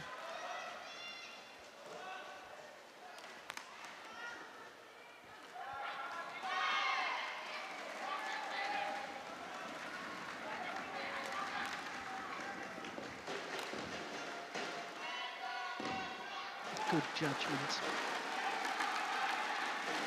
Taken wide by the sideways drift. No, Ratchanok's asking for the court to be mopped here. And Fanatri just telling the coach that, yeah, I know the drift is there, but so difficult to control, isn't it? It is. I suppose, as a player, it's just automatic. You know how much angle you've got to put on the shot because of thousands and thousands and thousands of shuttles you've hit in practice, and to suddenly override what is instinctive to you by the brain saying, no, you mustn't push it that far, is very difficult. It is very difficult, and that's also that when you then get under mental stress, it gets even more difficult handling. Yeah. That's a good clear.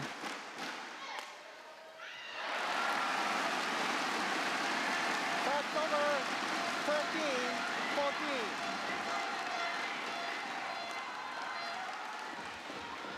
You know, the two of us have been watching quite a few matches in this hall now, and I don't remember seeing that many players actually being able to make clears into that forehand corner from down there. Apart from Ratchanok. Exactly, yeah. Yeah. Yeah, good point. Which is testament to her abilities.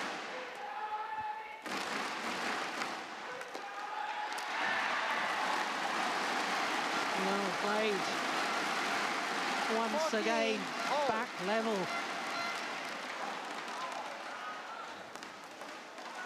Yeah, she's a fast learner, is Prannoy, because she's been beaten a couple of times with that angled cross-court smash to her backhand side. That time was alert to it.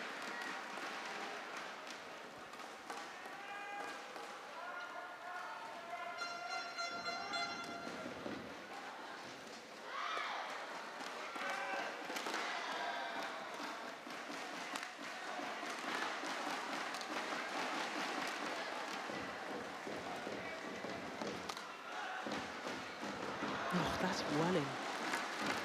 But I guess it was the trajectory of that. I mean, that seemed like almost a punch clear or a fast clear. That was welling, wasn't it? Yeah. I was also quite surprised to see that it landed that far in. Isn't the drift supposed to be coming faster towards us? It is, but I think also the drift changes a little bit during the game. We were talking about that in the last match, actually. Somebody opens one of the doors in Istora Stadium and the drift momentarily changes. It's very difficult conditions for the players to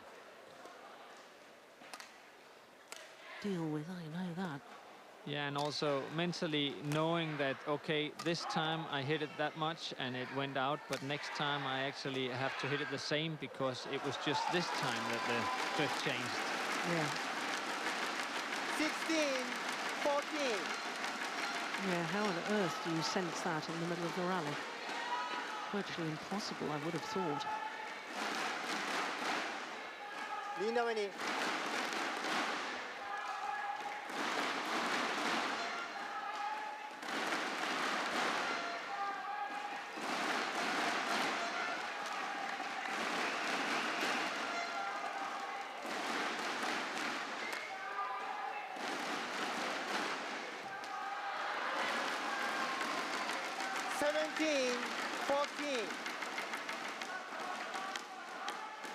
Quickly, please. Yeah, it's simply too loose, isn't it, from Prannoy?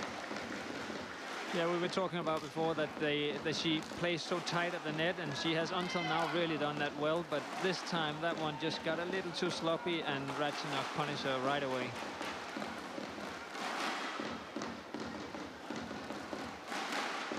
Okay, thank you. Thank you.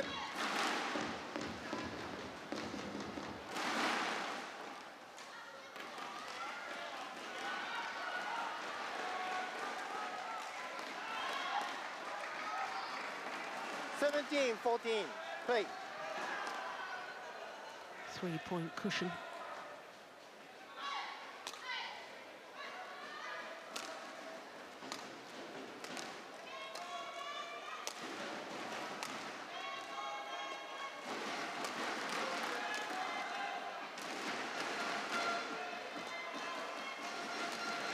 Oh, look at that. What a good rally. Forced the short lift 18, in the end. 14. Rather than a full power smash, was just going for angle. I think it was deflected by the net cord, wasn't it? Yeah, it was, yeah. Yeah. That's the second time that happens.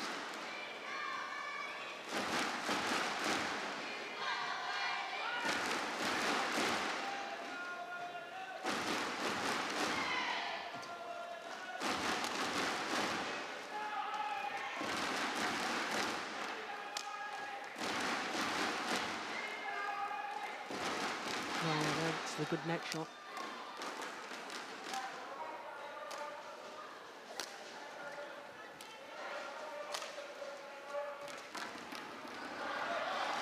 Just wide. Crikey, that must have been close. 15. It was, and I think we see now that Ratchanok just changed the tactics a little bit. She's really moving Ponnappa around now. She's working hard to get her points now. Oh, I can't see it. Look where the shuttle bounced. Certainly bounced back into court. I think there was no doubt Ratchanok was not close to going for a challenge. No.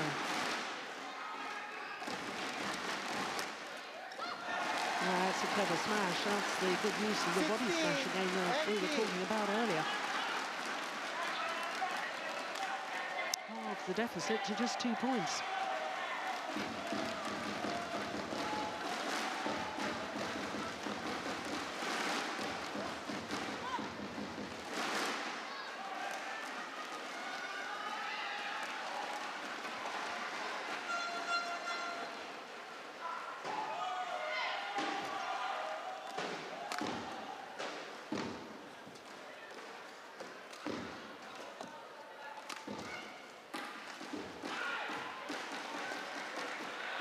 It's a great lift again, isn't it?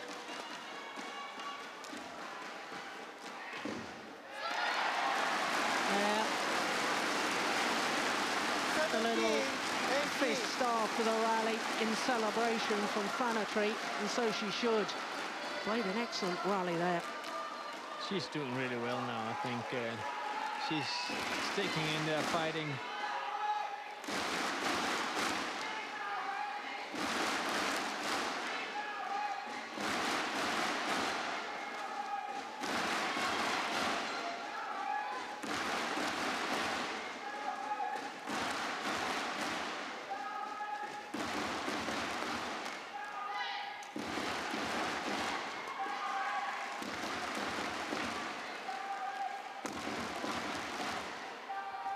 Oh, lovely. That is terrific. And back once again on level terms. And Prannoy is clever now. She knows that because of the drift, Ratchanok cannot put pressure on that back line. So she stays far in front of the court, waiting for the net shots, and then she gets higher the net, and she's kind of controlling right now, I think.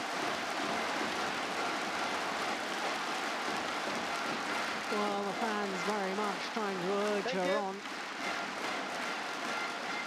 Okay.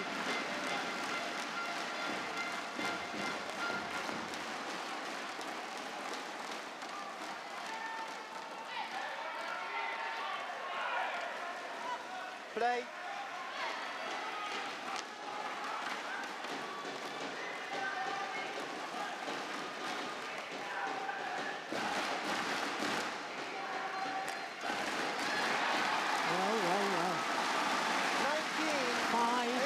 Points to go into the lead.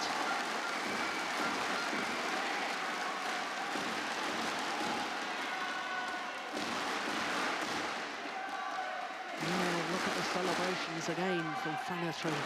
2 points away from this opening game.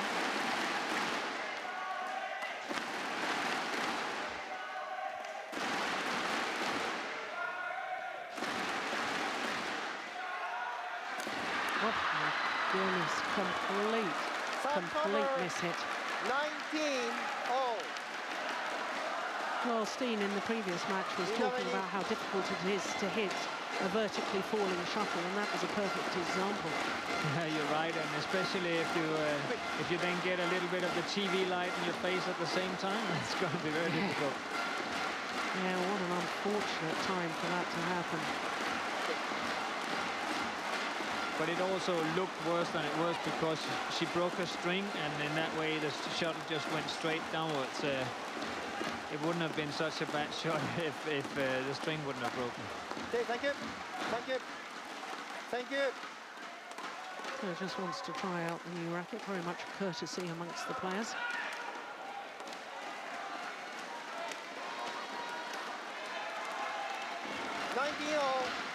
Play.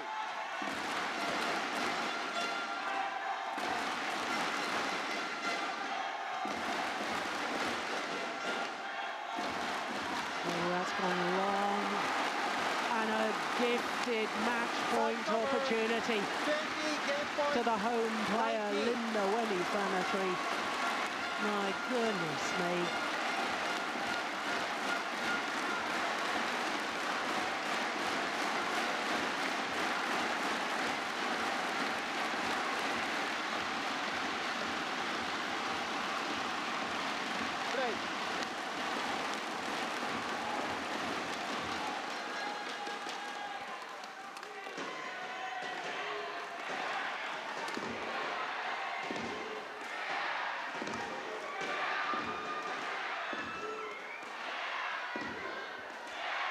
That's good.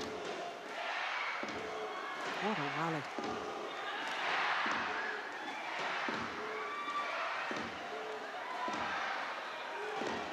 Oh, my goodness. Oh, the intensity of that rally.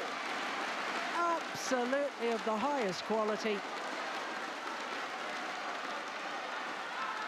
I think I was almost holding my breath. Yeah, it's tough being in there now. They're really working hard for each point. Oh, the final lift was short and it got what it deserved.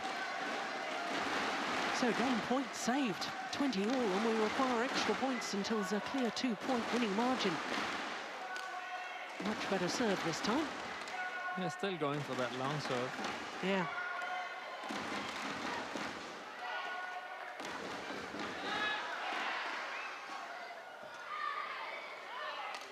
Oh, that's gone wide. Second game point opportunity for Lindoweni Phanatri. Yeah, look at the Indonesian fans, look at the colourful character, and he's here every year. We love to see him dancing in the front row there.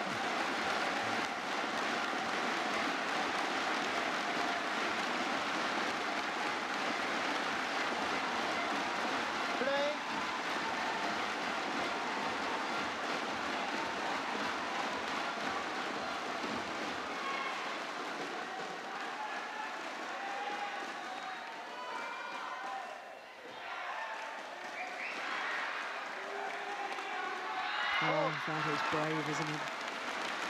What a good smash. 21 all. I think I would have gone for the body smash again. I don't think I would have had the nerve to go straight down the line. In the last rally, she was actually not going for the body smash, but the smash, she was putting it maybe 1 meter inside the line. She didn't want to go for it. But this time, she both went tight at the net and going down the line. But I also think that it is the last maybe 6-7 rallies, we haven't really seen her go for the attack as she did in the middle of the game. She's gotten a little more careful, maybe a little more tired, I don't know, so she doesn't get behind the shuttle as much. So, but she's definitely not attacking that much.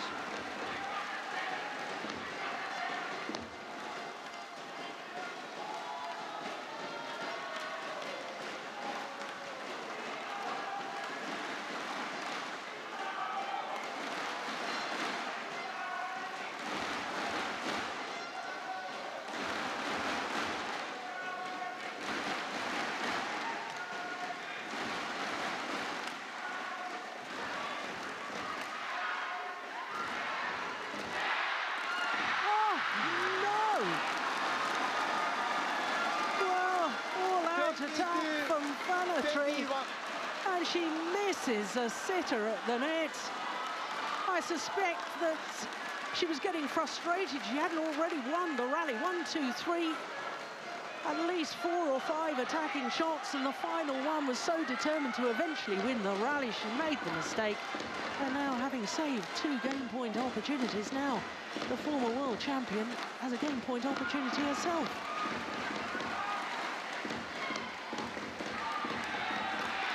Oh, that's well saved. Brilliantly saved. And a nice comeback, isn't it, mentally, after making a mistake like that, and she just hammers it down, doesn't she? Couldn't agree more.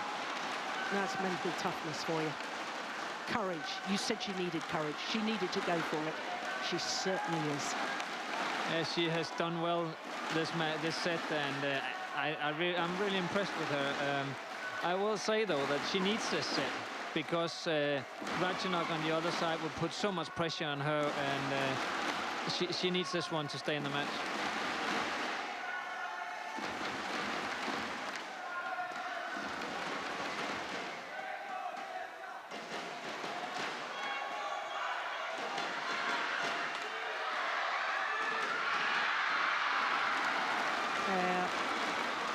Outmaneuvered Lindoweni Phanatri.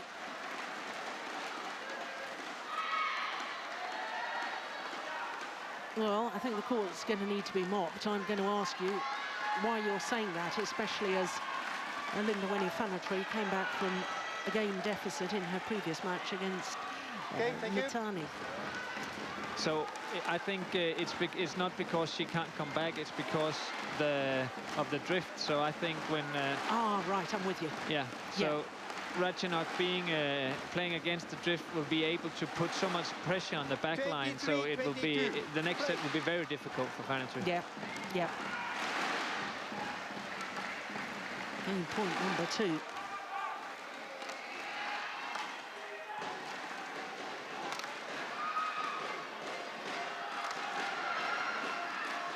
Overdone it.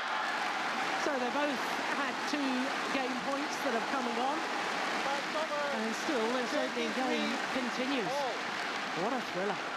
I actually think the Ratchanok is a little tense, because if you notice that every time she has the set point or the game point, she's really going for winners. Yeah. But she wouldn't dare to do that if she doesn't have it. So it's only when she's free and she believes that now it doesn't really matter if I make a mistake, then she goes for winners. Yeah, there's been an awful lot of talk about whether it was going to be Ratchanok's year again, and after winning here at the Indonesian Premier Super Series, I think an awful lot of people thought that Ratchanok was the favourite. And I wonder if that pressure is weighing heavy on her shoulders. As I agree, I think she's looking a little bit nervous. But here we go, 23 all.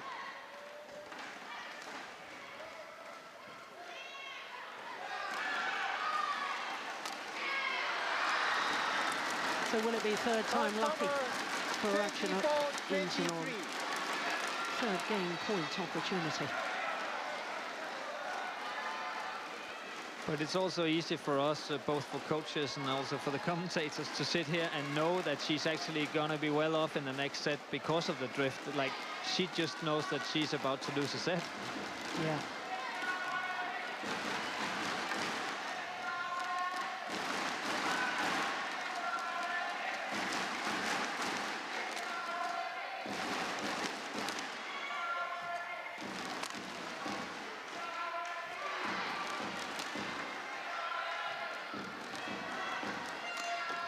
Missed it.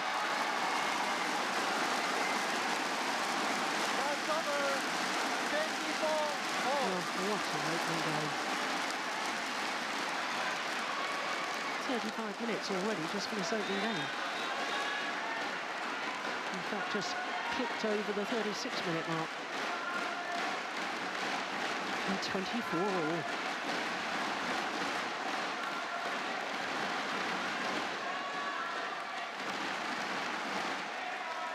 Oh, that was a loose serve, wasn't it? Oh!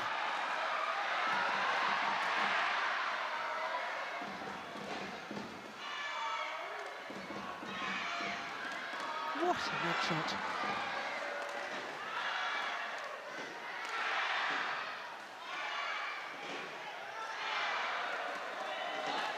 What a rally. That's clever. Oh! I don't believe it. It's just wide. What a rally. 25-24.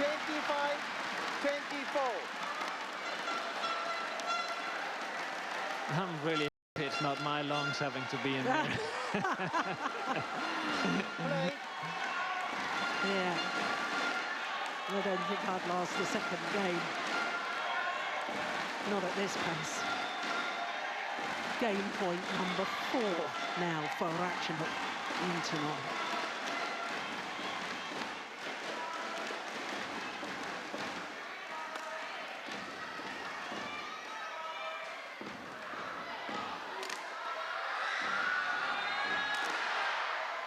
Brilliant. Oh, that was going wide. It was, yes. Oh, she's got it back. Oh, it's gone out. What an opening game. Thrilling, thrilling badminton. 26-24. And on her 4th game point opportunity, Ratchanok Intanon, the 2013 world champion, finally converts, having saved 2 game points. Well, what wonderful badminton. What wonderful advertisement for women's singles. The skill, the intrigue, the athleticism. That opening game had it all. Brilliant. 37 minutes of pulsating badminton and 26-24 to Ratchanok Intanon.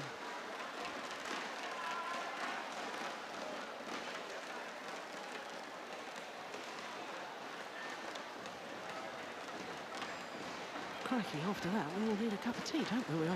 We're only one game into this. That was a thriller. It was, and I think Ratchanok will be really relieved that she might be able to win this one in 2 sets, because losing that first set after 37 minutes, knowing she's probably thinking also, you know, towards the next couple of rounds, and she doesn't want to play 1.5 hours here and then having to play even stronger opponents later on in the tournament. No, that's a very good point. Court 1, 20 seconds. Now, while we're watching the replays again, Jesper, back to my quiz. And the reason I've asked you that question is because 3 lots of siblings are Danish who've won World Championship medals. Yeah, I think I got one of them, though. Yeah, go on then. Rikke Olsen and Lotte Olsen. Well done. Oh, yeah. That one. 2 other Danish siblings, 1 medal. Not in the same World Championships, of course, different World Championships, but siblings. So you've got to get the Danish ones. That's all I'm asking. I'm not asking you for the others, just the Danish ones. Yeah, but now I have some extra time because I guessed one. Yeah, absolutely. And you're let off being tea monitor tonight, seeing as you've got one. Well, if this second game is half as good as the first, here we go. Well, that's incredible, isn't it? I think you're right. I think the drift has changed. Yeah, it might be that. It might also be Ratchanok thinking that it's, you know, it needs extra power now when she's got the drift against her.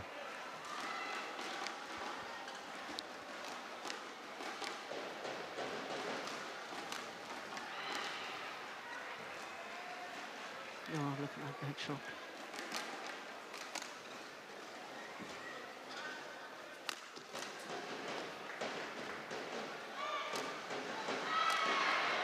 Yeah, nicely done. 2 love.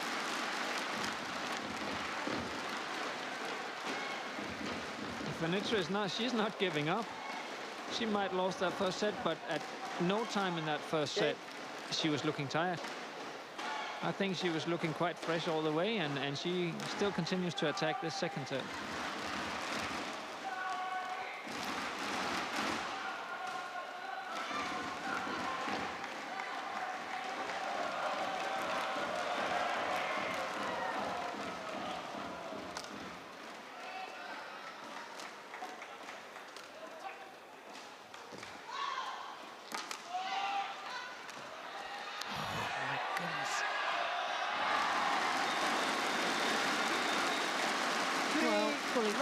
Going forward, Ratchanok Intanon trying to make a kill, but seemed to miss-hit it. All credit to Fanatry getting that back.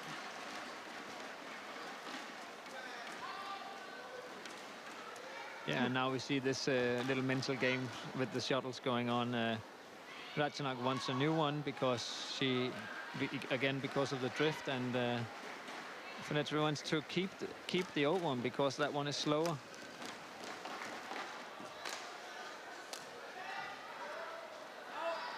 Yeah, it's good judgment. It'll be interesting to see whether Ratchanok wants to change the shuttle now. 3. Yes, she does.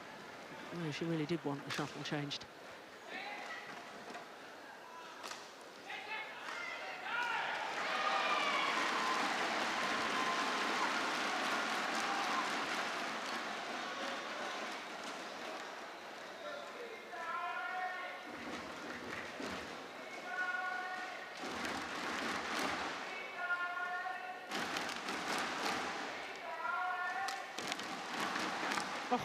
What on earth happened on that defensive shot?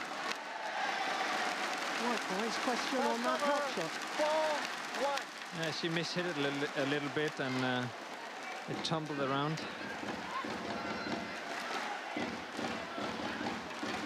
Well, Prannoy raced to a 5-1 lead in the opening game. Play. 4-1 already here in the second. And of course she failed to convert with game number 1 and had that 4-point advantage.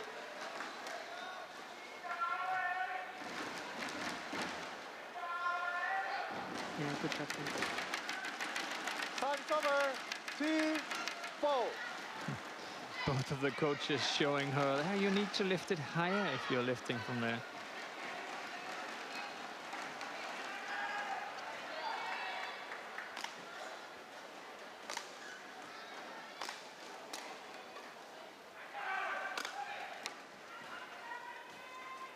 Oh. How did she get that back? Oh, and again.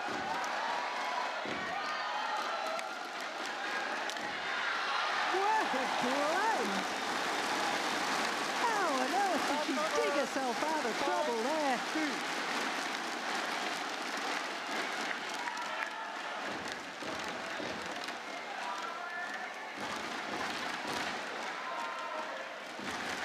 Play.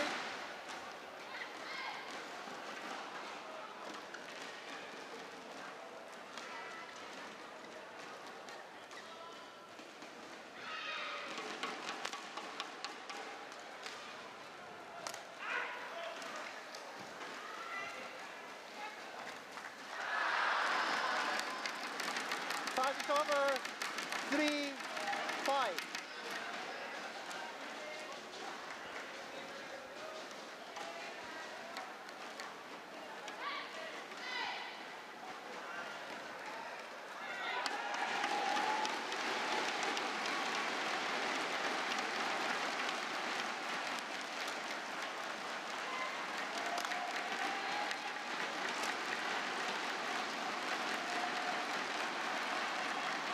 No.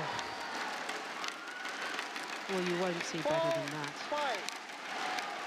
The sky is on the drop shot, and this is exactly what Jesper Larsen was referring to earlier about the accuracy.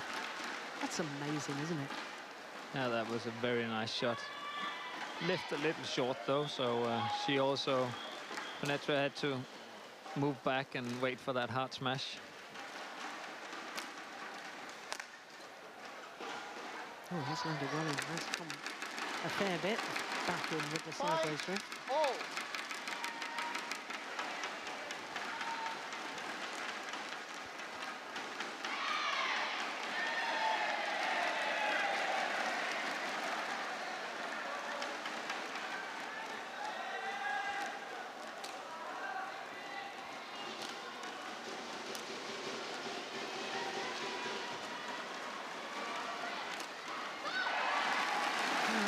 Idea, and I wonder if that error is just proving your point, Jesper, that she's perhaps a little bit nervous.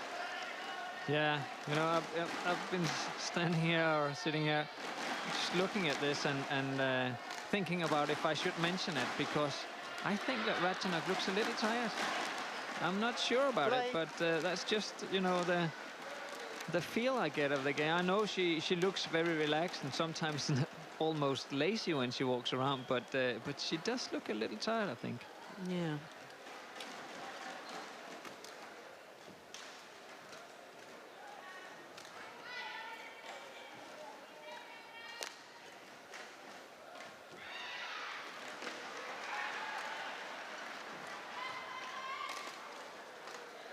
It's good work rate from the Indonesian.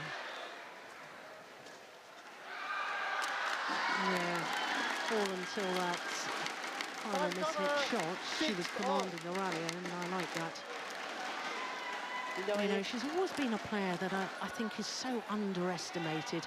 She's had her injury problems, says Linda Prannoy, but it's only a couple of years ago at the All England where she beat Wang Yihan in the first round and reached the quarterfinal before losing to the eventual champion, Tina Bao, your fellow Dane, of course. And, you know, I think she's a very talented individual, but because of injury problems, she's not consistent enough at the world level, I don't think. Thank you. No, you might be right. She's definitely showing in here that she has the potential and the level to compete with all the best, I'd say. Yeah.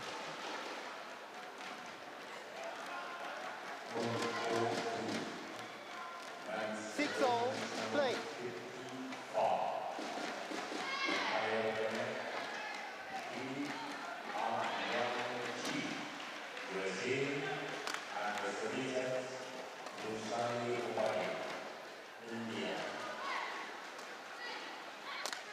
Oh, yes. Time's over. 7-6. Just going back to your previous point, because I was watching her actually very carefully in that rally. Yeah, and her movement to the shuttle is not as sharp as it should be. And given the fact that this lady, Linda Winnie-Fallatry, had an hour and 12 minutes to get through her match yesterday, if either of these two should be tired, it should be the Indonesian. It definitely should, yeah. Oh, that's nice. Yeah.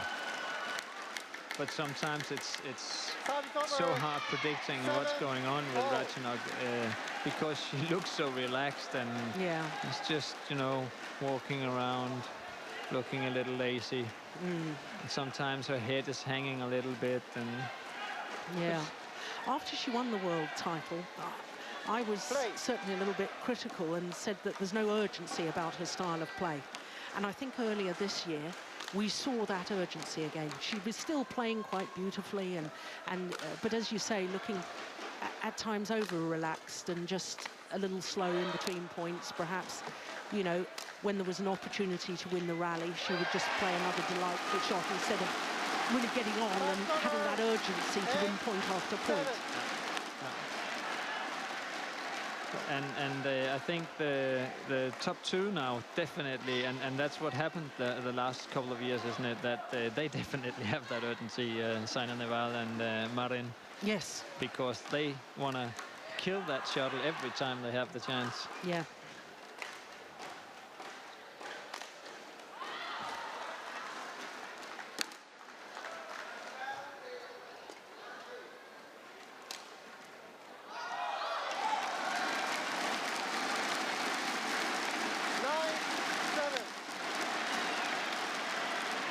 I suppose we also ought to factor in, both you and I obviously used to play badminton, and when you are a little bit nervous, you can't breathe properly, and if you're not breathing properly, then you're not getting enough oxygen around the body, and therefore your muscles fatigue quicker.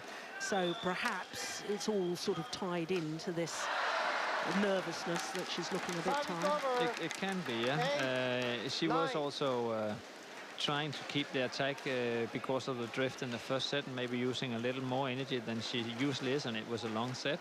Yeah.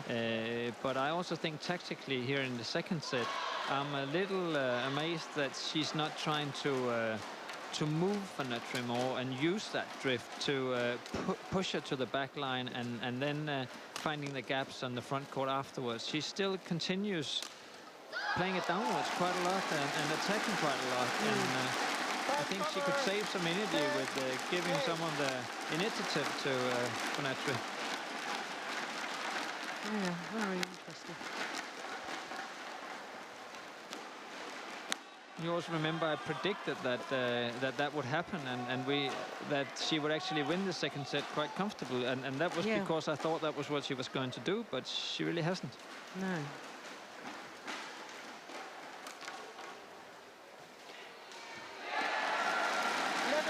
So to the mid-game interval with a 3-point advantage, Linda Winnie-Fallatry, and this was not in the predicted script. But isn't that why we love sport? We never know what's going to happen. 11-8 the advantage.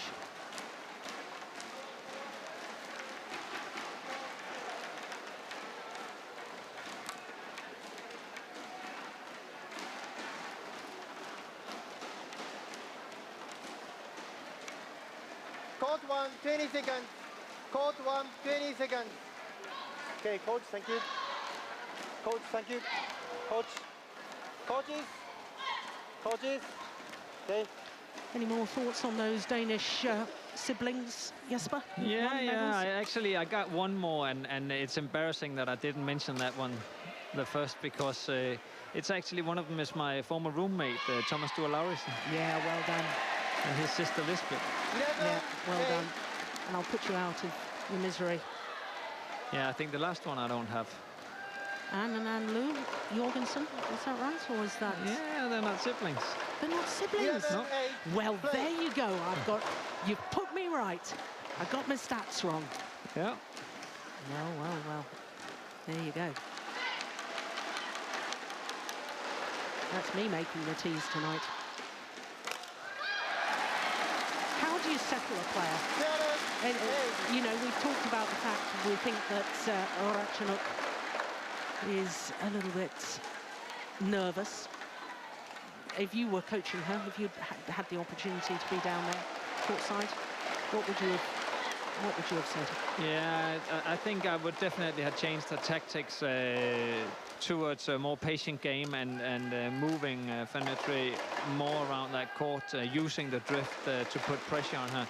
I'm not sure she's that nervous anymore, actually. I think in the beginning of the first, until maybe the middle of the first set, she was nervous, but I think she's not nervous anymore. I don't think so. Of course, in the end of the first set, when it gets to 20 all even, then everybody gets a little tense, but... Yeah. Well, 5-point advantage. What a run of 4 straight points.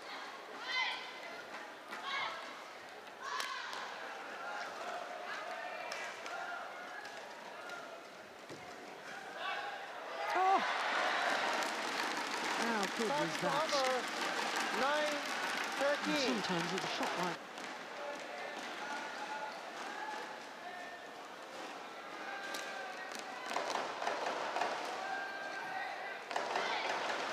Oh, good net shot. That's a simple put away. And it got what it deserved. Touch number 14-9.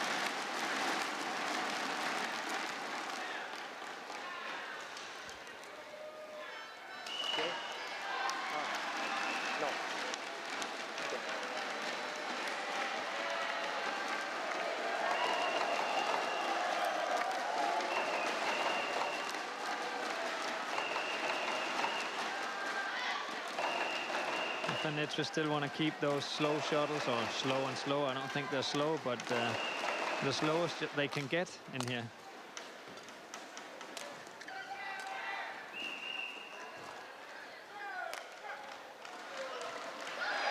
Oh, it's delightful.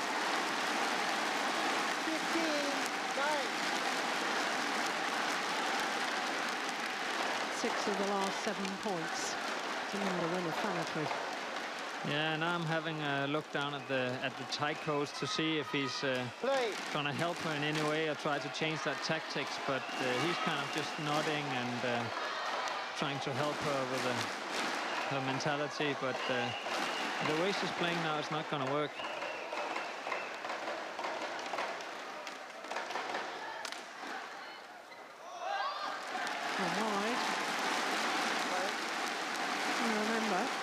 From their 4 previous meetings, Van Metre has only won 1 game. Hasn't won any matches, and just 1 game.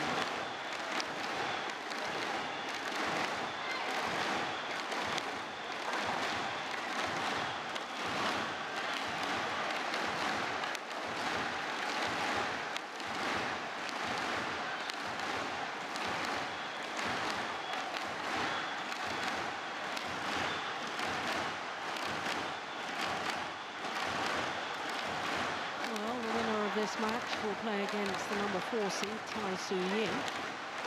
Now, what's Hawkeye said? Yeah, it was out.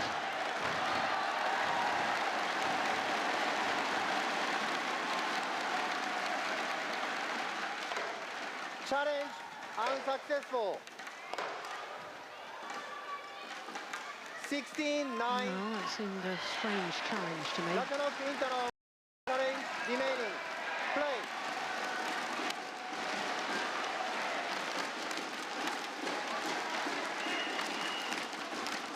7 of the last 8 points now.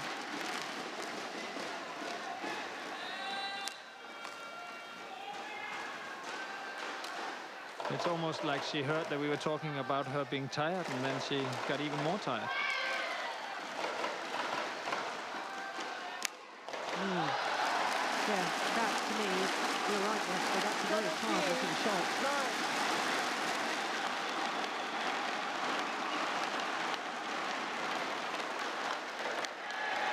Play. Yeah, body posture sort of falling sideways as she played it. That's probably why she made the error. Well, you're the technical coach, you'd know better than me. Yeah, but yeah, I think she's just taking risks now, isn't she? She knows that she's going to have some easy winners if she's to win this set, so maybe just going for the lines now. Service over. 10-17.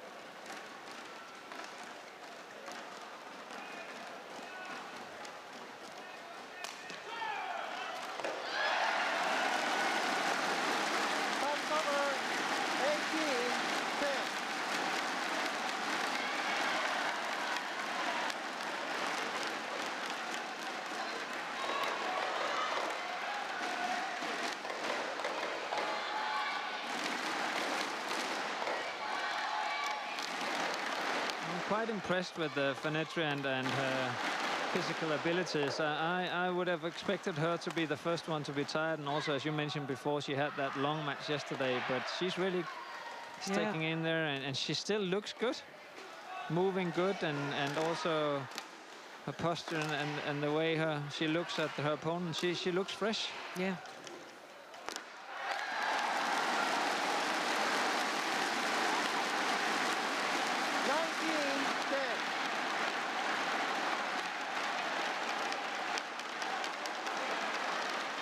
10 of the last 12 points, and just 2 points away from this second game. I would not have predicted this. No, I definitely didn't predict this one. I thought that she would just be moving her around that second set, but not at all.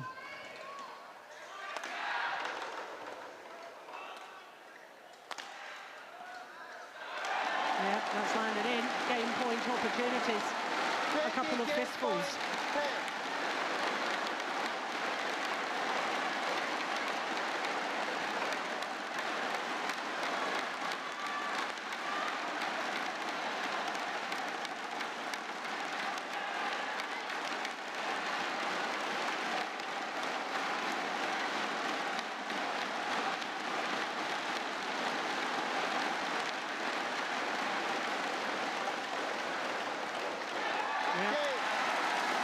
It is one game all, and we will be treated to a third and deciding game. And are we about to see yet another major upset? One game all. Here at the World Championships. Fourth day of competition. Surely. The upsets. Well, they keep on coming. It is one game all. Everything to play for in the deciding game. Look at that, round 1 minute already.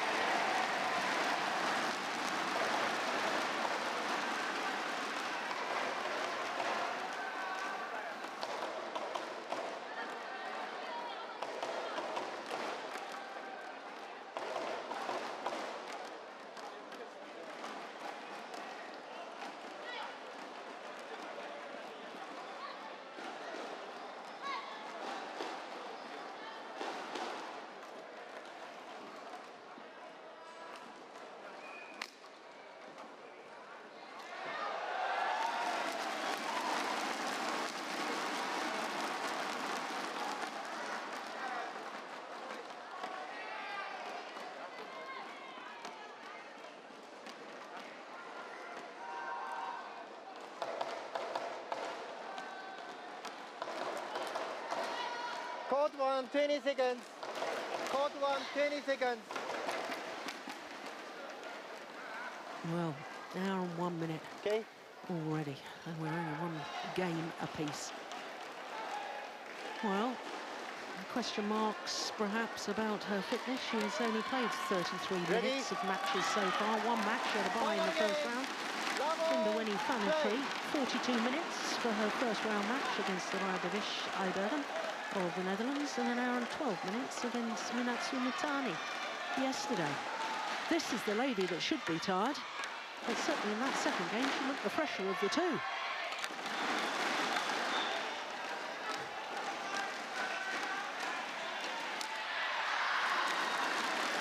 Well, that's perhaps the first sign of tiredness. Yeah, it might be. I saw that Ratchanok had a big bag of ice with her in the break, and she was both putting ice on her on the left shoulder and her head. It might just be to cool her down, but I don't know.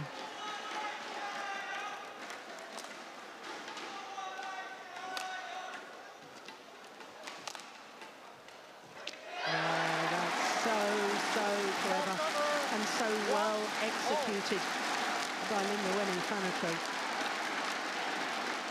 Now that's what you thought that Ratchanok should be doing to her opponent in the second game, that those flat pushes deep into the back corners. Exactly, yeah, that was what I would have expected, and she definitely had to have the techniques to do so. Like she has a complete game to put that much pressure on her opponent, but she just chose to keep on attacking.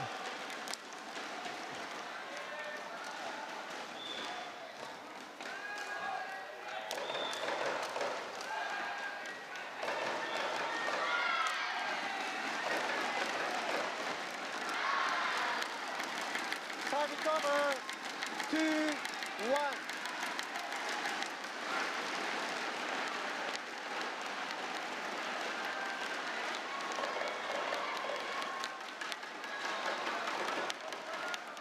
Is it all going to come down to fitness, do you think? I'm not 100% sure. It depends on both tactics and fitness, I'd say.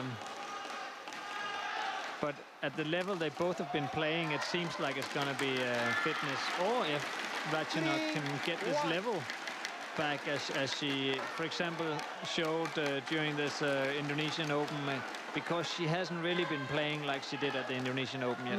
No, she hasn't at all.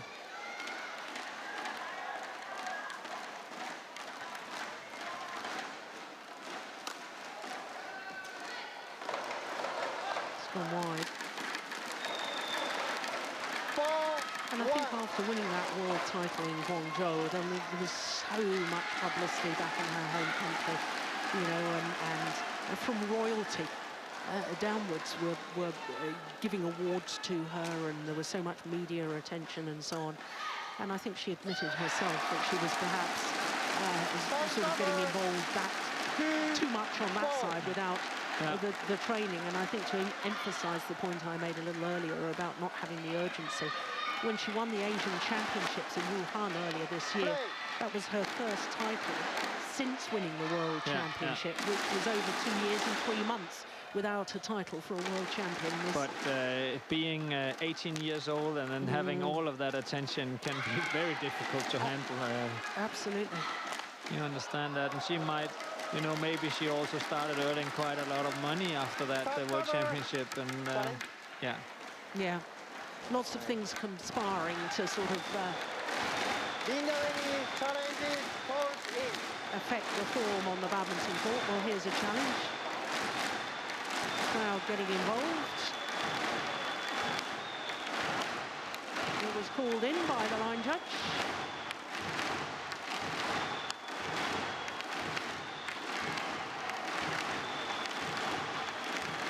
Challenge, obviously, by this lady. She thought it was out. Her first challenge of the match.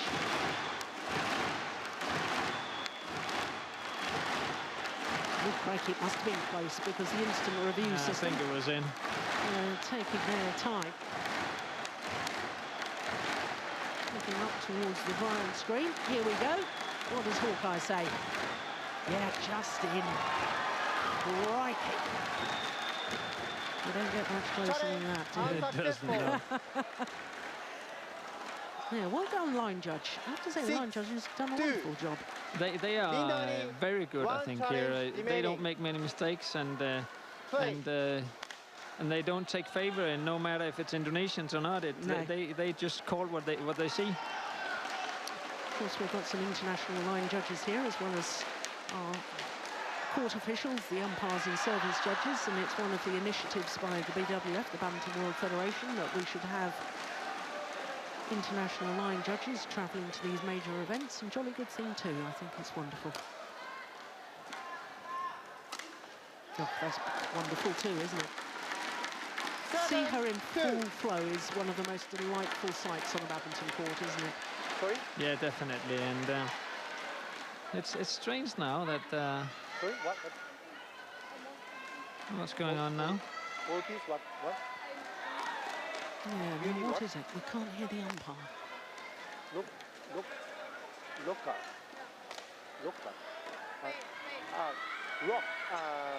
I think she's calling for the doctor, isn't she? Yeah, she was limping towards the umpire. So, Jane Wheatley from Australia, one of the deputy referees, comes forward onto court. Maybe injured or something. Yep, and the doctor is called. Now, this is worrying for our Ratchanok fans. Now, she can't go and talk to her coach, surely. No, the tournament deputy referee saying, come back here. If you want treatment from the doctor, you wait for the doctor to come onto court. Here he is. Now, am I right? He's a Scandinavian, the doctor. Do you know him? Oh, I don't know him, no. Yeah, after my blunder with the siblings, I want to check everything with you. Oh, yeah. That actually feels quite good that I was right just for once. You're right more than that, I can assure you. And Lou Jørgensen is married to Joachim Fischer now. Yeah, I know that. Yeah. 2 children, a little boy and a little girl now. Yeah, that's right? True, yeah. But Denmark's a small country, but actually Anne Jørgensen is from north of Copenhagen, and Lou Jørgensen is from Jutland. Ah, well, I'm delighted you've told me that, because I was always under the illusion, but, you know, there you go.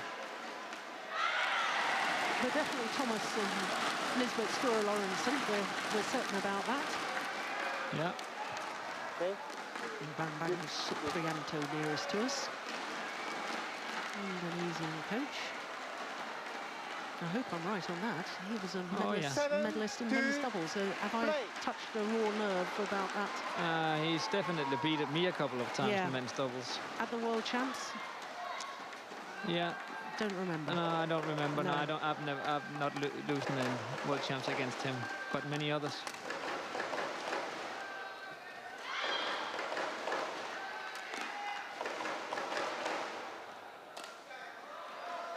Gone wide.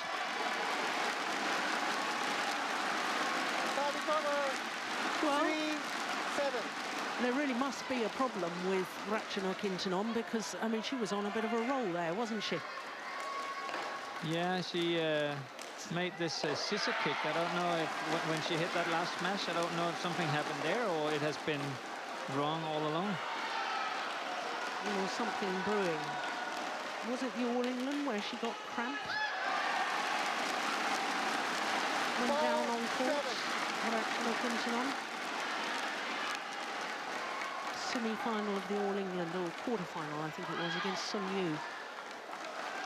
And how is it in the break? She can have treatment there, can't she? I think so, yes. Because the only thing she's got now was just a little bit of cool spray, and that probably won't fix anything. No. But she's definitely struggling. We're looking, here we are, bent over double. Now, is that, where did she have the cold spray? Was it on the knee or? No, it was on ankle. Yeah, ankle. I remember in the All England quarter-final when she went down, I thought it was her Achilles. I thought she'd done her Achilles, and I was terribly worried and could hardly look. And in fact, she got cramp in her calf muscle. Yeah, but I don't think it was the calf. It was on the front of the calf. Okay. No, she's, oh my goodness. She's at a standstill. She can't move. She can't move. I think she's got cramp again. I think she's got cramp. There might be cramping. Oh dear, dear me. She's trying to stretch. Well, this is tragedy. She's down. It's awfully similar to that All England quarter-final. Yeah, look, she can't move. She really can't move. I know that final shot was hit out, and therefore the point is... Well, the doctor, we're seeing this in replay again, the doctor's on court. A second doctor is now coming onto court. Yeah, and this is definitely cramped because the doctor is right away saying she needs water. Now, the thing is, yes, but this is awfully harsh and awfully insensitive. But the rules of badminton and the rules of most sports, a cramp is considered a fitness issue, not an injury issue. Yeah, that is harsh, but I think that's just part of the game, isn't it? That if you can wear the other one out and if you can't make them tired, then it's part of your tactic, part of the game. Yeah, and if she's got cramp, then she needs to withdraw from this match, which would be terrible for her. The doctor is lifting her up.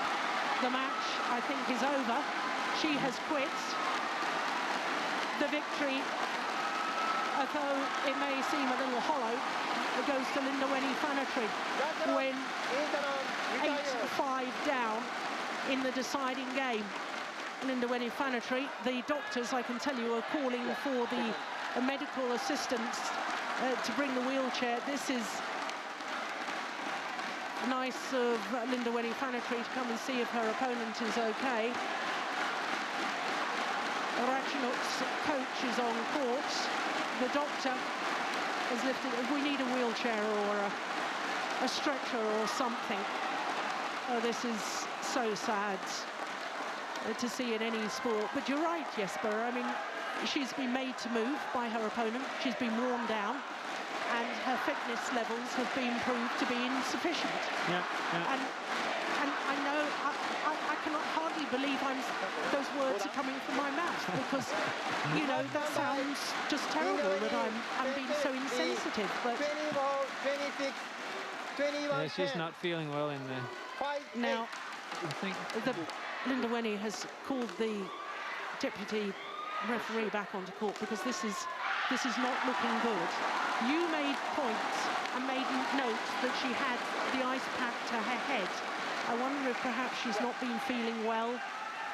If a player has an upset tummy or something, you get very dehydrated. And I know this is very nice to see Linda Wenny. She's got her own towel and just placing it under the head of Ratchenuk Intinon. Here comes the stretcher.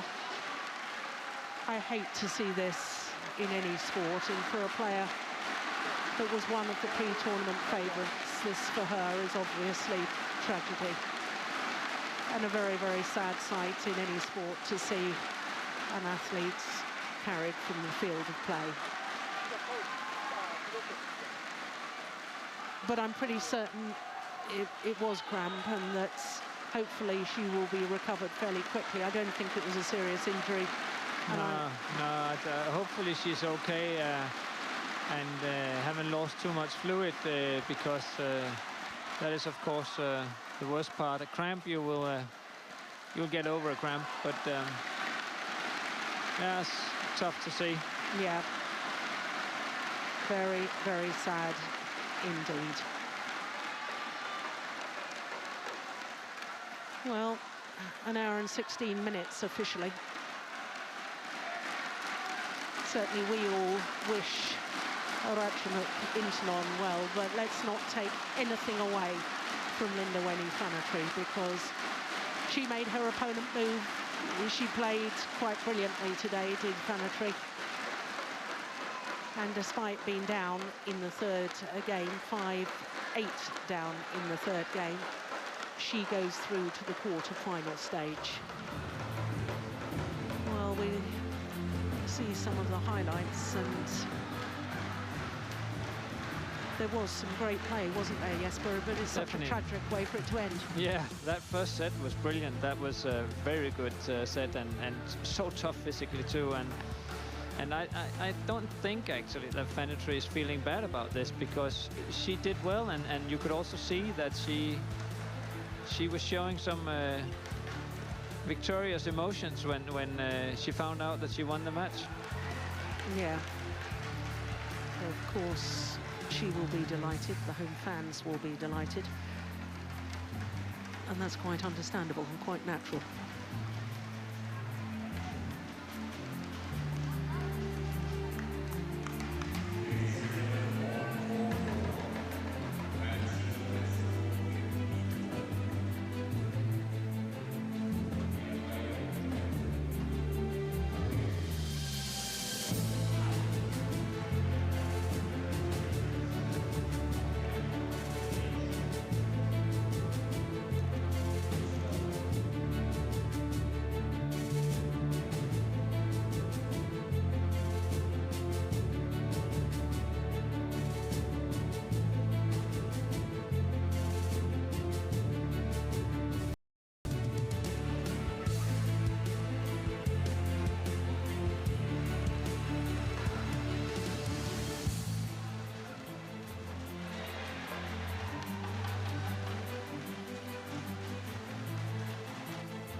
So their confirmation that Linda Fanatry are through to the quarter-final in sad fashion, because Ratchanok Intanon, the 2013 world champion and one of the pre-tournament favourites, was leading 8-5 in the deciding game when she went down with cramp, unable to continue. But as I said just a moment ago, take nothing away from Linda Fanatry.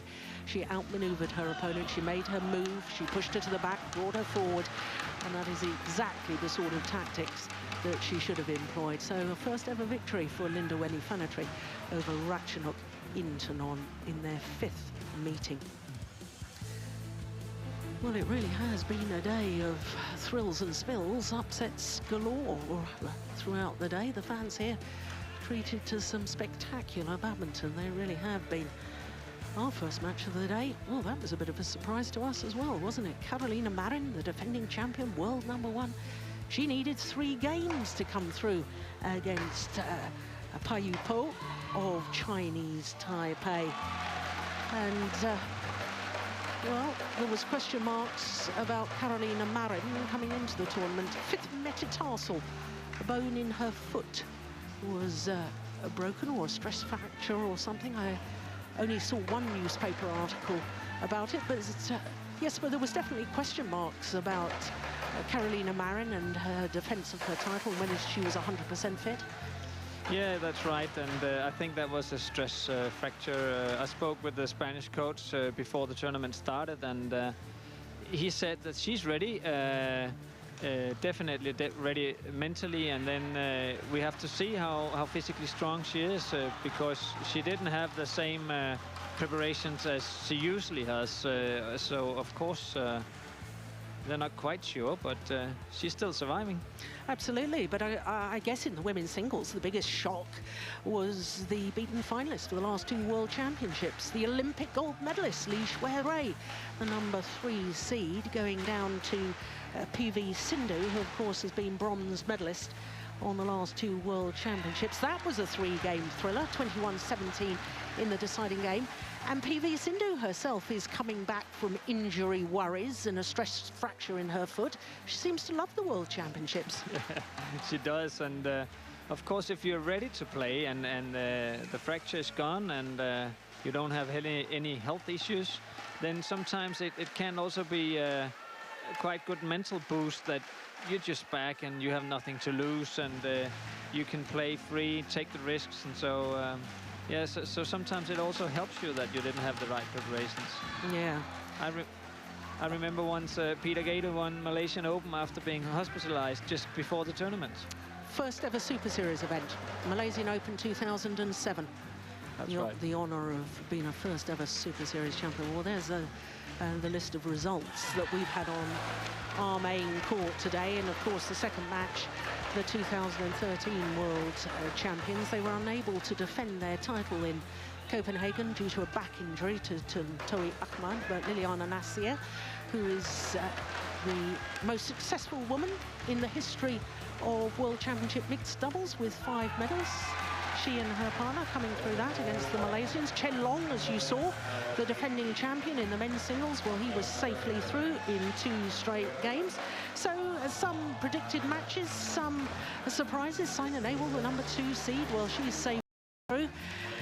The Danes in the women's doubles, well, they're former bronze medalists, Peterson and Ruta Yul. And there you can see former bronze medalists from London in 2011, Juala Gutta and Ashwini Ponnappa. Huge result for them, beating Kakiwa and Maeda.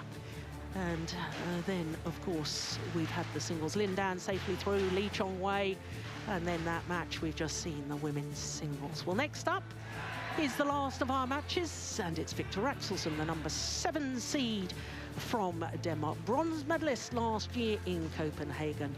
He's up against Prannoy of India.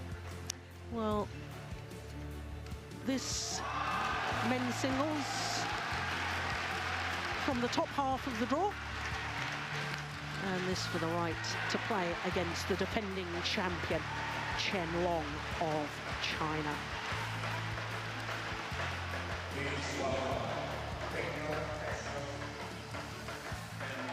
So here come the players. They, of course, have been given a little bit of time when that women's singles finished unexpectedly early. Well, they will have seen first half of the deciding game. They would have gone back to the practice courts. They will have continued with their stretching. So just given a few minutes to make their final preparations. But here come Victor Axelsen. There he is, 21-year-old from Odense. Birthplace of Hans Christian Andersen, of course. His opponent, Hasina Sunil Prannoy of India. Prannoy, the #11 seed, and he, like PV Sindhu, is just coming back from injury. He had a problem with his left toe. Missed the Sudirman Cup out for 6 weeks. This is first tournament back, and lovely to see Prannoy back. He's a lovely man. I saw him as I got back from the stadium last night. He and Shrikant, the number 3 seed from India, were just out on their way out of the hotel, going to get some dinner. Saw them earlier today. That side. And they were saying they'd had a very nice supper and very well rested, looking forward to their matches today. I can tell you that Shrikant is on the adjoining court playing against Huyun. So Victor Axelsen, as I say, from Odense, on the island of Funen. Number 7 in the world ranking, has been as high as 5 on the 4th of June. Was 1 week at number 5 in the world. His win-loss record for the year, 3 finals. The Swiss Grand Prix Gold, where he was the defending champion. This year he lost in the final. The India Super Series, where he lost to Shrikant in 3 games. And the Australian Super Series, where he lost to Chen Long in 3 games, having beaten Lin Dan in the very first round. So his opponents so far, Peter Kukal of the Czech Republic and Adrian Duko of Poland. Both of his matches in 2 straight games, both in 33 minutes. Saina Sunil Prannoy turned 23 last month from Kerala, southwestern coast of India. Now lives in Hyderabad. Taught badminton by his father. And currently number 12 in the world ranking, the number 11 seed. Lovely to see him back in world badminton, as I say. Had to withdraw from a couple of tournaments due to that foot injury.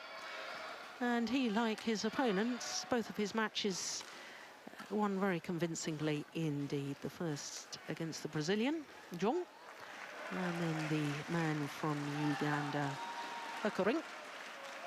39 minutes for that second round match.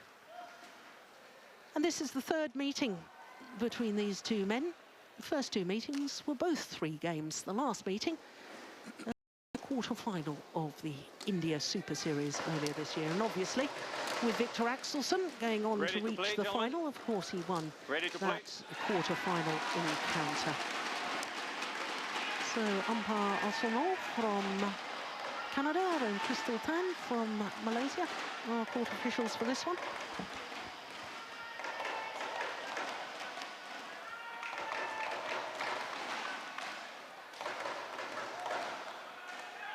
So 2 players that, I was going to say, are future stars. They're already stars. What on earth am I talking about? I think the 2 players are 2 young men at the age of 21 and 23 that are going to be talked about a lot in world badminton over the next few years. Not that they're already not talked about, but...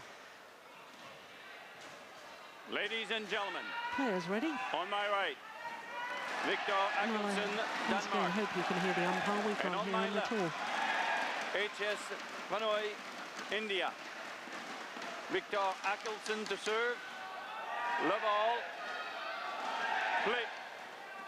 So Victor Axelsen, number 7 seed, getting this last 16 men's singles underway against the number 11 seed, Saina Sunil Prannoy. Over. 1 love.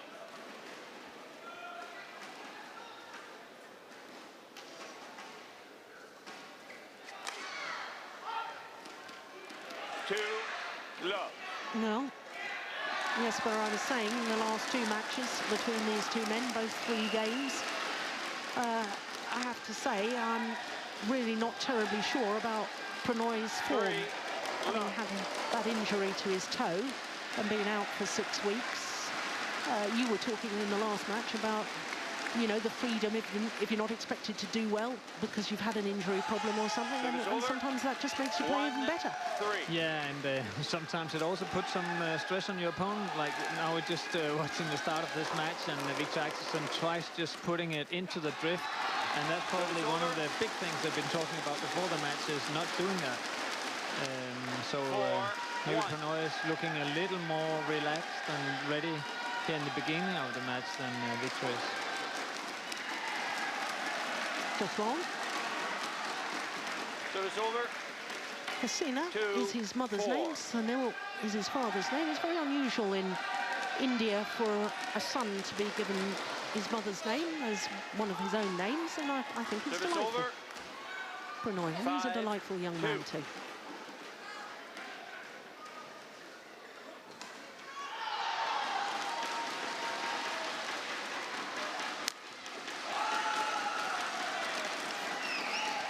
He looks fired up, doesn't he, Axelsen? Yeah, that was a good smash, and lift was maybe a little short, wasn't it? Yeah, fair comment.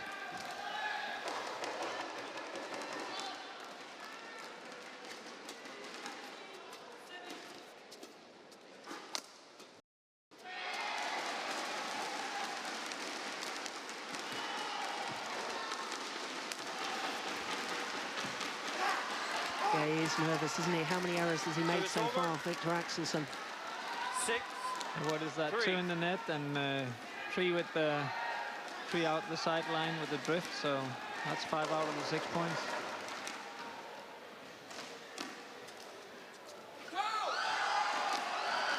Service over. 4-6. Gentlemen. But I have to say they both look a little stressed. I don't want you to scream at each other.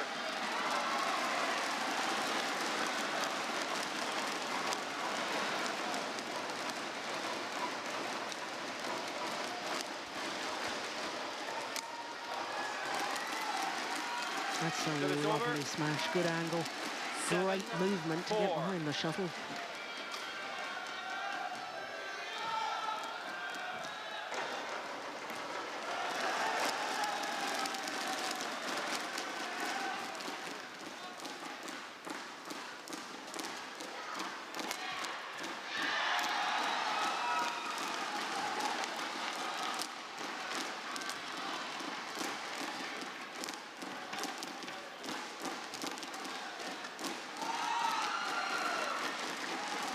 Service over.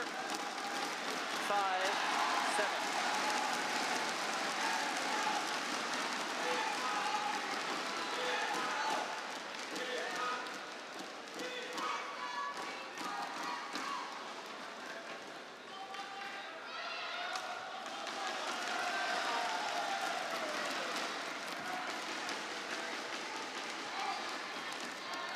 Service over. Yeah, both players have a hard time finding the lines here in the beginning of the match, and yeah, they just need to get settled in, both of them.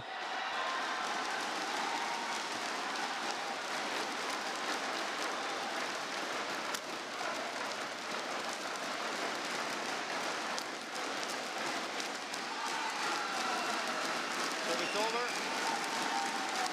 6-8.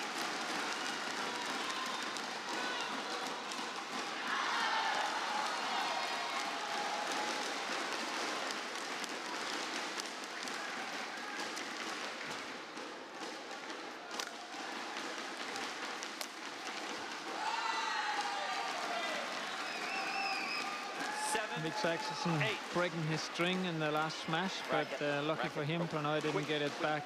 Well,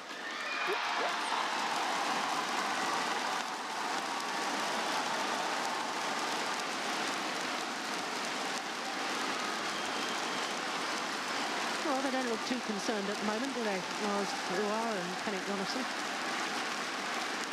No, I think they both know that Victor just needs to get started, and can say with making 5 arrows out of the first 6 shots, or 6 points that Prannoy got, they're probably pretty happy with him only being down 1 point.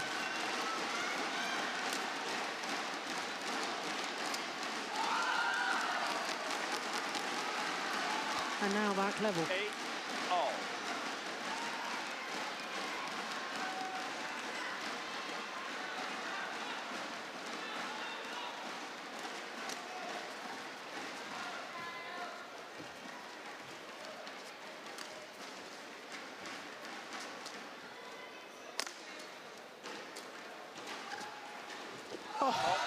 That was well reached, and how on earth did he create that little cross-court shot? There's virtually no backswing of the racket, was there, from Axelsen? Yeah, but did he hit that one right? I don't think so. I don't know, actually. Well, great effect, whatever it was.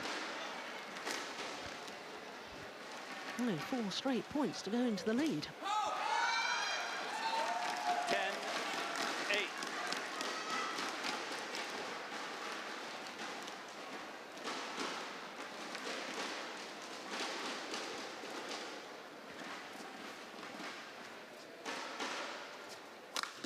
Missed it.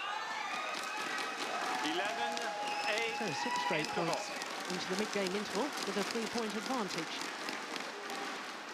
It looks to have settled now, and I suppose, yes, but there's quite a big difference between being physically 100% fit again and being match fit, and I'm wondering really whether Prannoy has got that match fitness. This is his first tournament for some considerable time. Yeah, you know, I have no idea, but it depends on also how long time has he been training on after coming back from the injury, and I guess he didn't want to miss the World Championships, also an Olympic year, so all the points that he can get, he needs. Yep. But let's see, he started off well, not making too many mistakes, but here in the last end before the break, he made quite a few. 11. And of course, just before he got injured, he beat Janno Jorgensen, who's the #2 seed here, in 2 consecutive, almost consecutive tournaments. India's Super Series and then the Singapore Super Series. Yeah, I was actually coaching Jan against him in... Oh, unbelievable! No wonder he smiles at that. 12-8. It seems like that corner, the backhand corner of Victor Axelsen has become a little slower during the day. Also, this one stopped down there, and the other days it's just been it's a lot of drift down that corner towards the back line, but not anymore. 13-8.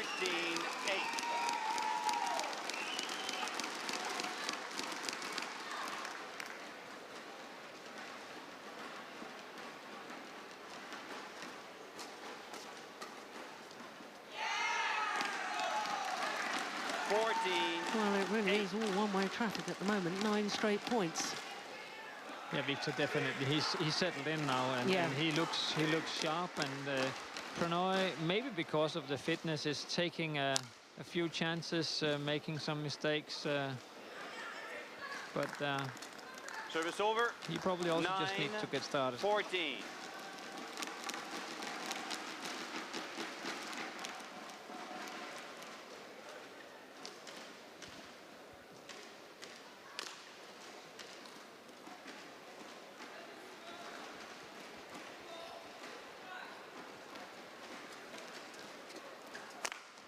Oh, that's good. Oh, it's called out. Yeah, challenge that. Challenge. HS Yeah, Prannoy he has challenged. called out. I'm not surprised. And did you see what Victor did? No, what did he do? He gave the shuttle to Prannoy just afterwards. Oh, so he thought he was in too. That's very sportsmanlike. Maybe, or maybe he just provokes him by giving him, and then he has to give it back to him again. Are you a half-empty glass rather than a half-full sort of a guy? I'm just the kind of guy who likes provoking my opponents. Don't take that into the commentary box. Sorry. I'll get some more wicked questions for you. Mind you, I better do my homework first, don't I? Make sure I get it right. No. Yeah, clearly in. And you were right about Victor. He's not that kind of guy. Successful. No, he seems a lovely guy. He definitely is, yeah. Yeah. 14. And even better that he supports Arsenal, as I do too. No comments.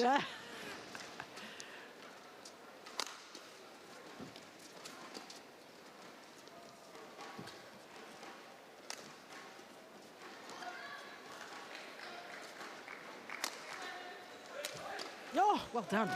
That's incredible. Great defence from Prannoy. 11-14.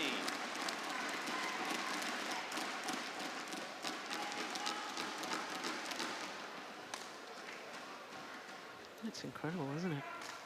Yeah, he kind of knew that one was coming, didn't he?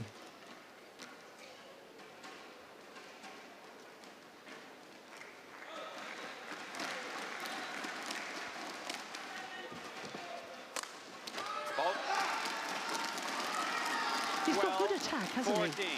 The man from India. Yeah, he does. He's a tall player, so he gets some good angles on the shots from in the attacking from behind.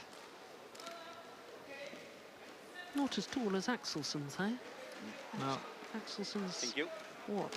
190? Yeah. 6'3". I don't know how tall he is actually. That's the stats I've got.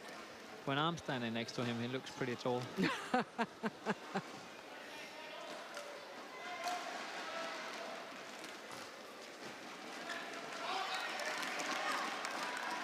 This is a good comeback by Prannoy. Now, when you were coaching Jano Jorgensen, did you coach him in both India and Singapore? No, only in India. Okay. What did you say to look out for and to avoid, or what was your take on Prannoy? How you play against him? The hole in India is pretty similar to this one. It's also a hole with it's warm and fast and has quite a lot of drift. We wanted to have the attack and try to move Prannoy a little bit before attacking him. And that meant that we wanted to use the back court and put some pressure on the back court, getting some good lifts. And that didn't really succeed because of the drift and also because Jan got very careful and he got a little afraid of using the full court. And when you play a player this tall and that big, you cannot be afraid of using the full court because then he's just, there's not enough room.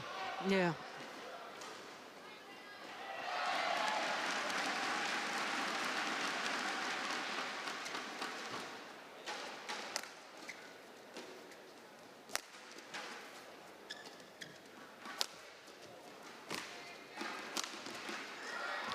Service over. Aim towards the right hip. 14-17.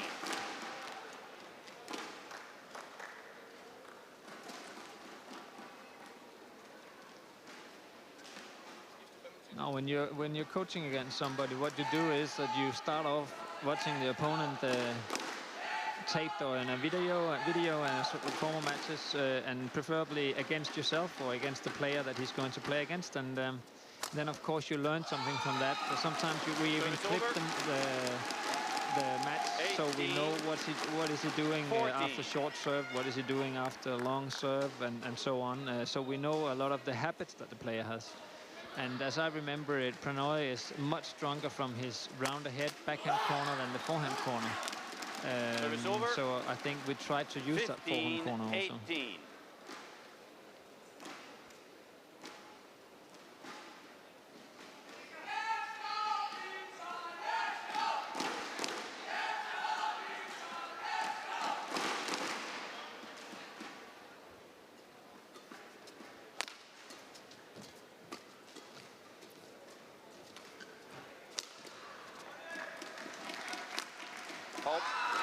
That was interesting.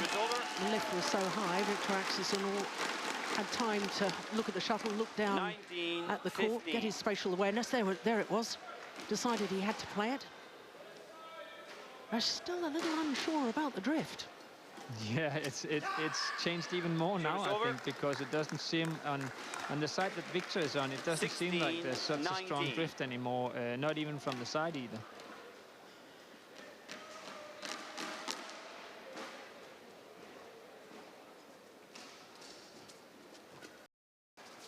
First game won by Victor over 15 minutes. 21-16. No, once he settled, he was good. Yeah, Victor's going to be happy with this one because he didn't really use a lot of energy in this set, and it's like the match hasn't really started yet. But still, he's one set up or one game up, and he must be really happy with that.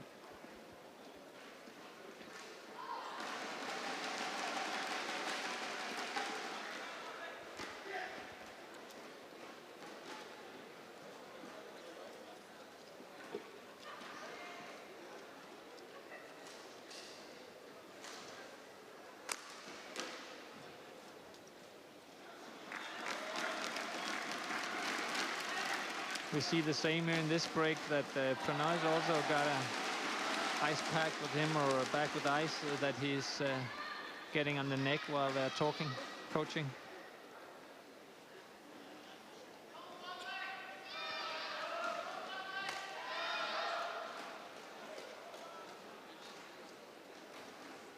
And of course, India have the dilemma that they've got two players on adjoining courts at exactly the same moment. So Ponnappa Gopichan is taking care of Shrikant Kidambi on the adjoining court. Madhumita Bish on this court. Do you know who the other coach is from India? Court 1, 20 seconds. Court No, 1, I don't 20 know. seconds. I'm not sure I've seen him before, actually. Well, whoever the Indian coaches are, we know a few of them. Bimal Kumar, we know Ponnappa Gopichan, Madhumita Bish. They're doing a wonderful job in India, aren't they? Yeah. Resurgence of success with Indian badminton.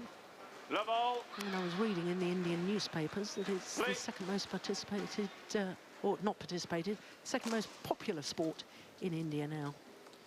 Yeah, it's quite amazing how Service fast over. it's growing, the popularity in India. love. And I think we spoke, I don't think it was us two, but we spoke about that the other day also, how important it is for badminton that India is getting strong. Second most populous country in the world, China being the most populous, so the second. Yeah. And badminton's second most popular sport behind cricket, of course, but it is very important for badminton. And also a country where the economy is still growing and moving. Yes, so. yeah.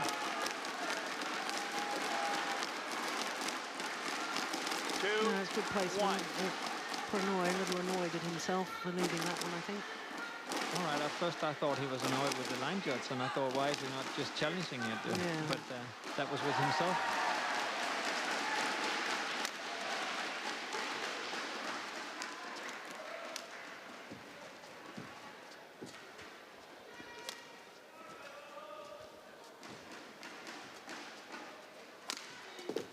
Oh, good get.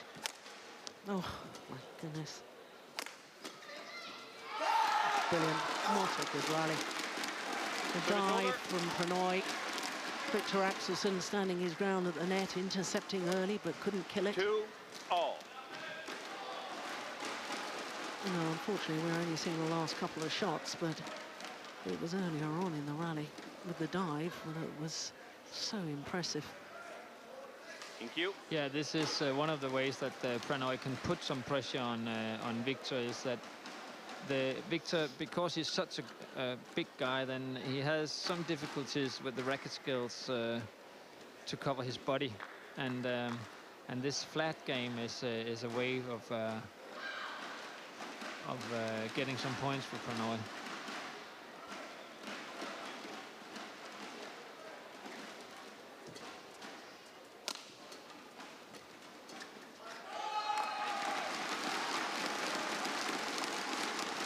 Over. 3-2.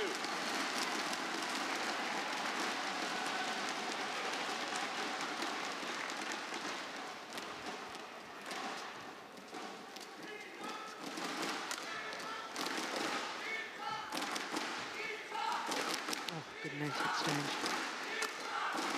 Yeah, forced the short lift. 4-2. I often wonder, Jesper, whether the net play is actually the most important shot in men's singles. I want your take on this, because that, to me, is the shot that time and time again sets up the opportunity to play the winner. Yeah, you're right. I think it is very important, but I'm not sure that it's the most important, because if you set up the attack, then you also need to have the attack, and sometimes you see players not having a hard or sharp attack, and that way it doesn't really matter how good the net play is.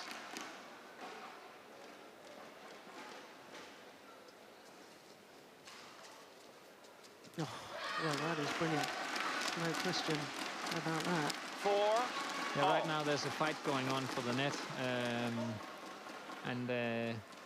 yeah, Victor with the wind is when the draft in his back, drift in his back, he needs to get that net, and Prannoy knows it, so he's taking up the fight. Yeah, encroaching in on the net there after he played the shuttle deep into Axelsen's forehand corner. Just watch Prannoy's movement here. Look, he's absolutely ready for that. Good anticipation. Yeah, and again, using the body of Victor to kill the shuttle. It is an awesome attack. 6-4. And Victor doesn't quite know what to do after the serve now. If he lives, then the drift will maybe carry the shuttle out, and if he plays the net, Prannoy is really moving forward. So I think, yeah, what he's doing now is that he starts off just playing a little bit to the middle of the court instead, and in that way, Prannoy can't use the same weapons against him. Service over. 5-6.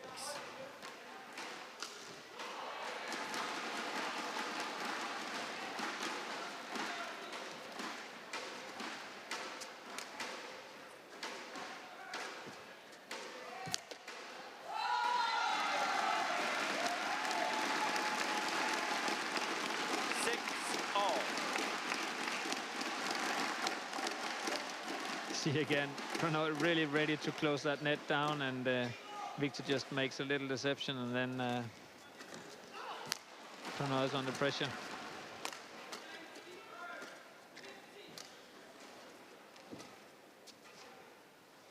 Oh, it's landed in. Oh, it's called out. Service over. It's surely worth a challenge, isn't it? And my first reaction was also that it was in. And it isn't that in? Well, well, well. Well, no challenge from Victor Axelsen.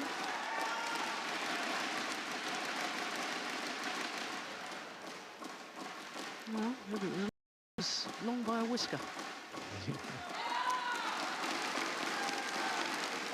Service over. 7-all.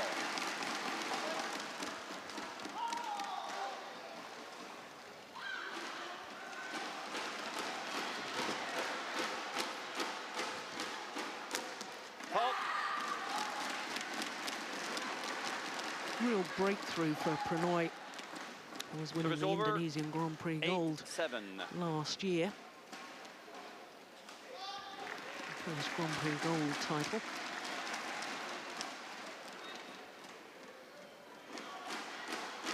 That is remarkably quick to get up for such a tall man. Thank you. Yeah, Victor is he's doing a lot of body work or core strength training, and he's strong and very strong in his core compared to how big he is.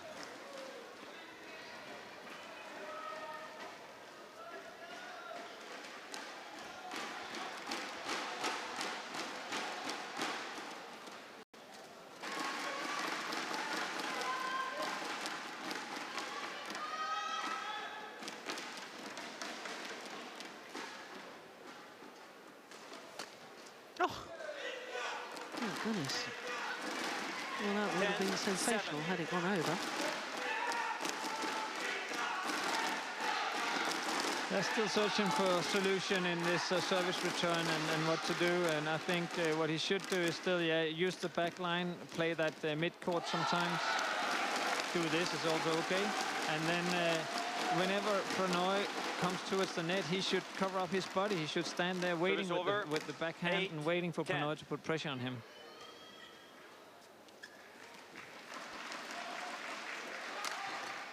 That's great defense. Gone wide. Service over. So a 3-point advantage for Prannoy here in the second game. It was 11-8 at the mid-game interval in game number 1, but of course the advantage in game number 1 was with Victor Axelsen.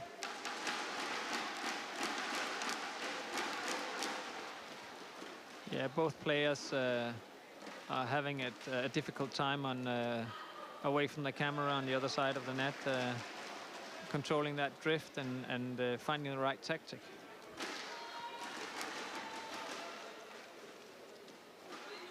Both these players, of course, medalists at the 2010 World Court Junior 1, Championships 20 in seconds. Guadalajara. Court 1, 20 Prannoy, the seconds. bronze medalist. This man, the gold medalist. That was a good year Victor. for juniors Victor. coming through, wasn't Victor. it? Well, actually, ever since.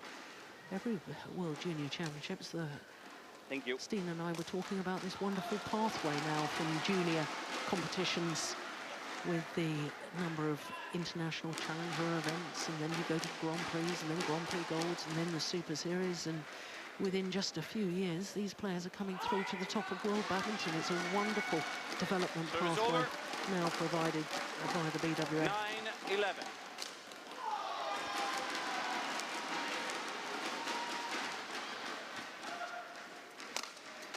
Oh, look at that defense. Service over. That was remarkable. Yeah, that was a good smash, and Prannoy just picked it up. Oh. That is incredible, isn't it?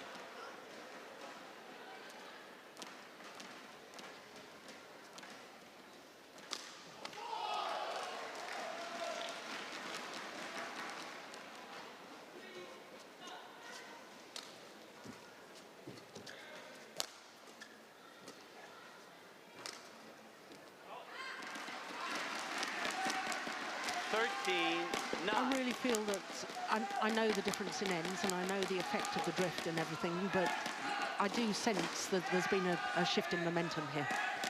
You're definitely right. And I think it is because of that also, because Victor cannot play the same tactic as he did in the first set, and Prannoy knows exactly what to do. He is moving forward, closing down that net. He found out also that he can use Victor's body to, if he's in problem or in trouble, he can put pressure on the body. And he's doing well now, Prannoy. 15-9.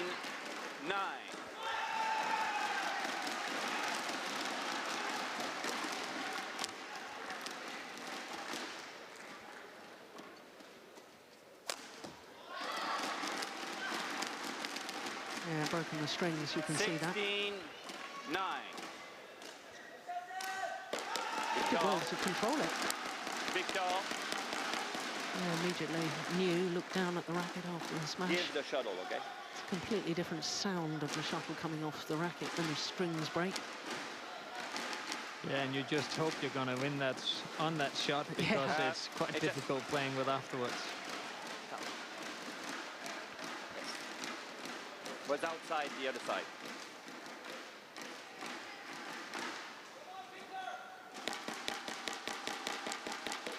But Victor got a little unsecure now. He's a little late when he's receiving the serve. He's a little too careful, and he needs to try and relax and get the game flowing again.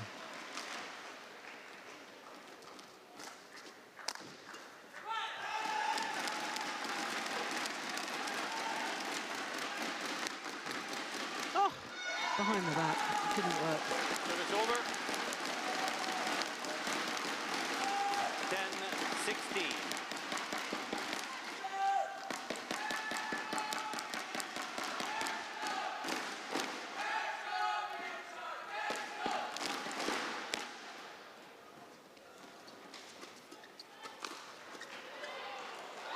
That's him.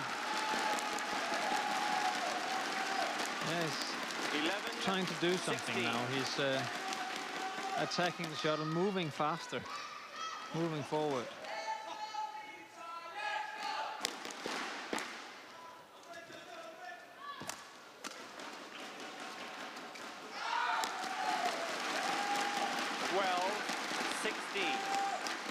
Well, after that rally, there was a little shake of the leg from Prannoy.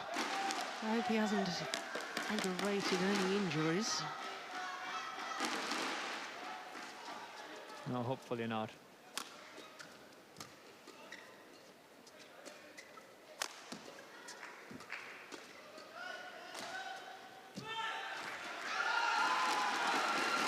Axelsen seems to have upped his pace.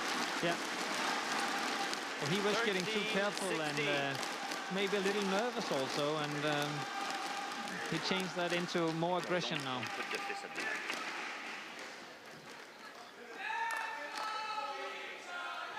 Look at his fist also now towards Prannoy. Umpire told him not to afterwards. Yeah, that's seen as an attempt to intimidate your opponent. It's good disguise on the return of serve. 17-13.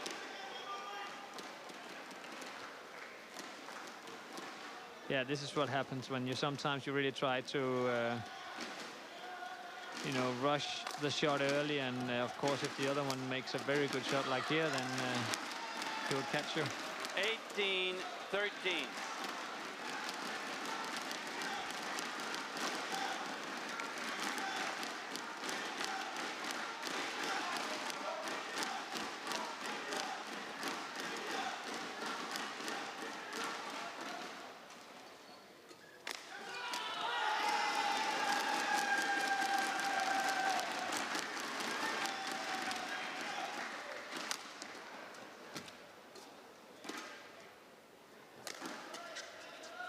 Too long. But the intent is quite clear, isn't it, with Prannoy? 14-18. Yeah, he's been standing on that side. He knows how difficult it is lifting from down there, even making a clear, so he's rushing the net. But I think the secret to that side where Victor is on now for both Prannoy and him is to use that backhand corner, because the drift has disappeared a little bit down there, and it is possible lifting down that corner. Maybe staying away from the forehand corner still, but when you need to use full court, then you use this corner. Exactly.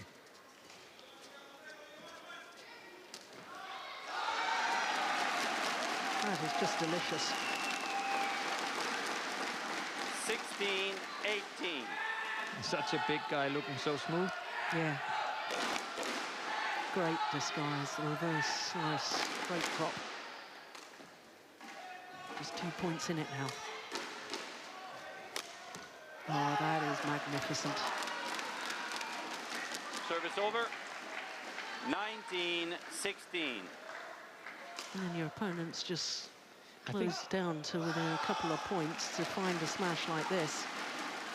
Well, I thought it was in. I thought it was on the line. It looks in. It was just the crowd was yelling at the Victor. Challenge, challenge.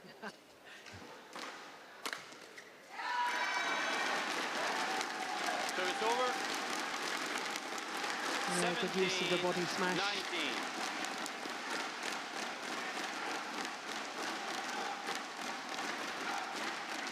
So who's got the nerve? Who's got the character?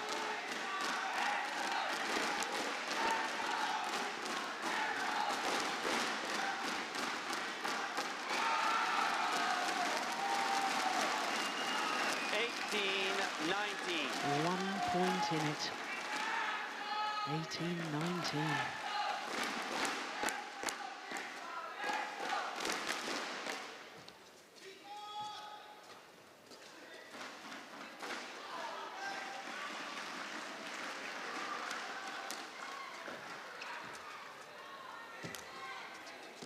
Oh, that's lovely.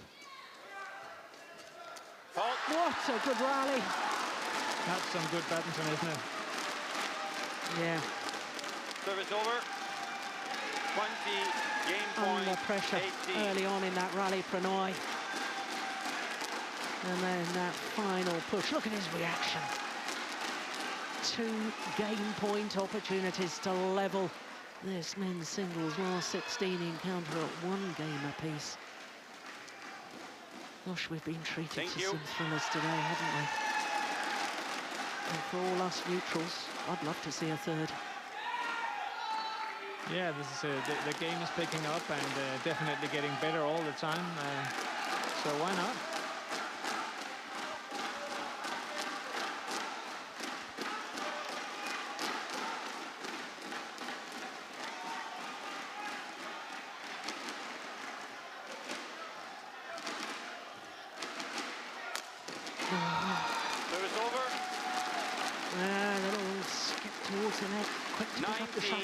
Axelsen.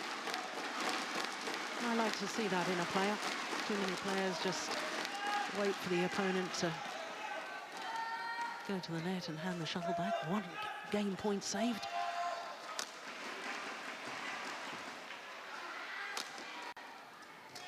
Oh, lucky net. record from Prannoy, and it is indeed one game apiece. 21-19, the second game for Hasina Sunil Prannoy of India. Oh, that's a cruel way, if you're a Danish fan, to see the game end.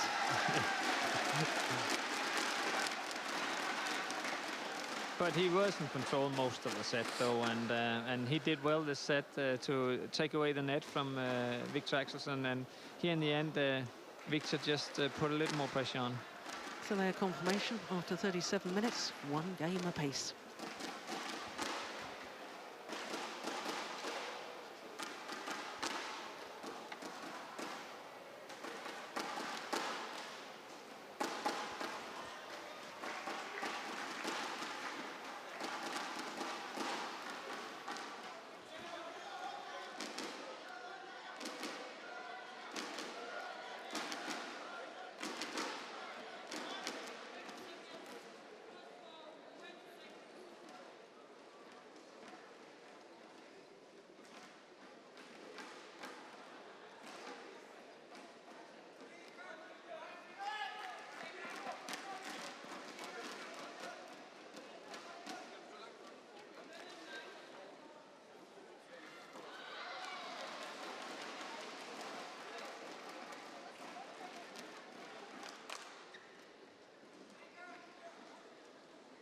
Court 1, 20 seconds. Court 1, 20 seconds.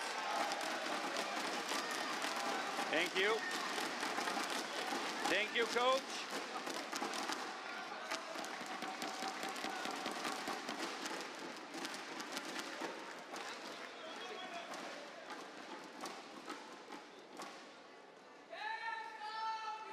Final game. Love all. So everything to play for in this third and deciding game.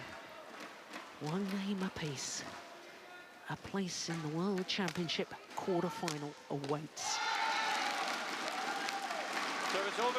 Yeah, and right away, Axelsen going for that net and getting the attack. One love. So we'll probably see after the coaches have been talking tactics with the players that both of them are going to attack that net and then maybe using the deceptions towards the long corner to get the opponent out of balance. 1 second. He has funny little mannerisms, doesn't he, before he serves. He sort of stands square onto the net, Axelsen, and then sort of shifts his position, and I don't know whether it's a mental thing that he's getting himself psyched in. Yeah, Axelsen has had some trouble with his short serve, and I think it actually looks, I think the Danish press wrote something about this, that it was some kind of Ronaldo thing, the way that he is also, before he takes the free kick, does the same.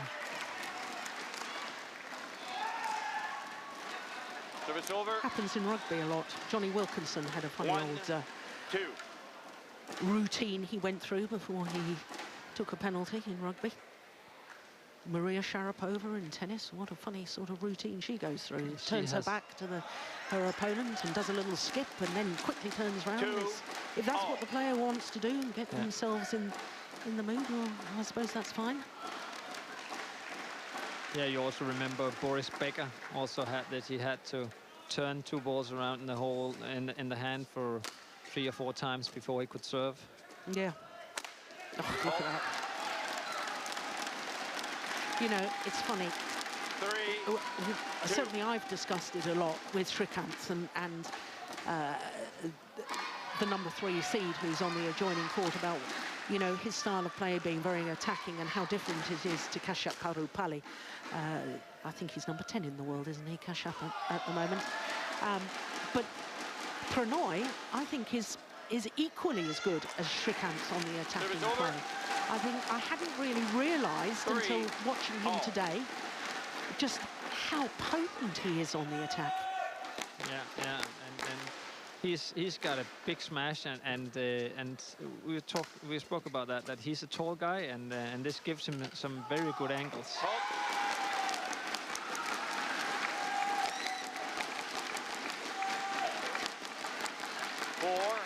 3.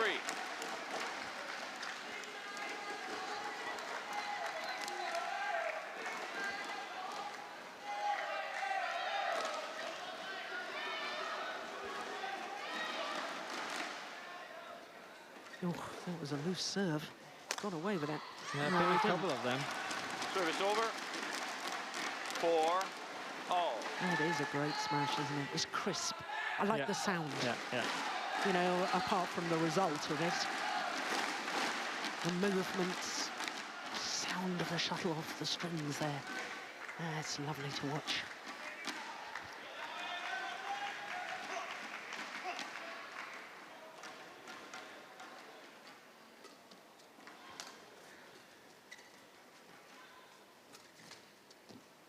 Oh, good judgment. I think I would have been tempted to play that. But it was brilliant judgment. It was quite a long way wide of the sideline. Yeah, and also at this time he was forcing Prannoy to lift because he just stepped a little bit forward, and Prannoy saw that and lifted and with the drift out.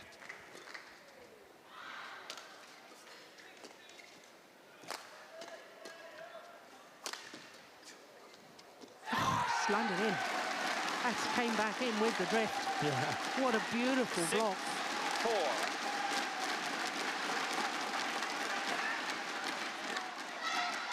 I don't know how often in tournaments you see that when players attack on the backhand side, people can actually return it, but very often it just slides out. But on this court, if you attack the backhand corner, then it always comes back in because you just get the help from the drift. 6.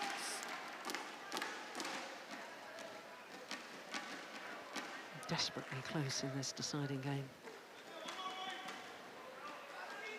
Did you like playing in this Istora Stadium? Did you have success in this windy conditions? Yeah, I actually like the windy conditions and also a faster hole, but yeah, had success. At that time when I was playing, the tournament at the end of the year was called Grand Prix Finals. And, yeah. I think I came to the semi-finals here once in this hall in the Grand Prix Finals. So you can empathise with the players here and what they have to deal with. It's gone wrong. Yeah, a little fist punch again from Victor Axelsen. He's opened up a three-point cushion. And please get beyond 8-5, given the last match we watched, because it was 8-5 in the decider. Oh, Prannoy looks definitely looks okay. I don't think. Yeah.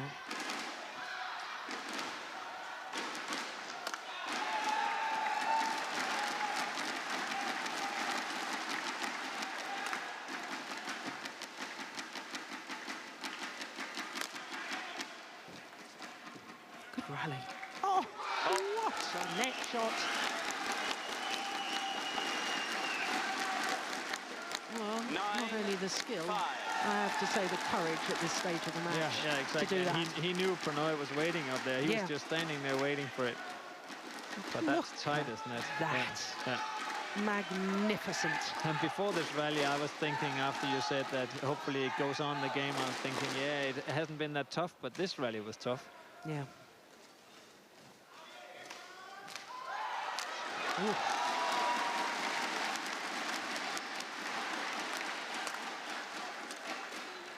Good defense. Oh, so too was that.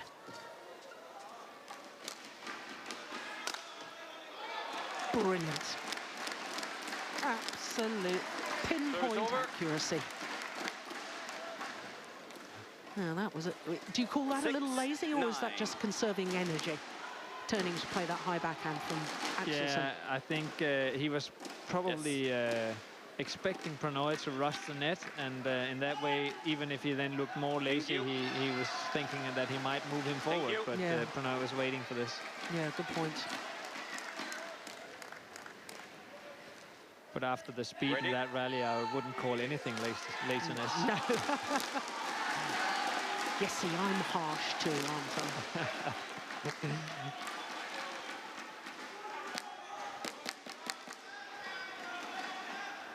I actually still play a little bit of badminton and sometimes even singles, and just one rally like this would actually kill me, I think. Yeah. 6-9.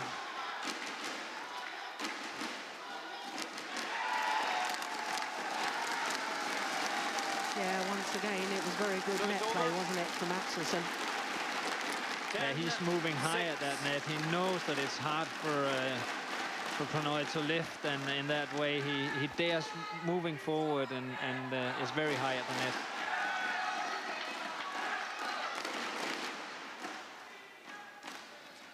Oh, it's a good return of serve. Service over. 7-10.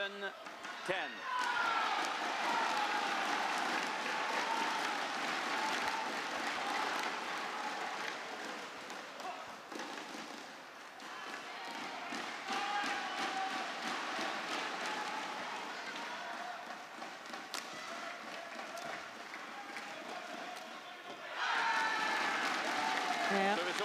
Well, there's a 4-point advantage for Victor Axelsen at the change of ends. I wonder if that is enough, because both men have played much better with the conditions from this near side of the court. Yeah, a little bit of frustration there from Prannoy. Well, in my opinion, 4 points can easily be closed down. Yeah. Both these players have got ice on their back. I noticed that in the back of the net. Yeah. So there we go. Yeah, I think the coaches must have been noticing each other and then thinking, okay, the others are doing this. It might be a good idea for us too. You.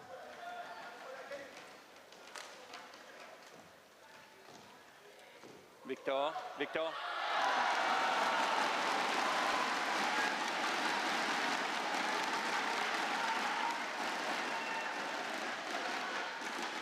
11-7, play.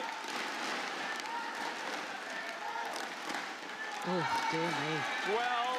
12-7. Yeah, but that serve was also different. That was very close to the net and very sharp, and a little faster also.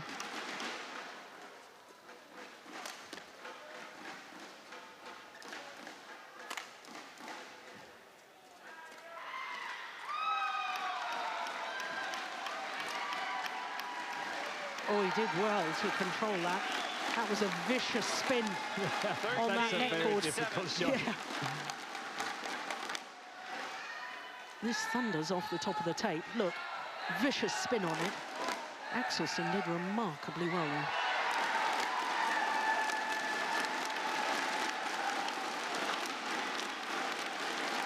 That's good. Yeah. Service over. He needed that though, didn't he? He did. It's funny.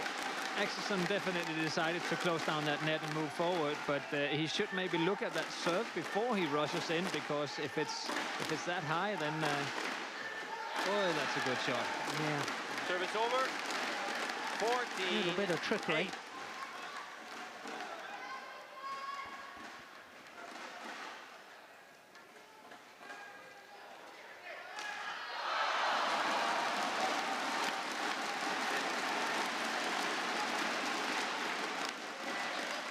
Service over. 9-14.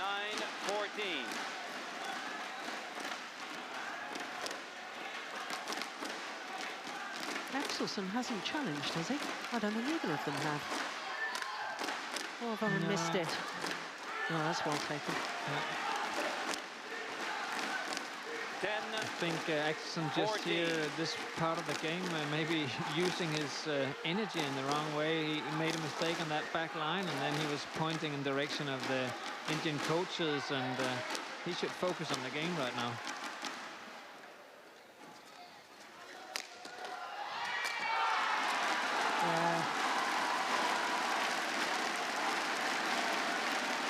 Good attacking play. 14.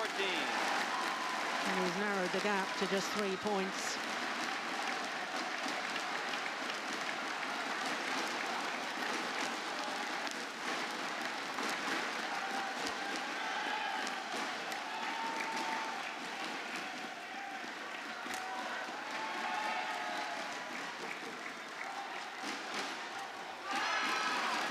Service over.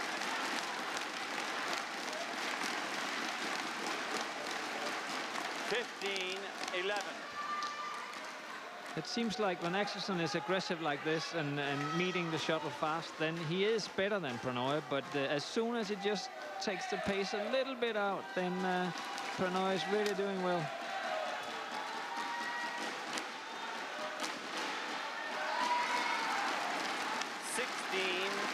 Well, even that was a miss-hit. And certainly Prannoy seemed to be bemused by the lack of speed on the shot. It hit the tape, I think. I see. Yeah. Well spotted, Jesper.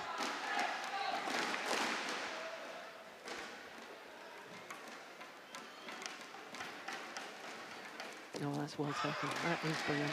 Service over. 12-16.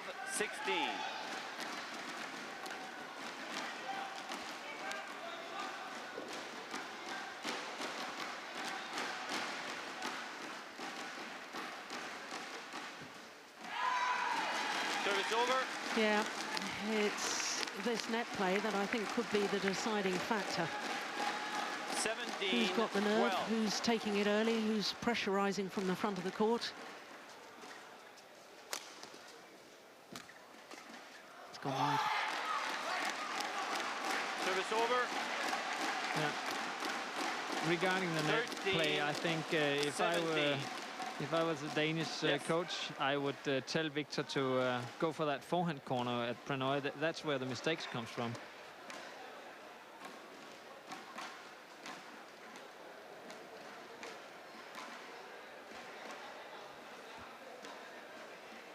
Well, this is the last remaining match on court tonight. Matches on all three other courts have now finished.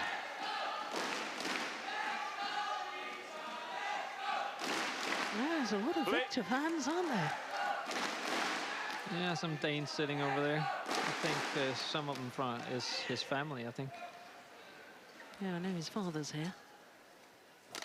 Oh, backhand smash. That is well played by Prannoy. 14-17. Yeah, and Prannoy ready for that cross-court drop shot from Victor. That is one of Victor's habits, is that he goes cross-court from that backhand too often, and if the opponent knows that, then they can of course use it. Service over. 18-14. Gotta lift it high here if you want to have it past him, don't you? Yeah. 18-14. Oh my goodness, between the legs. And Victor Axelsen just two tantalizing 19. points away from the quarterfinal. 14. Yeah, even though he's making this stand before his serve, he still has some troubles with that serve. Yes, there's that square onto the net, a little pause, then he gets himself ready.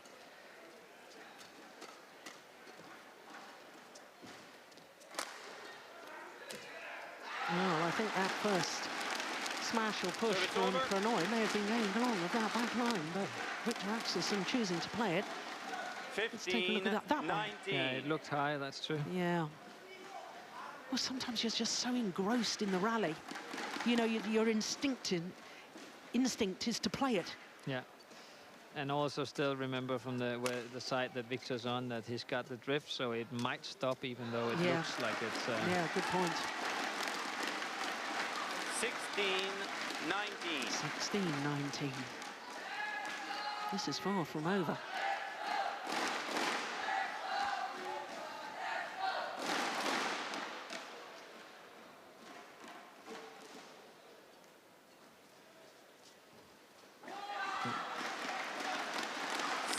Just 2 points the deficit.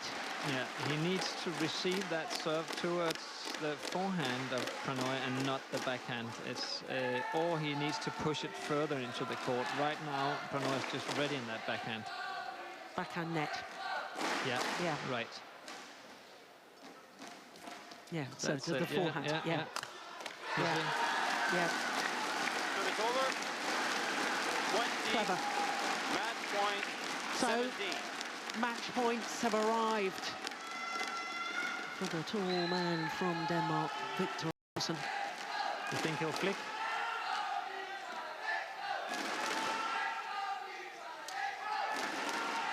Yeah, he pushed that one further from the net.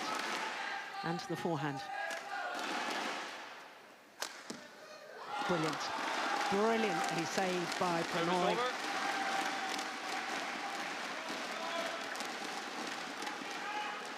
18-20.